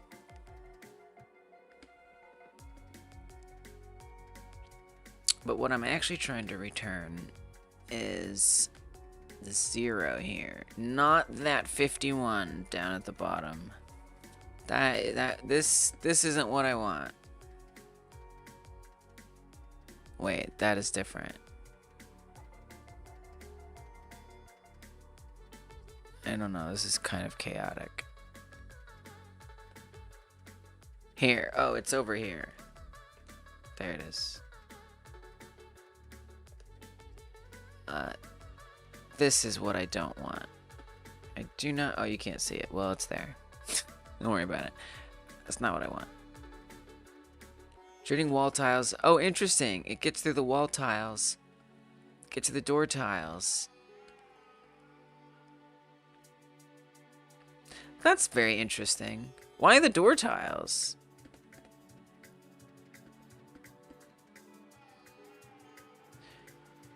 Because you made it variant. So it's loading them in, but it's loading them in somehow very incorrectly.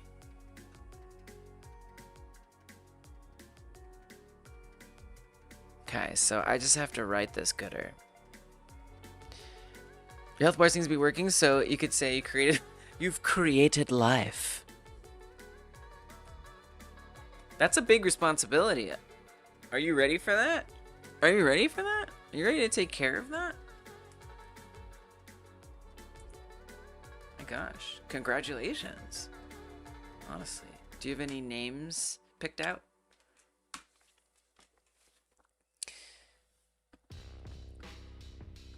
Hydrate. All right, I gotta go get more water. So I'll be right back. You have essentially redeemed a BRB. If y'all are running out of water, go get some.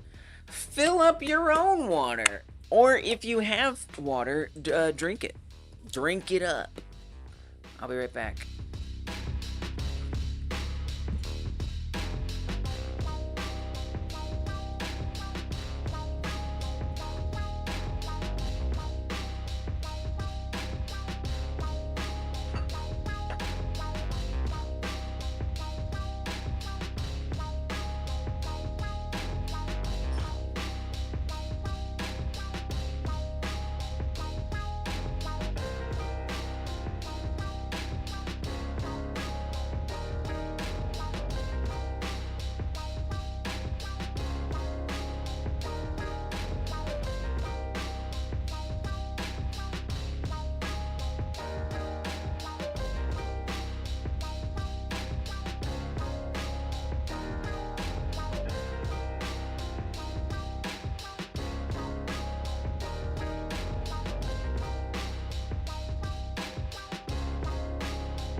Can't believe I spent today refactoring. I'm not mad, but dang it.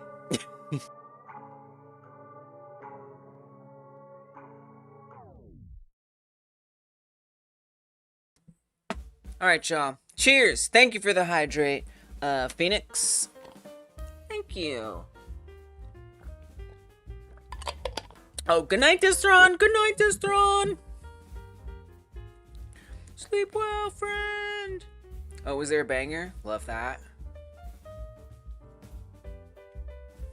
Yeah, the cereal with water sucks. I've done that when like we're like low on milk or we don't have milk. I'm just like, and I like already poured myself a bowl of cereal before I realized it. I'm like, well, how to do something? Maybe it won't be so bad. It is. It's bad. It's bad. I'm back. What's up, Hexer?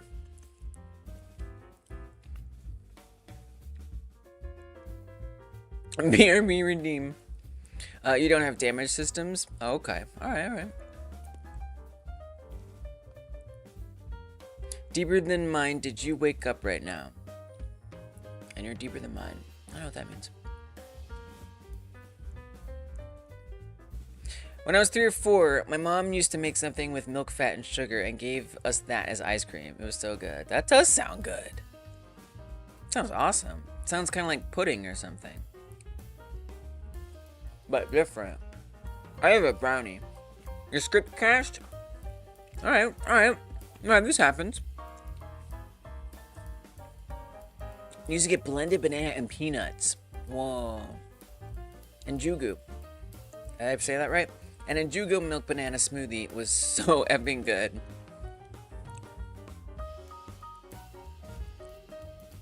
Sounds yummy.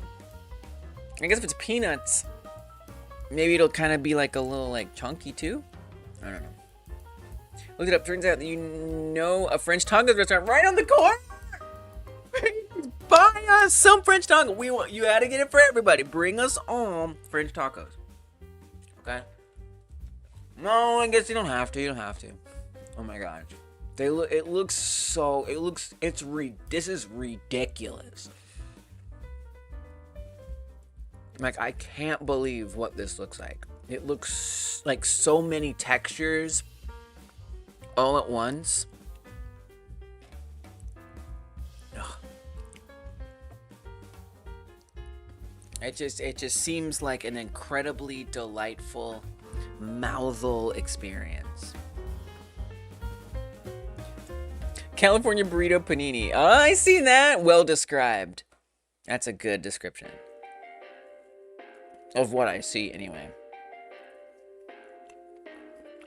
Ugali? Is that food? Perfect. Perfect.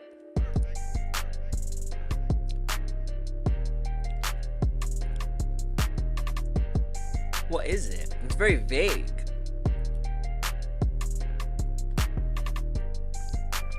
It is food. Kenyan maize porridge.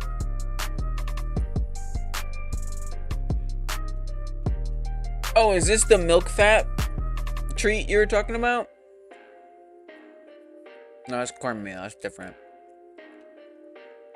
It looks like it's good for, like complementing other flavors.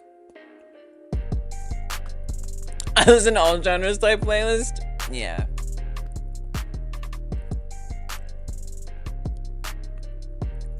Wheat. Got it. And cornmeal. It's nice to have something like this with the meal that's really flavorful. To just balance it out. It's kind of like rice.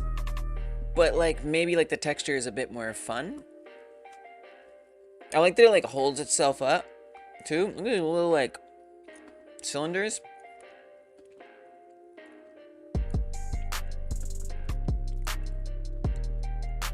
That's what it's used for? W girl. Live octopus.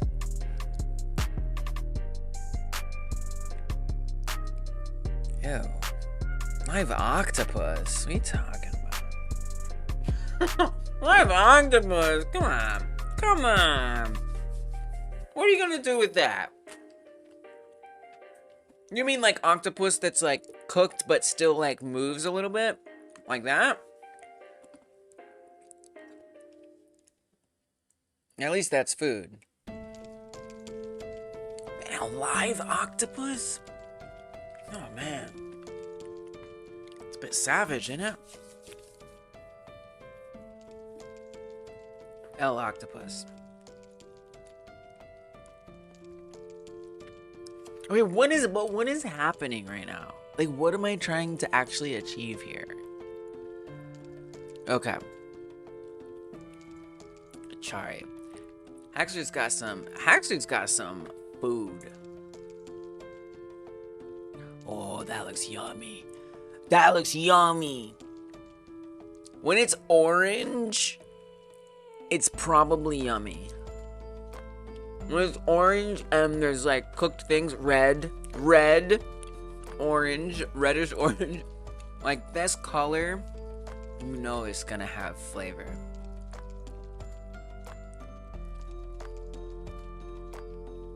I bet the meat falls off the bone. I trust. I'll trust.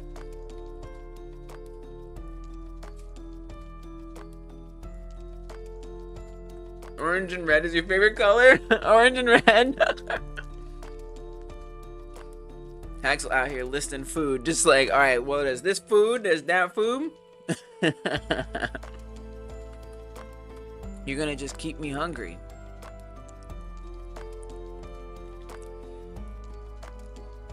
Okay, we got some fried something. Cumin. These flavors, I am into these flavors right now. You got cumin, you got curry, you got something that's good for absorbing flavor on the side. I think you are. I think you must be hungry. You must be.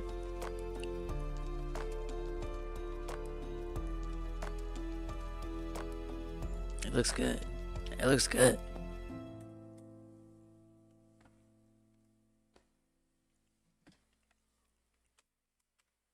I gotta go get some food. What am I doing here? I gotta go order some food. No, I guess I'm not. Should I order food, chat? No, I'm not gonna order food. It's tempting, though. Order some Canyon French tacos?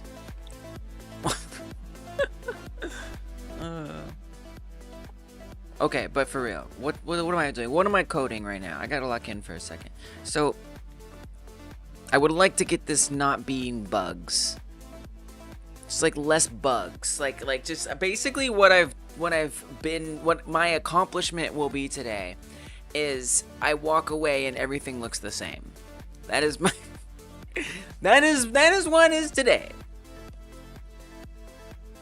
Rumali roti and istu dish. That sounds yummy. Some roti.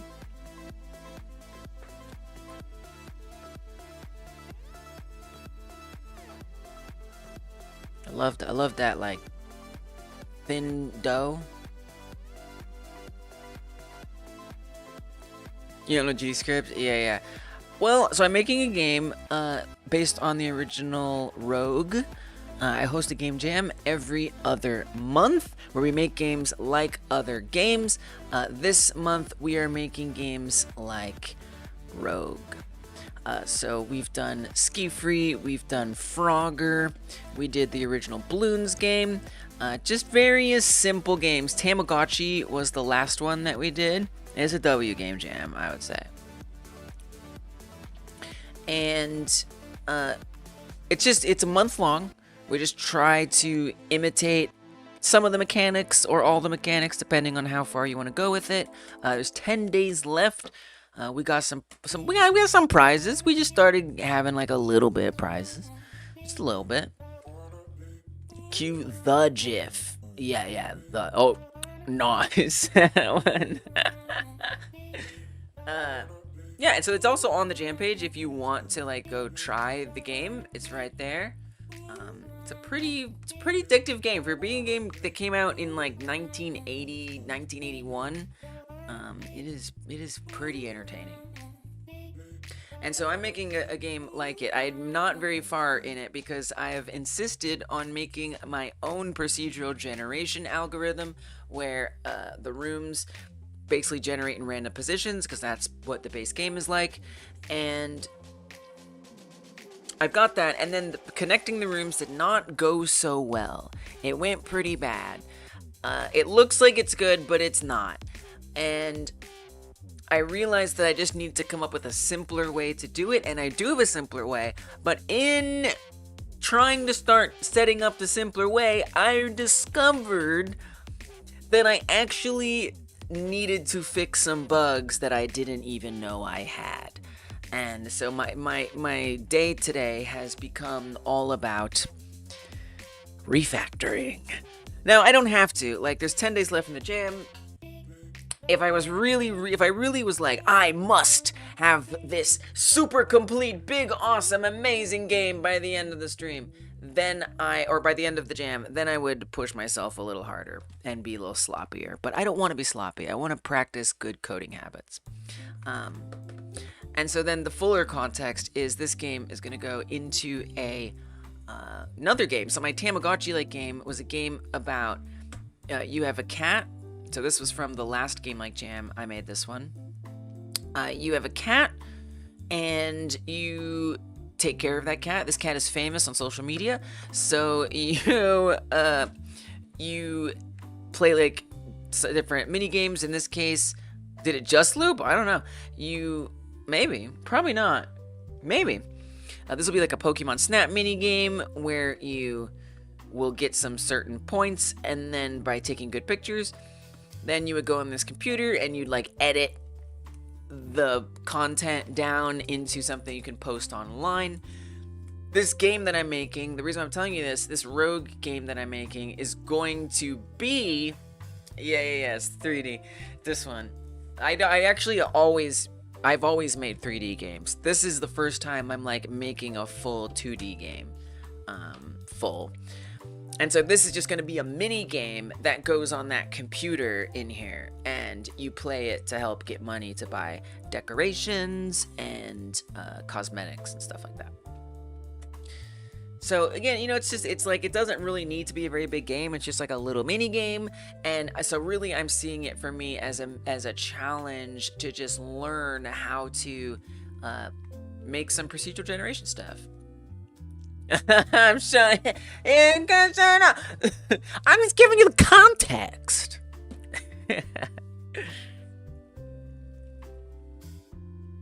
For whatever it's worth, those games are not done, so I don't know. Is that showing off just a bunch of half-finished things? It's 9 hours of music. Yeah. Let's see. We have been live for 9 hours and 25 minutes. I've been live for 9 hours and 25 minutes. And guess what? I mean, it is kind of... Wait, I lost my zoom. Hold on, let me get it back. Where'd my zoom go? Wow. Rip zoom. No, we got this. Hold on. There's my zoom. Okay. We've been live for 9 hours, 25 minutes, and the playlist length is 9 hours and 33 minutes. So it's possible it looped. It is. But it's set to shuffle, but it should only repeat after it gets through them all. So I don't know. I don't know if it's repeated just quite yet. Maybe I started, you know what? I probably started it like just before the stream began. So yeah, you know what? Probably. It probably did. So, but it doesn't loop around. It is shuffle. You probably will start hearing repeats if you've been here for 9.5 hours. But then again, those loops will probably... So since it's shuffle, it could play a song that you just heard 20 minutes ago once it loops. Alright. Anyway.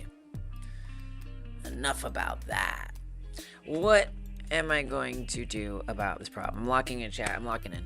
So, I want to not have this be a pile of dookie poop, because that would suck. Yeah, I know. You know, it's not odd. It's actually, for me, quite normal, apparently. I think that my schedule, my sleep schedule, naturally kind of shifts and then resets. So I'm currently, like, on the end before, like, we reset, and I have a feeling my next stream is going to be very early in the day in my time zone. It's just a feeling. It's just a feeling. That it's about to loop back around to what would be a considered more normal thing. Yeah.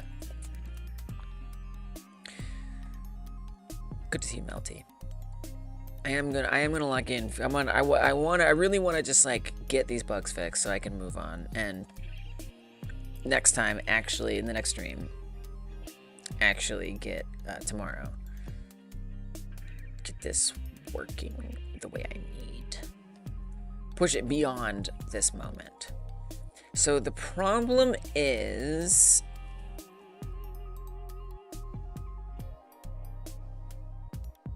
get room cell contents. When I pass in this enum, it's fetching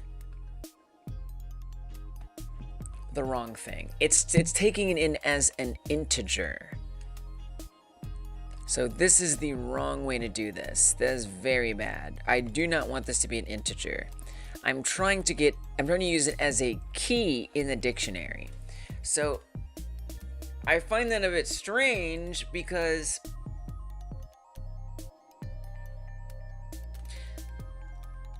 I find that a bit strange.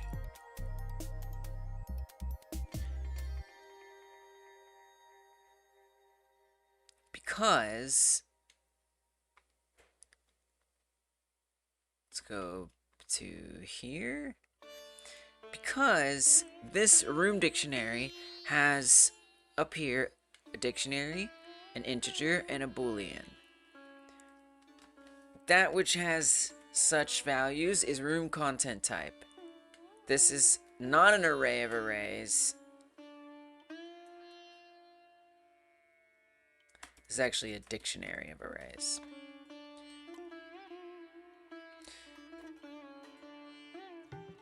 So I have a dictionary, an integer, and a boolean.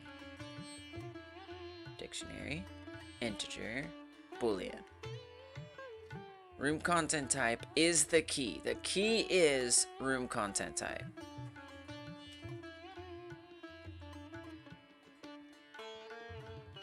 Ah, I'm putting the wrong thing in here. There we go. That's the problem. Ha! Fixable. So fixable. Variable room.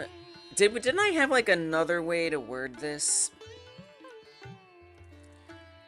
Room content data or something? Yeah, maybe like that.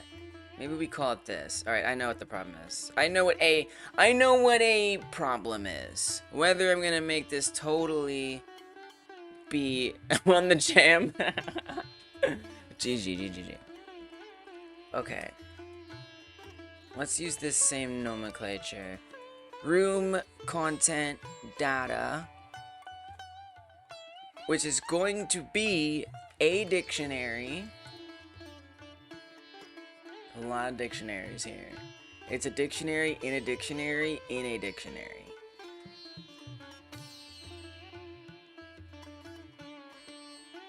Is that real? Is that true?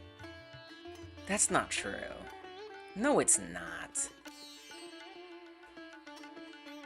No, it isn't. This is iterating through those dictionaries. Then there's a dictionary in here. Dictionary. It's a dictionary in an array. Room data is the array. Room dictionary is dictionary that we find in there. I see what's happening. Okay. I see. So I actually need to say, wait, actually no, I'm confused. No. Wait. No. This is so confusing.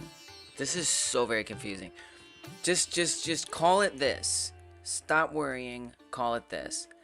Say room. Just type it. Please don't worry about what it's called. Just type it. You got this. Room dictionary. Room content type. Room cell arrays. That's what's supposed to go in there. Not this. You can see why I got confused. They're very similar looking, but they're different.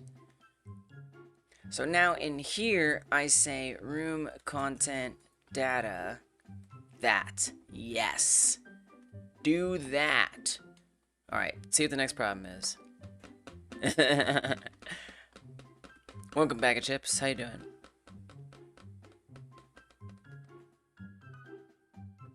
Alright. Next problem.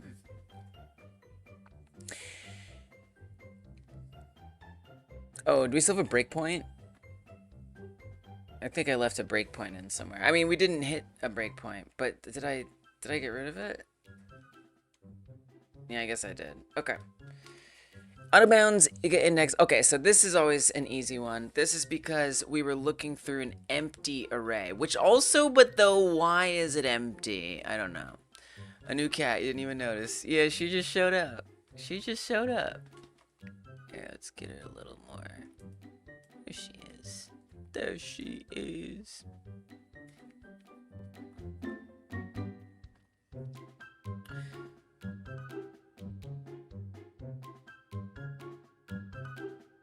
Integer nil. On base dictionary, integer nil. What dictionary are we talking about right now? Here? Here. Oh. In isDoor.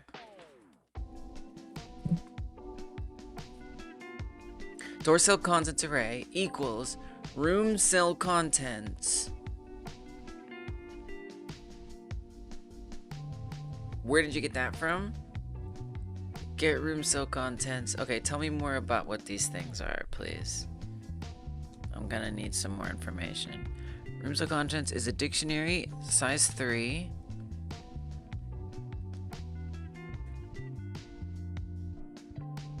That doesn't sound like room cell contents to me.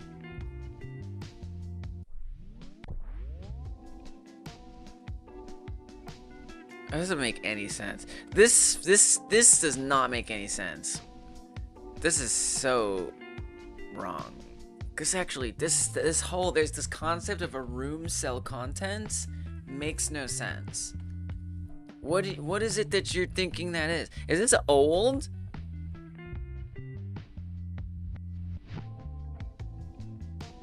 No, you literally just did this. What the hell is that supposed to mean? Return room dictionary. It's so confusing, y'all. It's so confusing. I'm so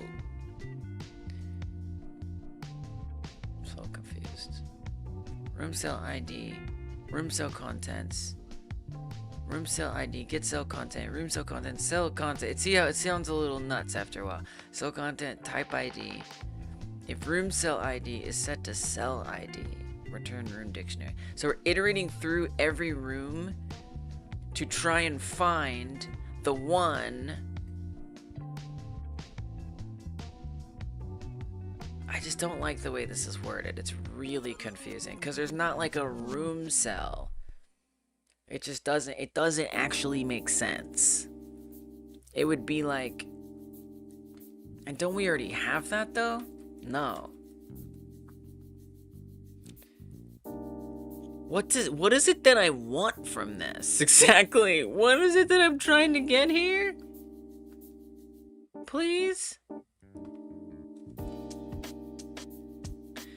What isDoor is doing is it's trying to decide if the current tile that it's iterating over should be a door. So, it first gets the cell ID of that which we are checking. Yeah, she's cute, right? It then begins to set up the current door count. So, because it needs to make sure we're not spawning too many doors. Yeah, so this is old. This was supposed to be set up a long time ago. So it kind of makes sense that this is going to be getting the wrong thing because I've changed the structure. This is making a little bit more sense. Steal your keyboard for like an eternity? No. You know what? No. But I'm sure she takes the compliment.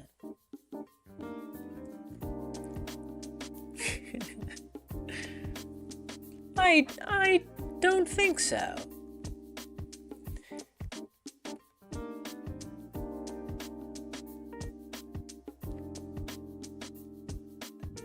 The car doesn't have oil. That's very dangerous to drive a car that doesn't have oil. Not even just dangerous, but also you're gonna destroy the car. Which just sucks. It's very expensive to fix. Current door count. Room cell content. So this previously made a lot of sense. It does not make sense anymore. This has to be refactored. Unfortunately, because of the changes I've made, this is no longer what it used to mean. I do think that room cell contents is very badly named. I will say. Do we call this elsewhere? We call it one other place. Room still needs doors. Yeah. So this is part of the problem. So, and then again, just to kind of, I know there's a lot of like things that don't make sense, and I understand that. But the thing that I've been having to do today is, like, I had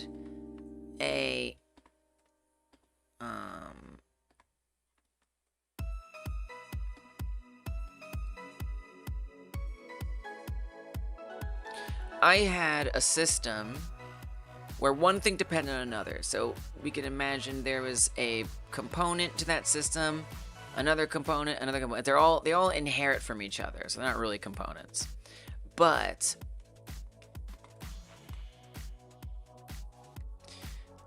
component 4 needed 3, needed 2, needed 1. And I realized today that, oops, I was supposed to put in something right here.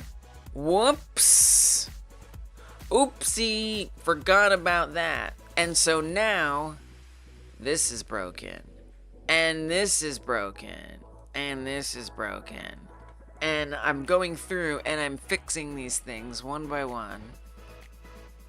And I'm kind of just on like one of these other things right now that need to be fixed. So that's kind of what generally is the situation here.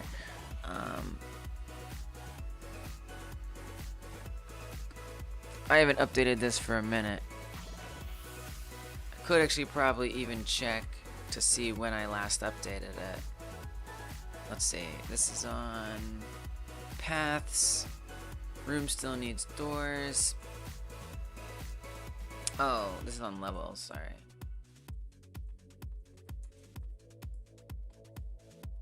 Room still. So like this function, I last updated this a week ago. It's kind of hard to see because I made it not that visible, but it was 1 week ago that I last modified this, which is a long time ago. For me, that's a long time ago.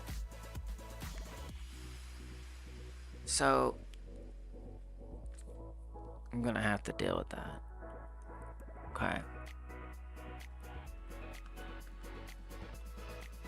So what this wanted, I know what this wanted. So what we have to say is, and just real quick, you really want to keep that as cell contents? Get room contents. And then this returns, this is bizarre. Why do you even need to do this? Why do we have to find this from cell contents? Like, that seems kind of weird. Like, are you sure? Are you sure you want to do it that way? There's 2 matches. This is the only use case of it. in the whole project. Well, there's two actually. Whether or not it's a door. No, there's, yeah, whether it's a door or whether the room still needs doors. I don't feel like we don't need this. So yeah, this function, I don't like this function. I don't like it, I don't think it makes sense, and I don't want it anymore. So I'm gonna get rid of it. We're just gonna comment it out. I just, this is ridiculous. So forget that. It's out of here. Instead, what we'll do is we're gonna get the door room ID of that door. Is gonna be much simpler. So room ID, because this is the benefit of the system that I've set up, is I don't need weird ass functions like that. So the room, and if I am gonna do it, I certainly don't need to do it like that. Right? Do I?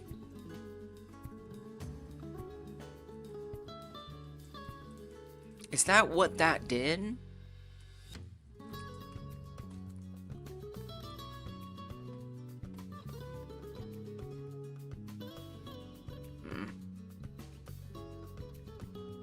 No, that's not what that did.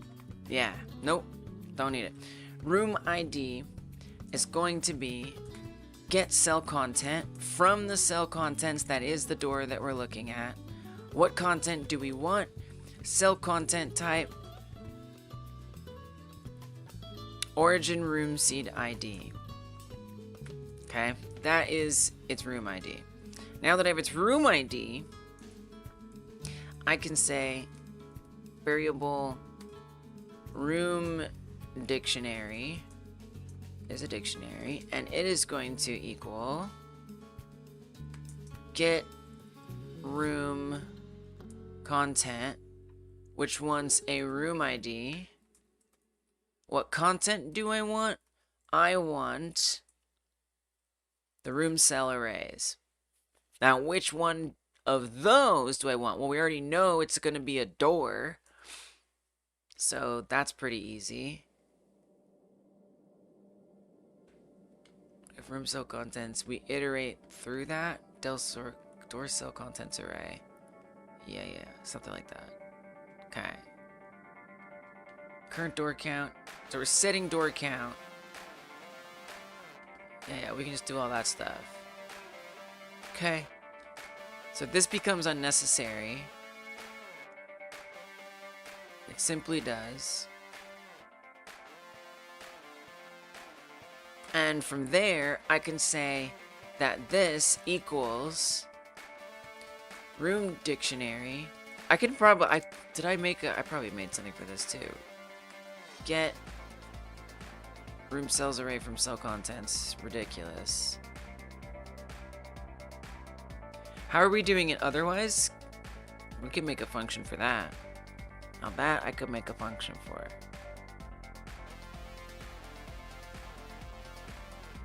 Room data, room cells array from cell const. Ridiculous. Ridiculous. This is not going to work correctly.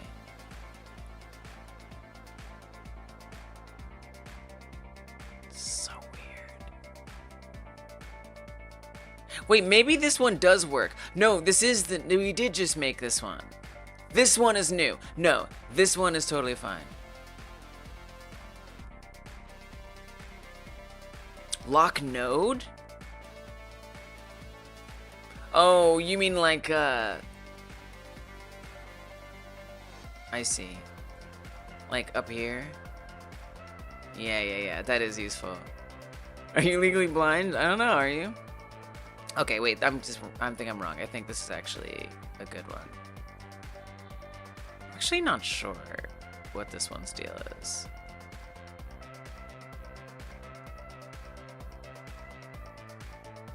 When did I last update this? Get room cell contents from cell contents.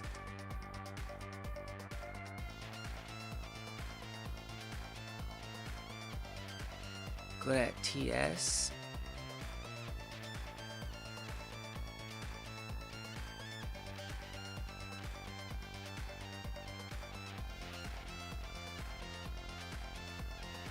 Get room cells array. Sorry, get room. So this is new. Like I just made this.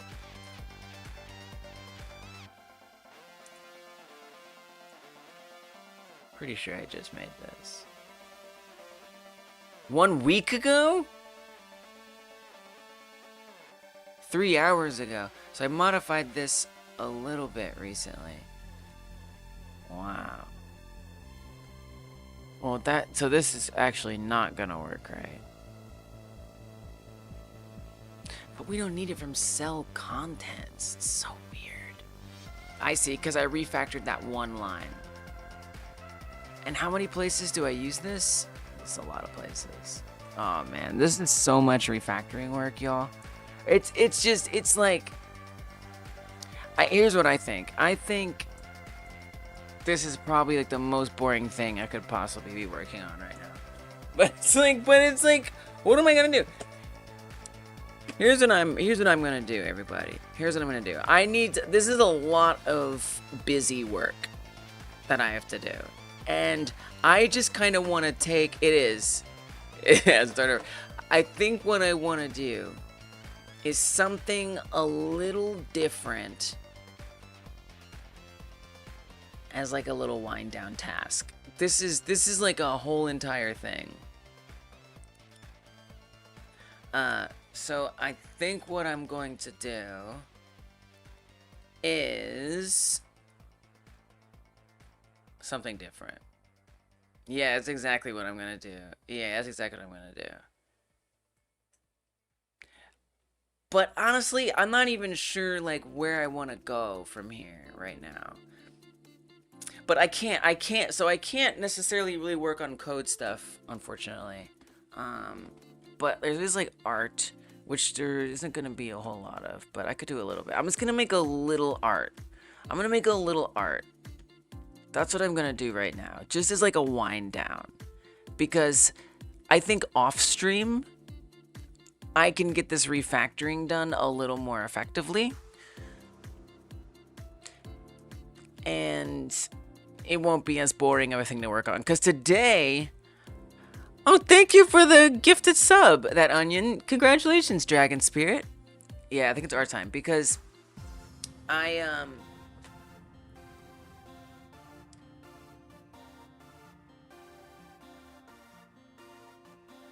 what I wanted to do today was use the navigation node to draw paths. That was my plan. But I discovered that I had much else that I needed to do before I could do that. So I think just in the spirit of doing things that aren't so painfully boring, I'm just gonna do some art for a little bit. Just as a wind down task, all right? A little wind down task. I think that'll be nice. So part of the purpose of this game, thank you again. Thank you for, I appreciate your generosity, that onion. Thank you. Post elements. So the way it's gonna work, like I said before, the purpose of the game is to post things on social media. Things that will represent what your cat experiences, so you can make money to buy cosmetics and stuff for your house. So, in Rogue, you fight like enemies. And instead of fighting enemies, you're going to be trying to like figure out ideas and plan out stuff. So like that's the cat. The cat does stuff all day.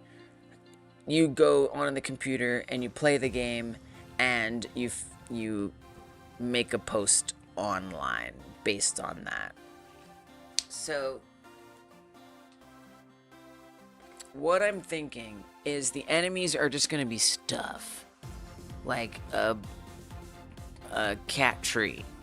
Okay, these are stock images. I did not make these. These are stock images, just as like a little block out to plan things out. So maybe there's a laser pointer, just stuff. And then you, the player, go through and you fight the enemies to try to turn that idea into a post. So that's kind of the general concept. Now, I think what I'm going to do is I'm just going to make some of these things. My plan for the art style is very simple. Let's start with the cat tree. I think that's a fun one. Start with the cat tree. My plan for this is very simple. Let's make this bigger so I can like see or whatever. 420 by 300. What? No, that's, oh, I see. Okay. I'm like, this is a square. That's a square. 40 by 40. We're gonna need that to be a little bigger so I can see what I'm doing. So let's just make it 1,000 by 1,000. So it'll be a little simpler. What the hell are you talking about? What are you talking about? Okay, we're gonna resize. We're gonna resize this so it's a little larger. Oh, I resized too much. Wait, undo. I meant to just do this one single page. But I didn't. Okay, make it 1,000 by 1,000. Does anybody know what the hell they're talking about?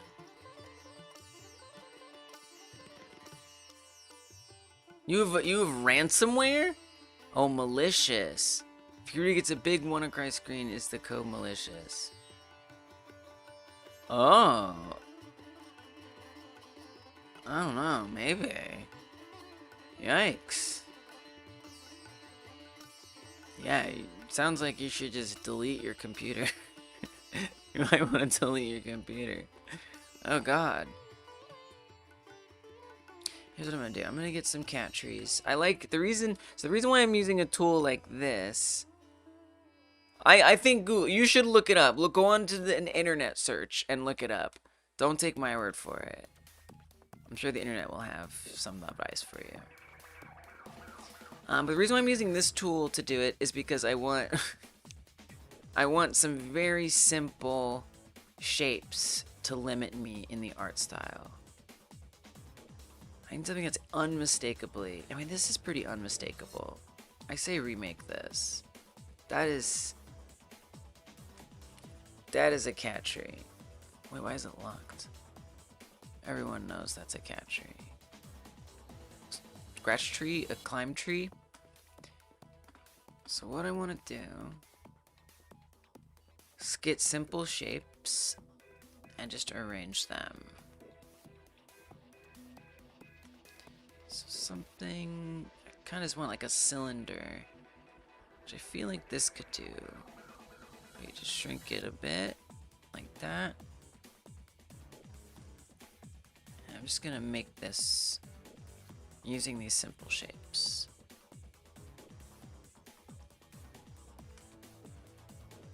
You got like one there, one there. Actually, I can probably use mostly these. Well, kind of. It's kind of losing the roundness. Yeah, maybe not the best. It doesn't look just like that, though. What if you tried to use like a circle? And then make it a little lighter or something. Squish it down. Put this on there.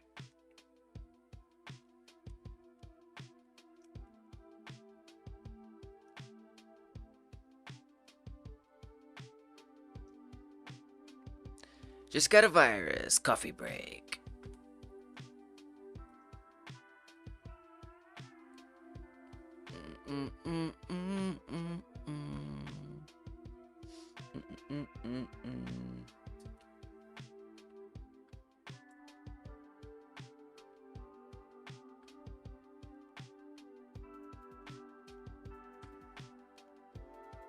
Do get a little quieter when it's art time. After all, I'm busy arting. Now, how are you gonna do that bottom? I think this is like not the right shape. That's what I think. I think you need something different. You know, maybe like this.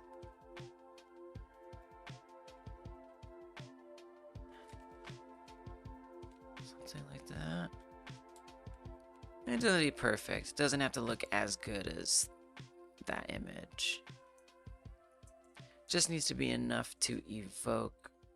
Yeah, this isn't right. Let's try just to have another circle. Probably will be easier. Actually, if you could go back, just bring the image circle back. Circle back to that.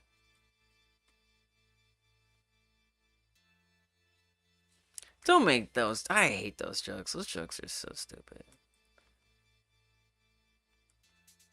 Come on now. Jesus.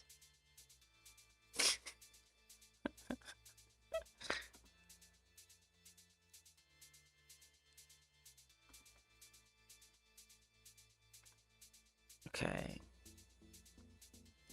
Shrink this down. I guess I can never say that word again. We must say the underside of things. Oh, one of you will find some way to twist it.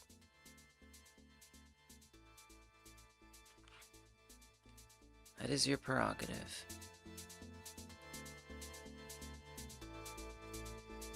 Okay, I want to make this look a little different. Hey, Rosa! I am.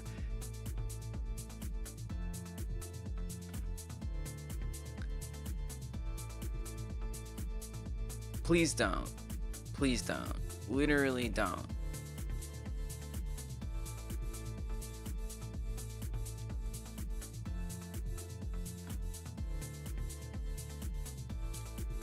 Time is it? It is 11:30. A marathon to catch up? I don't know. I'm just here. Not thinking too hard about it.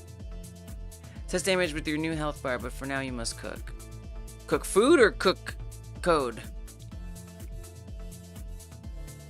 Yeah, I'm just here.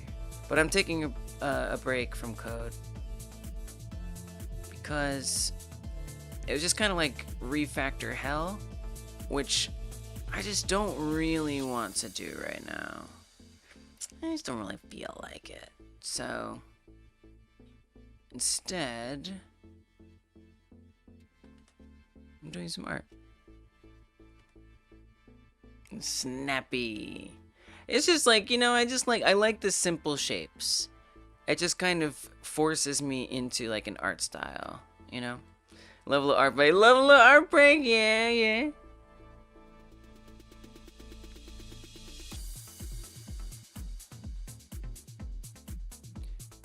Hey, Bream, but you're so challenged that you stick to traditional art. I mean, look, I think this is a pretty unusual way to make art. To use, because I use Canva mostly for making like thumbnails and stuff. For like the YouTube channel and different social media posts. It's my main use for Canva. But yeah, I think there are nice tools for if you're just using a basic, primitive, simple shapes. There's some stuff there. Guess I should kind of like fake this, shouldn't I?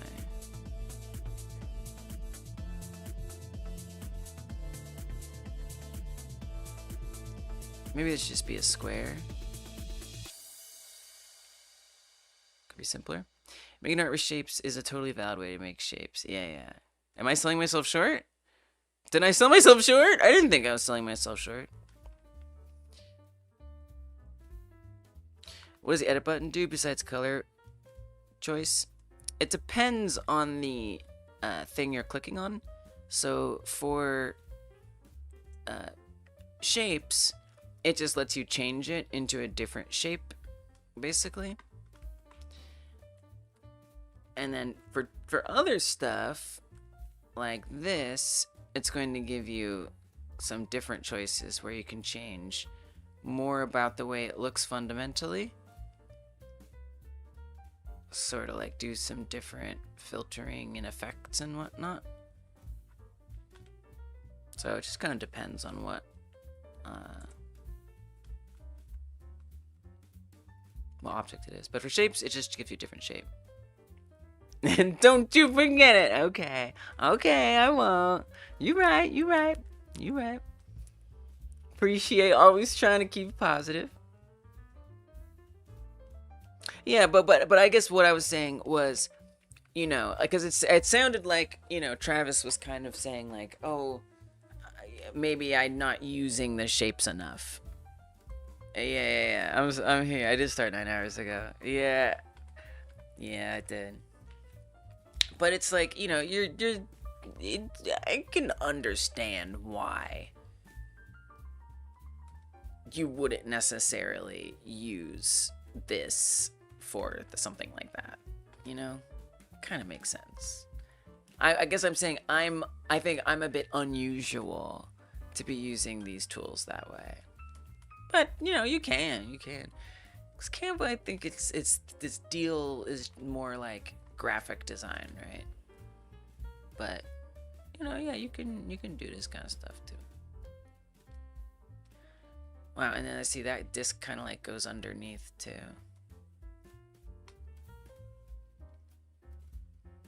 It's like maybe a bit like that. So what about that big disc? Okay, he's gonna have so much fun. Yeah. Oh, I didn't think you were dissing Canva. I didn't think you were dissing Canva either. What? Oh my gosh, does anybody understand anything I'm saying? I'm sorry, I don't make sense. Nope, didn't think you were. Did not think you were. Not that I think Canva doesn't deserve to be dissed, to be clear.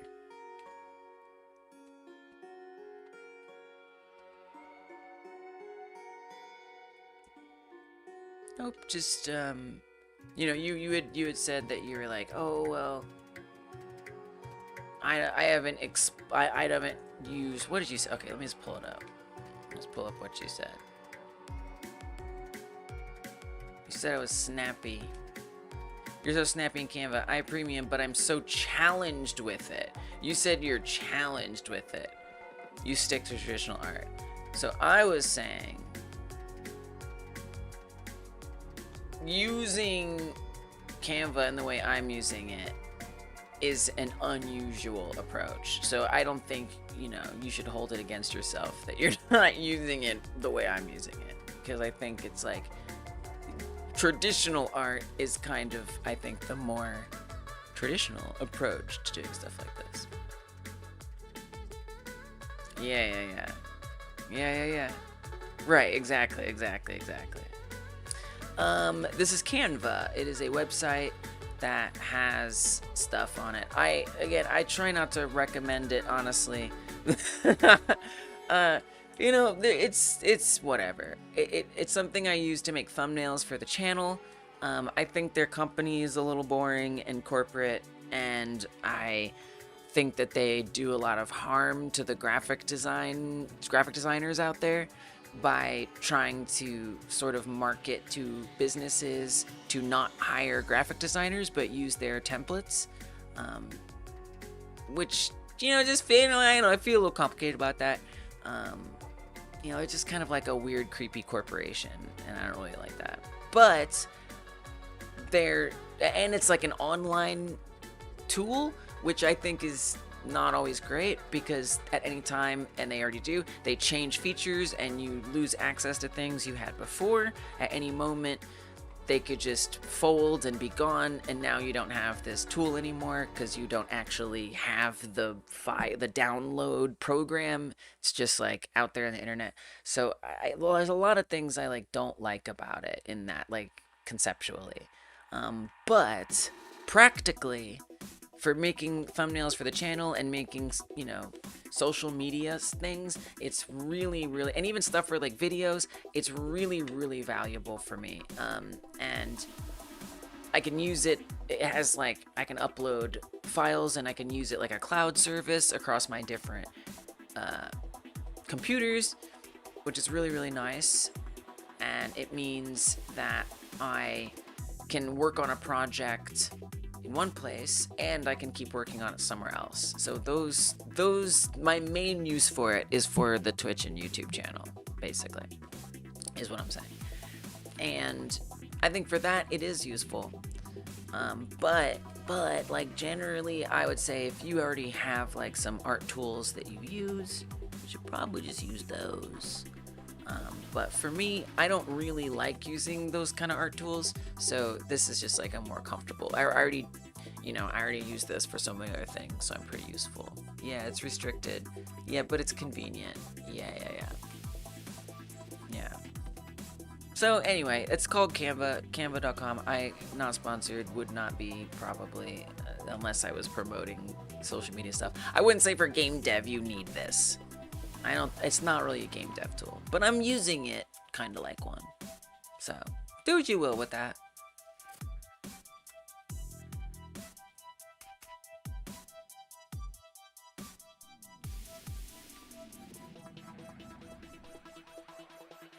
You know, I think I like how how easy it is to just like line things up. That's very convenient.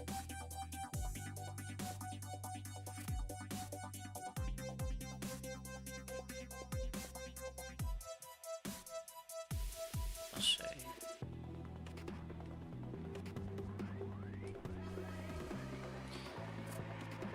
So like it'll do these, you can kind of see, it's kind of hard to see, but they'll show these guides when you've like snapped in alignment with other things in position, which can be nice for like a time saver.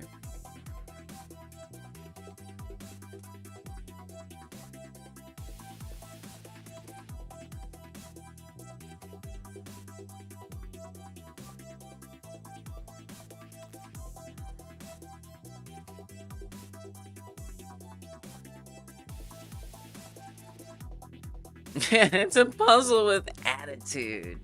Yeah, I like that. Yeah, I don't know why I'm so hesitant to speak positively about it. I don't know. I guess I do know. So weird. How does that perspective is weird? I guess maybe you could. Perspective is so weird.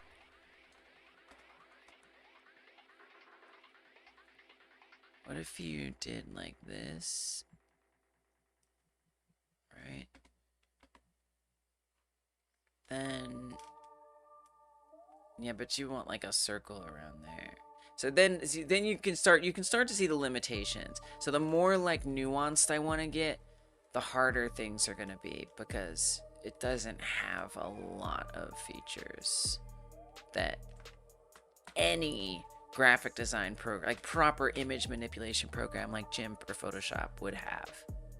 So it can just get a little goofy sometimes. Reminds you of working in Adobe Illustrator. Everything was vector-based. Nice. Yeah, you can export things as vectors, so that is a nice feature. Yeah, you know, I shouldn't speak quite so negatively about it, I guess. I do be using it.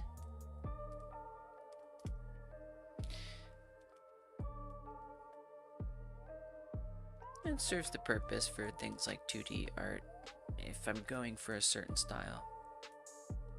Change the layers? Why are you saying this?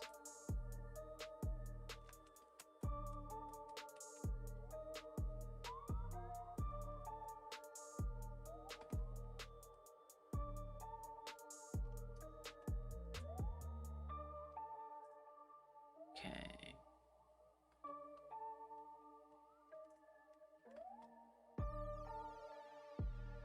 It's okay, but that other one, it's very interesting. How much more?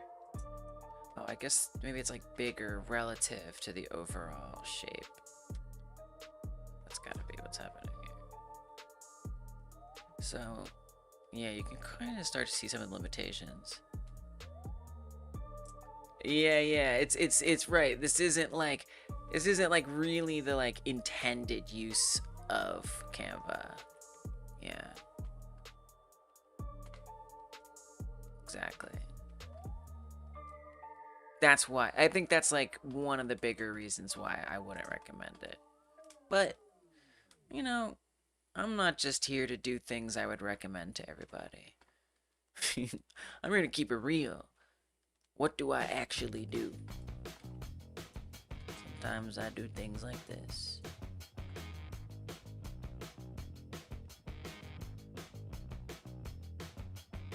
Sometimes I refactor for 9 hours.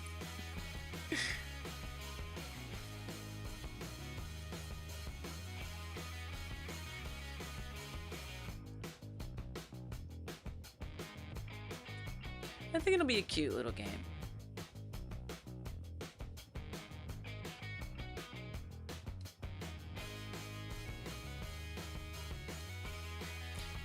I guess technically it would be like a little lower.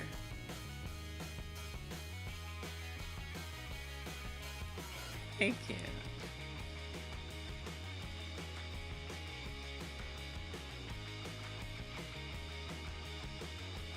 Just simple shapes. And you mentioned layers, so there are layers. They're okay.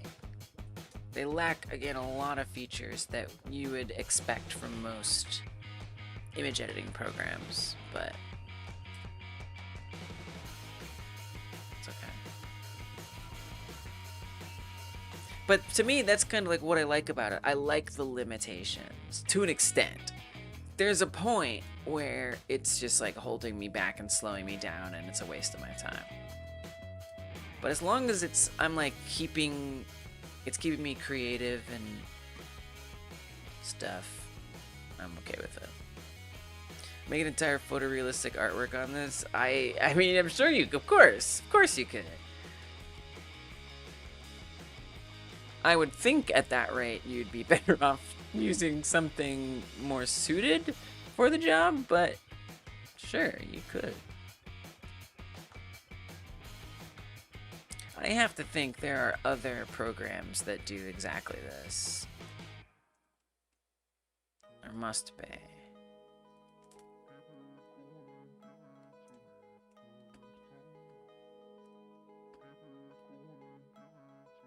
Sometimes I do not get programs logic. Like you start your browser, and it says it was not able to recover my tabs. But then I click the button to recover my tabs, it works. Just press the button for me. Can you merge layers? You can group them, but you can't merge them. But you can group them. So if you want, so the way that I would like bake things, if I'm going to quote unquote bake it, it's a little hacky, but I would paste it somewhere else and then download it to like make it, fill it up, or well, I guess you can't do that. Download it and then import it back in. But it doesn't have like that native true baking kind of thing.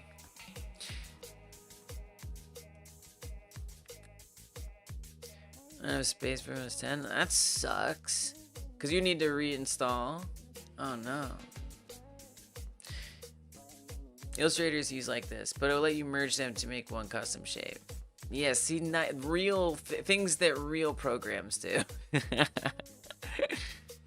I know I should probably try out Affinity. There's probably an Affinity program that does this, right?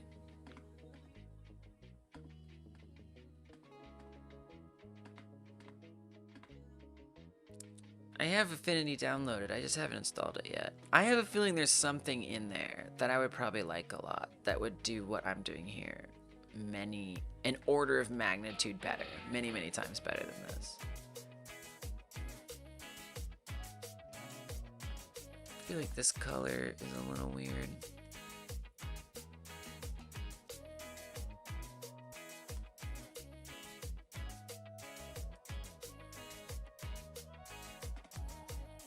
Okay, but then it's got this kind of like drum-like thing, and I like that.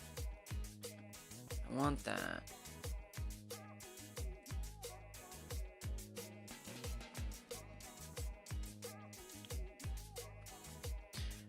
You had to walk away. When you click a shape, there's an edit button the left of the color swatch. Oh, yeah, I did answer it. Yeah.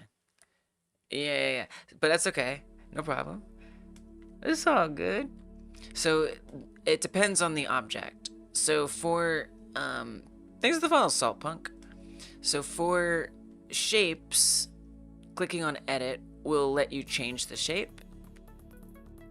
So for something like that's like an image, like my reference here, that will actually pull up some more like filter types of things. So you can change the contrast, the brightness, the colors, things like that. You can add shadows to stuff. Again, it's important to think of this program in the context of graphic design. So yeah, it does different things depending.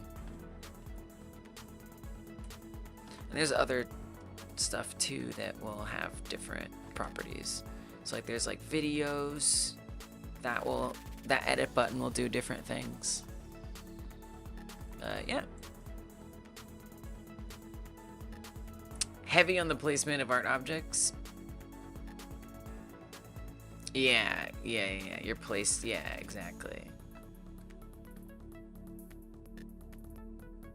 It's not really meant to be like this kind of thing. But I like that. I like that about it. It's kind of what makes me want to do it. I guess I didn't need to make that smaller. Alright, we'll just duplicate it. Duplicate it, snap it on top. Yeah, but it's gonna be... That's okay. Kind of. No, you need to be on top. Oof. I kinda gotta move that down. Breakfast completed. Congrats. You've been awake all night? No. Not here. You've been doing other stuff, right? It's not because of me. But then again, sometimes we be like that. I understand. I get it. Obviously. See, this is the problem. If I put it down here, now that angle is off. I think these, you kind of want to make it taller. I think is the thing. Like grab all the outside stuff, but you can see I can't name many of these layers. It's really hard to tell what's what. A lot of really inconvenient things. Sleep schedules are really important. Wow.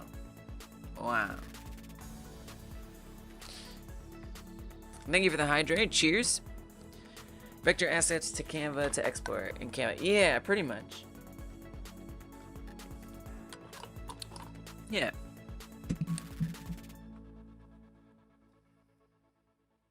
I would say that's accurate.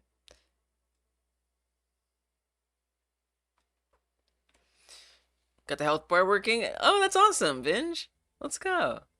Nice work. Try to keep a schedule, but it's hard to control sometimes. Yeah, I don't know. I mean, so I think it depends on your lifestyle, Like if you have a job that you have to be at from 8 a.m. to 6 p.m. every day, and then you get home and you stay up until 4 a.m., yeah, that's not gonna be good. You're gonna have problems. This is Windows 10, although I'm gonna switch to a Linux distro one of these days. But if you have a different kind of work schedule or no work schedule, then that can be more flexible. I think the most important thing is you're getting 7, 8, 9 hours of sleep every 24 hours. Whatever that looks like for you. And generally, like, being within like a circadian rhythm is probably optimal. But that's okay.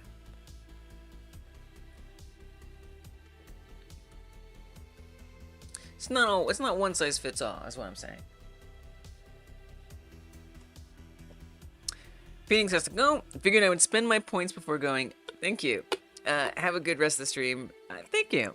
Hope you'll be able to fix your problem. I will.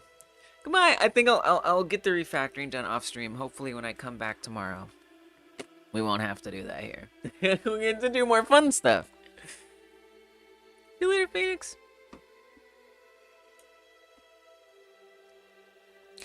Haven't anyone used Canva for asset creation, but you used Inkscape before. Nice. Gotta work on that budget. Yeah, I didn't like Inkscape too much. It crashed a lot, and it made me mad. So I stopped using it. I hate when I can't rely on a program to not crash. It makes me very upset.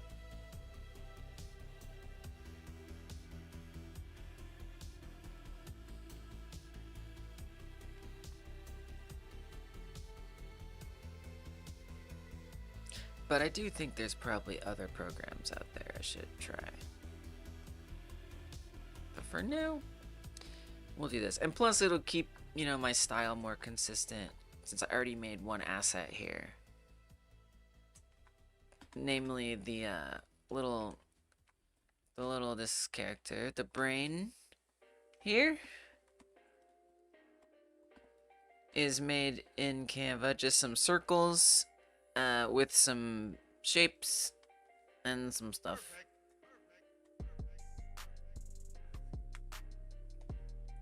So I just kind of want it all to be consistent. Thank you. Yeah, so it's just this. And then there's a few frames in there to animate it. And it just unselected all those, didn't it? Yes, it did.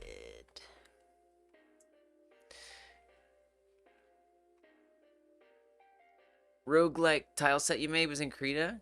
Nice. Sometimes when I don't feel like pulling my drawing tablet out and using Clip Studio Paint, you'll mouse it and use Krita for asset creation. Nice. Yeah. Krita's nice that it's open source for sure. See, that's what I wish I was using a software that was open source. Then I would be like, oh, check this out, this cool program, y'all should try it, right? But that's why I think that's another reason why I'm hesitant to be like, oh, it's Canva. You can use Canva for your art. But it's true, you can use whatever you want. Literally, you can use whatever you want. If there's a tool set that you're familiar with, that you're comfortable with, friggin' use it. You know, it doesn't matter. Use whatever feels right. Yeah, exactly. Better that than nothing.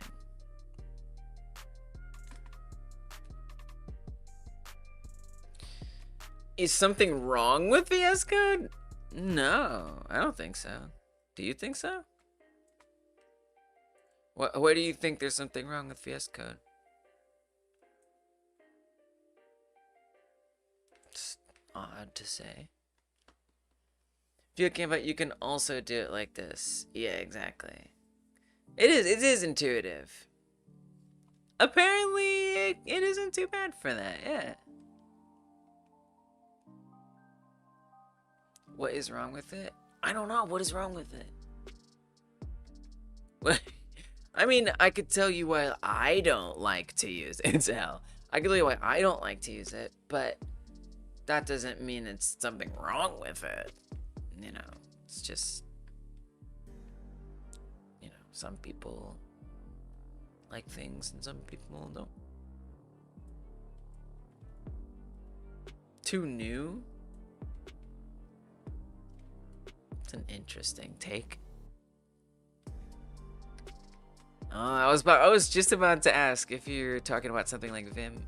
I tried Vim, Haxer, and I hated it. I hated it with every bone in my body. I found it to be one of the most miserable experiences I've ever had in a program that I've ever used. But I feel like, I'm sure if I learned it, I could appreciate it. But that was it. I wanted to use something. All right, that's fair. I want something that's familiar, you know? I just want something that's familiar. Yeah, it's a learning curve. Yeah, exactly. Quite a steep one. Yeah, exactly. And I just like, I don't need to waste my time learning it. I've come to expect certain things to exist in programs. And if they're not there, I'm just gonna use a program that does have those things. Your brain doesn't work fast enough to take advantage of him. It's so stressful. It's inferior to Writer, especially for working in Unity and Unreal, but there's nothing wrong with using it. Yeah, there's nothing wrong with it. Totally. When you're in it 10+ hours a day, the speed difference is tangible. Fair. Yeah. I definitely have a lot of respect for people who use it, and I can see why it's valuable. 100%. Writer, I don't know much about Writer. Honestly. Oh, JetBrains. Gotcha. Looks pretty nice. Looks pretty nice. Looks solid. Looks like a code editor.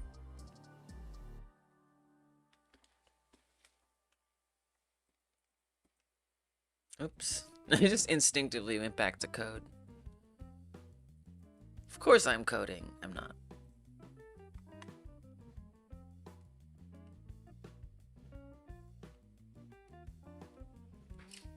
That engine isn't great at Vim, but you default to it because you don't work in a single environment and Vim is just everywhere.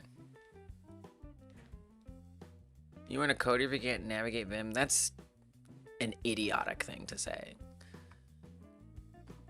Like a dumb person would say that.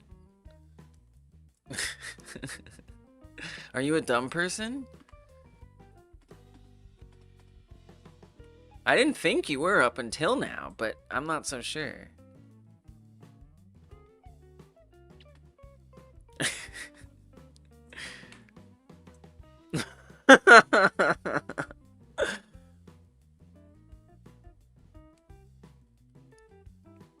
Alright. Alright, well then, never mind. Popped in to check the stream, off to work. Thanks for popping in, Saltpunk. Yeah, see you later. I'll see you then. Over the phase in your life where you try to convince people of things. You do make a fuss with coworkers because it leads them to submitting code that doesn't pass review. Yeah, and I think that's an important context, right? So like what Onion is talking about, like it's everywhere, right? Like for me, it's nowhere. It's nowhere, right? I do game dev as a hobby because I think it's fun and I really want to make games. I don't work in software development. I don't work in web development. I don't have any kind of interfacing with that world. So yeah, I think with certain context, that makes so much sense. Working with like teams and whatnot makes a lot of sense. Thank you, Hexer. Appreciate it.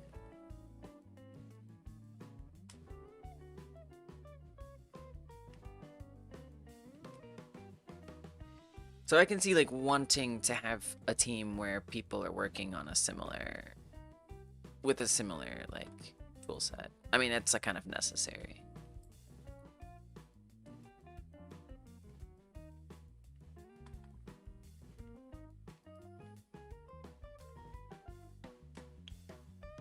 Nice.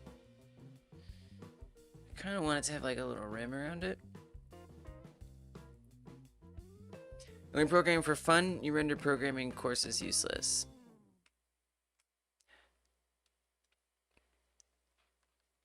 Rendered them useless? I don't know what that means. I don't know.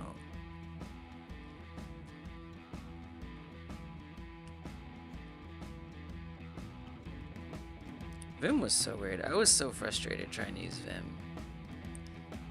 It was like, even trying to type something, I had to like look up how to freaking type something. Like I had to switch to an insert mode. Oh my gosh. Like just be typing. Just be typing. Let me be typing. I just want to type. I get it though. No, I do get the advantages. Oh man. Oh my gosh. Onion. I mean, besides having to do, you know, shift insert. It's just like so frustrating. What language does not want to be learned? Languages want to be learned! I love that. I am making a cat tree for my roguelike game, which is going to be about making social media posts about your cat's adventures. And so instead of fighting enemies, you're going to be hashing out ideas. Or like sort of like a story of what your cat did today. And maybe, and it's sort of like, you know how like in The Sims, when people talk with each other? Sims talking speech bubbles. And you know how they have like pictographs? Like it's not actually, right, and people make freaking comics about it. It doesn't actually have like words, and so you as the player just sort of project onto what the story is, what they're talking about with each other, because you don't they're not actually saying anything. That's kind of what I want this to be, where you're just crafting these pictographs together, and that's the story. And what does it mean? I don't know, whatever you want. And then you get like points or whatever. So like maybe there would be like this item box in the corner. Hello again, Barts. This item box in the corner, and so it like starts out empty, right? And the cat's gonna be chilling, watching you. Oh, these are all locked. Why are they locked? Oh, the whole post is locked. Okay.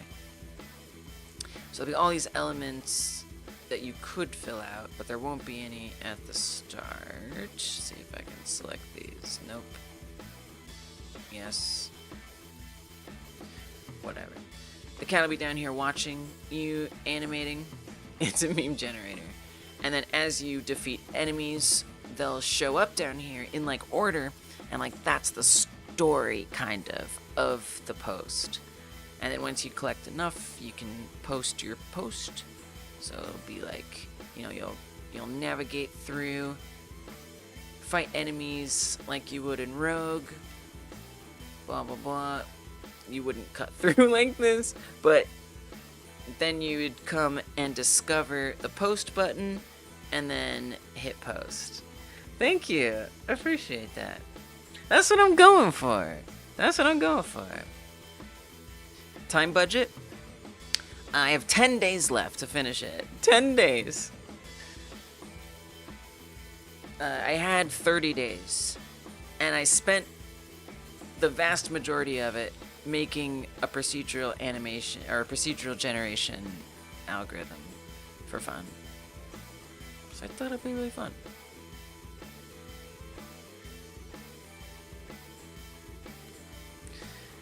Yeah, no editor shaming. Exactly. No editor shaming. We want to encourage people to code. Exactly.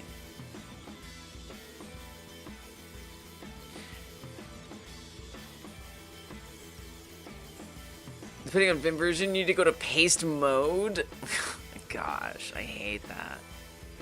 Coming from a non-coding background, so you appreciate all the discussion about coding practices and tools. Oh, I love that. I'm glad to hear that. Is the suit taken? I've been refactoring for 10 hours, so I had to step away. I had to step away. No, Barts, nothing works. But I realized that. So I started to set up the new system, and I realized that I left out a core part of my like the way I meant to build everything. That was going to make doing everything a lot easier, and I forgot to do it. So now I have to go back and do it, and a bunch of other systems now are broken because I'm wedged that in later. So basically I just have like a massive refactoring job to do. And I've just been like buried in that, and so I'm just stepping away from it for a bit.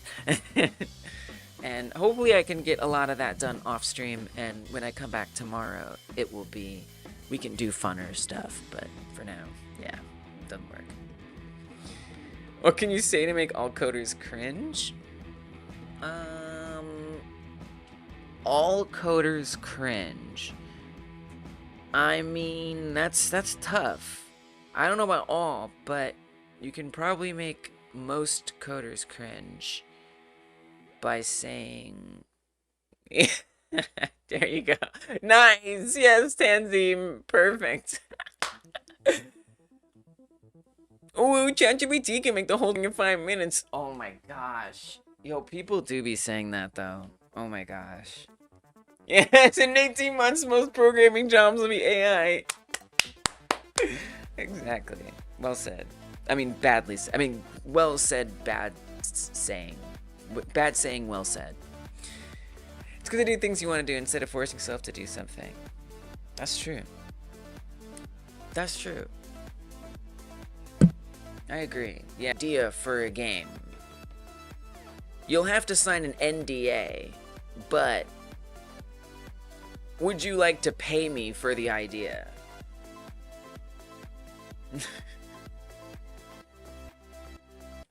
No.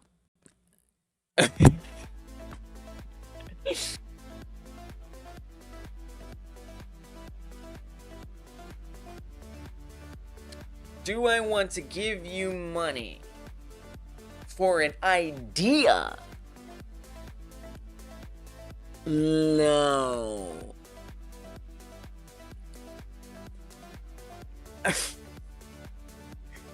Ideas are nothing.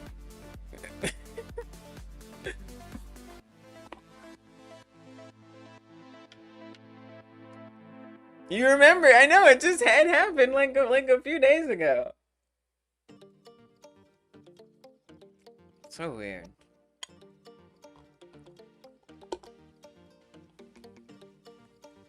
They're not wrong. AI is taking our jobs. It's just not doing those jobs. Yeah. Yeah, I mean, it's yeah. Higher ups are deciding that it is worth it to replace people with one or two AI maintainers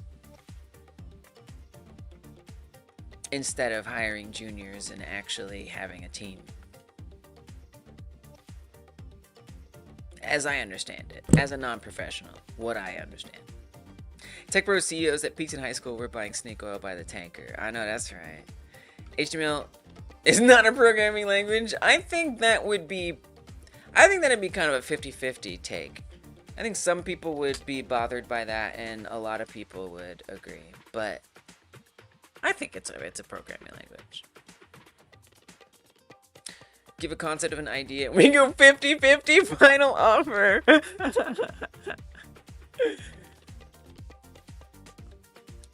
Hell no. 50-50 on what?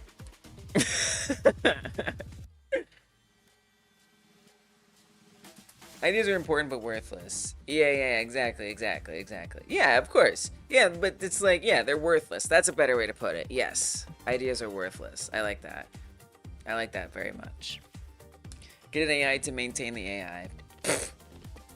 Good luck with that. 18 months, just like fusion energy is 10 years away every year. I know, right?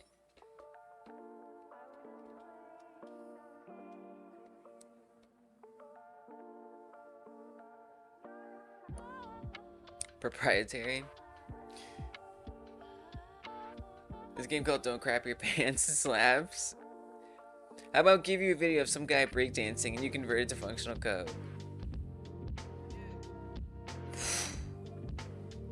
How long is the video? If I can replace my job, you'll retire, happy man. Wow. So you're just saying you're already good, like you're already on the way out anyway. I guess. Getting out of maintain sounds like how we're gonna get Skynet.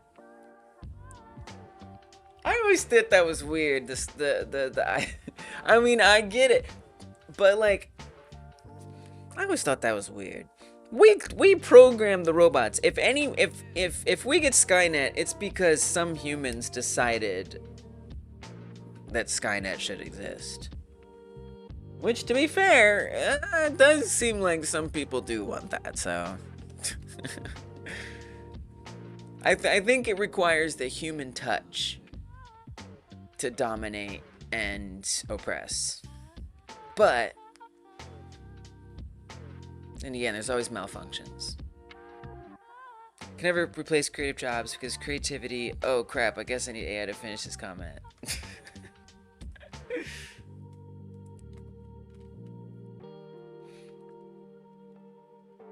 I mean, again, jobs can be replaced. It just doesn't mean that the job is going to be done as well, right?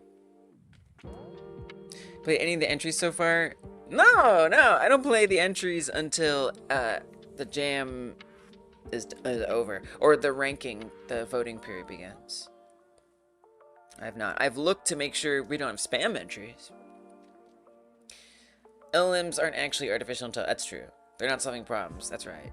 It's a toy that sounds like a humanish. Yeah. I mean, think of it like an autocomplete bot. Yeah, definitely not actually intelligence. I know. It kind of makes me a little sad that word is just like, that term is just gone now. It's over for AI. Like, AI will never mean what a lot of us have known it to mean for years. It just won't. It's done. It's over. It's cooked. It has to be, and you gotta call it something else if you want anyone to actually take you seriously. We can call it enemy AI. We can call it, you know, whatever. General intelligence, but no one's really gonna. The masses have already been told what that is. Try to lay flat and offline. Okay, Tanzine, thanks for hanging out. Yeah, I should do that soon. Just lay flat. Just lay flat. See what happens. Is C++ hard? Should I learn Python instead? I mean, why do you want to learn the languages? I mean, this is my approach is coding as a means to an end. Not everybody thinks of it that way, but I do. I'm learning GDScript because Godot is an engine that I like using to make games, so I learned GDScript. I learned JavaScript because I want to make this chat down here be designed in a way that does things I want, like have that subscriber glow and stuff. So I learned JavaScript. You know? So if you're gonna do C++, what are you trying to make? Hey, what's up, Envy? Welcome back. It goes good. I spent the last 10 hours refactoring something that I didn't expect to be refactoring. And it's affecting a lot of other stuff, and I got a little burned out trying to fix it all. So I'm just taking a break and making some art assets. So in that sense, it's going well. The refactor is important. The refactor is good. It's going well. How's it going with you? It's cool now when you put the enemy brain in the enemy body. Makes you feel like Frankenstein? Hell yeah. It's like a computer for teaching itself. Whoa. Onyo says, I love my job, but it can be done by automation. You'd be happy to do something else. That's interesting. Yeah, I mean, if it really can be done, truly. Gotta go punch someone's clock. What the hell does that mean? Oh my gosh. Like, this is very scary. Goodbye. Thank you for the well wish. Like clocking in, or like gotta go work. Okay, clocking in. I see. I was like, punch. Okay, I was like, because when people say I want to clean your clock, like, oh no, are you gonna go get in a fight? I see. I hope work goes the best it can. Bag of chips. See you later. Breaks if necessary. Yeah, maybe, yeah, 10 hours, give or take. Maybe time for a break. I mean, look, if I do 10 hours and I really like what I'm doing and I'm enjoying it, I don't want no break. But yeah, refactoring is a little more difficult to be like, oh, this is fun. Oh yeah, we refactor it. Yeah, that's more like an obligation than a good time.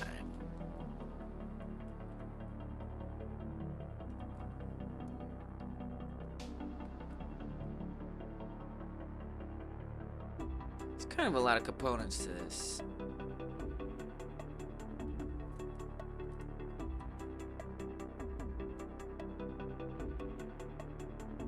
Oh, I forgot the bottom border. I forgot. I forgot.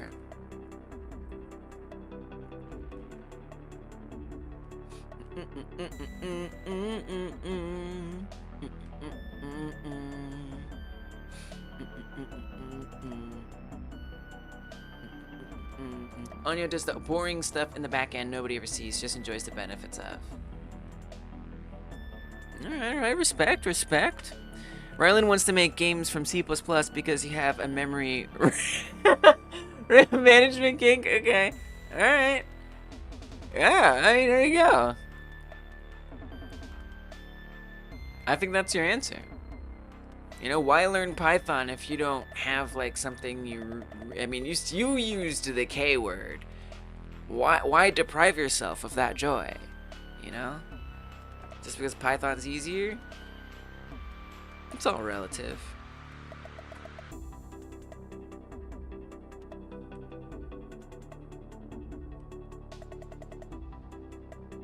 You think running human-like intelligence is possible on silicon hardware, and we will have to do something with real brain tissue.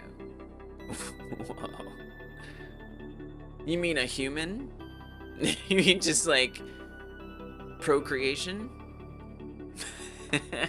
We already can create people. We can already do it. What's the advantage? I guess because we can. We do it because it's interesting. Initially had your enemy scripts named AI, but you changed it to brain instead because you're tired of seeing the letters AI. Oh, man. Wow. That's wild. Cool when you put the enemy brain. Oh, that's why you said that. It feels like Frankenstein. You're a lesbian? Okay, lesbian pride. Let's go. Wait, why can't you?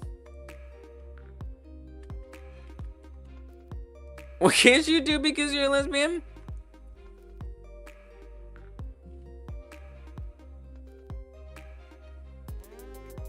You make the game optimized again. Nice. The world could use more memory management nuts now. There you go. Talking to women is hard and scary? Why? Are you serious? You're joking. It wasn't okay, you can't, you're trans. You said those in the wrong order.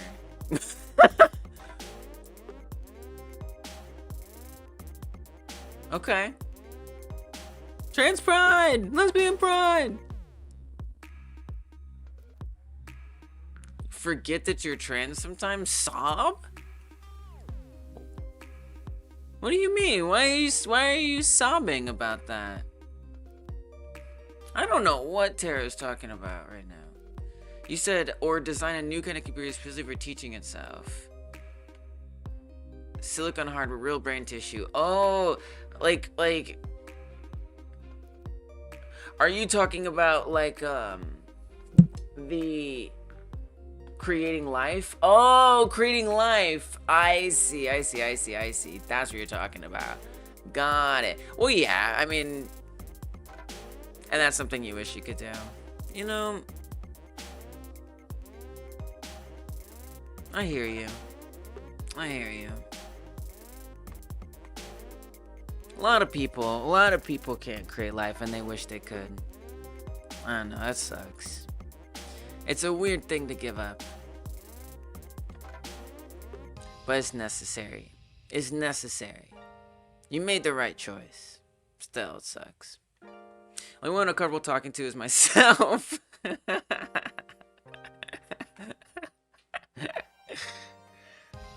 Lesbian couples statistically have twice the capacity to get pregnant. It's just math. I mean, it depends on the couple. I don't know. I mean, there's a lot of variables in there. You know that not every woman can get pregnant, right? I mean, I feel like you know that. I feel like you know that. Cisgender or otherwise. It's like kind of a whole industry. What's the line from Interstellar? The only way to move forward is to leave something behind. Whoa. The power to optimize games, compress 1 terabyte of content to 1 gigabyte. Whoa. Wait, you're gonna use games to compress data? A game about compressing data? Kind of sounds cool, actually. Sounds very unique.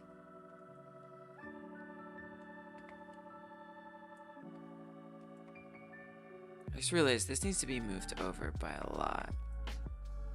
Yeah, that's the way. This is the way. I think talking to anyone in person is scary to me. Woman, man, NB, doesn't matter. I think don't we all just have social anxiety? Like, everybody has social anxiety, right? Everybody's an introvert who is scared to talk to people.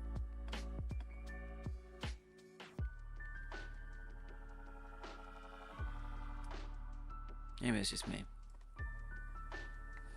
There's some database optimization for a client, and the database size dropped by about 90%. Nice. I mean, that's kind of shocking that there was that much to optimize. You want to optimize the game so its file size is small. I think that's a good thing. Allows more people to access it and play it. Ain't nothing wrong with that. More people can play your game, more people can play your game. That shadow is kind of crazy. I don't know if I can pull that off with the tools that I'm using here. This circle is not working for me. It's a little tricky to get that part. Maybe I could try using the curved. Oh, this might work better, honestly. Yeah, it's kind of good enough. It's a little tricky. Can I curve it more? Nice. Oh, there we go. This is a little better.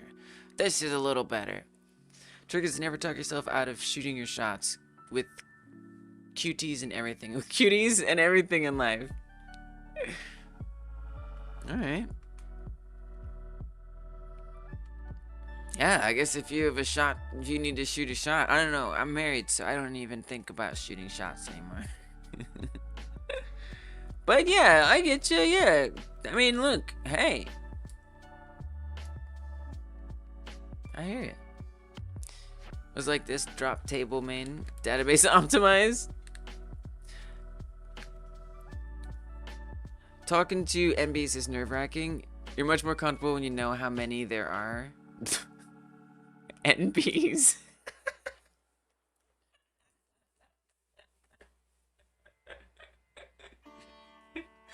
Wow.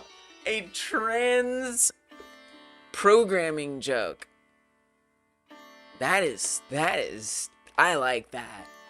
That is niche. That is niche humor right there.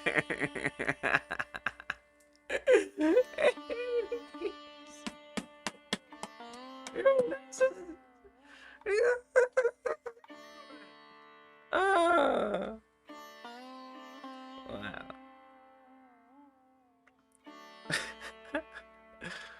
You'll never die. Regrets are hard demons to shake. I suppose. Push new wild things when you use right columns types in a database. Y'all. Wait, you're Onion. Are you the same? You're not the same Onion on YouTube. Are you this? Surely there aren't two people who are like database workers. Same Onion. Okay, I was like, that would be really weird if there were two Onion named usernames who were also like working database coding stuff. That would be really weird. Okay, we're good.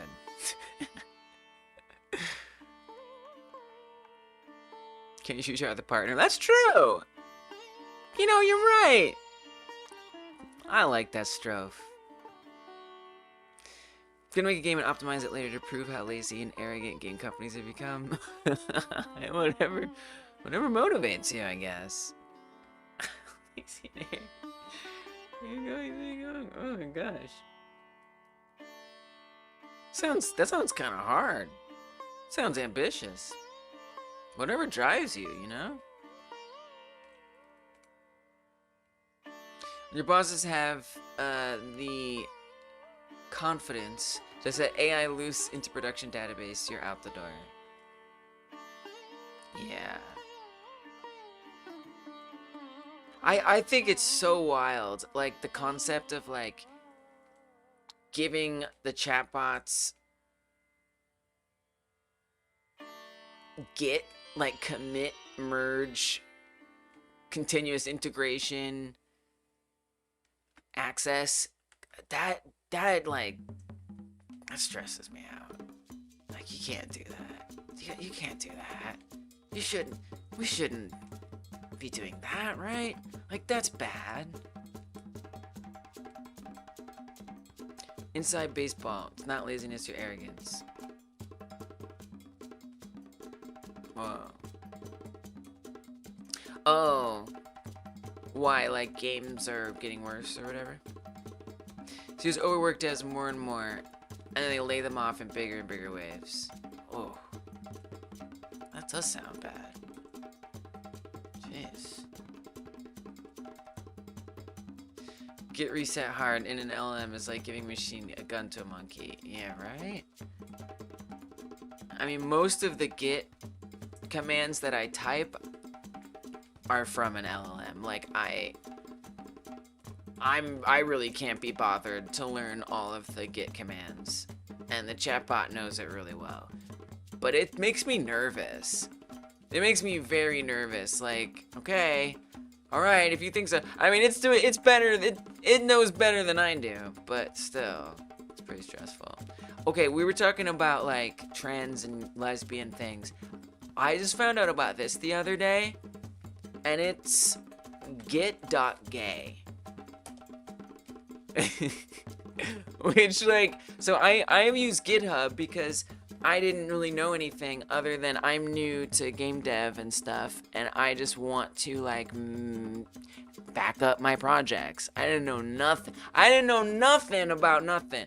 And so, you know, now I'm kind of like, you know, maybe it'd be nice to use, like, a different Git host rather than, or front end rather than GitHub. But like, why? When am I gonna do it? What would be the motivation? Get.gay. Get.gay is my motivation. So who knows?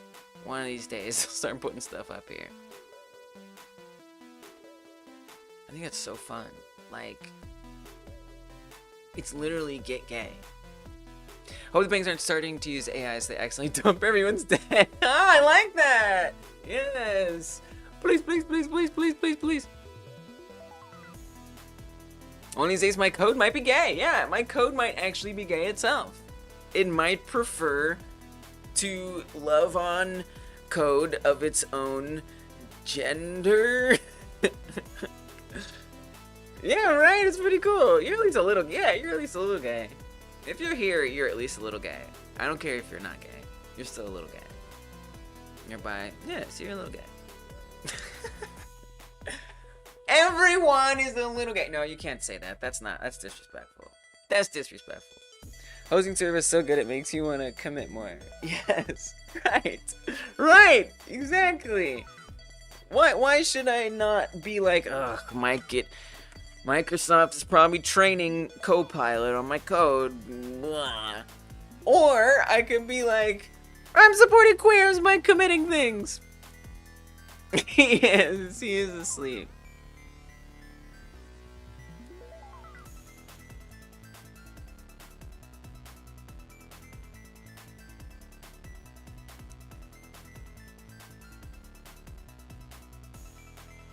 Making him sleep biscuits? Is he making sleep biscuits?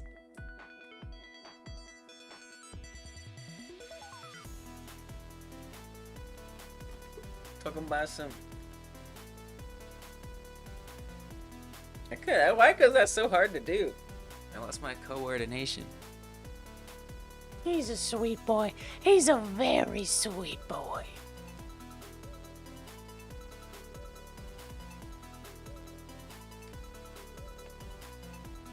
Is the tripod on the kitty? Oh my god, it does. It looks like he's getting impaled. No. No, it's not. It's not. He likes to wrap himself around it. I don't know. It just does. He cuddles up with it. He likes it.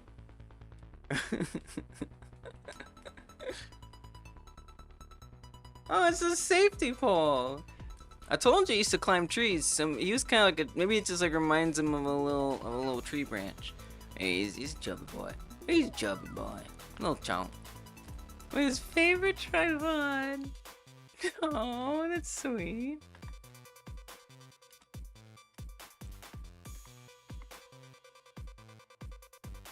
You're my favorite tripod, Travie. Nice. Wow, that turned out pretty good. Huh. Great. So I guess I'll just copy this then, since this worked out exceptionally well. I would be a fool not to reuse this.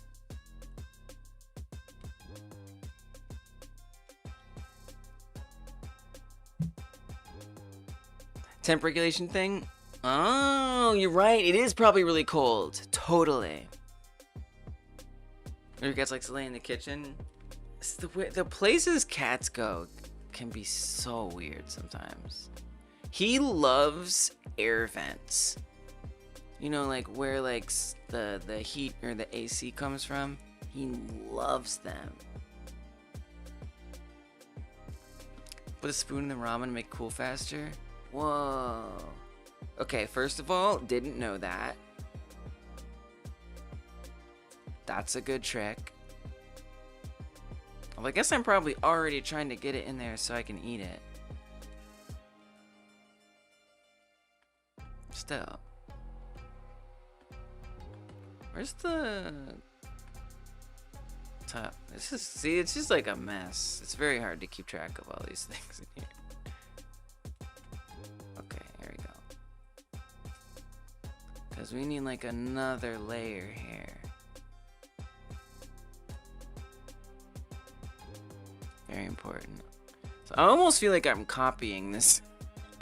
I'm not. I'm using a reference. It's different. It's not plagiarism. It's borrowism. It's inspirism.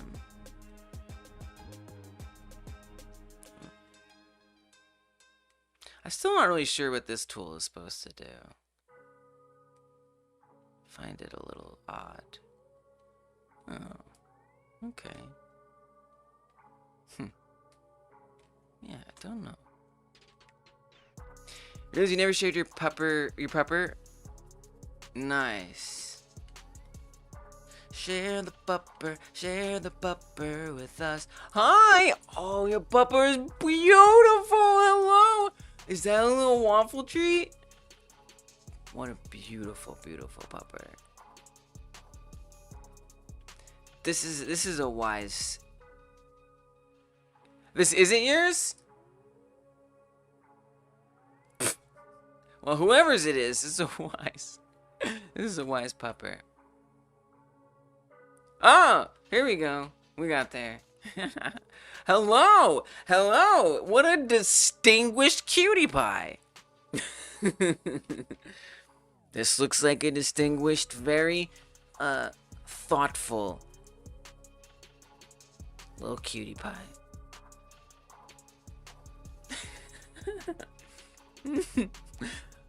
I'm gonna give me some food and some scrunches. I'm being very good and exquisite. Surely you have something for me. It's so cute. I just want to take its little jowls and go. 3 years old. Hi, little pup. His face still breaks your heart. It's a very sweet face. I mean, with like the whites under his eyes, just like looking up, is very droopy. I bet he gets everything he wants. With a face like that. Hello. That's a cozy cat. Look at all that fur. That's like a long hair. That is no short hair. That is a long hair. Period. The entire section is basically his dog bed now. What are you gonna do? You're gonna deny him that? This is a beautiful cat. Absolute floof. Utter total floof. Yo, we be taking care of some beautiful animals, y'all and I. It does look soft.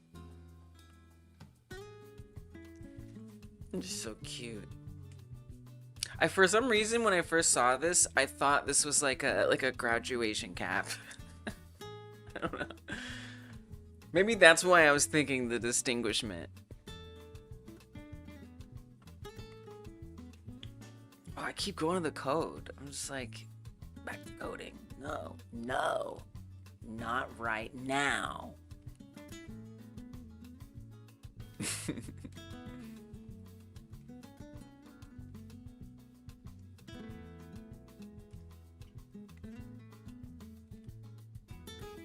Oh, this little ball. Oh, this is nice. It's a lot of stuff. Children yearn for the code mines. Naturally. Name is Kos, short for Kos the Immortal Vampire. Is that a reference to something? It must be.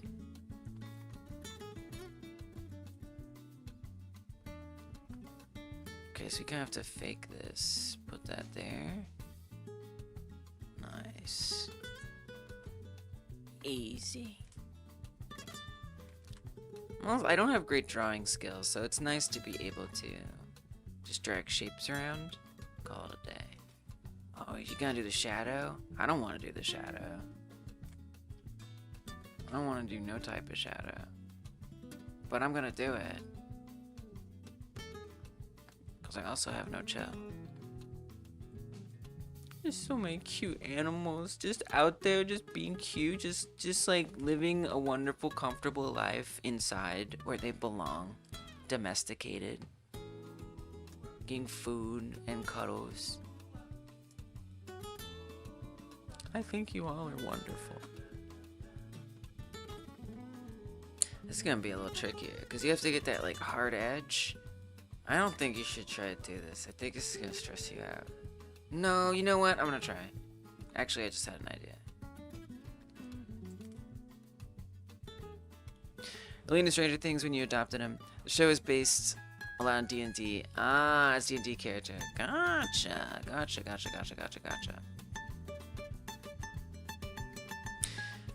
Brett, I spent the last 10 hours working on an unexpected refactor.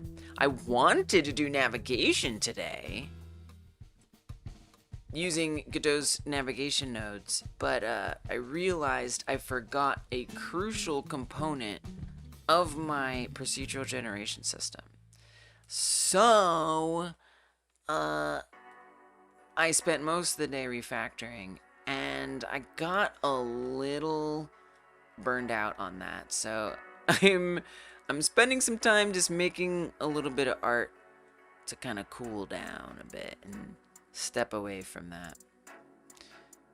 So yeah, a bit of art for the game. I feel a little weird not... No, it looks fine. It looks fine.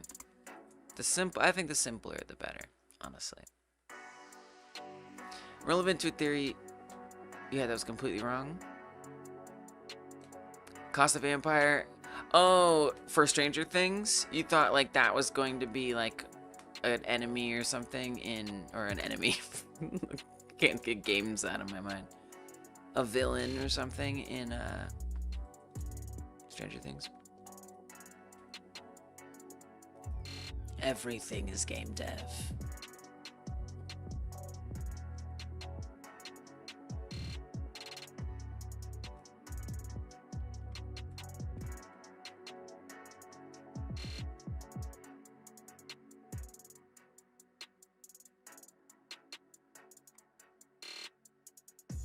It's okay.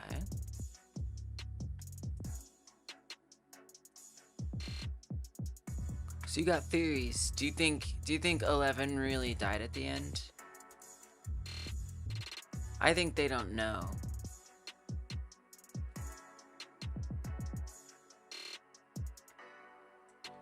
And they're just keeping it open just in case. Just in case.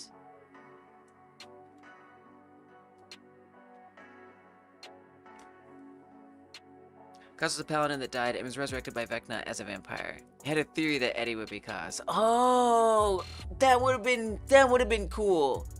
And then he betrays, cause Eddie is nice. He betrays Vecna or something.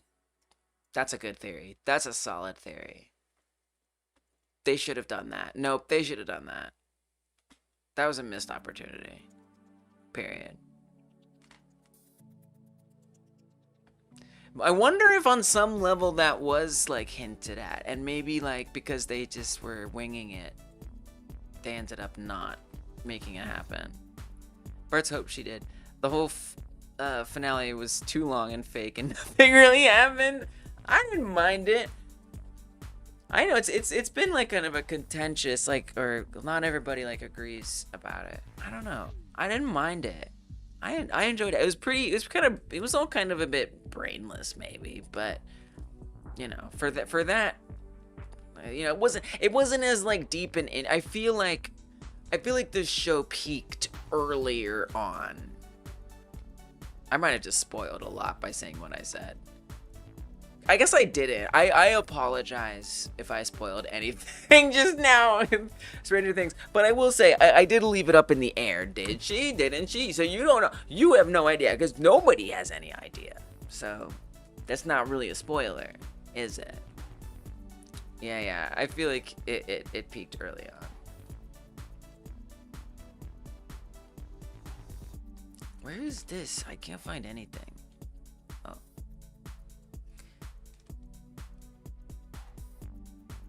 It just kind of became to me like a slightly brainless fun. Which, is fine.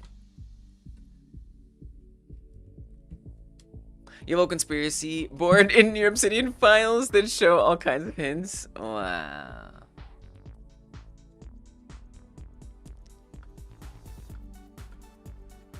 Season 5 just had a writing pacing issue. Yeah. I think people are way more upset than it deserves. Yeah. Definitely went out with a whimper. I did feel like some of the wrap up, where the characters, what it was like when things, I don't know, how do you even say things without spoilers? All the teens being on the roof. Some of that kind of went on a little longer. I was like, okay, yeah. No, I got you. Yeah, right. Oh, it's cool. Yeah. Okay. Oh, they're going to Philly? Okay, cool. Wow, it's very specific. Don't see why we're talking about that, but whatever.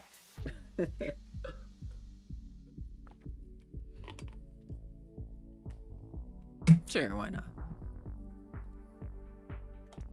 Did I see something about an animation tree? I see animation tree. I gotta go find it. Brett says, gonna start your terrain today. Hopefully gonna start animation tree soon for the character you're gonna use. Nice. Animation tree is very useful. Very, very useful tool. Nice, Brett. Let's go. Sounds like you got a good plan.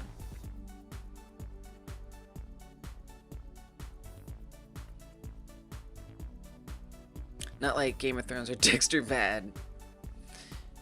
I never watched Dexter, and I only watched Game of Thrones because everybody was watching it.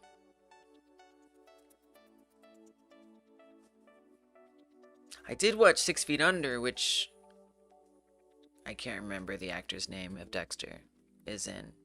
And I heard that they tried to, the Duffer Brothers took some inspiration from 6 Feet Under for the last episode of Stranger Things, which I can see. But I don't know, like people, like a murderer. I don't know. It's like, oh, it's a murderer. Okay.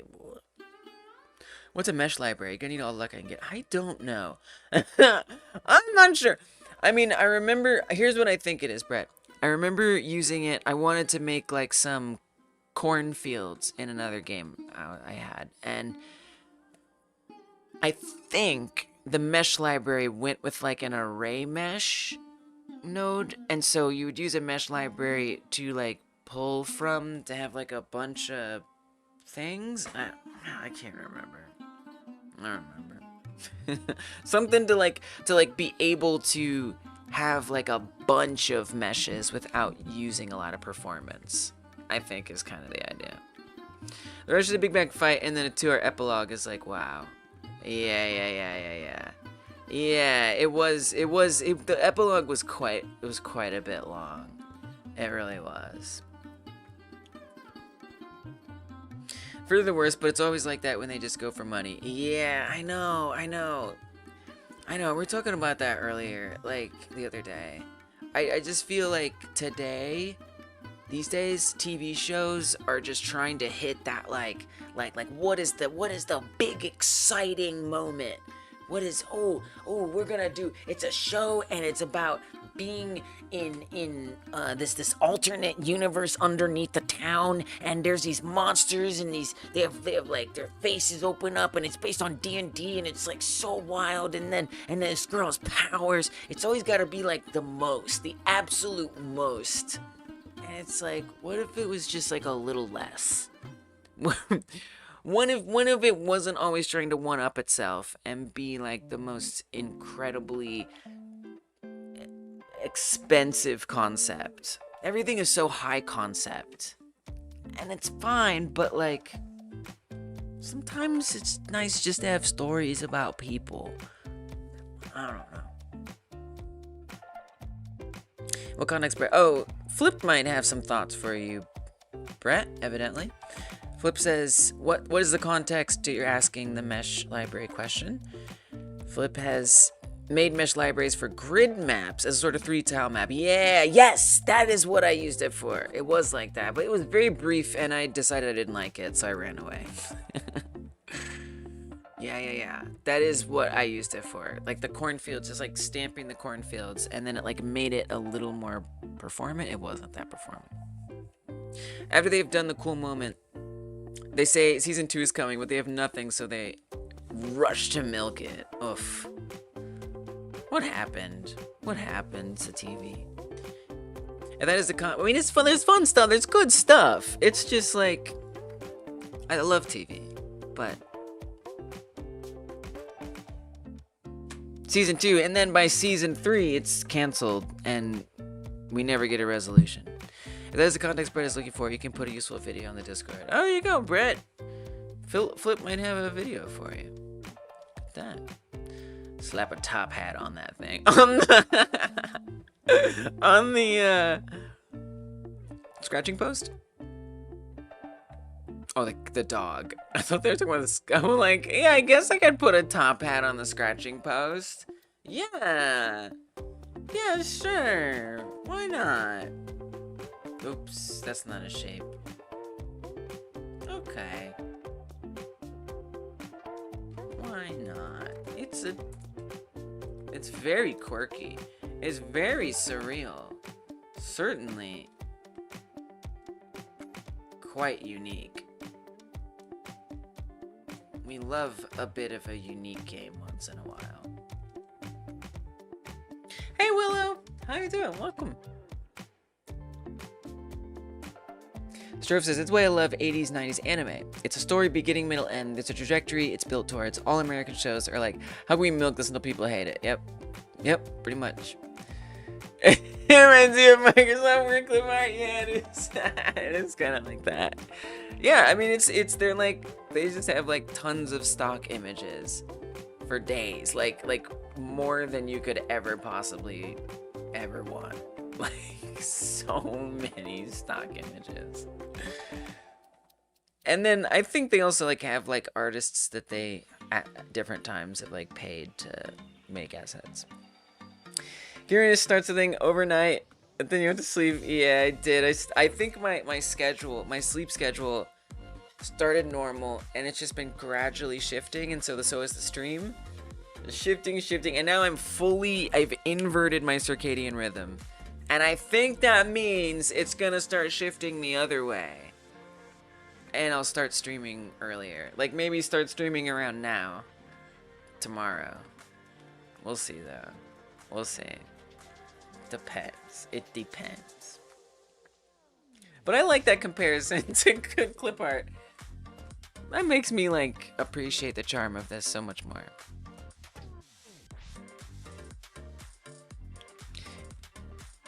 You raise your friend's channel. Oh, that's exciting. Wait, is that from... Wait, I recognize this. Don't tell me. That's from a Mario game.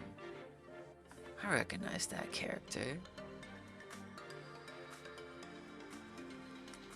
If it's not Kirby...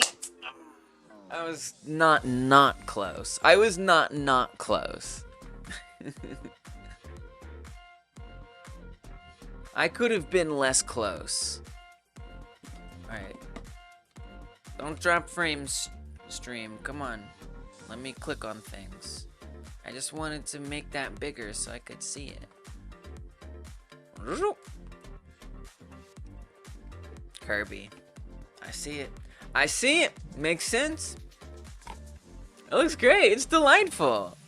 It's so fun. I love video game emotes. Cute video game characters. Pianta from Mario Sunshine. Oh, is that who I thought it was? I mean, I feel like Nintendo has a lot of like unintentional repeat characters, or maybe not so unintentional too. Okay, I kind of see that. It's not what I thought. But I see that. Yeah, alright, fair. I love Kirby stuff. I'm almost disappointed in myself. But that is fair. Kirby's like really niche. She's playing it the other day and fell in love with the little guy. Oh, that's such a nice thing to do. I am drifting through time. I'm drifting through time. Leaves in time. Oh, this is like almost done. Wow. Huh. Actually a little surprised. I feel like this should be like smaller. Just to be like more consistent. Okay, then there's this, which is an entirely different designed thing. I think it's worth making, though. I'll try kind of using this. I mean, you don't have to make it just like they made. Oh, right, it's where the cat sits. Right, so you wouldn't want it to look exactly the same because it's like a little bed. Oh, man. Okay, some very representative art shapes. That is a little out of my league, but I'm gonna try. I'm gonna do my darndest. I think you just need like a different shape in general. Maybe I could use... Maybe this? Maybe. Eesh, it's just missing that roundedness. I can round it? No, I can't. I didn't think so. I was like, come on, nah. Maybe if you just like do one of these.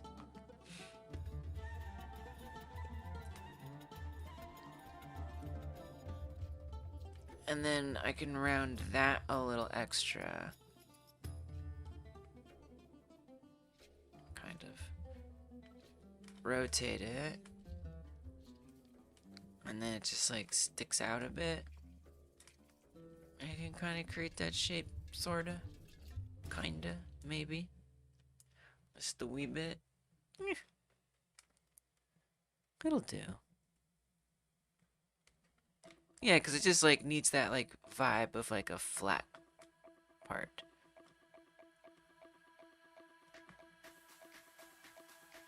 So weird. I don't see 2D art is so confusing to me. So like why not have like a shadow down there? Oh, I guess it does make it look different. 2D art is crazy.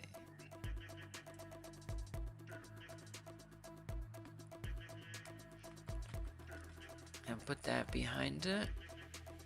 It confuses me. But that's why we have references.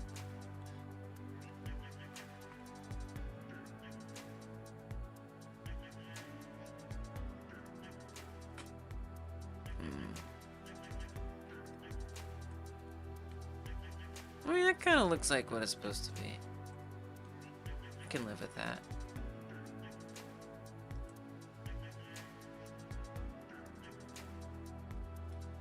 So I love working 3D software. You can throw up some Pro Builder gray boxing in a scene and be like, oh, that's how light works. Yes, exactly, exactly. I very much prefer 3D art for that exact reason. I don't have to think about, you know, those traditional art considerations. I have an immense amount of respect for and admiration for those skills. But they are not skills I possess or have the patience to really learn. But that's okay.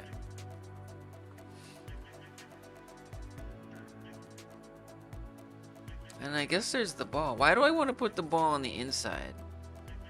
Maybe because mine's like balanced a little differently than the reference.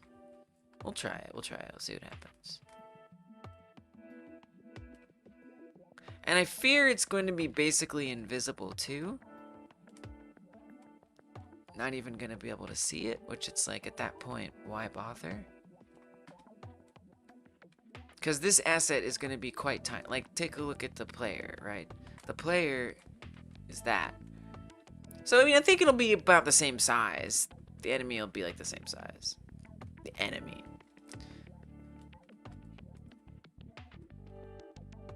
Like, that thing is gonna vanish. So, I won't worry about it too much. I am gonna add it, though. I'm not gonna worry about it. Adds it. Okay, get a circle. Shrink it down.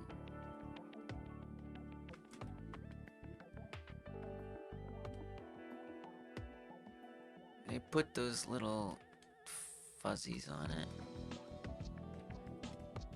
Oh, I kind of imagine it being more like...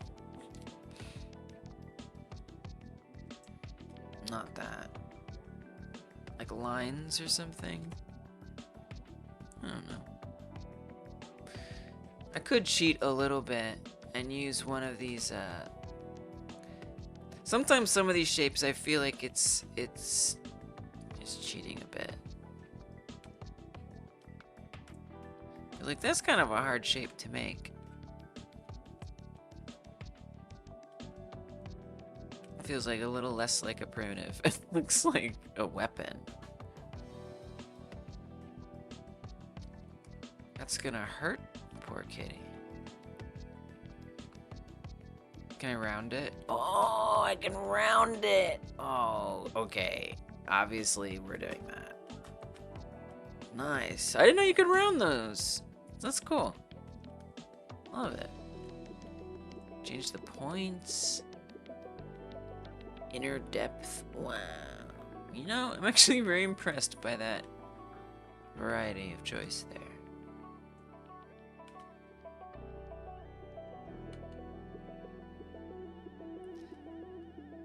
Now what color do I want to make it? Do I want to make it the same as everything else? Not really. But I also like the idea of like keeping it to just like as few colors as possible. Learn something every day. P-I-L.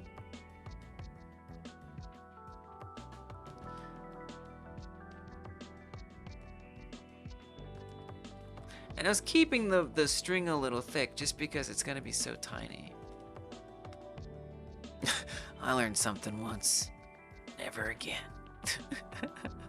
It was silly.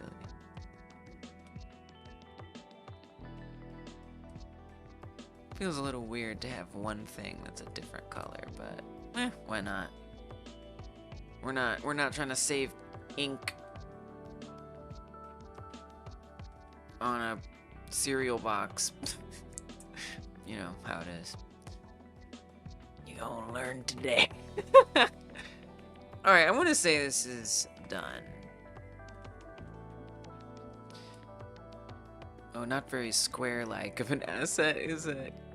What happens if I stretch it out? It's kind of impressive how well that's stretched out. Wow.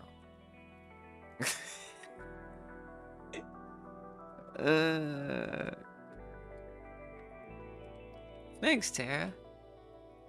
Yeah, I'm pretty happy with it. You know, it wasn't a very original idea since I just used a reference, but, you know. It's not what anyone said. You're an adult. What is Trove talking about?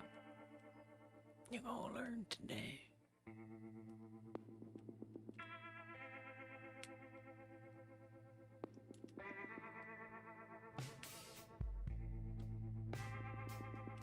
Oh, okay. You know, I just wanted to use more of like the space, so I stretched it a bit. I think any more it's gonna start looking stretched. So I could try to shrink this down, but I think one thing about Canva is sometimes when you resize things, it don't turn out like it was originally. There's 3 kids in a trench coat. It's mostly this outline. That's not too bad. No, but look, all those shapes in there. Right? Or is it just this? Here, maybe it's just a one thing. That's not too bad. Oh, that's not too bad. You know what? I would rather... Yeah, okay. I would rather... This is better. So what I'm going to do is I'm going to make another 40 by 40. And we're gonna plop it on in there. Give it the old plop. Working on your game, so you're just hearing and not seeing the things I'm talking about, and you're not mature. Oh, I don't know. I don't even want to think about whatever that was. Spare me. Spare me the grossness, please. Okay. Nice. Oh, that's not what anyone said. Okay, I think I get where you were meaning. Okay. Good. And then this, I just have to change. Oh no, that's 1? Oh, it's so thick. Yeah, I was kind of worried about that. Yeah. Well, you could just do that one thing. What if I just do that one thing? Let's do that. I'd rather keep some of this image, some of the parts intact. I don't know. See how thin that got? Canva can be a little goofy when you start moving things around from where they were. Maybe I'll just do it this way. I'm gonna make it a PNG. I'm gonna make it freaking gigantic. Because for whatever reason, another weird thing about Canva is it often will have like really bad compression if you don't make it absolutely gigantic. For some reason, it'll just make it really blurry. The image is really blurry and not that nice. So often I'll export as an SVG, bring it into something like GIMP or whatever, and then export that as a PNG, and it'll look a lot better. So yeah, it has like weirdnesses. It's got its quirks. Yeah, I think we'll just do the whole thing. It'll be fine. It'll be okay. It should look alright. Maybe. Probably. What does it look like larger? Yeah. Yeah, it looks good. I do wonder if I'm not gonna want to put, like, outlines on it or something. I'm not entirely sure, if I'm being honest, but...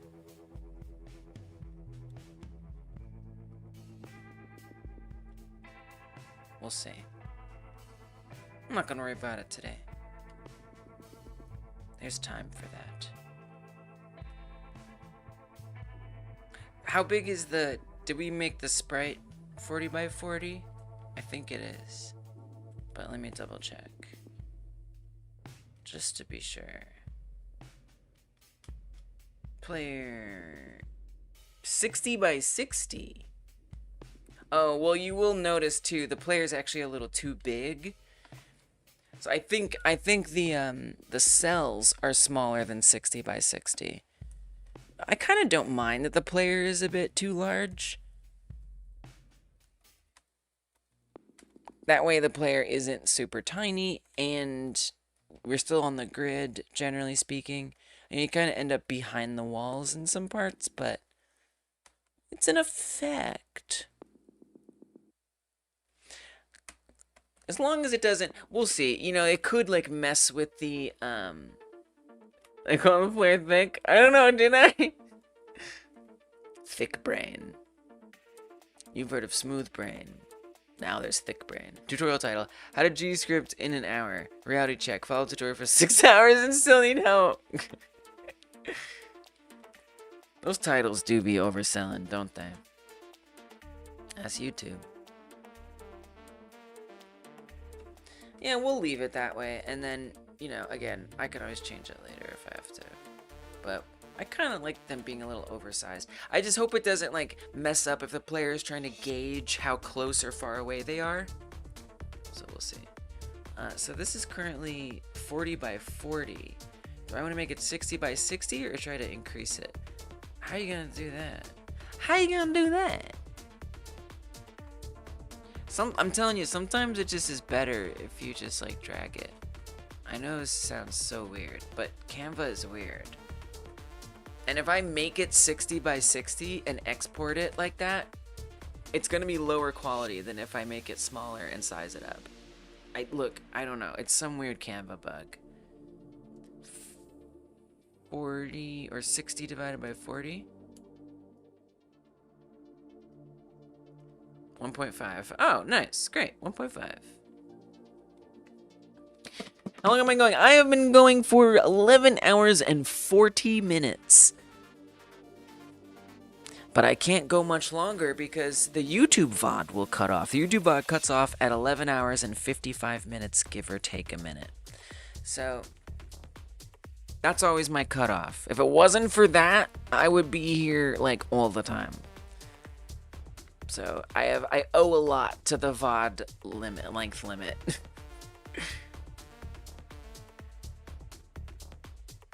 Well, I don't really have a place to put it in the game, and the game is broken right now, so... so I think it's just made, and I put it in the game maybe tomorrow. Let's look for somewhere to hang out. This has been lovely. If you're on YouTube and you haven't hyper smashed the like button, and you meant to, this is my reminder to you. Press that like button. See what happens, see how it feels. There's gonna be a nice, like, animation. It'll go, pff, it'll be nice. You'll really... depending on your platform. It could be really nice. So try it out. Press that like button. Thank you. Appreciate it. If you're on Twitch, hang tight. If you're on YouTube, hang tight. Let's go see if we can find someone who's streaming on both platforms so we can go raid together as a family. You have hyper smashed. Thank you. Thanks for the follow, Phoenix. Appreciate you. You were in 56 like buttons tonight. All right, I'll take it. Okay. And then... let's start with YouTube first, and then we'll see if that person is on. Because I feel like it's more likely that someone on YouTube is also streaming on Twitch, and someone on Twitch is also streaming on YouTube. I don't know if that logic holds up, but it's mine. Alright, yes, GG's, GG's. Oh, we're spoiled for choice. Actually, it's pretty much... Oh, wait, there's Kirigaya. I think that's going to be both platforms. I heard Funny Boys. Kristen is YouTube only. Remind me what Kirigaya's streams are like?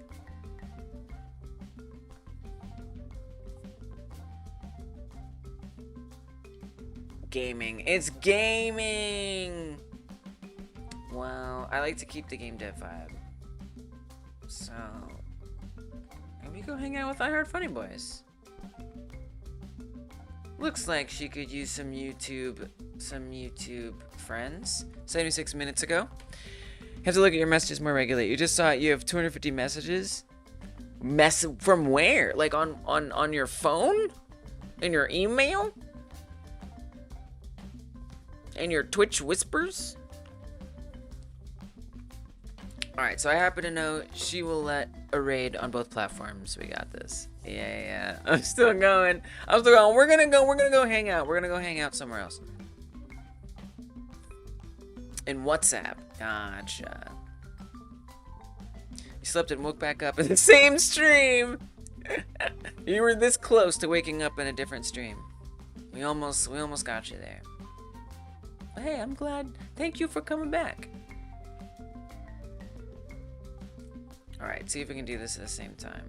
I feel like I like the pressure of doing this.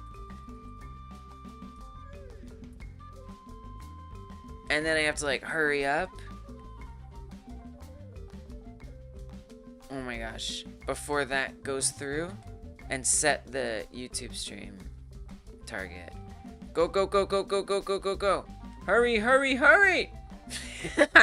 It's so exciting. What's gonna happen? Are we gonna make it? I'll be back tomorrow. So at some point during the day. Maybe sooner, maybe later. I'm not sure. That would be Thursday.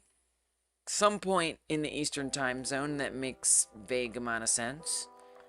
And I'm gonna work very hard to get the refactoring done off stream.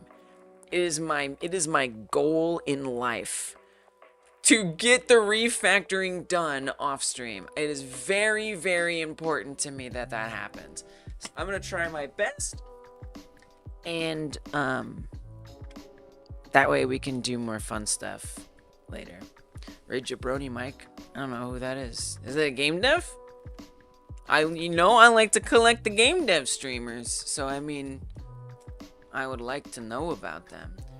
If you are joining the jam, try to pre-submit your game. I see we have 5 entries. You guys are pre-submitting. Let's go. This is good.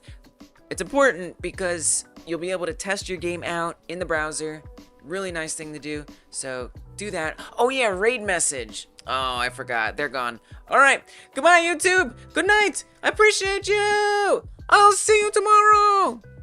Have fun with. We're gonna go right over there. We're going right over there right now. So stay around. Stay around. We're gonna go hang out with iHeart. Goodbye.